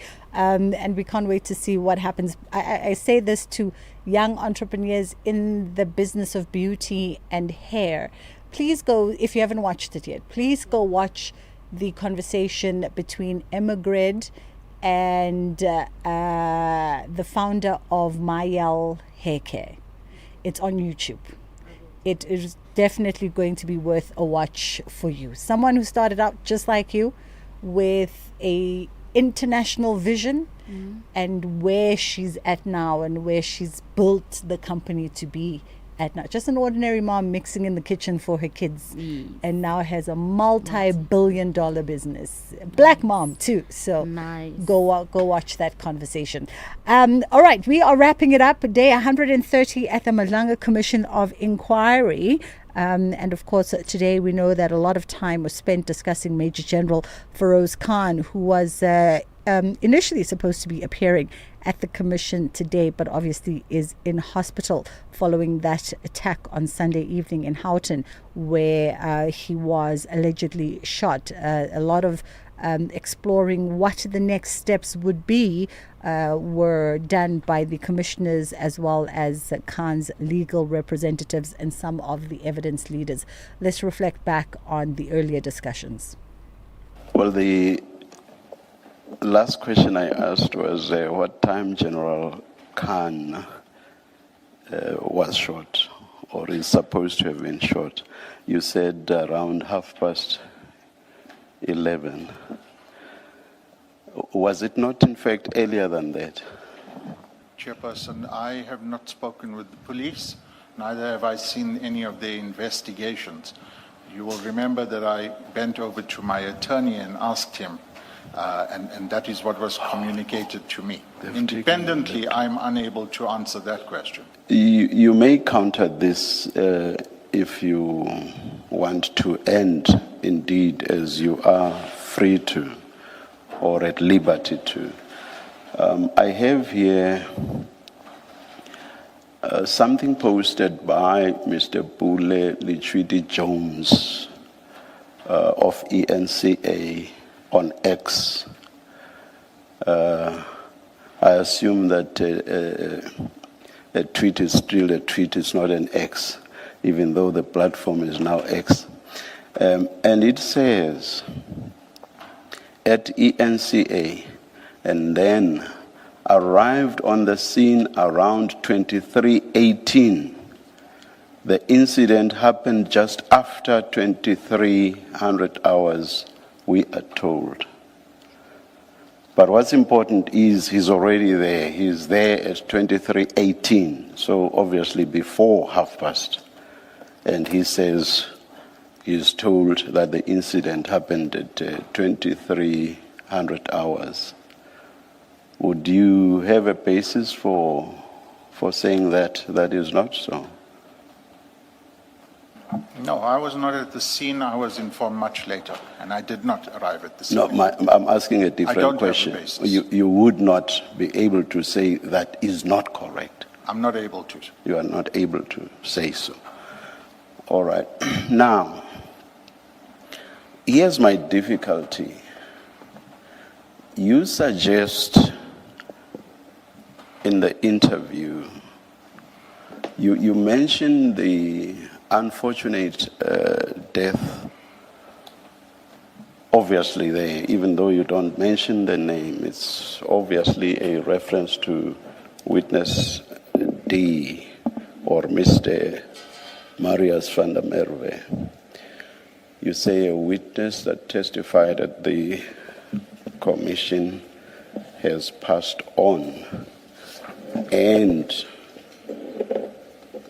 you then mention the fact that the application was saved, and then you suggest that there is or must be a leak within the commission. Everything looked at in context, you are suggesting that General Khan may well have been shot as a result of that leak. Because if you are not suggesting that, why else mention this? Am I interpreting your response correctly? No. All right, that is where we leave it from our end this afternoon. Ashraf is going to bring you the next update around the Madlanga Commission. We'll see you tomorrow. Hey, when did we get to Wednesday? I still thought it was Tuesday. I was going to play the lotto. And it's Wednesday. So we'll see you tomorrow. Have an incredible rest of your day, I guess. Inshallah, God willing, we get to do it again.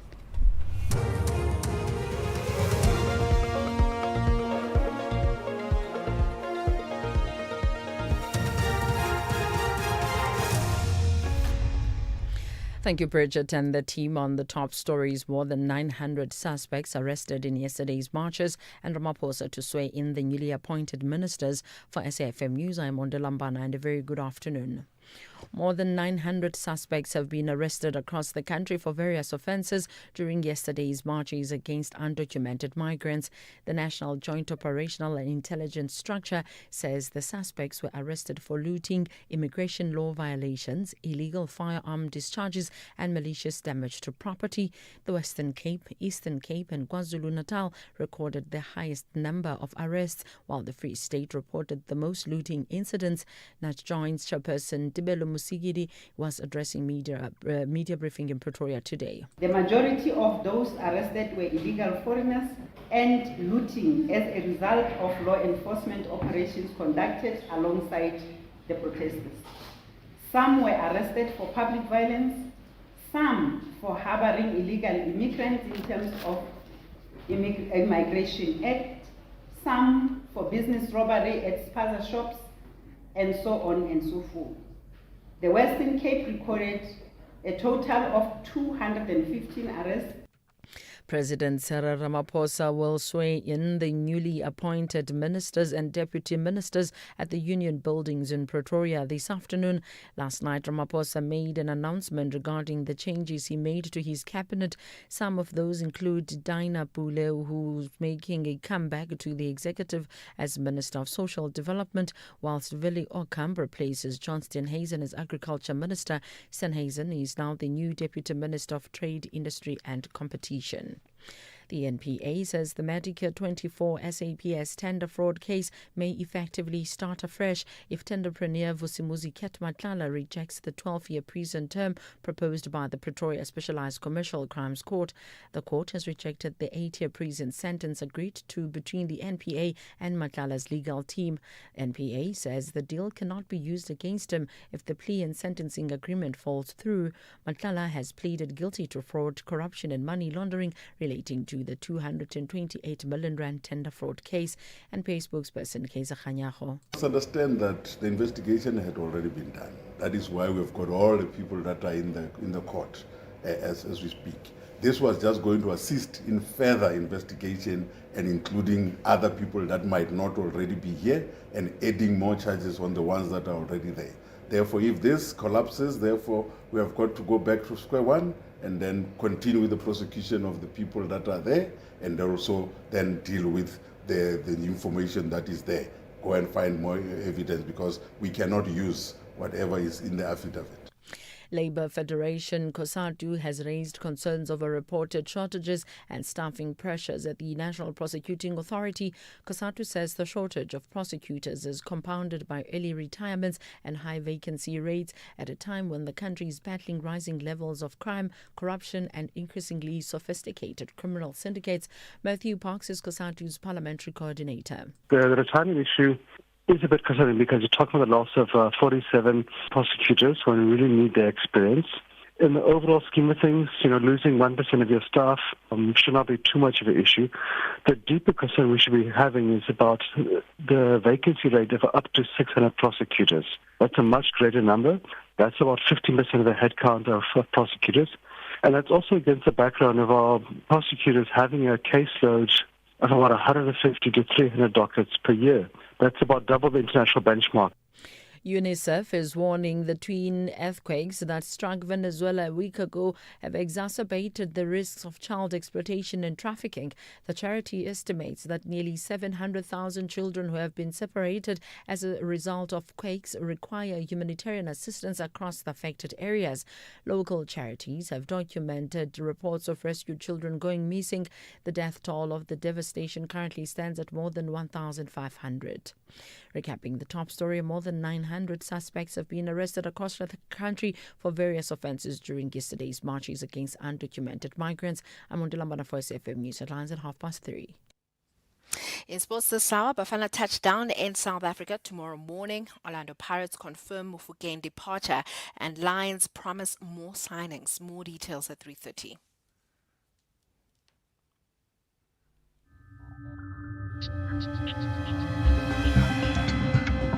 The National Pulse with Ashraf Garda on SAfm. You're listening to the National Pulse, weekdays 3 to 6 p.m. So I wonder, did you do as I did, not only talk about the protests against undocumented immigration yesterday, but then did the same last night, did the same this morning, and then kept an eye on the developments. And we saw protests, we saw government effectively speaking up for the fact that, by and large, it just shows you we can be a democracy, we can protest, and things were fine.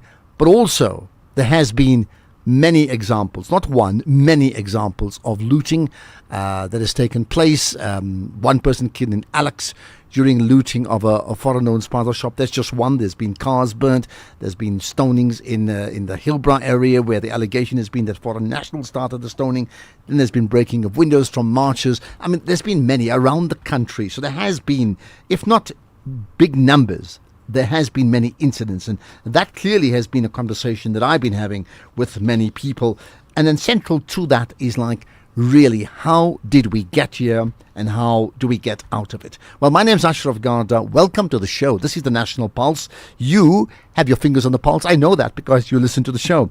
You can engage me 086 000 2032 to call in live. You have the option to WhatsApp, text or voice note. You know the drill. Text, voice notes, 30 seconds, please. Maximum 0614 104 107. Make one short, sharp point. Great soundbite point that's really, really effective. You can tweet your points as well. Hashtag the National Pulse, tag SAfmRadio, and tag me. So let's engage 3 hours of the National Pulse coming up. First things first, we'll get the government to talk about what happened yesterday and maybe today and what happens next right after this. EFC is live this Thursday. Cape Town's very own undisputed bantamweight champion, Faheez the Troublemaker Jacobs, puts his gold strap on the line. But a hungry challenger, the relentless gift walker, steps up to the biggest stage to try cement his name in the history books. the troublemaker sound. Sounds like it's good to me. One champion, one challenger. Live this Thursday from the World Sports Betting Arena. Watch it on SABC Sport Channel on DTT Channel 4 from 7 p.m. Brought to you by SABC Sport.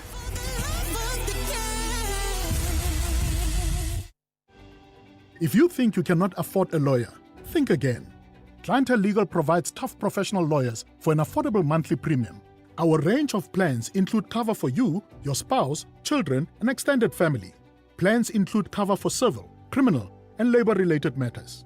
Whether it's protection orders, gender-based violence, uncontested divorce, or poor service, your Clientele Legal lawyer will be there to assist you. Our services are convenient. Simply pick up the phone and call your lawyer or send us an email and we'll get back to you. All plans include a bail benefit of up to 5,000 Rand and we'll go to the police station and pay it for you. Plus, Clientele Legal offers you 24-hour telephonic legal advice. Join today. SMS SAFM to 32195. That's SAFM to 32195. Clientele General is an authorized FSP and licensed non-life insurer. T's and C's online. Standard rates apply. Ashraf Garda on the National Pulse. By the way, just as I got in and listened to the Bridget show earlier on and talked about financial infidelity, about, people not telling their partners what extra debt they own or how much more they've spent and whether they sign surety for other things. It's such an important conversation. I certainly made notes about that, and maybe it's a time we'll talk about when we get a chance later on today, right? Okay, let's, however, talk about the government and the government reflection on yesterday's nationwide protests, right? But first things first, the President, Cyril Ramaphosa, answered a question around yesterday's protests from the media that's on the margins of the Google Cloud Summit, which took place in Johannesburg today. No. I mean, our people exercise their right to protest, which is enshrined in our constitution, and we must applaud that. For the most part, the protests, the marches were quite peaceful. Only a very few incidents. It could have been much worse. And I was very pleased that we were able to hold extensive consultation with a number of people. And we brought to bear the need for peace, need for orderliness, and that's exactly what we had. Anything worried you? No, I was not worried. I was actually quite relaxed. Thank you so much. I was not worried. I was actually quite relaxed. I mean, really, I do find it an understatement, but maybe that's just the way the President responds to these type of things. Let's, however, get a position from government via their Deputy Government Spokesperson, William Baloyi. William, appreciate your time. Thanks for joining us on the National Pulse. Ashraf, let me thank you very much for hosting us, but also to express our appreciation that since our last appearance in your show, believe it or not, there were some takeaways that people took as clips, and they were sharing them in terms of the assurance, as you know, that there was jittery, some hysteria, and wariness. So they used that clip, and thank you very much. Okay, thank you. You heard the President talk. Were you also quite chilled and relaxed yesterday, or not? Remember, the President is the Commander-in-Chief of the Armed Forces. He is also the chief executive of the country. And surely you need a steady, stable, sober driver of this. And I think he has expressed correctly so his posture by then, because that is the posture that gives direction to us. If the pilot is unsettled, you can imagine. But then you need that steady ship, and the pilot was relaxed. Hence, the plane landed, cruised nicely, and landed safely yesterday. All right, interesting. You talk about the plane. So let's talk about this overall. What is government's overall assessment of what happened yesterday? What worked? When I say worked from a government perspective, what didn't? Were there any turbulence? Ashraf, we lost more than 50 billion. Worth of assets in 2021, July. So obviously, as the functionaries of government, we were not going to allow a situation where we have such a repeat. So this time we took all precautions, but at least as also expressed, it was not precautions of a government fighting its own people. It was a precautions where people in the country would say, we have a government that will protect life and limb, but also will protect the assets. But what we commend was how our message to our citizens was taken, because they marched in a very peaceful manner. They respected all the laws that are there, and hence all of us, we appreciate the way the organizers and the civil society formations, including, of course, the role played by your religious formations and other agencies, to make sure that we put brand South Africa as the key principle, to say we can exercise our constitutional right, we can demonstrate, but we will reject anything that will divert that from peaceful. And that I think it's what has put brand South Africa to be where it is today compared to where it was a day before. Well, interesting you use the Brand South Africa perspective, because, I mean, they are, as an agency, I mean, Brand SA itself has an agency to manage South Africa's image globally. So, in your opinion, do you think, as we talk today, South Africa's image, all things considered, has been enhanced one day after June 30th, or in fact has it diminished somewhat? I think it was better. Brand SA as an image of the country towards the build-up of the 30th was getting a hammering. The brand was damaged, and the people were expecting bloodbath yesterday. People were expecting a negative atmosphere, but as today we look at it, we find that now South Africa is back to its position, back to normal, but also the reflections that was done in the international media, they also gave an indication of the peaceful nature. Yes, we did have some isolated incidents there, but the general mood was the peacefulness, and we think we have regained the stature of South Africa as a vibrant democracy. That's one thing for sure, but also we can exercise our rights. But remember, as government, we have a duty to create an environment where investment and businesses will thrive. So that was key to us, to say our investors confident that brand South Africa as it is, you can go and invest. It's our investment safe. All right. Let me jump in here, because I'm just worried about time. You know, here's the issue. So by and large, the protests that took place nationwide, they were by and large peaceful. It's certainly from the organizers, there were no issues there. But there has been, not even isolated, I think there's been many examples, probably 20, 30, 40, maybe even more, of cases where people have been physically harmed, people deemed to be foreigners, others mistakenly so. They've been attacked, cars have been burnt, there's been stoning, there's been shootings, there's been manhandling of people. There's been many, many examples of that. So when we then talk about the global image of South Africa, with respect, I think the reflection is both. It reflects the marches, which a march is a protest against government's inability to handle South Africa's immigration issues on the one hand. It reflects the assertiveness of the marches, but also at the same time, it reflects the many cases, incidents of the law being taken into its own hands, and therefore people not willingly wanting to leave South Africa, but actually fleeing for their fear now, for their safety. Now that happened before. It certainly happened yesterday. Where did that change overnight?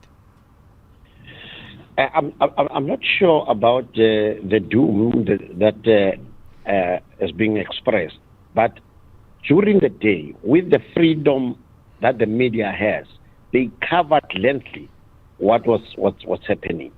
And secondly, I think missing from what we are putting here, what the police have done. The police have effected arrests where there were criminality. The police were even today giving the status per province of how it was handled. So generally, we were able to manage the situation. That's why today we are not talking about the costs of the damages that were done. We are talking about where we intervened, where we arrested, and I think it's something that we should appreciate, Ashraf, as compared to the bloodbath that people were expecting. Fair enough. Let me end with this. For you then, what's the dominant narrative right now? Is it still the fact that marchers, right, and protesters are taking to the streets and continuing to march for even next week as well, demanding government must act, at the same time people having to pack up in large numbers and move to the other countries? Or is the dominant theme to say South Africa has got its act in order? Thank you very much for asking that. As government, we say the people have spoken, the people have expressed, they have submitted their memorandum. The president has also announced a 5-point plan. The issue now is for us to speed up the processes that we have put as government to say, how do we then continue to deal with these challenges in a practical manner so that everyone can see that real government is on top of this issue. And that is what all the agencies of the state are going to be involved with. They are being involved with, but they are going to fast track it. As we speak now, the processing of asylum seekers is no longer going to happen inside the country. It's happening at the ports of entry. And Ashraf, that has been our weakness, that you get into the country, then you get some processing inside the country. So many people then have been using that option. But the other one is the issue of employment, economic opportunities. Most of the people that are flocking to South Africa, they are looking for economic opportunities. So the government is busy on its investment drive, but also to interact with our neighboring countries. Remember, we are also having SACU that is there to address some of the economic challenges through putting finances into the neighboring countries to say, how do we help this country to also jig its economic status up, but also to look at other influence. Remember, Ashraf, we were forced to give refugees exemption permit to Zimbabwe, also to Lesotho. Why? It was showing that the situation was not normal by then, and that is what is driving people towards our country. So we need to realize that also. I mean, as many people have said, we're looking for leadership, and the leadership does start with the president and then filters down to grassroots. And it has been the absence of that up to now that has caused so many problems in our country. So looking forward to further conversations, William, and hopefully some really good news about South Africa being able to manage itself. William Baloyi is the deputy government spokesperson. Appreciate your time here on the National Pulse. By the way, your reaction, does your analysis of what happened yesterday fit, or is it aligned to what government are saying as well, or are you passing each other by? I'd like to get your thoughts on that. Let's talk next about the Kat Matlala plea deal that's been rejected. That comes up next. EFC is live this Thursday. Cape Town's very own undisputed bantamweight champion, Faheez the Troublemaker Jacobs, puts his gold strap on the line. But a hungry challenger, the relentless gift walker, steps up to the biggest stage to try cement his name in the history books. How's the Troublemaker sound? Sounds like it's good to me. One champion, one challenger. Live this Thursday from the World Sports Betting Arena. Watch it on SABC Sport Channel on DTT Channel 4 from 7 p.m. Brought to you by SABC Sport.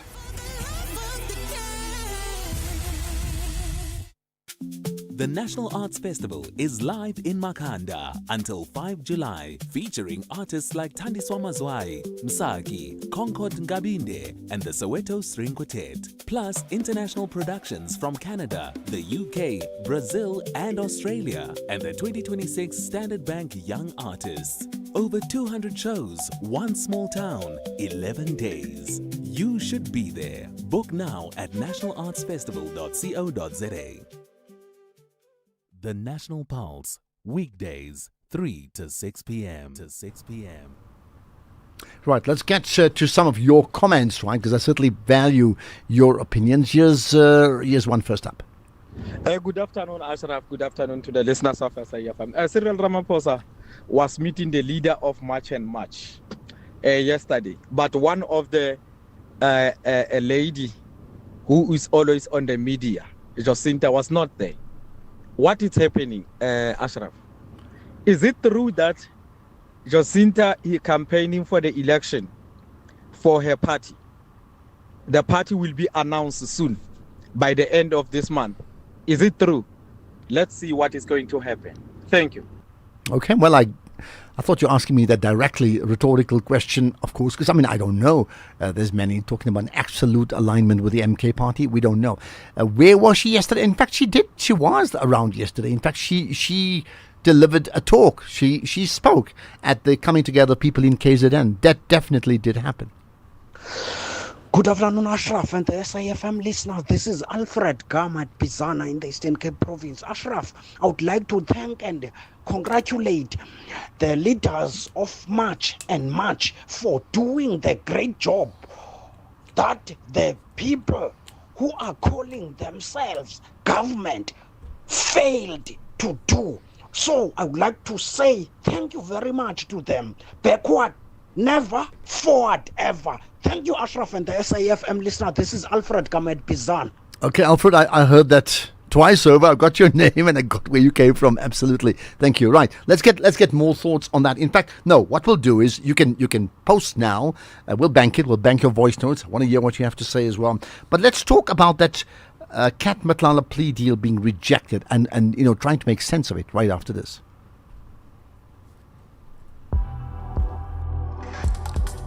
Ashraf Garda on the National Pulse.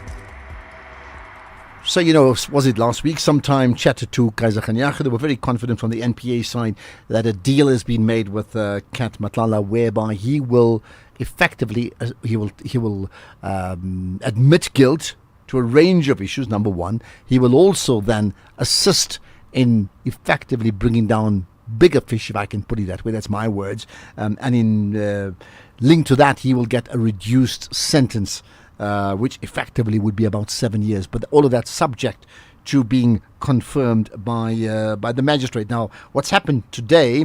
That plea deal was put forward to the magistrate Ignatius du Preez and at the Pretoria Specialized Commercial Crimes Court, and the magistrate effectively rejected it, saying that the effective 8 years the state and Matlala had agreed on did not fit the crime.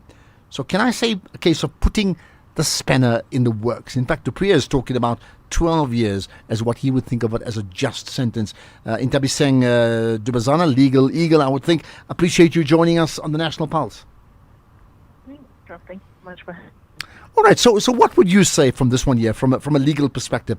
A magistrate doing his job, suggesting that the negotiators have actually compromised themselves to get to Kat Matlala, to get to bigger fish, or in fact, as he put the spanner in the works on a potentially great deal for the NPA?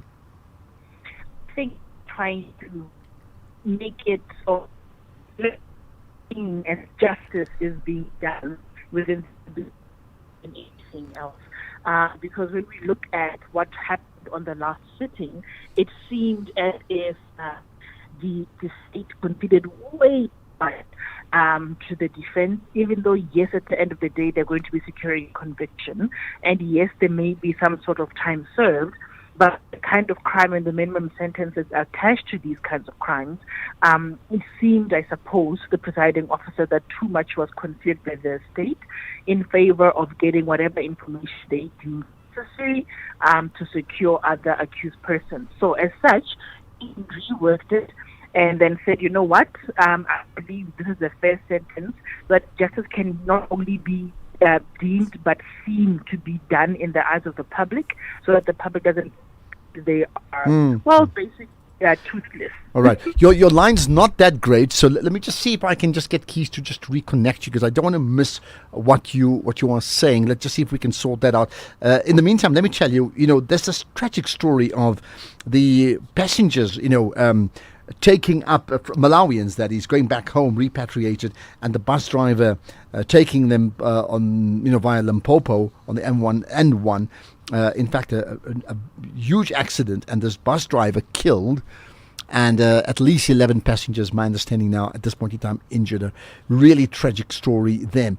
We've got other things. We've got this big issue that we talk about every day around 10 to 4, and the big issue this week has been focusing on inequality. It's at the very core of the protest and the level of dissatisfaction we have in our country. We'll chat to Tessa Dooms about that coming up just now.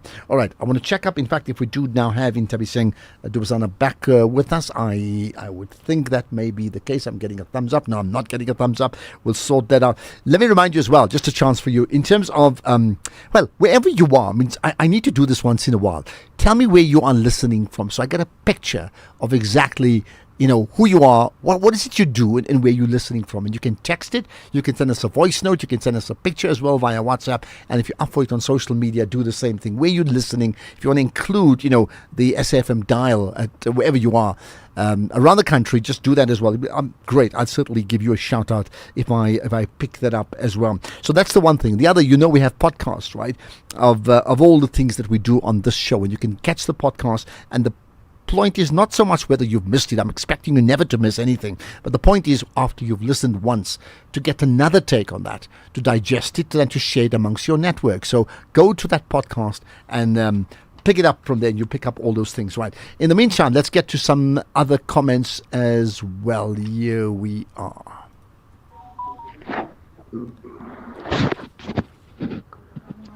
Good afternoon, Mr. Ashraf. Mr.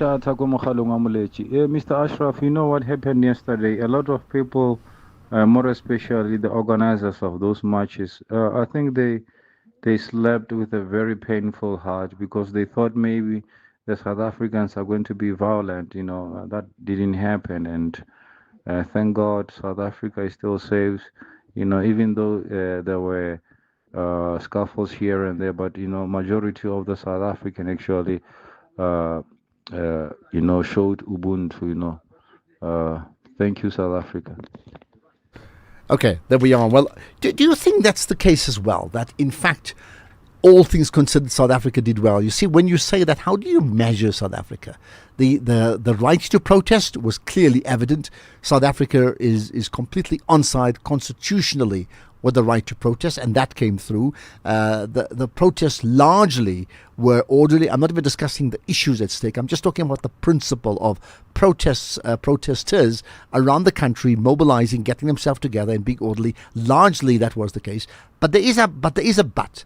There has been cases, and it's not one or two cases, there's been more than one case of people in different parts of the country where there's examples of them attacking foreign nationals, and I mean actual attacks on foreign nationals or their homes, and them being beaten up or their cars being smashed. There are examples of that. So when you say all things considered, like what a day, I just wonder which ones are you going to measure, because the attacks of individuals taking matters into their own hands, again, some don't like the word vigilantism, but that really is what it is. None of us, I don't have the right to go up to a person and attack them because I don't like who they are and how they arrived in this country or something like that. I just can't do that.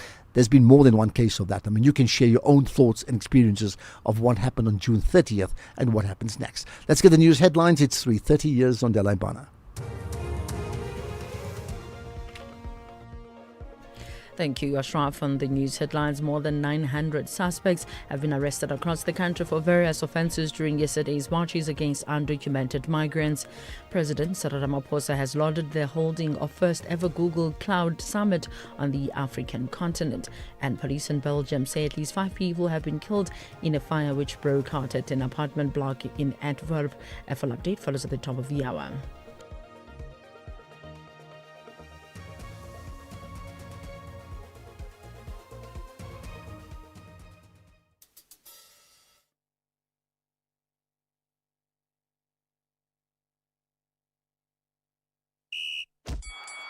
This is SAFM Sports with Doming Kapele.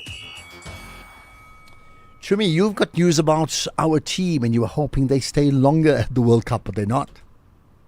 Absolutely. A very good afternoon to you, Ashraf, and our listeners. Well, Bafana touchdown in South Africa tomorrow morning at 5:30. So if you're planning to welcome the boys back, it's an early morning for you. The team left yesterday, and here's a message from Bafana captain Ronan Williams. Emotional, happy. When you see, us coming together as a country, uniting in difficult moments, and to see all the videos of people celebrating, staying up to watch our games, sacrificing, their time, their effort, their sleep to support this team, I can only be proud and happy. Yes, disappointed. We wanted to go as far as possible, but thank you to South Africa. We saw all the well wishes, the support, sleepless nights, get behind the team, as difficult as it is. Be proud of these boys. Like I've mentioned, it's a young team.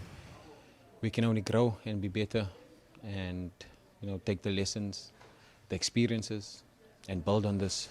South Africa, thank you so much for the well wishes, the prayers. When we're together, we can achieve great things. So they arrive tomorrow 5:30 in the morning.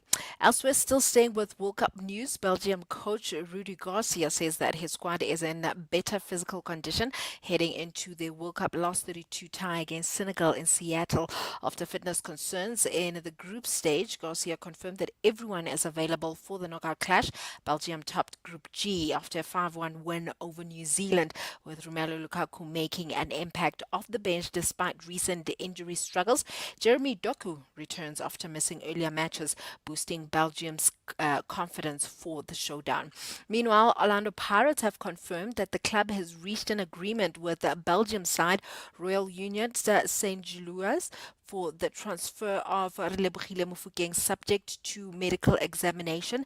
Now, the Soweto side also confirmed that the deal was agreed in principle before the start of the FIFA World Cup and to only make the announcement until after the tournament to allow the 21-year-old to focus on the global showpiece. We're yet to find out the structure of the deal, but it's reportedly worth over 70 million rand. And Bafana coach Hillbrow says that it's a great move for the attacker. I think it's a good thing for him. I think he will progress. But I also think that you don't have to expect that from the first day he will play, because really has to be stronger. It's a very tough competition in Belgium. So I think the first 5-6 months they will put him in the fitness to get a little bit stronger.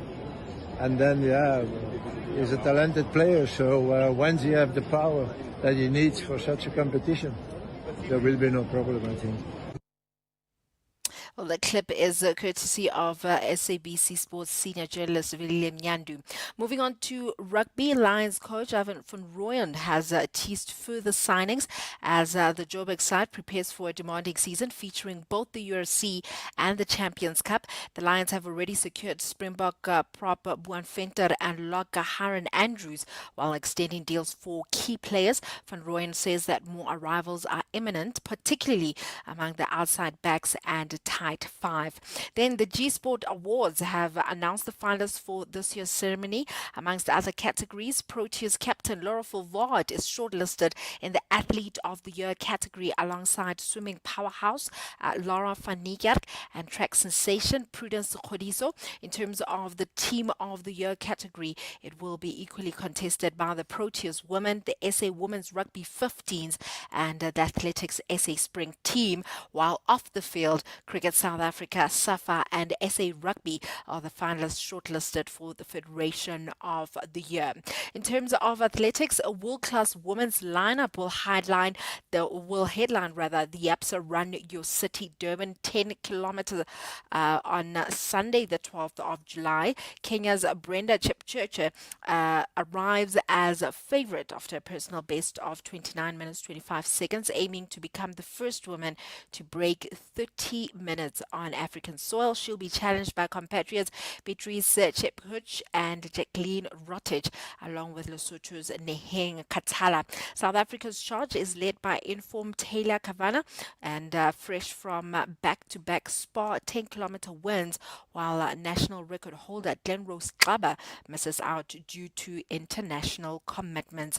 And then finally, in terms of tennis, Naomi Osaka is through to the third round of Wimbledon after beating Anastasia Kazanova 6-3 and 6-2. Osaka has never passed the third round at the All England Club, so she'll be looking to advance to the fourth round for the first time, and she'll face the winner between Daria Kasatkina and Janice Jen. That's it from my side for now. However, Ashraf, I'd love to pick your brain on this one. There's a whole debate going around. There's a clip that was actually posted on X of Mbegezile Mbogazi speaking, I think, in where he plays for Chicago in the US, and he's speaking Zulu. And most people are saying, you know, most international football players, they speak their home languages, proudly so, and some are saying he doesn't need to learn English, which is something I really differ with, because I feel like footballers that are able to articulate themselves in English, there's some sort of difference for them, for those that don't want to speak English. For example, a Ronaldo and a Messi, every time he does his interviews, he never speaks English, and I always ask myself why. Well, why? Because he's clearly not comfortable in English, and ideally he should, if he could. The reality, it hasn't stopped him one bit. Probably Ronaldo has more global brand appeal as a marketing brand, but as a footballer, Exactly it hasn't my point. diminished Messi one bit. I hear what you're saying, but don't you think they become more relatable when they learn how to speak English? Let's have a chat about that in the next hour, because I'd like to get some further thoughts on that. Yeah. In life's most challenging moments of loss, compassion can be your greatest comfort. You shouldn't have to face the financial burden of losing a loved one by yourself. Rest assured, Clientele's funeral plans pay out cash within 24 hours. You can cover up to 13 family members on one plan, ensuring all your loved ones are taken care of, and 3 children are covered at no additional cost. With Clientele, you are not just buying a plan, you are also buying peace of mind. When the time comes, you will need to make important calls with your 200 Rand airtime you will receive when you claim. Plans offer double accidental death cover as well as a transport, grocery and unveiling benefit. Apply today, it's easy. There are no medical examinations and no paperwork. SMS SAFM to 48031. That's 48031. Clientele Life is an authorized FSP and licensed life insurer. T's and C's online. Standard rates apply. Mavis, I wonder if I should sell my car. I'm not sure where to go. Wanna sell your car, but don't know what to do. You don't have to go far, we come to you. If you're rolling on a 1.5 or a Lacquer 2.2, doesn't matter what you drive, we buy cars once you. We Buy Cars, the easiest way to sell your car by far. The National Pulse, weekdays, 3 to 6 p.m. Let's go back to the conversation that was incomplete with Intabiseng Dubazana. Just to put you into perspective, there was this plea bargain deal from the NPA in Ket Matlala, and that deal was rejected by the magistrate Ignatius Dupria earlier today, saying effectively the punishment of 8 years, that would be the reduced punishment, does not fit the crime, and he suggests something like 12 years. Okay, so what happens next? Intabiseng, perhaps let's start at the very beginning once again. I did ask that question. Does this put the spanner in the works?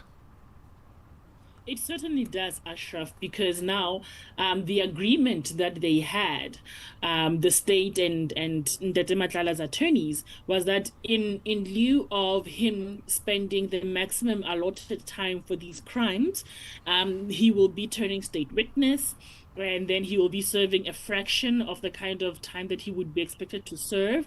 Now the question is, now that the sentence is being changed from basically 8 years of sentence to 12 years, would he still be in a position to continue with the agreement? And if not, then what do they intend on doing? Because the next step would be, if they are not agreeing to the situation as it is made forward by the magistrate, then it means the matter has to start de novo in front of a new magistrate. So is he willing to go through all of that? And I mean, what about the actual deal? I mean, so at this point in time, willing to go through to another magistrate is another question. But at this point in time, you could say technically the deal is off, isn't it? So what happens next?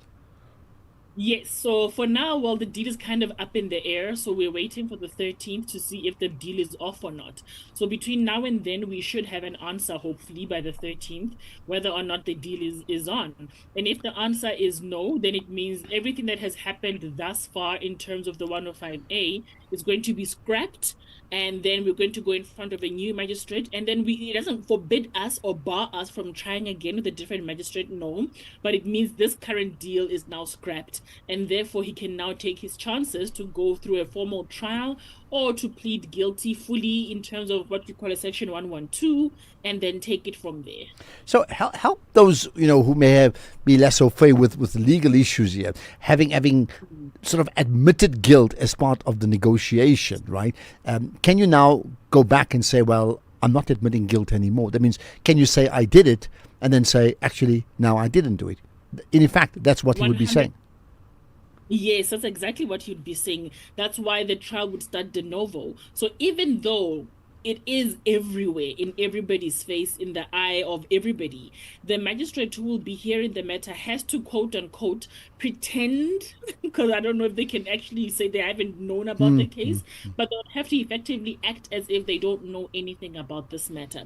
They would have to hear it with fresh ears, as if nothing has happened. So that plea is basically disregarded. Everything that happened on the last sitting and today would be completely disregarded, and we're starting from scratch. Could, from the NPA side, could they have done things differently? Perhaps, maybe. Actually, I'm wondering what happened, because part of the things that happens in the 105A is that even though we've agreed as the state and the defense, what we do is that we take the 105A to the presiding officer even before the matter is heard. And we say, this is what we've come up with. Do you think we've covered all the bases in terms of Section 105A? Remember, we are allowed to do so in terms of that particular section. And if the magistrate feels that we are short here and we are short there, then the magistrate will tell us, please fix this and fix that.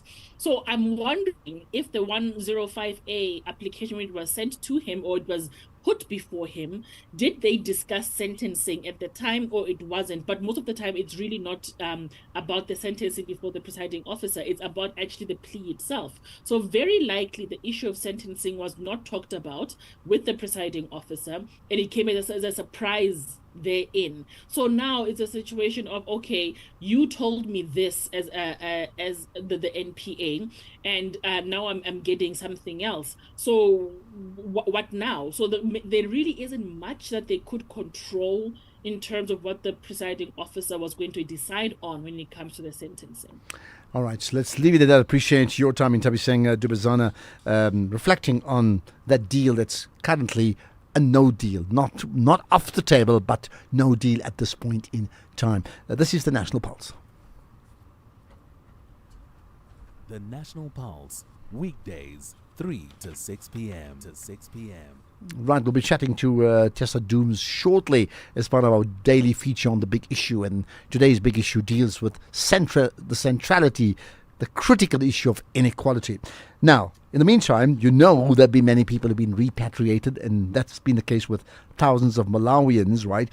But here's the drama that's taken place. A bus accident occurred on this morning, not on the N1 in Limpopo.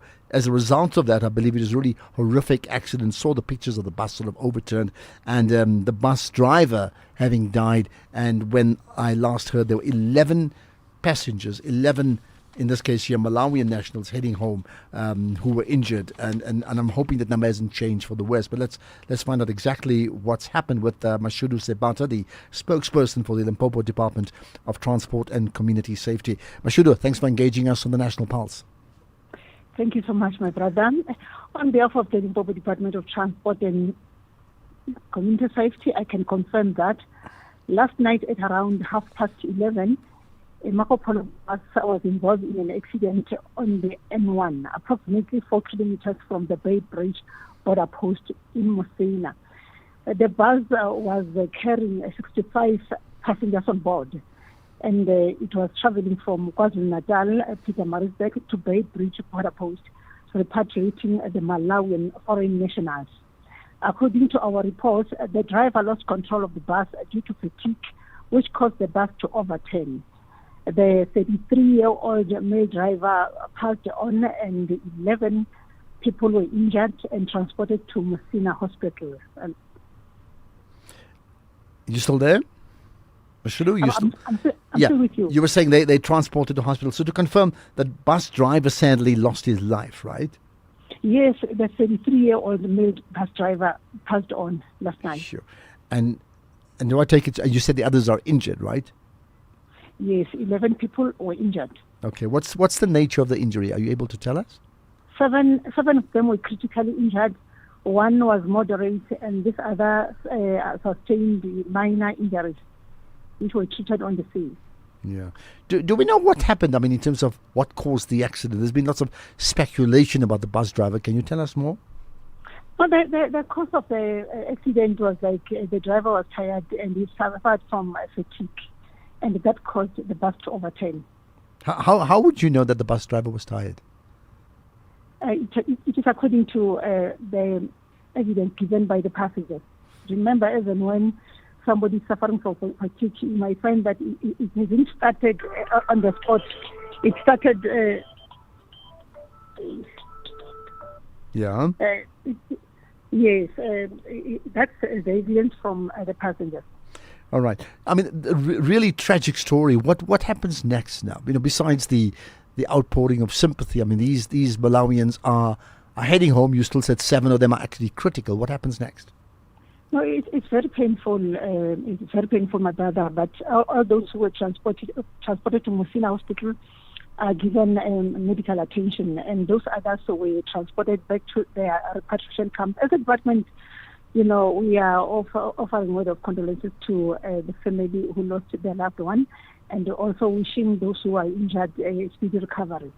And beyond that, can you do more for them?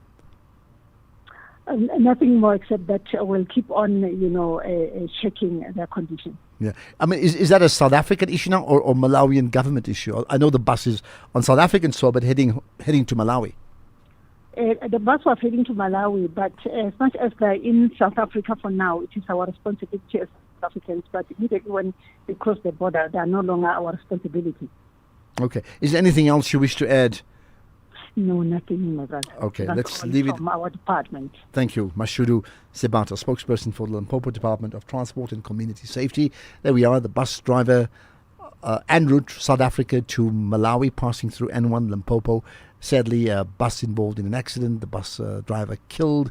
11 people injured, 7 of them critically so as it stands.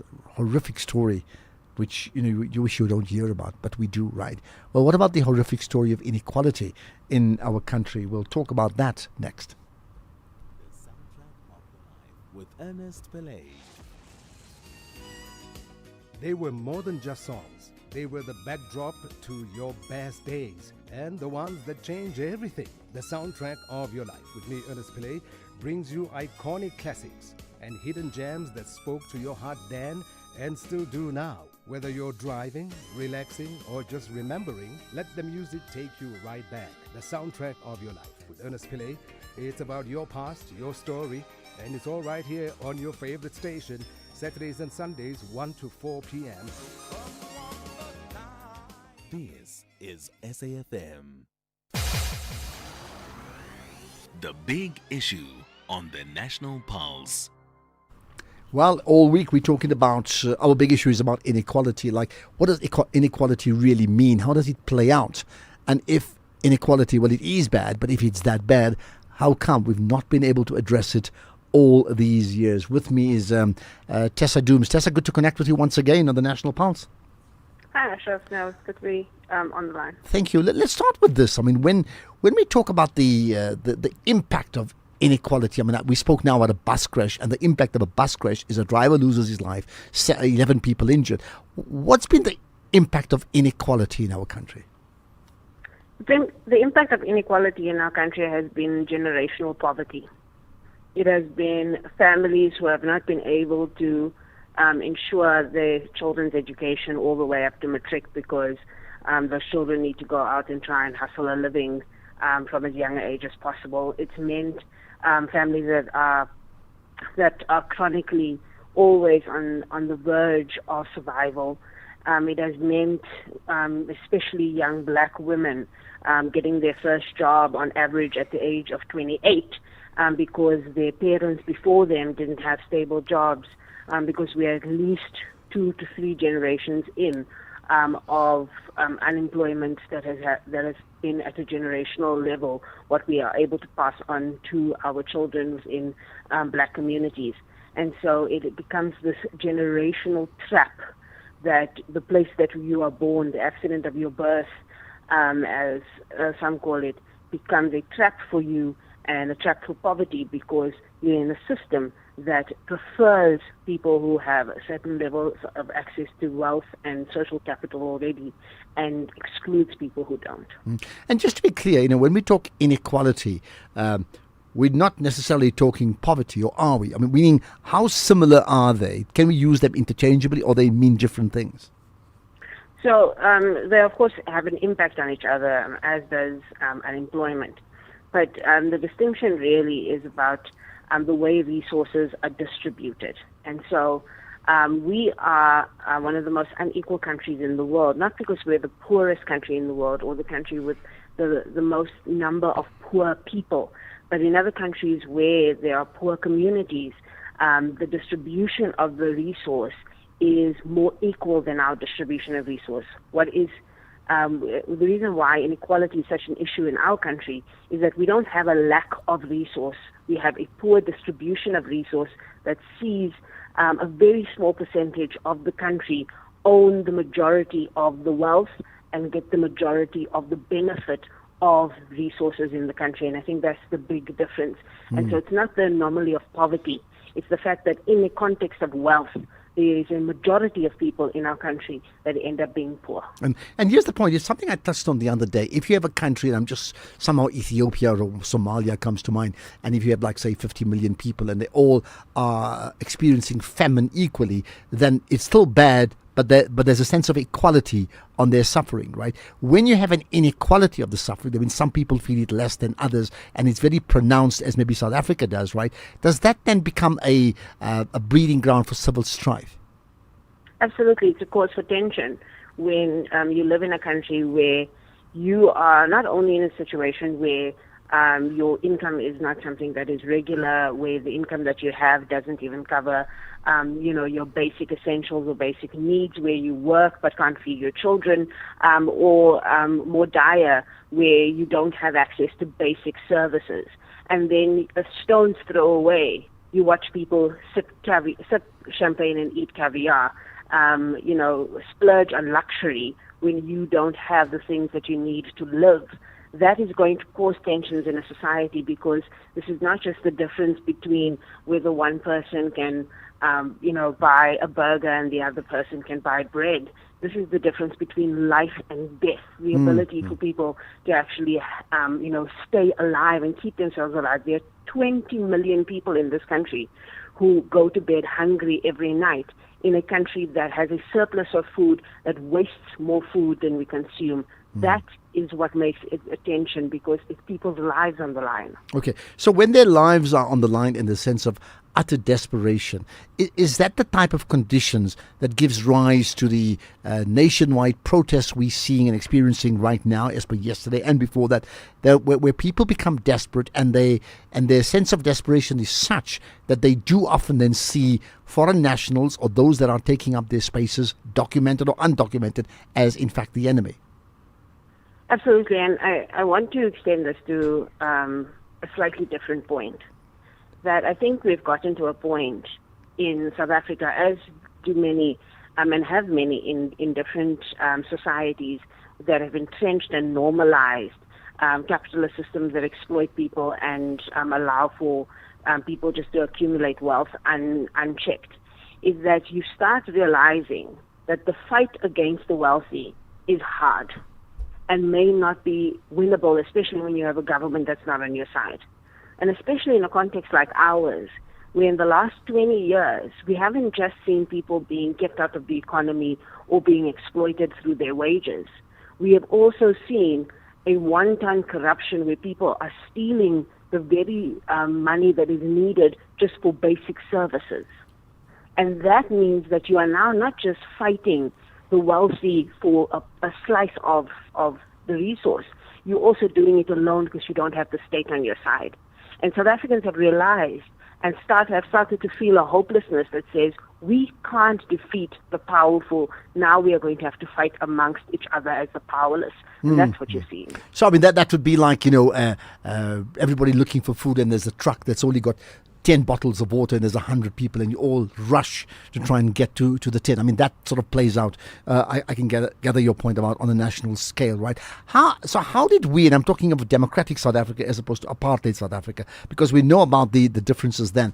How is it that, 3 decades plus into democracy, a country with, as you said, we're not a poor country, with the resources and as well as the economic and the global clout that we have, right, have been unable to arrest this poverty slide and this inequality gap widening? There's 3 reasons we haven't been able to address inequality. All of them hinge around the fact that we don't want to. There's no will amongst people who have power in this country to address inequality. But here's 3 things that are more practical in terms of why we find ourselves here. The first is we have not undone apartheid. We have undone the legal parts of apartheid, but not the real lived parts of apartheid. So the fact that we today, as we're talking, can have the leader of March and March talk about black areas, colored areas, and white areas as the reason why they aren't talking about white illegal foreigners because they're not in our communities, means that we have accepted apartheid's blueprint for the Group Areas Act.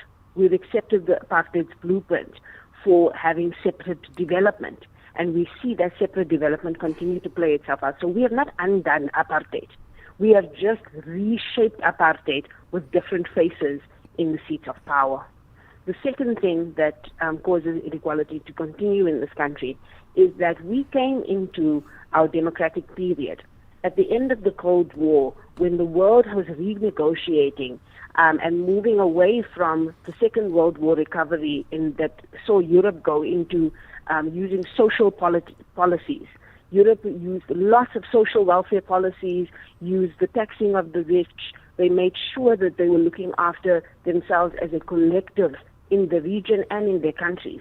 And by the time we got our freedom, the world had moved into a more capitalist version of the world, a version of the world where we're now going to be all dealing with the free market as if we are all on equal terms. We accepted that too easily.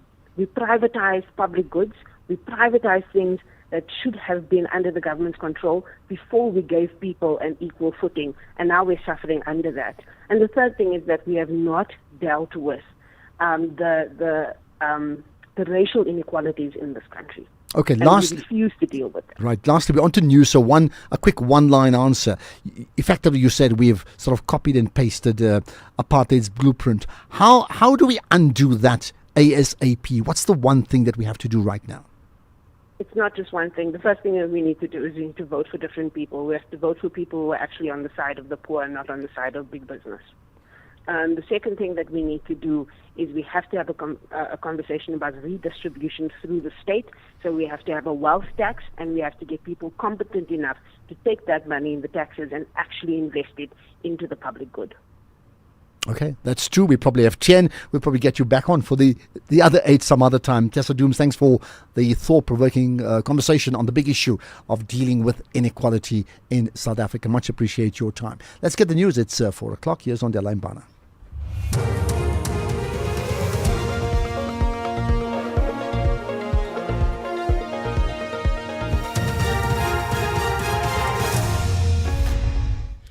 Thank you, Ashraf. On the top stories, more than 900 suspects arrested in yesterday's marches, and Ramaphosa commends the Google Cloud Summit in Africa. For SAFM News, I am Ondelambana, and a very good afternoon. More than 900 suspects have been arrested across the country for various offences during yesterday's marches against undocumented migrants. The National Joint Operational and Intelligence Structure says the suspects were arrested for looting, immigration law violations, illegal firearm discharges and malicious damage to property. The Western Cape, Eastern Cape and KwaZulu-Natal recorded the highest number of arrests, while the Free State reported the most looting incidents. Now Joint's chairperson Tebelo Musigidi was addressing media briefing in Pretoria today. The majority of those arrested were illegal foreigners and looting as a result of law enforcement operations conducted alongside the protesters. Some were arrested for public violence, some for harboring illegal immigrants in terms of Immigration Act, some for business robbery at spaza shops, and so on and so forth. The Western Cape recorded a total of 215 arrests. An interfaith planning meeting of religious leaders is underway at St. George's Cathedral in Cape Town to discuss what they describe as a unified approach to the crisis facing the city and community. The gathering takes place following yesterday's protests across the country. The religious organizations include the Muslim Judicial Council and the Western Cape Council of Churches and the interfaith leaders. Deputy Chairperson of the Western Cape Provincial Council of Churches, the Reverend Ruth Jonas. Our concerns as religious leaders are that if it's every Thursday, we also need to be on site just to see what is happening, because I heard yesterday there was also some intimidation from some of the marchers towards the religious leaders who had a silent protest, but the police intervened. But we as religious leaders don't want to be seen as I would say enemies or people who are obstructing, but because we know everybody has got the right to show protest. President Cyril Ramaphosa has lauded the holding of first ever Google Cloud Summit on the African continent. Delivering the keynote address in Johannesburg, Ramaphosa said the summit was a major milestone for Africa and South Africa. The event showcases the tech giant's latest innovations in cloud computing, AI and digital transformation. He added that Google and South Africa are a perfect match, with the country combining, among others, world-class financial markets, sophisticated legal institutions and a growing innovation ecosystem. Ramaphosa says these are key ingredients requiring for a thriving AI economy. Google Cloud is one of the largest global enterprises, cloud providers in the world. South Africa is Africa's digital investment powerhouse and Africa's largest cloud market. We are a mature market for digital investment with high internet penetration and a strong regulatory framework. Beyond housing approximately 70% of Africa's hyperscale data center capacity, South Africa is also a major investment hub for tech startups. Meanwhile, Ramaphosa will swear in the newly appointed ministers and deputy ministers at the Union Buildings in Pretoria this afternoon. Last night, Ramaphosa made an announcement regarding changes to his cabinet. Some of those include Dinah Bule, who is making a comeback to the executive as Minister of Social Development, while Willie Ocamp replaces John Steenhuisen as Agriculture Minister. Steenhuisen is now the new Deputy Minister of Trade, Industry and Competition. Police in Belgium say at least 5 people have been killed in a fire which broke out at an apartment block in Antwerp. It's believed that the 10-story block accommodated 200 people. The exact number of people who have been injured is not yet known, and search is continuing for anyone left inside the building. The fire service says heavy smoke is making the rescue operation more difficult. Recapping the top story, more than 900 suspects have been arrested across the country for various offences during yesterday's marches against undocumented migrants. I'm Ondelambana for SAFM News headlines at 4:30. In sports this hour, Cup very excited that the Proteas have not peaked yet at the T20 World Cup. England ready for altitude test against the Springboks, and Zverev survives block test. More details at 4:30. SAFM, guiding you through the rush hour traffic. Good afternoon. We start in Pretoria on the M1 North, approaching the N4, the Durham Port Plaza option. So you've gone through Sefakamakate, you're on the N1, you want to turn onto that Rustenburg Highway. There's roadworks here, and that's why it's so slow on that N1 North on the ramp to the N4 westbound. Southern part of Joburg, the N12 home to Protea Glen and Lenasia, queuing again, just the left lane closure there by the Klipsveld Valley Road exit. Traffic already halfway back towards the Golden Highway exit, and the N1 South coming through Mid-Ram, backed up from Allendale down to an obstruction by Buccleuch interchange. Durban bound, if you've left Pietermaritzburg, wondering what the problem is around in Changa, that is a crash scene just around the Cliffdale area. So on your way to Durban, it backs almost towards that in Changa exit. Heads up here, the M7, avoid it if you're going to the Bluff. Major delays this afternoon. Traffic sitting from Queensborough down through the N2 and down towards Bel Air and Wakesy. If you're Bluff bound, that's heavy. There's a big backlog on the N2 South to come off at that M7 off-ramp as well. It's heavily congested in that area today. And Cape Town, roadworks on the N7 North still there at Dunoon, one lane open. Traffic queuing almost back towards Plattercliff Road. And there's a breakdown on the M1 outbound at Plattercliff Hill and a crash scene as well. That's causing a delay from the Coburg interchange out towards the Belleville area. With your traffic update, I'm Rob Byrne. The National Pulse with Ashraf Garda on SAFM. You're listening to the National Pulse, weekdays 3 to 6 p.m. I have to say that I talk about the cabinet reshuffle that's finally happened with Ramaphosa in the same way that you think of a VAR that just takes too long. What's it, like 2 weeks or so since the DA first, very, very publicly spilled the beans about the fact they've made changes and these are the changes they put forward to the president as if it's a done deal. Well, and in fact, we now know it is a done deal. It's taken over 2 weeks. That's why I'm saying it's like a long-winded VAR to determine offside or not. Well, the question is the president offside in his changes or not? Let's talk about that next. Leading up to our 75th birthday in August, VW is giving you the chance to drive away in a new Polo Vivo. If you buy any new Volkswagen vehicle this month, you will automatically be entered into the competition, and South Africa's best-selling hatch could be yours. One car, one winner, one unforgettable moment. Will it be you? It's our birthday, but you get all the gifts. Visit your nearest dealer today. T's and C's apply.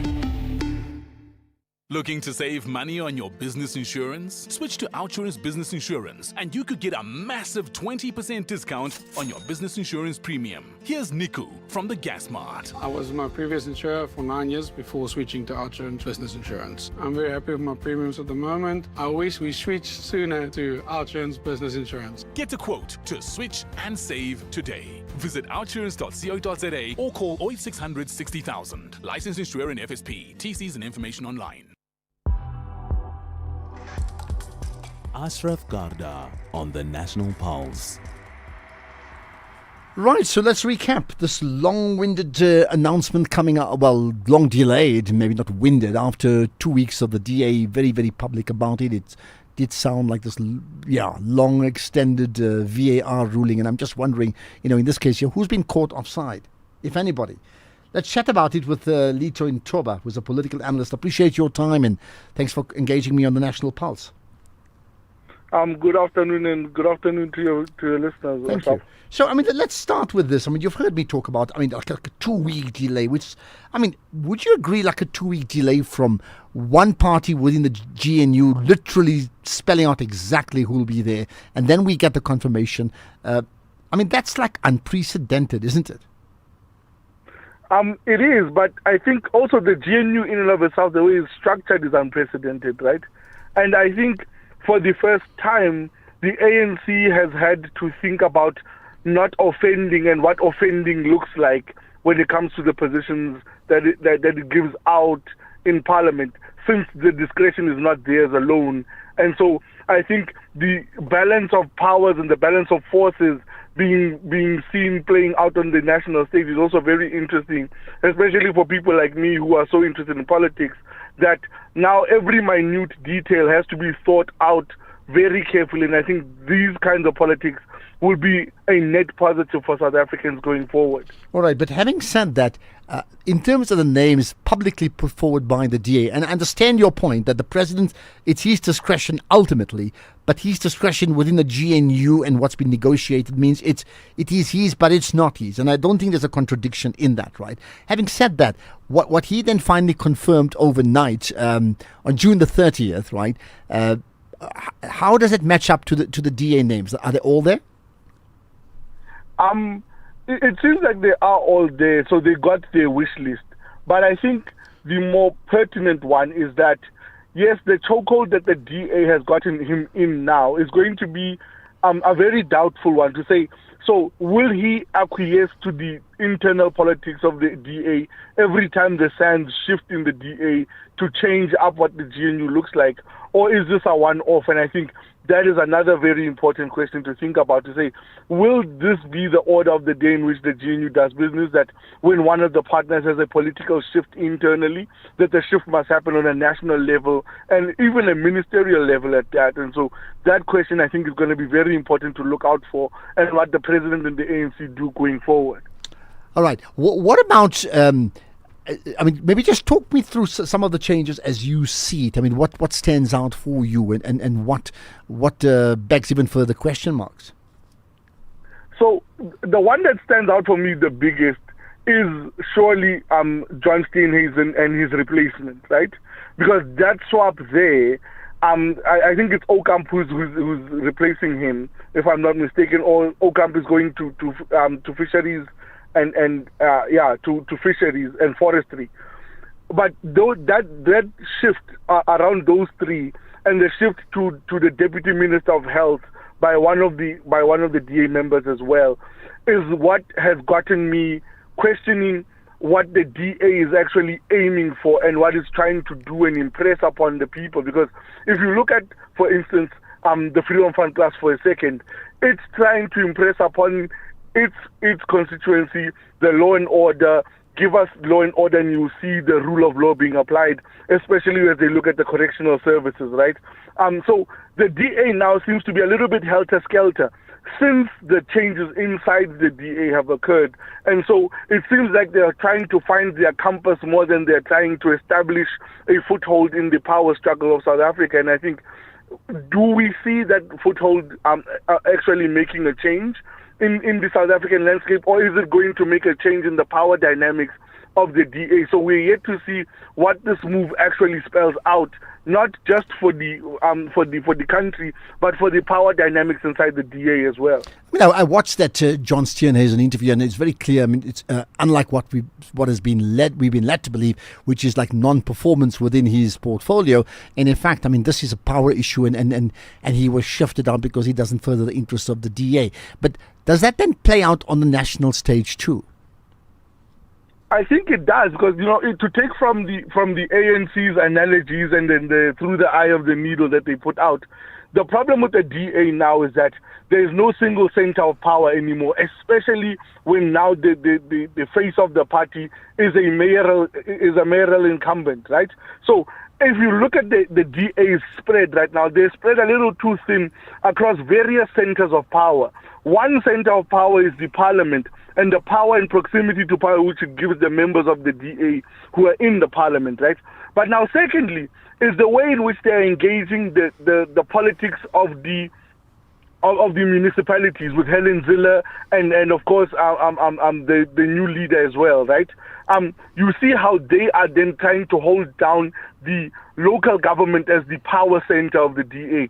But then internally inside the party as well, there are ructions around who is going where, who must go where, what decisions must come from where to make the GNU, not just the GNU on a national level, but the provincial GNUs that they're about to enter into better. And so all of those dynamics, I think the DA is starting to feel the pressure of that. Now they are mounted too thin because all of these three centers of power have their own dynamics, and the shifting sands beneath each and every center of power, it seems, is dragging the DA hither or thither. And I think the one thing that's going to suffer is how they relate to their constituency, because it's one of the things that they now mostly, you're not talking about DA and how it relates to its constituency. We're now starting to talk about DA and how it views power and proximity to power. And I think that change is going to be specifically interesting to watch. I mean, it's interesting again. I mean, that played out now regarding John Steenhuisen, where he's still in public office for the DA and he saw fit to effectively pronounce on his boss, saying we haven't spoken since I was fired, right? Which is very interesting. But also he brought up the issue of Tony Leon and Tony Leon's company, where he's the chairperson of it, and that organization's lobbying group attempt to influence decision making within the DA and therefore by extension within government, right? I mean, what it shows you, the veneer of the DA being all polished versus the ANC is just not there, isn't it? And it's coming from their own people. Of course, and I think it's come to the fore now, everything that the political analysts have always been speaking about, that the DA is not necessarily one democratic alliance. There is an old DA, which is probably the DP squad of old, and then the DA we see now. And the struggle between those two DAs seems to be playing out more and more, especially as they get this proximity to national power. Because I think on the provincial and local government levels, it had played out, but I think now it's more and more toxic because it has now this new dynamic of proximity to power on a parliamentary level, and what that proximity does for one's public profile. Because even with John Steenhuisen, right, it would have been very, very dangerous to just leave him on the lurch and not put him in a certain position. Because once you leave him out there, you now give him opportunity to be snatched up by a rival political party, Freedom Front Plus, for instance, who is looking to amass more voters from the DA. And so now you have to think 6 ways about one move, and I think that is one of the things that the DA had not anticipated with the GNU. Okay. Lastly, I mean, there's so many changes. We don't have to go through it all. In fact, we did it a couple of weeks back. But what about Dina Pule?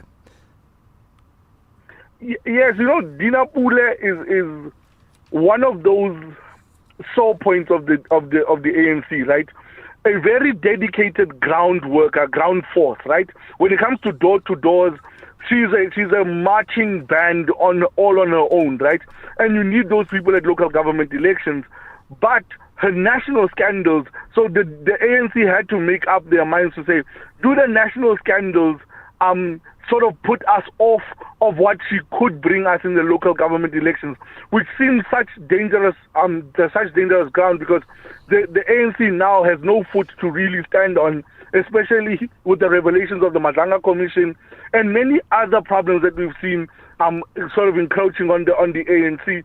So I think Dina Pule was a strategic move to say, at the very least, in her constituency, in places where she's strong, she might get us some votes in the local government election, which is probably going to be better than most ministers can get us at this point. Okay, and you're talking about that strategy. What about the fact that, in fact, for many people, she's been unfit to lead, and therefore she was removed during the Zuma administration? I mean, what image does that portray of the leadership of the ANC right now? Of course, and that's why I'm saying it's a juggling act, right? To say you will justify her nationally somehow, but what she could bring you in national votes could make up for that reputational hit you're about to take for putting forward such a dubious name and such a person of such doubtful character. And so it's one calculation that the ANC has to make up. And by the way, it has to make it up all the time to say, do we bring in new blood, people who show that the ANC's got a new face? Or do we bring in experienced campaigners who might get us more votes because they are known in their locales and by the people that they're probably going to be pushing forward? They'll probably bring us more vote than a reputational hit on a national level. Well, that's your words, reputational hit, by bringing in such a dubious character. I just wonder what the audience will think about that. Lito Intoa, appreciate your thoughts here on the National Pulse. And you may want to comment on that too, right? What do you make of that conversation in terms of talking about, not just a straightforward cabinet reshuffle? I mean, it's a DA-inspired one, understandably so within the GNU, but in terms of how the DA came to be, giving the names that they did and making their own shifts and the appointments. And then, of course, that appointment of Dina Pule. And then the other part, the fact that the appointments were announced yesterday.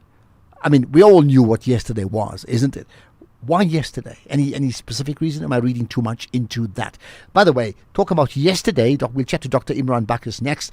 He, in fact, put together a thought leadership piece a few days ago to say what happens the day after June 30th. So we'll talk about that next. You can become a victim of a legal problem: wrongful arrest, assault, uncontested divorce, rental disputes, maintenance matters, or labor problems. It can happen to you. Clientele Legal provides tough professional lawyers for an affordable monthly premium. Our legal team is standing by to assist you 24 hours a day. Join today. SMS SAFM to 32195. That's SAFM to 32195. Clientele General is an authorized FSP and licensed non-life insurer. T's and C's online. Standard rates apply. Right, before we get to Dr. Imran Bacchus, note this, right? The National Arts Festival is live in Makanda until the 5th of July. So featuring artists this time round like Tandizwe Mazwai, Swaki, then Concord in Kabindi and the Soweto String Quartet, plus many international productions from countries like Canada, the UK, Brazil and Australia, and the 2026 Standard Bank Young Artists as well. So expect new theatre, dance, visual art, comedy, magic, children's shows, free performances and work that intersects with tech, the times and the stories defining us. Over 200 shows, one small town, 11 days. You should be there. And I tell you what, you can book at the nationalartsfestival.co.za. And I can tell you what, having been there once, I do agree with that. One of the things you need to do once in your lifetime, you spend a couple of days at the Grahamstown or the National Arts Festival. You need to be there. The National Pulse, weekdays, 3 to 6 p.m. Well, we always talk about the morning after. What about the day after June 30th? Dr. Imran Bacchus, he's a senior researcher at Research Associate at the University of Johannesburg, and he's put some thoughts together about the day after. Let's talk to him about that right away. Dr. Bacchus, Imran, thanks for joining us on the National Pulse. Thanks, Ashraf. Thanks for having me. Thank you. Now, I mean, I get the sense that, of course, you put this together, before yesterday, right? So there are lots of assumptions that were going to be made in terms of what may play out yesterday, right? Yeah, no, sure. But I think, when we think about what happened yesterday, it more or less went as expected. Well, in some ways as expected. I think in other ways, March on March made it seem as though there would be, a really huge turnout. But the turnout was not great. I think prior to it, I've described March on March as a kind of astroturfed organization, where it's tried to manufacture the appearance that it has the capacity at spontaneous public mobilization. But, turns out that it didn't. I know for one they said, there were transport issues, etc.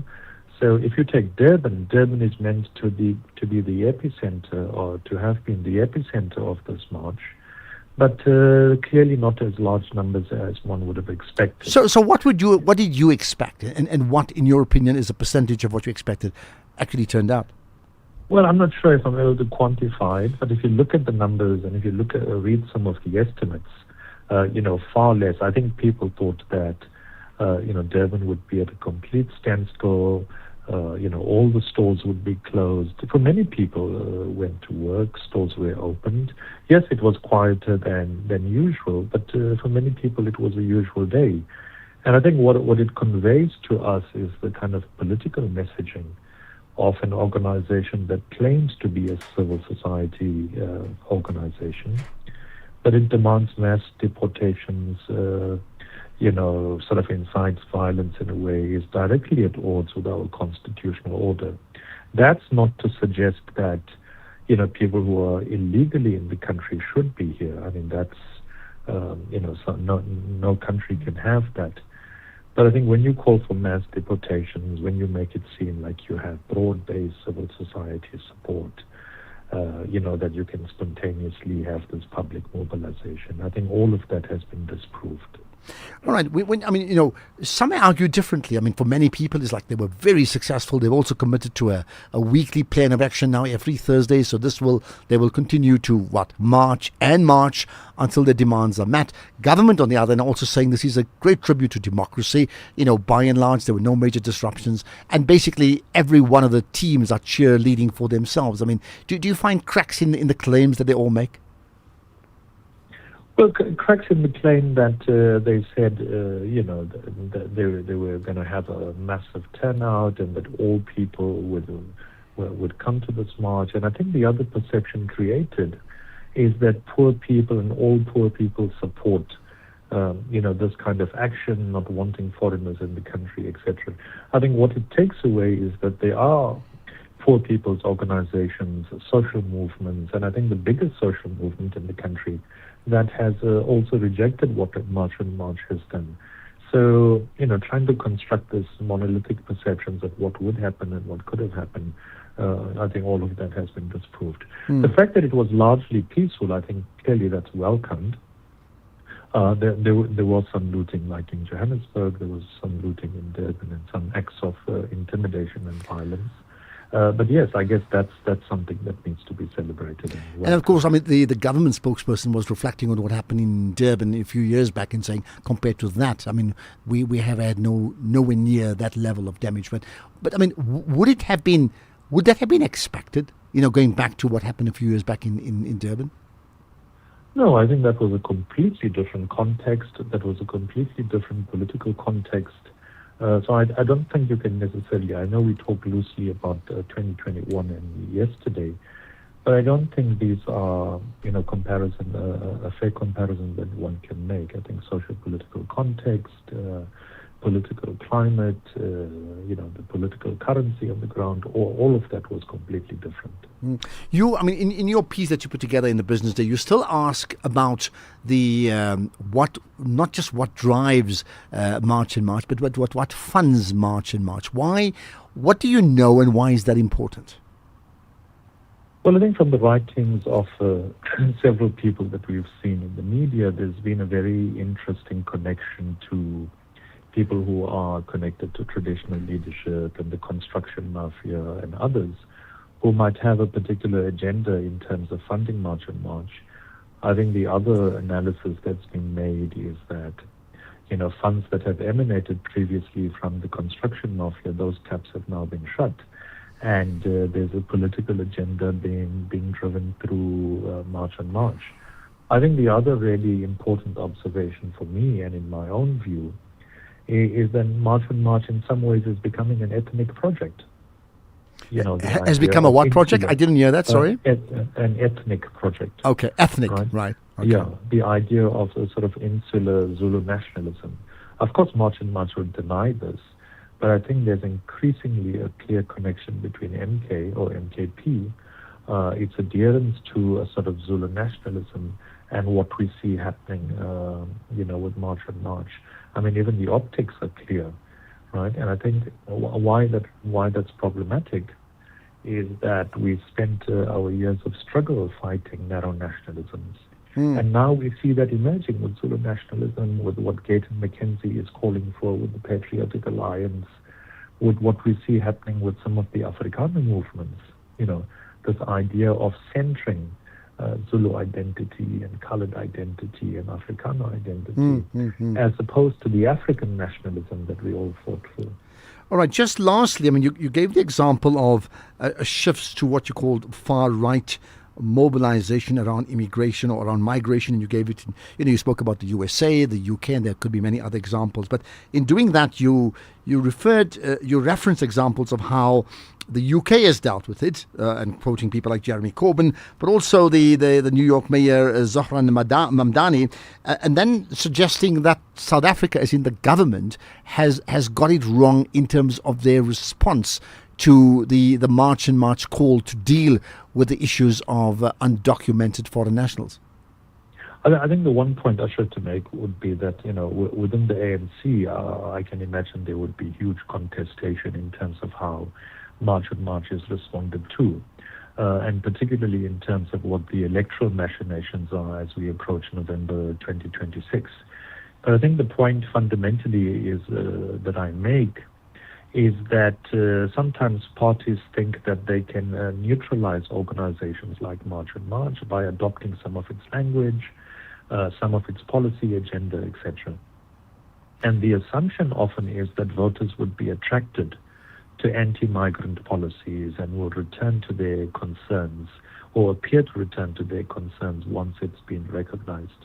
But one is, we know electorally it's not working. Action SA drives this xenophobic, centering within its political party, and that hasn't attracted a large number of votes. I think the ANC, or the government needs to think about how they can more effectively engage with March and March, and the idea that you can pander to it and that it would take the wind out of their sails, the sails of March and March, I think is also off the mark. Well, there we are. Food for thought. Absolutely appreciate your time, Dr. Imran Bakkers. Thanks for connecting and engaging with us here on the National Pulse. We'll have a podcast of that up sometime in the next couple of hours, I would think so. Catch that and then share that amongst your networks and use that as the basis of debate. Let's get the news headlines. Just go on Full City.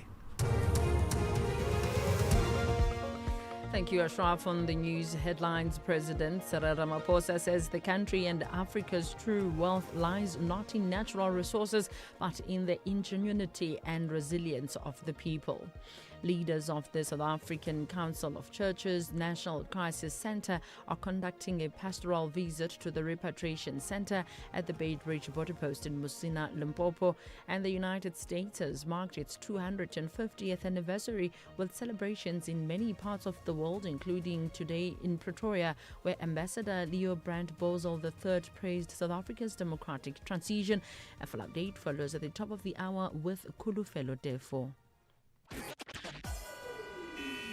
SAFM, guiding you through the rush hour traffic. Good afternoon. Heavy traffic around the Buccleuch interchange, Joburg Midrand side. There's a breakdown coming into Joburg on the M1 south of Buccleuch. That's a delay from Allendale. And then a crash going south on the N1 between Ravonia and William Mandela. And that's a big queue from the Buccleuch interchange heading south as well. Also, William Mandela, traffic lights haven't worked at Monte Casino for a long time. And that's heavy today. Traffic lined up from Bryanston across the highway and into that four-ways area. Collision seen on the N12 and R24 near Galuli's interchange. Some pressure on both of those routes as you come in from Ekurhuleni, and roadworks on the N1 north of the N4 Bakwena highway split. That is north of the Montana exit. That's quite a heavy delay to get through that one today as well. Durban's M7, if you are bluff bound coming out of Pinetown, heads up, that traffic is bad. It has been all afternoon. Traffic sitting from Belleville Road out of Queensborough through the N2 down to Bel Air and Wakesley. It's really heavy. If you're leaving the bluff, there's a backlog from Bel Air and Wakesley out towards the N2 as well. N3 queuing out of town from Sherwood towards the Pavilion Mall. The N2 South coming through Inanda Road and Mgeni Road. Looks like a breakdown around the Clare Road Bridge, and a stationary vehicle on the N4 South near Virginia Airport causing some delays, as well as some roadworks that continue on that route today as well. Cape Town, very heavy. N1 outbound, a crash before the N7 highway bridge, and then a fatal collision out by Plattekloof Road. All of that together means the N1 sits from as far back as Marine Drive. Into that, the M5 coming through from Rondebosch is heavy as you try to get up to that Kuba, get a change and into that N1. With your traffic updates, I'm Rob Byrne. This is SAFM Sports with Doming Khapele. Well, to me, we've been talking about the FIFA World Cup, but our women's cricket team are in a position of huge impact. Tell me about that. Absolutely. They are in action tomorrow in the semi-final against England tomorrow. And Proteas woman all-rounder Marizanne Kapp believes that the team is yet to get into full swing at the global showpiece in England, and hopes that they've saved their best for the knockout phase. South Africa were not very convincing at times in the group stage of the competition, and they even had to wait for Australia to beat India to find out if they'll be in the semi-finals. And Kapp says that they've only played at 60% of their potential, and she's urged her teammates to bring their A game tomorrow. Look, we've been putting in the hard work. Everyone's been working hard. I always believe there's a reason for everything happening. And like she said, I actually feel like we've probably performed at 60%, to be completely honest. But that excites me because that tells me, and I know this team and big players like Bolfie hasn't hit her straps yet. So we have a lot of players that are due, and that for me is exciting because the best is yet to come. We're not close to playing our best cricket, and hopefully we've been saving it for that semi-final. Well, the game gets underway at 7:30 tomorrow, so let's support the ladies tomorrow and all the best for that. In rugby, England coach Sir Kevin Sinfield says that they will be well prepared for the Nations Championship opener against world champion South Africa at Ellis Park on Saturday. The Johannesburg venue sits nearly 6,000 feet above sea level, where England have not won since 1972. And Sinfield explained that arriving 10 days early gave players the optimal time to adapt to the altitude challenge. He noted his own blood oxygen levels dropped on arrival, but have since stabilized, reflecting the body's adjustment. England face a demanding schedule this summer, with matches against the Springboks, Fiji, in Liverpool and Argentina. Meanwhile, junior Springboks head coach Kevin Foote says that his side will continue with its planned rotation policy for their next Junior World Championship clash against host Georgia, retaining just 4 players from the team that started the tournament. Talk a little bit about the team. Spoke about in the first week that we'd be using some rotations. So we're looking to bring guys back in that weren't necessarily with us in camp before we came over to Georgia. So Setu will come back in to captain the side. Ollie will be joining him after coming back from the SAAs. Donnie Kruger as well will be in the front row. It's a settled combination there. Heinrich Turon will come back in the row with Luke Cannon and KB Make. And all 3 of those guys did really well last time we played against Georgia at Paul Roos and Stellenbosch. And then obviously Jack Bernardi gets a start, and Samuel Badenhorst comes back in after a shoulder injury. He'll be partnering Marcus in the centres. In terms of football, England meet the Democratic Republic of Congo in Atlanta tonight, aiming for a place in the World Cup last 16. Coach Thomas Tuchel warned his side against complacency, noting the narrow margins that have already seen Germany and the Netherlands eliminated on penalties. England will rely on Jude Bellingham and Harry Kane, though defender Reece James is sidelines. And DR Congo boast Premier League forward Yuan Wissa and England-born defenders Aaron Wan-Bissaka amongst others. Now, DRC coach says that the pressure is on England, with his squad already exceeding expectations by reaching the knockout stage. Also in action today, it is Belgium versus Senegal. Meanwhile, seasoned sports administrator Riel Dwaba is excited to have launched a sports scholarship program through the Riel Dwaba Foundation, stating that it is an initiative designed to empower talented athletes from rural and township schools. Ledwaba says that she's hoping to identify and also support deserving young athletes with the ultimate goal of helping them represent South Africa on the international stage. Absolutely great initiative that she has over there. And finally, in tennis, Germany's Alexander Zverev battled through a tough opening match on day 2 at Wimbledon, overcoming Belgian debutant Alexandra Blocks for the 3rd time this season. The second seed prevailed in front of a packed center court, winning 6-4, 6-7, 7-6 and 7-6 to reach the second round.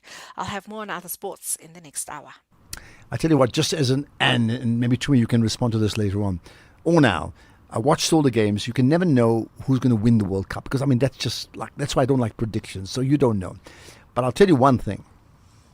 Based upon yesterday, the outstanding team of the World Cup has got to be France. They may not win it, Absolutely. They may win it.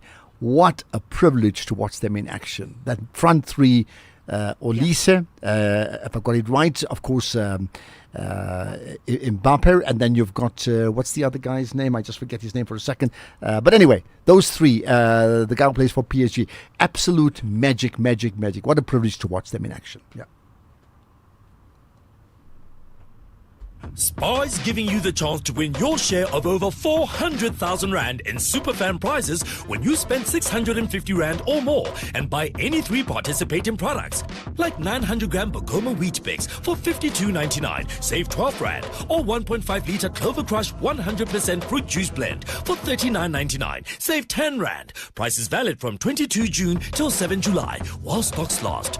Only at SPAR. T's and C's apply. Do you know what our problem is? We have a problem? You're a little clingy. Clingy? Every time I start getting somewhere, you want me. But I need you. You can't have all of me. I need a little room to grow. So what are you saying? Put me in a Netbank 32-day notice account. Give me some time. I'll come back better. Open a Netbank 32-day notice account in under 2 minutes and bank your money this July savings month. Go to netbank.co.za. See money differently. Netbank. We're a licensed FSP and registered credit provider. T's and C's apply. The National Arts Festival is live in Makhanda until 5 July, featuring artists like Thandiswa Mazwai, Msaki, Concord Ngabinde, and the Soweto String Quartet, plus international productions from Canada, the UK, Brazil, and Australia, and the 2026 Standard Bank Young Artists. Over 200 shows, one small town, 11 days. You should be there. Book now at nationalartsfestival.co.za. Economic news on SAFM. Facts and figures you can count on. And as always, number one, that is Makwe Masilela. You've got all the news locally and globally, Makwe. Yes, Ashraf. The boom in AI stocks kept markets rallying in Q2, with MSC All World Index gaining almost 14.5% and emerging markets up 23% in Q2. But the JC was down 5% as we don't have AI beneficiaries as compared to the US and Asia. And the US dollar has been a standout winner in Q2 as it found support from increasing likelihood of interest rate hikes. But emerging market currencies also strengthened, with the rand firming almost 3% in Q2. And as for interest rates, Ashraf, central bankers shouldn't be in a rush to raise them after the peace efforts in the Middle East sent oil prices lower and reduced inflation risk. But markets started Q3 on a cautious note as investors waited for comments from the Fed chair for more clues when it comes to rates, especially after his hawkish note at their last meeting. And our governor signaled that they could raise rates this month. And we've seen that markets opened down and the dollar went up, and with emerging market currencies erasing all gains for this year, with the rand often seen as a bellwether for risk appetite retreating, because we've been seeing in the session that gold prices were down and oil prices fell as hopes of US-Iran talks eased the supply concerns after Trump said the meetings in Qatar had gone well. Brent crude is down 1.3% at $72 a barrel. Gold traders are buying the dips, and Fed chair declining to hint on July rate moves further encourage bargain hunters. We see gold is up 2% at 4,095, and platinum is up 2.5% at 1,597. Global markets paid earlier losses after strong US manufacturing data. The JC at some point was down 1%, and now we're just down 0.1% as resources reversed all of yesterday's losses, and the rand firmed to 0.2% against the dollar, 16.35, 21.71 against the pound, and 18.65 against the euro. Right, perfect. Thanks for that, Mark. We'll connect again with you same time tomorrow. Ashraf Garda on the National Pulse. Well, it gives me a chance to connect with you, and whether you are in, big city, small dorpy, town in South Africa, outside South Africa, neighboring countries, anywhere else. I'll tell you what, specifically, and you don't know, people are listening on streaming live as well. If you are from one of the outside, SADC countries listening into the show, but you have not been one of the people repatriated back to your home country, that means that's where you're living right now, and you've been listening to us talking about the various things around foreign nationals, what do you make of it? What do you feel? And I say that because I see there's been video footage from Zimbabwe where Zimbabwean nationals in that country are saying we will stand by the Zimbabweans being repatriated, and we will support them and assist them. And what they can do, I don't know, because what I do know as well is there's been so much poverty outside the big cities of Zimbabwe. That's why you have so many people from Zimbabwe living in this country. I mean, that's not an accident. That is exactly what's happened. But anyway, I need to hear you out, right? So let's get to get your thoughts. Here we are. Good afternoon, Ashraf. Why is everyone is saying that the march was peacefully because of the government and there was a security sector, like there was security, private security and police? The March and March was safe because of the March and March, not because there was something that police or whoever did. We did say the March and March will be a peaceful and safe march. So they just wasted 600 million for nothing. And why they didn't use a train to deport all those foreigners? Why they're using buses so that they could chow all the money? Yeah, but listen, I mean, there's lots of speculation you're making there. First of all, I mean, who said that it was only safe because of government? Firstly, you're assuming that. I mean, I don't know who. I didn't say that. I don't know. And then, this thing is they didn't go by train, by bus because they're chowing the money. I mean, you are speculating. I could ask you, show me the receipts, isn't it? Good afternoon, Mr. Ashraf. I'm just wondering regarding the issue of the accident yesterday of the bus from Pietermaritzburg to Musina. I'm just wondering if there was just only one driver for such a long distance, because I thought normally when it's a long distance, there must be at least two drivers. When the other one is driving, the other one must rest, and they will keep on changing until they arrive. I might be wrong, but I'm just wondering. Thank you so much. Well, you're not wrong. You're like stating the most obvious thing in the world. Question is, why is it not obvious to others? Hi, Ashraf. This is Sabata from Durban. The gentleman who has just phoned or sent a message here just now saying that the organizers must have been disappointed that there was no chaos, there was no violence in the country. I don't know what's wrong with him. There must be something wrong with him. The organizers are definitely very happy that, yesterday was incident free, or there were less violent incidences or chaos that could have that happened. So they are relieved about that. Why would they be happy that there was no violence? Well, I mean, I hear you, but I think also, to be fair, we're getting callers who are just making, they're just speculating, and too many callers, and I respect and I'm not talking about you, I'm talking general. I respect the fact that we must give diversity of callers. I think that's important. And of course, we will often not even agree with each other, but that's different to people expressing their views, which is also fine. But often we're getting people expressing their views and they're putting down as fact something that's an opinion, and it's being peddled as a fact, and I'm hearing that every day, and I don't think that's right. Ashraf, I think this is TP from Johannesburg. I think we need to look at this thing holistically. If we go to a game, a football match, most of the guys who are there to watch football. Only one or two people would be hooligans and do whatever that is not allowed by the game and the rules of the game. So you always have those elements when it comes to a group of people. In this case, everything went well.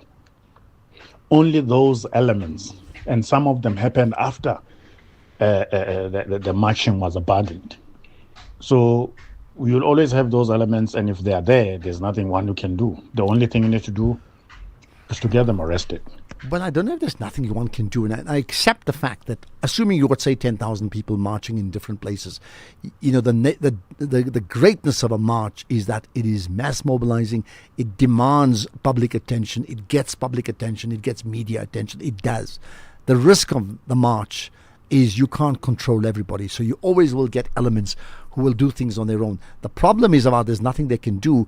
I understand. I mean, there's been issues recently where trade unions have marched and they've held them accountable for their people who are part of marches. They need to marshal those people before, during, and after, or else. Good afternoon, Ashraf. Great show as well. Well, yes, yesterday there was some very bad incident where I think in Jimiston, where the other guys of the March and March were beating up the kids of the foreigners. That was very, very sensitive. And the police was there. They should have arrested those guys, man. They were just looking at, they never taking any action. I was so hurt, very hurt, The young boy was bleeding, man. That was not good. Thank you, PM Shah. Fact is, there were more. I mean, if someone put together a list of incidents that happened, not during official marches, but on the periphery, all over the country, you'll be quite surprised how many you'll get and how many people have been hurt and forcibly moved from places. You will be surprised. I'm not saying who's to blame, but you will be surprised, or maybe you won't be. Ashraf Garda on the National Pulse. Let's get to another issue, and that's the issue of, we're talking about unemployment. We've been speaking about youth in the country all of this last month that just ended. But there's another take around youth, which is like young children, and ensuring that they have the type of future that they have every right, I think, to have, right? And linked to that is the type of foods they eat, and therefore the issues of nutrition, which I think is another area that South Africa as a country very much offside on that. So, I mean, here's the premise. South Africa cannot grow its economy while its children are being left behind. Let's get the thoughts of Jenny Martin, who's the Managing Director at Compact Food Solution. Jenny, appreciate you engaging me on the National Pulse. Thank you for inviting me on your show. Thank you. You may want to talk about that. I mean, that header. South Africa cannot grow its economy while its children are being left behind. That's absolutely correct. So what I would like to just point out is that we talk about unemployment and we spent the whole of July talking about it. But actually our future workforce, the foundation is laid long before they actually enter the labour market. And our focus at Compact Food Solutions is on the first 1,000 days of life, which is most important from conception to a child's second birthday, because this is the time that the body and the cognitive development, that is the brain, happens the most. And that's why we feel the focus should be there. Okay, when you say the focus should be, what is the focus right now in terms of nutrition at this point in time, the way you understand it? So the way I understand it right now, government is doing something about it, which is great, but I believe it should be a collective effort. So if we look at big corporates, they invest heavily in the education system, so they invest in talent. But if the foundation isn't there, and it's already broken because the child does not have the cognitive development to actually learn and thrive, and as a result actually earn and enter the workforce and become economically active, they are actually funding the finish line and not the foundation. And the focus should be shifted to the foundation to give a child the best nutrition to actually grow, learn, earn, and thrive. Okay, I mean, you talk about the child not having the cognitive development, and you've probably used the word nutrition maybe 3 times. Clearly, I would think there's a link between nutrition or the lack thereof around the issues of cognitive development or underdevelopment. Tell me about that.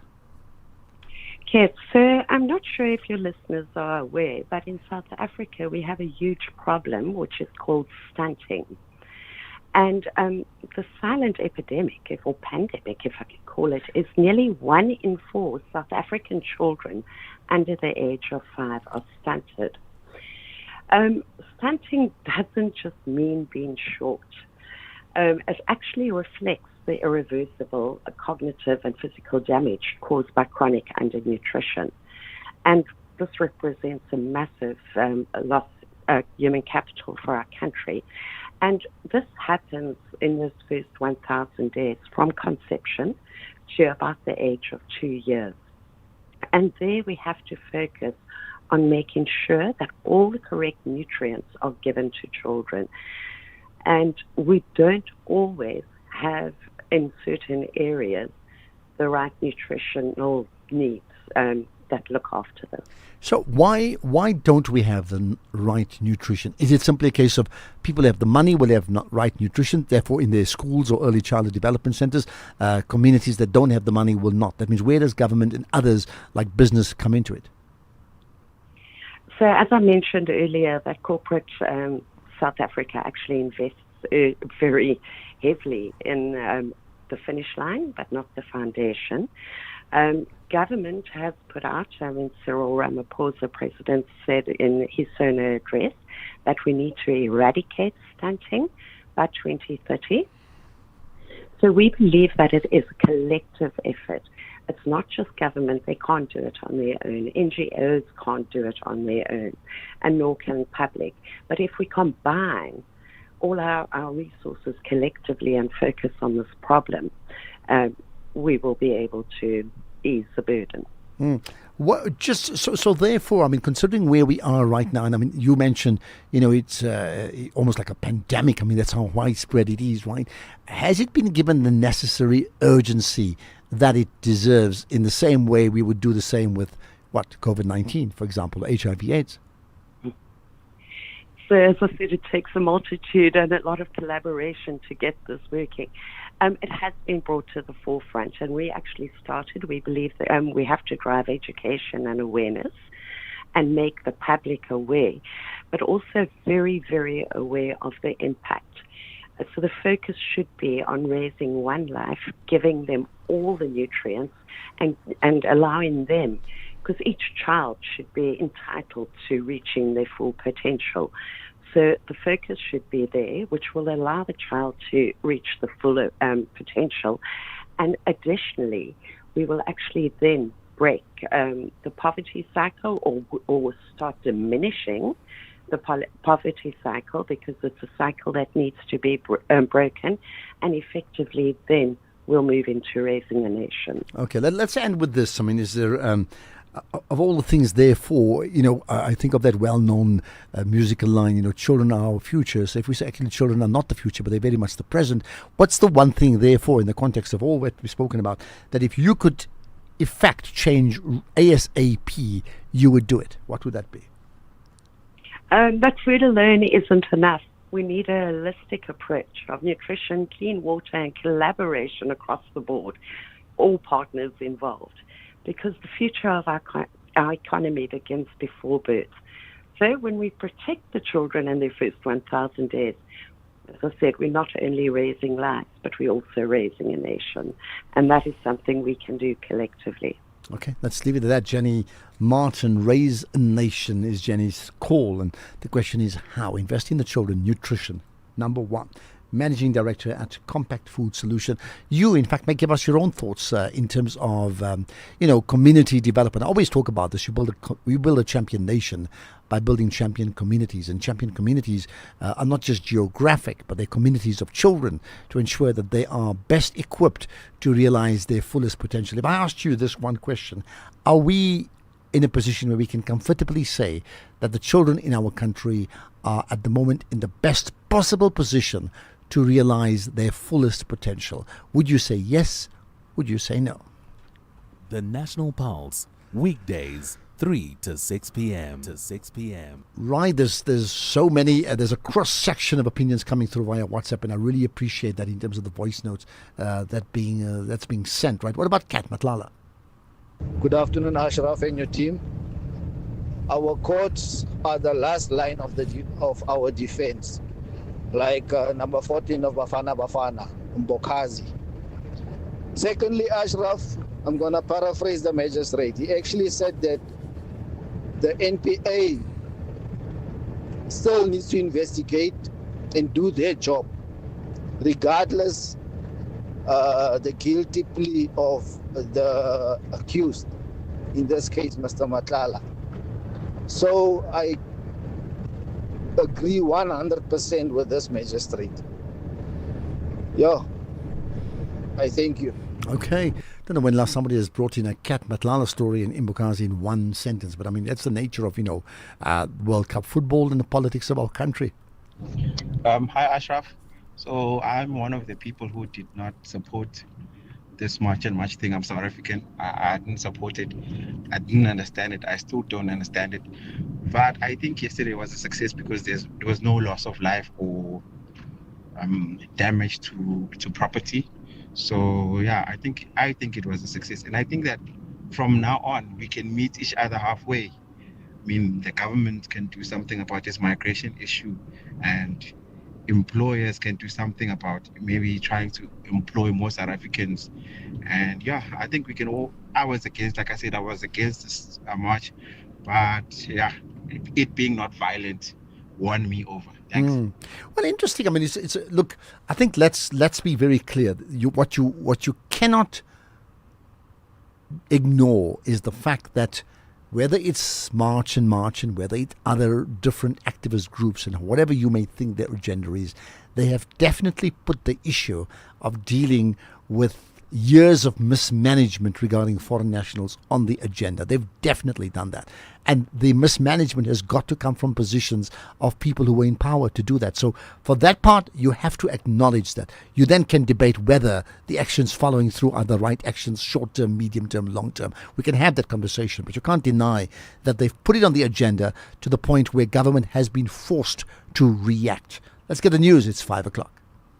Outsurance is in the business of saving you money on your car insurance premium. If they can't, ask for 500 Rand. SMS out to 30754. That's out to 30754.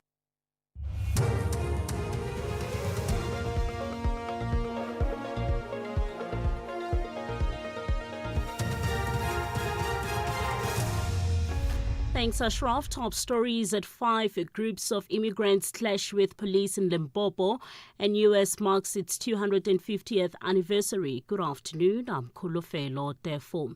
We start with news, Justin. The police have fired stun grenades in an attempt to defuse a protest by groups of immigrants at the camp set up for them at Musina in Limpopo.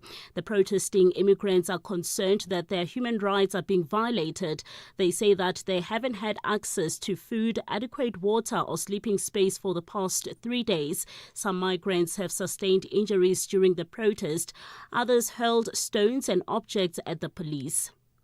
Meanwhile, the National Joint Operational and Intelligence Structure, NetJoint, says the 900 people arrested yesterday during the protest against undocumented foreign nationals were taken into custody for offences including looting, immigration law violations, illegal firearm discharges and malicious damage to property.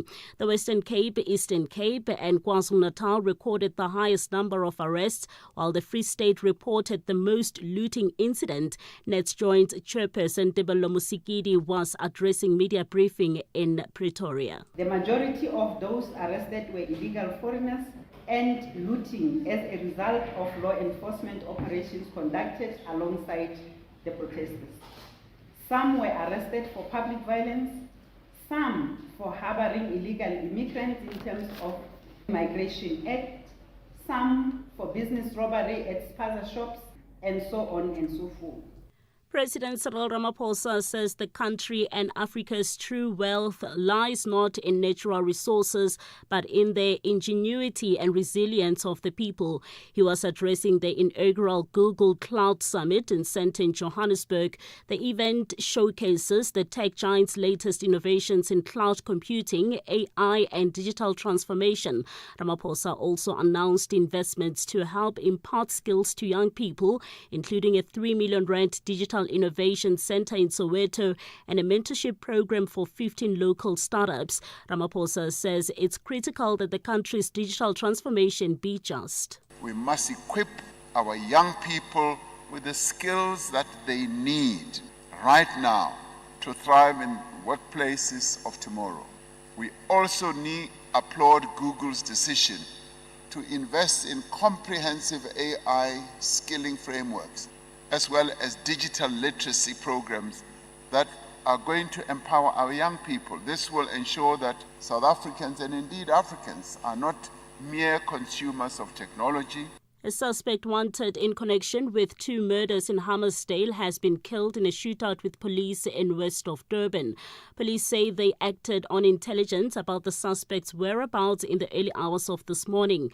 KZN police spokesperson Robert Nechuunda says the suspect opened fire when they arrived. police received intelligence about the whereabouts of the suspect who was linked to 2 murders which allegedly committed in the Madlanga township of Hammarsdale in December 2021 and June 2026. When police arrived at his hideout spot at Luganda area in Mariani Hill, a shootout ensued between the police and the suspect. The suspect was shot and fatally wounded during the shootout. No police officer was injured during the shootout. And finally, further afield, the U.S. has marked its 250th anniversary with celebrations in many parts of the world, including today in Pretoria, where Ambassador Leo Brand Bozal III praised South Africa's democratic transition. The main U.S. event takes place on U.S. Independence Day, the 4th of July. The event in South Africa included a recorded message from U.S. President Donald Trump reflecting on America's founding. In the sweltering summer of 1776, 56 patriots gathered in a meeting hall in Philadelphia and signed their names to a document that would change the course of history forever. The Declaration of Independence. Not only did they sever the political bonds with Great Britain, they announced a new era in human events, proclaiming that all of us are endowed by our Creator with rights to life, liberty, and the pursuit of happiness. The top story at 5, police fired stun grenades in an attempt to defuse a protest by groups of immigrants at the camp set up for them at Musina in Limpopo. Headlines at 5:30 for SAFM News. I'm Kulufelo Defo. And coming up in sports, Bafana touchdown in South Africa tomorrow morning. Cup believes that Proteas women have not peaked yet at the T20 World Cup and Osaka and Wimbledon third round. More details at 5:30. SAFM, guiding you through the rush hour traffic. Afternoon, heavy traffic around the Buccleuch interchange, Joburg Midrand side. There's a breakdown coming into Joburg on the M1 south of Buccleuch. That's a delay from Allendale. And then a crash going south on the N1 between Rivonia and William Mandela. And that's a big queue from the Buccleuch interchange heading south as well. Also, William Mandela, traffic lights haven't worked at Monte Casino for a long time. And that's heavy today. Traffic lined up from Bryanston across the highway and into that four-ways area. Collision seen on the N12 and R24 near Galuli's interchange. Some pressure on both of those routes as you come in from Ekurhuleni, and roadworks on the N1 north of the N4 Bakwena highway split. That is north of the Montana exit. That's quite a heavy delay to get through that one today as well. Durban's M7, if you are bluff bound coming out of Pinetown, heads up, that traffic is bad. It has been all afternoon. Traffic sitting from Belleville Road out of Queensborough through the N2 down to Bel Air and Wakesley. It's really heavy. If you're leaving the bluff, there's a backlog from Bel Air and Wakesley out towards the N2 as well. N3 queuing out of town from Sherwood towards the Pavilion Mall. The N2 South coming through Inanda Road and Mgeni Road. Looks like a breakdown around the Clare Road Bridge, and a stationary vehicle on the N4 South near Virginia Airport causing some delays, as well as some roadworks that continue on that route today as well. Cape Town, very heavy. N1 outbound, a crash before the N7 highway bridge, and then a fatal collision out by Plattercliff Road. All of that together means the N1 sits from as far back as Marine Drive. Into that, the M5 coming through from Rondebosch is heavy as you try to get up to that Kuba, get a change and into that N1. With your traffic updates, I'm Rob Byrne. The National Pulse with Ashraf Garda on SAFM. You're listening to the National Pulse, weekdays 3 to 6 p.m. Right, welcome your reaction, by the way, on the issues we've been talking about. Engage. And sometimes we concur, other times we don't, but it's a democracy, so the airwaves are open to you to add your thoughts. All I will say, as I've said earlier on, we are getting people who are coming on and stating opinions as facts. An opinion is an opinion. A fact is something completely different, right? So when you do that, please just couch it, state it as a fact when you know it's a fact. But otherwise, I think your views do matter. Talking about opinions and facts, we talk about Senegal and we think about their football team. But in fact, they're in the news as well because there's tension in that country around the leadership struggle that we must talk about. And we'll do that around 5:20. So listen out for that. The other part of it is coming off the back of yesterday. There was what is called the NAT Joints, the National Joint Operational Intelligence Structure. They gave an update on what happened yesterday, and we're going to play some key moments from that conversation after this. In case you missed it, The revolutionary movement of the character of the ANC today finds itself in trouble or in question by the corrupt element and the malfeasance within the state that we run. But we have the capability, we have the ability as the ANC and the agility to turn around the tide. When we deal with problems of migrations and everything, let us not be violent. There's a rule of law in terms of how we handle this thing. NEC member Dakota Lekwete. That was the Daily Discourse with Joanne Joseph. Ashraf Garda on the National Pulse. Right, so let's confirm. So NetJoins provide an update on what happened yesterday regarding the nationwide march or protests against undocumented migrants. Now, we picked up some key moments from the NetJoins co-chairperson, that's Lieutenant General Tebelo Mosikile, addressing the media, in fact, a short while ago. So firstly, the Lieutenant General, well, he reflected on showing appreciation to the leaders and organizers of the march or the marchers. Appreciation to the leadership of various marches, the organizers, and the South Africans at large. We also want to take this opportunity to thank all law enforcement officers, our partners, for encouraging their supporters to remain peaceful and for ensuring that the followers adhere to the Constitution and obey the laws of our country. Your leadership contributed significantly to maintaining public order and ensuring that South Africans were able to exercise their democratic right safely.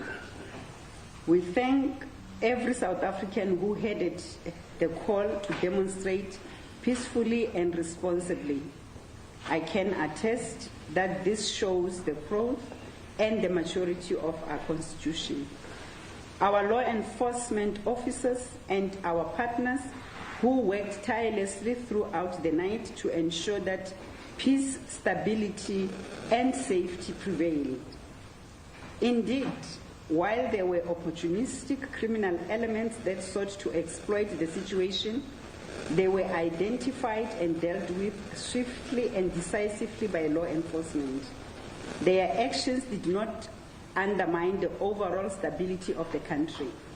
Our operational readiness ensured that law enforcement, law and order were maintained throughout. Overnight reinforcements were deployed to various parts in the main Gauteng, Eastern Cape, KwaZulu-Natal, Free State, and Western Cape in response to isolated incidents of looting and criminality. We have set over time to put a plan together with our partners and other agencies, and this was executed with precision. Law enforcement agencies acted swiftly to stabilize the affected areas, restore order, and prevent any further disruption. So, here's a question I did say is there was more than one march yesterday. In fact, how many were there? Well, here's the answer. As of this morning, we confirm that a total of 120 marches took place nationwide. Added to the marches were crowd management incidents that has took us to the total of more than 300 incidents. Marches, 120, but when you look at other incidents of gatherings and demonstrations in regards to the crowd management control, total took us to 300. And these are mainly other incidents that happened overnight. Of these marches, 108 of them were peaceful and only 12 required law enforcement interventions due to incidents of unrest. If I can give the breakdown per province, in Free State, we have recorded 8 peaceful marches. In the Eastern Cape, 28. were peaceful and only 2 were unrest-related incidents. In Gauteng, we have 12 peaceful marches and 1 unrest situation. In KwaZulu-Natal, we have 21 peaceful marches and only 2 were unrest-related. In Limpopo, we have recorded only 12 peaceful marches. Mpumalanga, 9 peaceful marches and 1 unrest-related incident. In Northern Cape, we had 4 peaceful marches and 2 unrest-related. Northwest, 8 peaceful marches, and Western Cape, we had 6 peaceful marches and 4 unrest-related incidents. Ladies and gentlemen, members of the media and colleagues, this is a clear demonstration that the overwhelming majority of South Africans chose peace over disorder. All right, the next question is, of course, so yesterday was yesterday, today is today, tomorrow is tomorrow. What's next? Continue to remain active. Law enforcement will continue to monitor developments through the days ahead. We remain vigilant, we remain prepared, and we continue to act decisively against anyone who threatens the safety, security, and the stability of our country. We also intensify our operations to ensure that all people who are in the country are in possession of valid documents and are in compliance with the laws of the Republic. Those operations will continue in close collaboration with all relevant government departments to uphold the rule of law and safeguard the integrity of immigration systems. We also extend our appreciation to South African National Defence Force, which remain on standby to respond whenever called upon. And then finally, the NetJoins co-chairperson made this interesting point. Some people were arrested, and guess why? Everyone can confirm that, yes, on the number of arrests that happened throughout the night, it included those that were trying to make themselves officers of the law, and they are not officers, and they will be charged accordingly.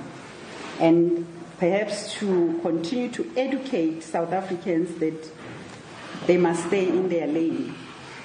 This was outlined. The President on the 5-point plan did indicated that this is the job of law enforcement and it should be left to law enforcement. Calvin has spoke to the Provincial Commissioner of Eastern Cape in this regard, and this information cannot be confirmed at the moment.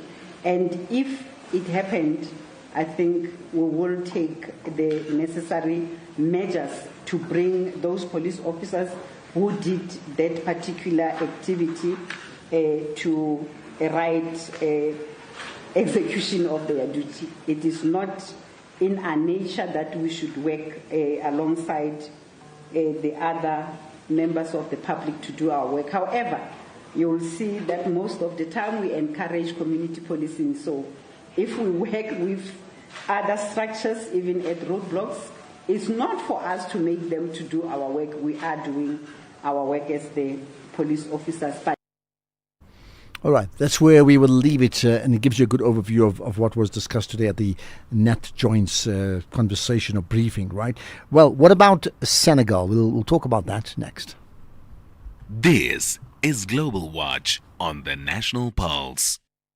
So here's a story. I mean, so much of what happens around Senegal is about, for many reasons, it's about just how tall the people are in West Africa, and of course how good their football team is. But there are other issues, and we're going to get to that in a moment. However, let's get your responses. And I mean, here's one that I want to just pick up on, related to the conversation I had with Dr. Imran Bakas. Hi, Ashraf. This is somebody from Durban. I think your guest is not being honest if he claims that the march was not successful. There were a lot of people in Durban, there were a lot of people in Johannesburg, everywhere in the country. Has he seen the videos? I'm not even a supporter of the March and March, but and this is very important for the democracy to see people going out on the streets and protesting. That is what democracy is about. So the critics, they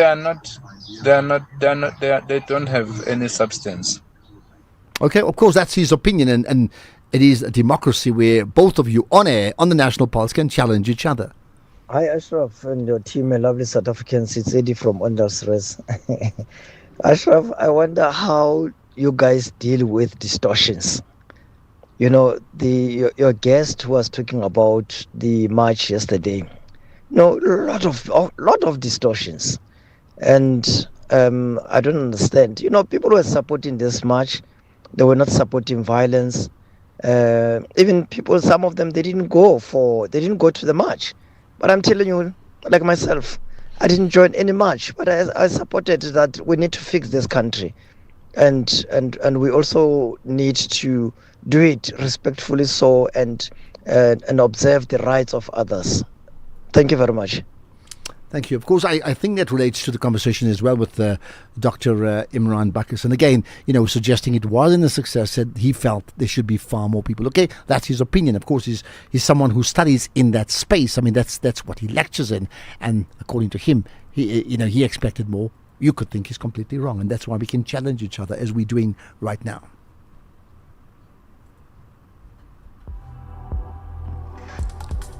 Ashraf Garda on the National Pulse. Right, let's talk Global Watch here. So listen to this story. Senegal's lawmakers have passed a controversial constitutional reform. Okay, what about it? It expands the powers, or their powers, while curbing those of, number one, the president. As a result of that, there's been protests outside Parliament. Linked to that are two significant people. The president, Bassirou Diomaye Faye, and his former, chummy, your ally, now rival, that's the parliamentary speaker, Ousmane Sonko. Let's find out more about what's really happened with Advocate Sipho Mantula, who's a researcher at the Thabo Mbeki African School of Public and International Affairs at UNISA, but also a regular contributor to Kathy's show. What's it, 6:45, somewhere there, every single morning. Sipho, good to connect with you on the National Pulse. Combo Africa to your listeners. Thank you for your time. Right, tell us what's happened here. Why there's tension, there's a fight for powers, there's some curbing of powers. What's happened? Ashraf, this tension, you can trace the genesis from May when Diomaye Faye expelled the then Prime Minister Ousmane Sonko, who now is the Speaker of Parliament. Now, this confrontation that we see in Dakar, it is around the constitutional reform, as we have said, to reduce the powers of the president. Others are saying, is it a retaliation from the former Prime Minister, who still feels that Parliament wields more power than the presidency? Now, here, Ashraf, there was an overwhelming support for the curbing of the presidential powers. One will assume they will have to have a referendum, but there is no date that has been announced.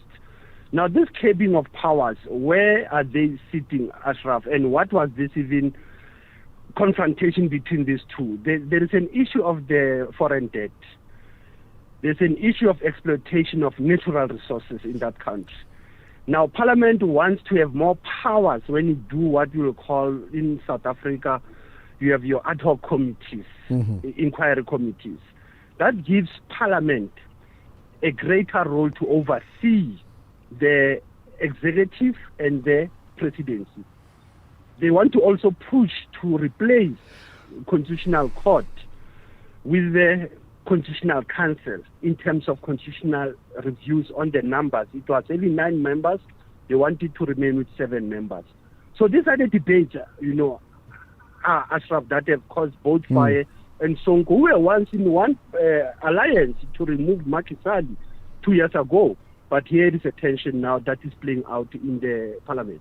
And I mean, help us understand where does the power lie? I mean, you talked about the president, you talked about the parliamentary speaker, right, and then you talked about lawmakers and parliament itself. I mean, let's just make the comparison to how does power work in Senegal compared to, say, South Africa as an example. There in Senegal, what you can say, you had a presidential authority that had authority over the parliament. Now, parliamentary supremacy in some instance, Ashraf, is being overtaken by constitutional supremacy, meaning the president wields his power from the constitution. Parliamentarians wield their power from the rules of parliament and from the constitution also. But in this instance, you find that the issue of the parliament was that the parliament actually play the foresight over the executive, and there's no way you can reduce the powers of the parliament to play oversight. The president at the same time had the power to remove the prime minister. They had the power to even amend some of the issues that are around the question of the foreign debt with IMF. And Sonko has been very vocal, even when he was the prime minister, saying that, but we are managing this debt. It is all about us dealing with our own natural resources management. And that's where you find that this political retaliation among the two leaders affects broadly the constitutional supremacy and the parliamentary supremacy in Senegal. Okay. We talk about tensions mounting. I mean, are the tensions mounting by just the two leaders, or does that play out amongst their supporters as well?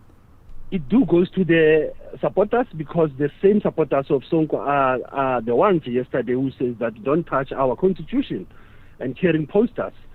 And for Sonko, for Faye, it's that he has a new cabinet, he has a new prime minister, meaning he has a backing. But the main challenge is that Sonko, it means that he's wielding more support even from the youth.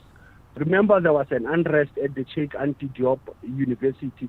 Sonko, he did not support the use of force that was used by the state. But the current president was supporting the police force when they were dealing with the young people in the university. So you can see that the students, supporters of Sonko, they are on the side of the former prime minister, who is currently the speaker of parliament now. But only a few, are on the side of Faye as the sitting president. And just lastly, from the outset, you spoke about the issue of foreign debt. How whatever's happening now in Senegal, how does that play out in addressing that initial point you made about foreign debt? I think the main issue that they have to deal with, Ashraf, is that you have to service the foreign debt. But the problem that Sonko was having was that, but this debt we are dealing with was passed by the previous parliament. It was not approved by the current parliament. So we have to service this debt, but we manage our national resources. Remember, the script of the Sahel has also informed Senegal to say that even if you are in a debt with a former colonizer, and the former colonizer still have access to your natural resources, why are you not managing your own resources so that you can come out of the debt? And that's where you find the same debacle that we are seeing in Senegal playing out over the issue of servicing this foreign debt, but also the parliament being worried that but there was no proper approval for us to be running to IMF and paying what we did not commit. It was the previous government of Macky Sall that was corrupt. It was not this government.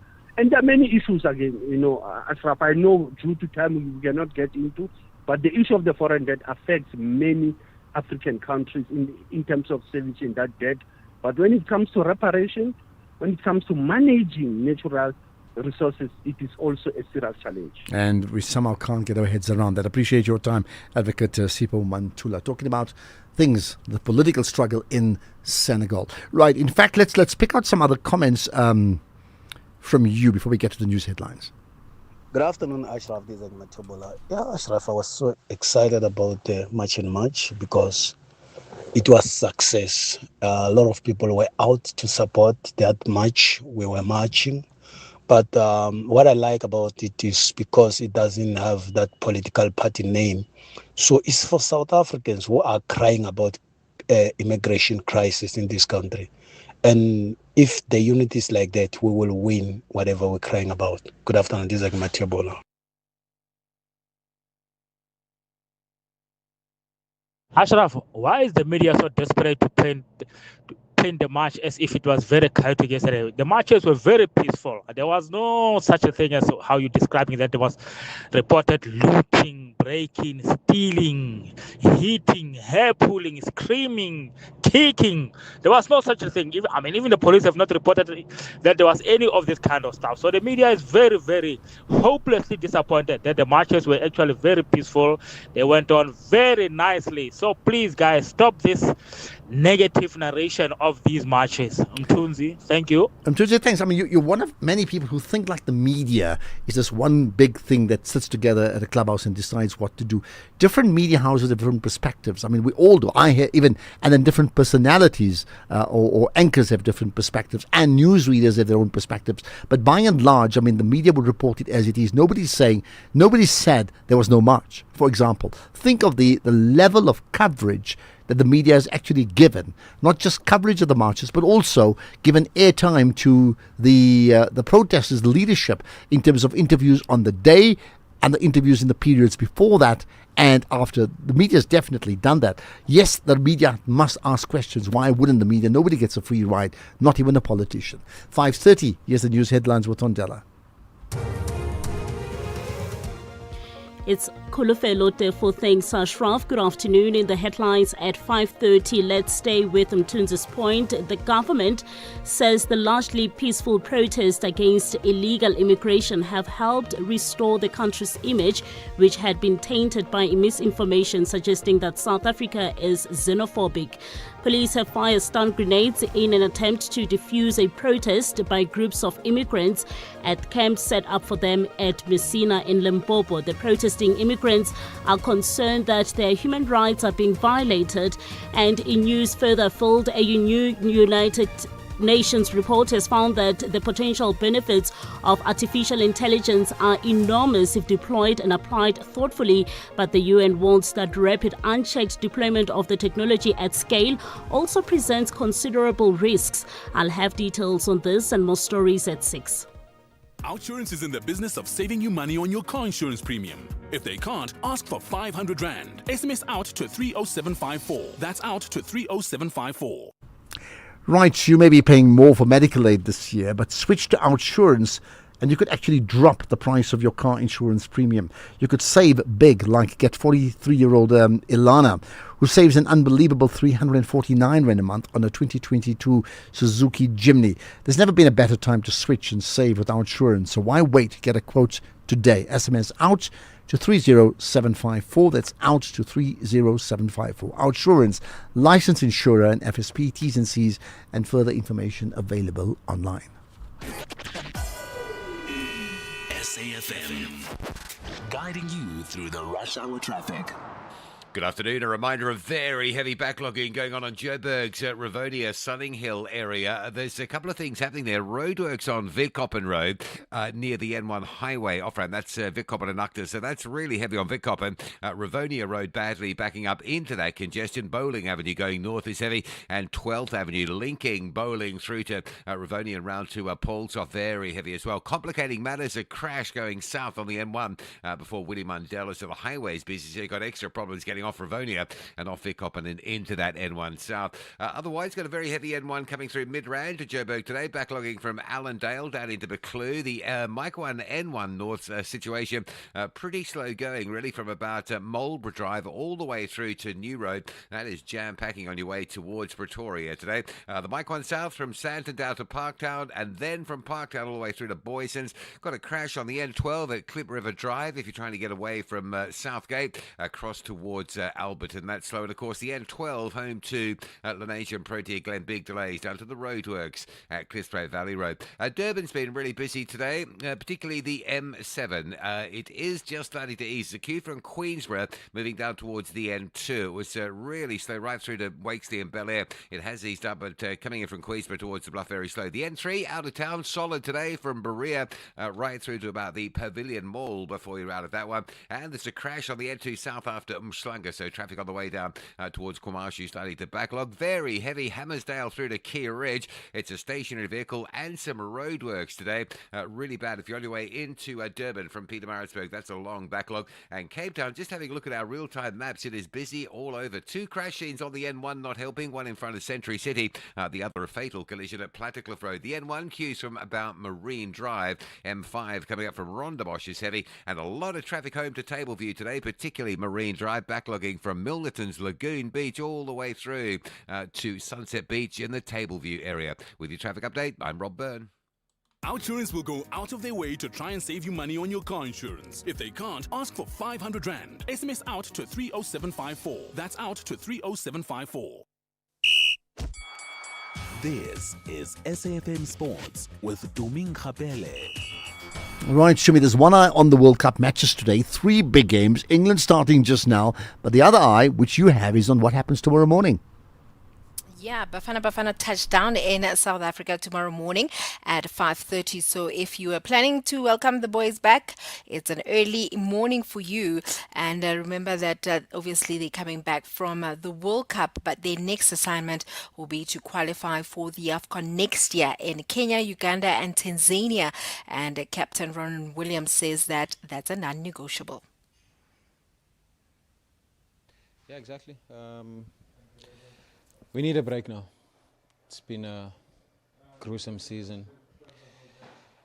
Not only for club football, but international. You know, we had in the space of 6 months, AFCON, as well as a World Cup. And now it's time to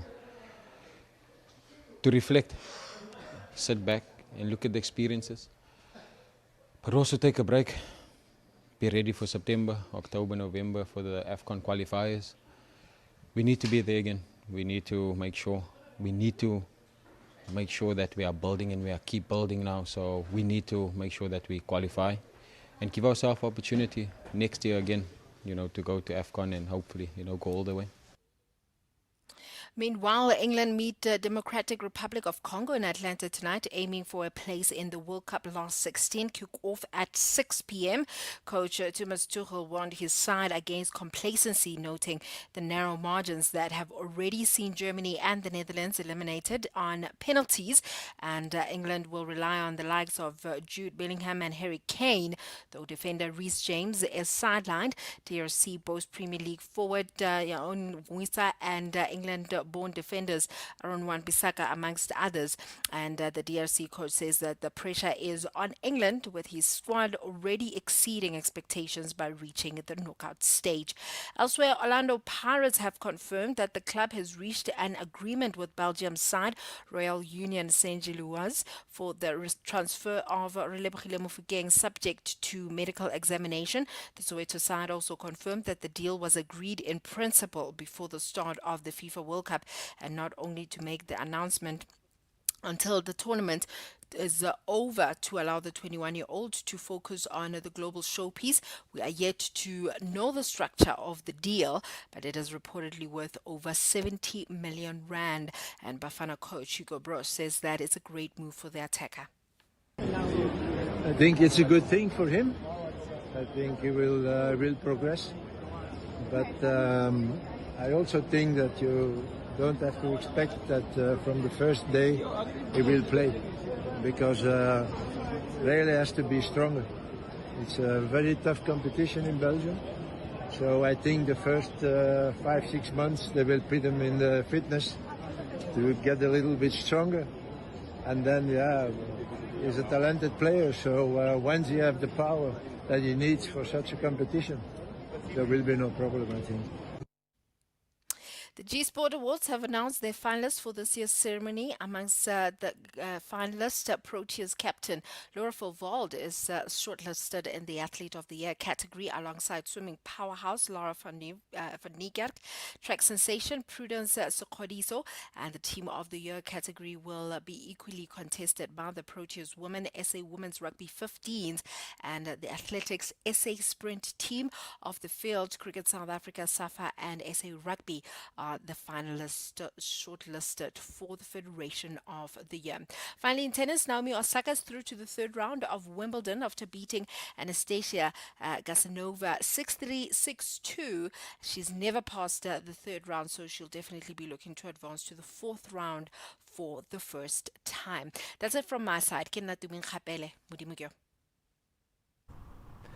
Thanks for that, to me. So I made that point about France being the most exciting team I've watched at the World Cup. I wonder who's going to challenge that, which I'm not saying they'll win it, but they absolutely the most exciting team I've watched. What a front line they've got now. You may add your own thoughts to that, but do watch tonight's big games. England just now, then Senegal in action. It's going to go on all night long, isn't it? Economic news on SAFM. Facts and figures you can count on. And in all night long can mean different things to different people. But Jimmy Moya, hosting the SAFM Market Update, you want to talk about the all night long issue of critical minerals in our continent, right? Good afternoon, Ashraf. Good afternoon to the listeners. I certainly do. The recent gathering in France sparked quite an interesting question. The G7 gathering in France, where there were commitments and conversations around at least $60 billion worth of a push from G7 countries into increasing their critical minerals or critical minerals influence in the global landscape, sparked quite an interesting discussion around the fact that what was notably absent from those conversations was the source of these critical minerals in the form of the African continent. So we're going to speak to Senior Research Fellow at the Trade Collective, Dr. Lebohang Pheko. She also serves on the President's National Planning Commission, but she'll be joining us in her capacity as a research fellow on this to take a look at these critical minerals conversations that have been unfolding and try and make sense of how it is that they have been taking shape over the last couple of weeks, months and years. We're going to also take a look at the electricity tariffs, the municipal electricity tariffs that were announced or that came into effect today. We're going to speak to the team at Luxi around that and perhaps how consumers can get away from those impacts. Then we have a conversation with the team at Differential Capital taking a look at their acquisition of the Murray & Roberts mining assets to the tune of 1.2 billion rand. This effectively bringing the end of Murray & Roberts' mining portfolio. We know that the Murray & Roberts business also recently delisted earlier in this year. So we're going to take a look at this and see where it puts Differential Capital and, more importantly, these assets that they have acquired. We have a conversation with the team at Allan Gray taking a look at frontier markets and understanding valuations and investing through better valuations rather than value traps. And we're going to speak to them and try and get a sense of how to identify a value trap versus what a good valuation could potentially look like. And then, because it's Wednesday, we've got an executive lounge conversation to be had. We're going to be speaking to the founder and CEO of Legend Golf Resort and Spa in Limpopo, probably one of the most iconic golf courses in the world, with that one particular tee that requires an entire helicopter to get to. I want to get the founder's thoughts around how that particular resort was built, the golf course itself, but just generally the entrepreneurial journey that came with that. So that's what's coming up on the show today. Before we get to those conversations, a sense of some of the market movements. The price of a Bitcoin at the moment, 986,000 rands per Bitcoin, or in dollar terms, just over the $60,000 a coin level. The rand slightly firm at 16 rand 40 against the US dollar, 21.76 against the British pound, 18.66 against the euro, and 11 rand 32 is what one Australian dollar would set you back today. If we look at the equity markets, it's been a largely mixed day again. If we compare some of the market movements, a red day across European markets, bit of a mixed bunch in Asian session. Hong Kong wasn't trading today due to a banking holiday, but the Nikkei in Tokyo and the Shanghai indices were both in the green. The ASX in Sydney finished in the red, down 0.2%. The CAC 40 down almost a full percent, 0.5% in the case of the FTSE in London. Local markets, 0.2% down in the case of the All Share and the top 40. Resource stocks were the only positive light, up about 0.8%. Industrials down 2/3, and financial stocks down 1.8%. They seem to have quite a rough day, or quite a rough start to the new trading month. The commodity side of things didn't have such a rough start. The Brent crude price is now below $72 a barrel. It's at $71 and some change.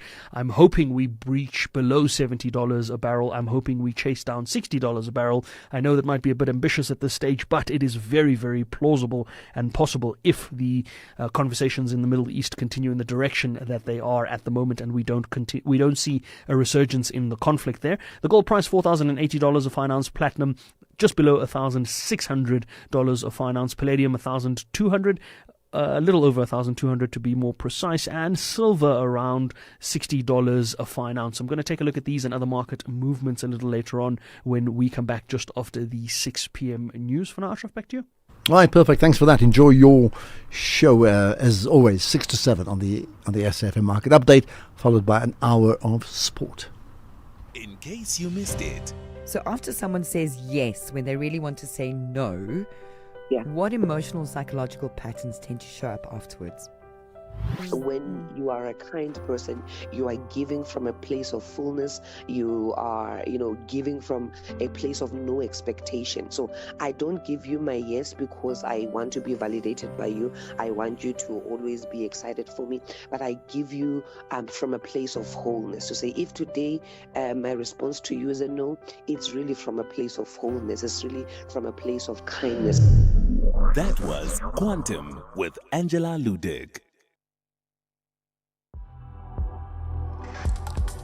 Ashraf Garda on the National Pulse. Right, there's been developments regarding Malawian nationals, in that repatriation camp in Musina, very bordering Zimbabwe, right?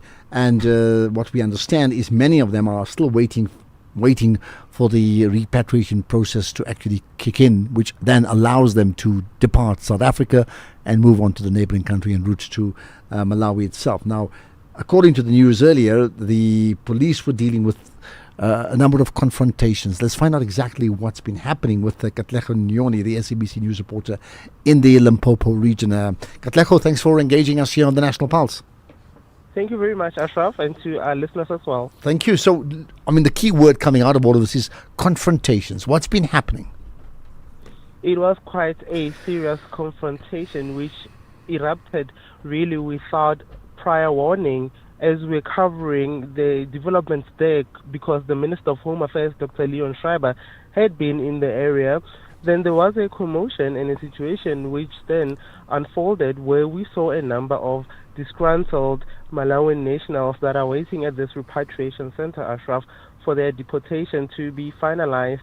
Then they took it upon themselves to conduct a mini march around the repatriation center. This is at the Musina showgrounds, and they marched essentially around that particular showground, carrying what appeared to be tree branches that they themselves picked up from the trees that are within the particular grounds of the showground. And that obviously prompted authorities, law enforcement authorities, to descend upon the area in a police Nyala van, and they then had to fire rubber bullets.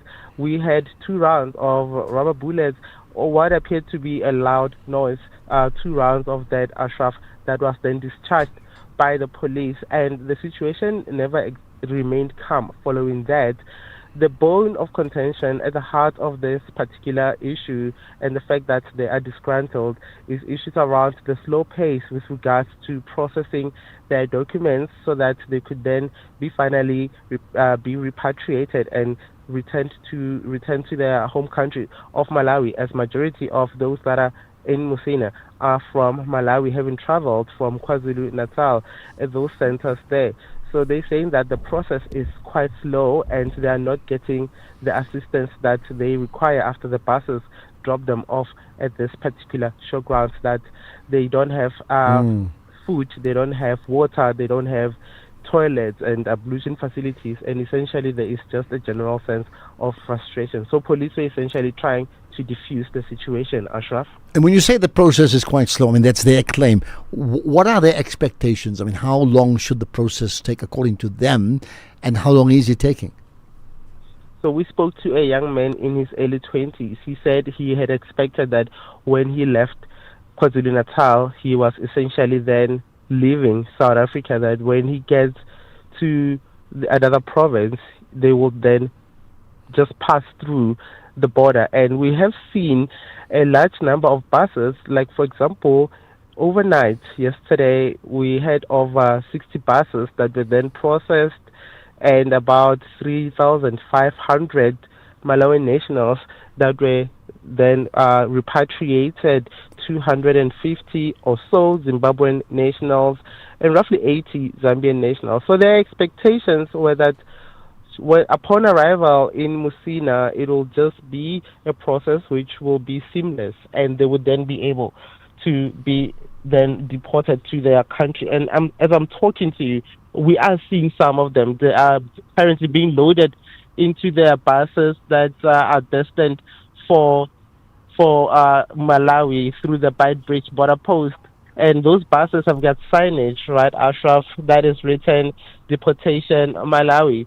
However, they all saying that the process is moving slow. And the minister was here in the afternoon saying that they want to fast track the situation. They have held meetings with the Border Management Authority as well as the South African Council of Churches, and they are all saying that they want to fast track this process. However, the minister, and I quote, he mentioned that this is an unprecedented situation that is currently confronting his department, but they are working overtime. They have deployed additional staff to try and fast track this particular process. Okay, and just lastly, what's the position right now?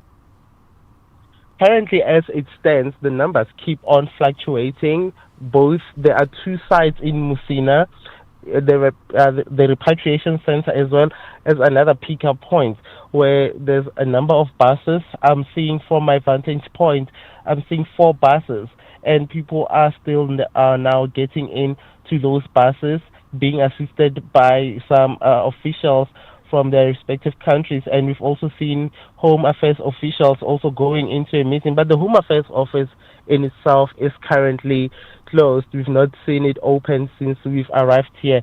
But however, they are saying that they have their hands full, but they are now willing to work as fast and as best as they can to ensure that this process then is finalized. Ashraf. Okay, thank you for giving us that information. I think it's very important. Katlego Neoni, SABC News reporter in Limpopo. There we are.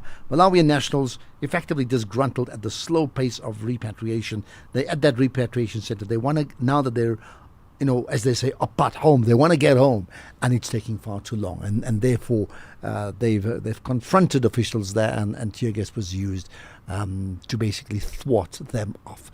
I'll get your thoughts after this. The National Pulse, weekdays, 3 to 6 p.m. Well, you're an important part of the Pulse community, and therefore you certainly are a measurement of what the Pulse is. Pulse rate is all the time, isn't it? Let's get to your thoughts. Right, there's just a couple. Sorry, some things have just sort of.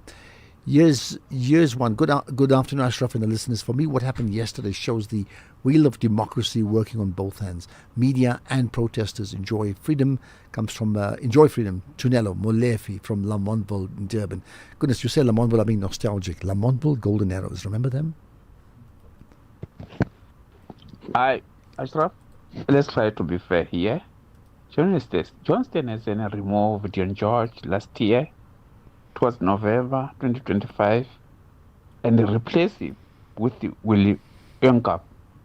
And therefore, Jordan Hill-Lewis, he removed Stenyazen and as agriculture minister. So I don't understand why Stenyazen didn't want to be removed. And what I can see is all leaders, when they are removed from the position, they became to be DA traitors. My name is Les. Thank you. I don't know why you say you don't understand. He's saying if you had the interview he did on News 24, he's like, part of the deal to step down as the minister, as the leader rather of the DA, was that he will be guaranteed to retain his place as the minister, and in fact that's not the case. So basically suggesting they they didn't hold to their promises. Good afternoon, Ashraf. Good afternoon to the SAFM listeners. First, let me congratulate the organizers and the leaders of March and March, together with the security cluster which was involved in ensuring that the safety protocol during the protest was observed. Reports are indicating that a large number of protests were peaceful, which is a good thing. We need to congratulate all those that were involved. Thank you. Well, I'm glad that it was peaceful. Largely, there's been pockets of problems, but by and large, it was peaceful, and thank goodness for that, isn't it? Ashraf, good afternoon. I am listening to the stats or the report by the lady in there.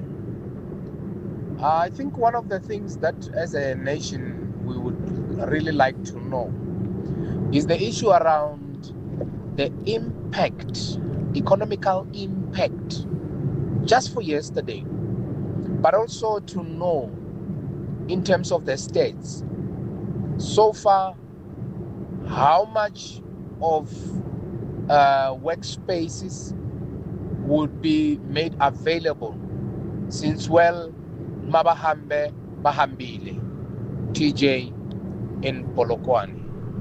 Okay, I don't know if anybody's got those stats right now, because we have lots of people speculating about this vacuum that will be created by people leaving the country. But yeah, at some stage, it's going to be discussed and measured.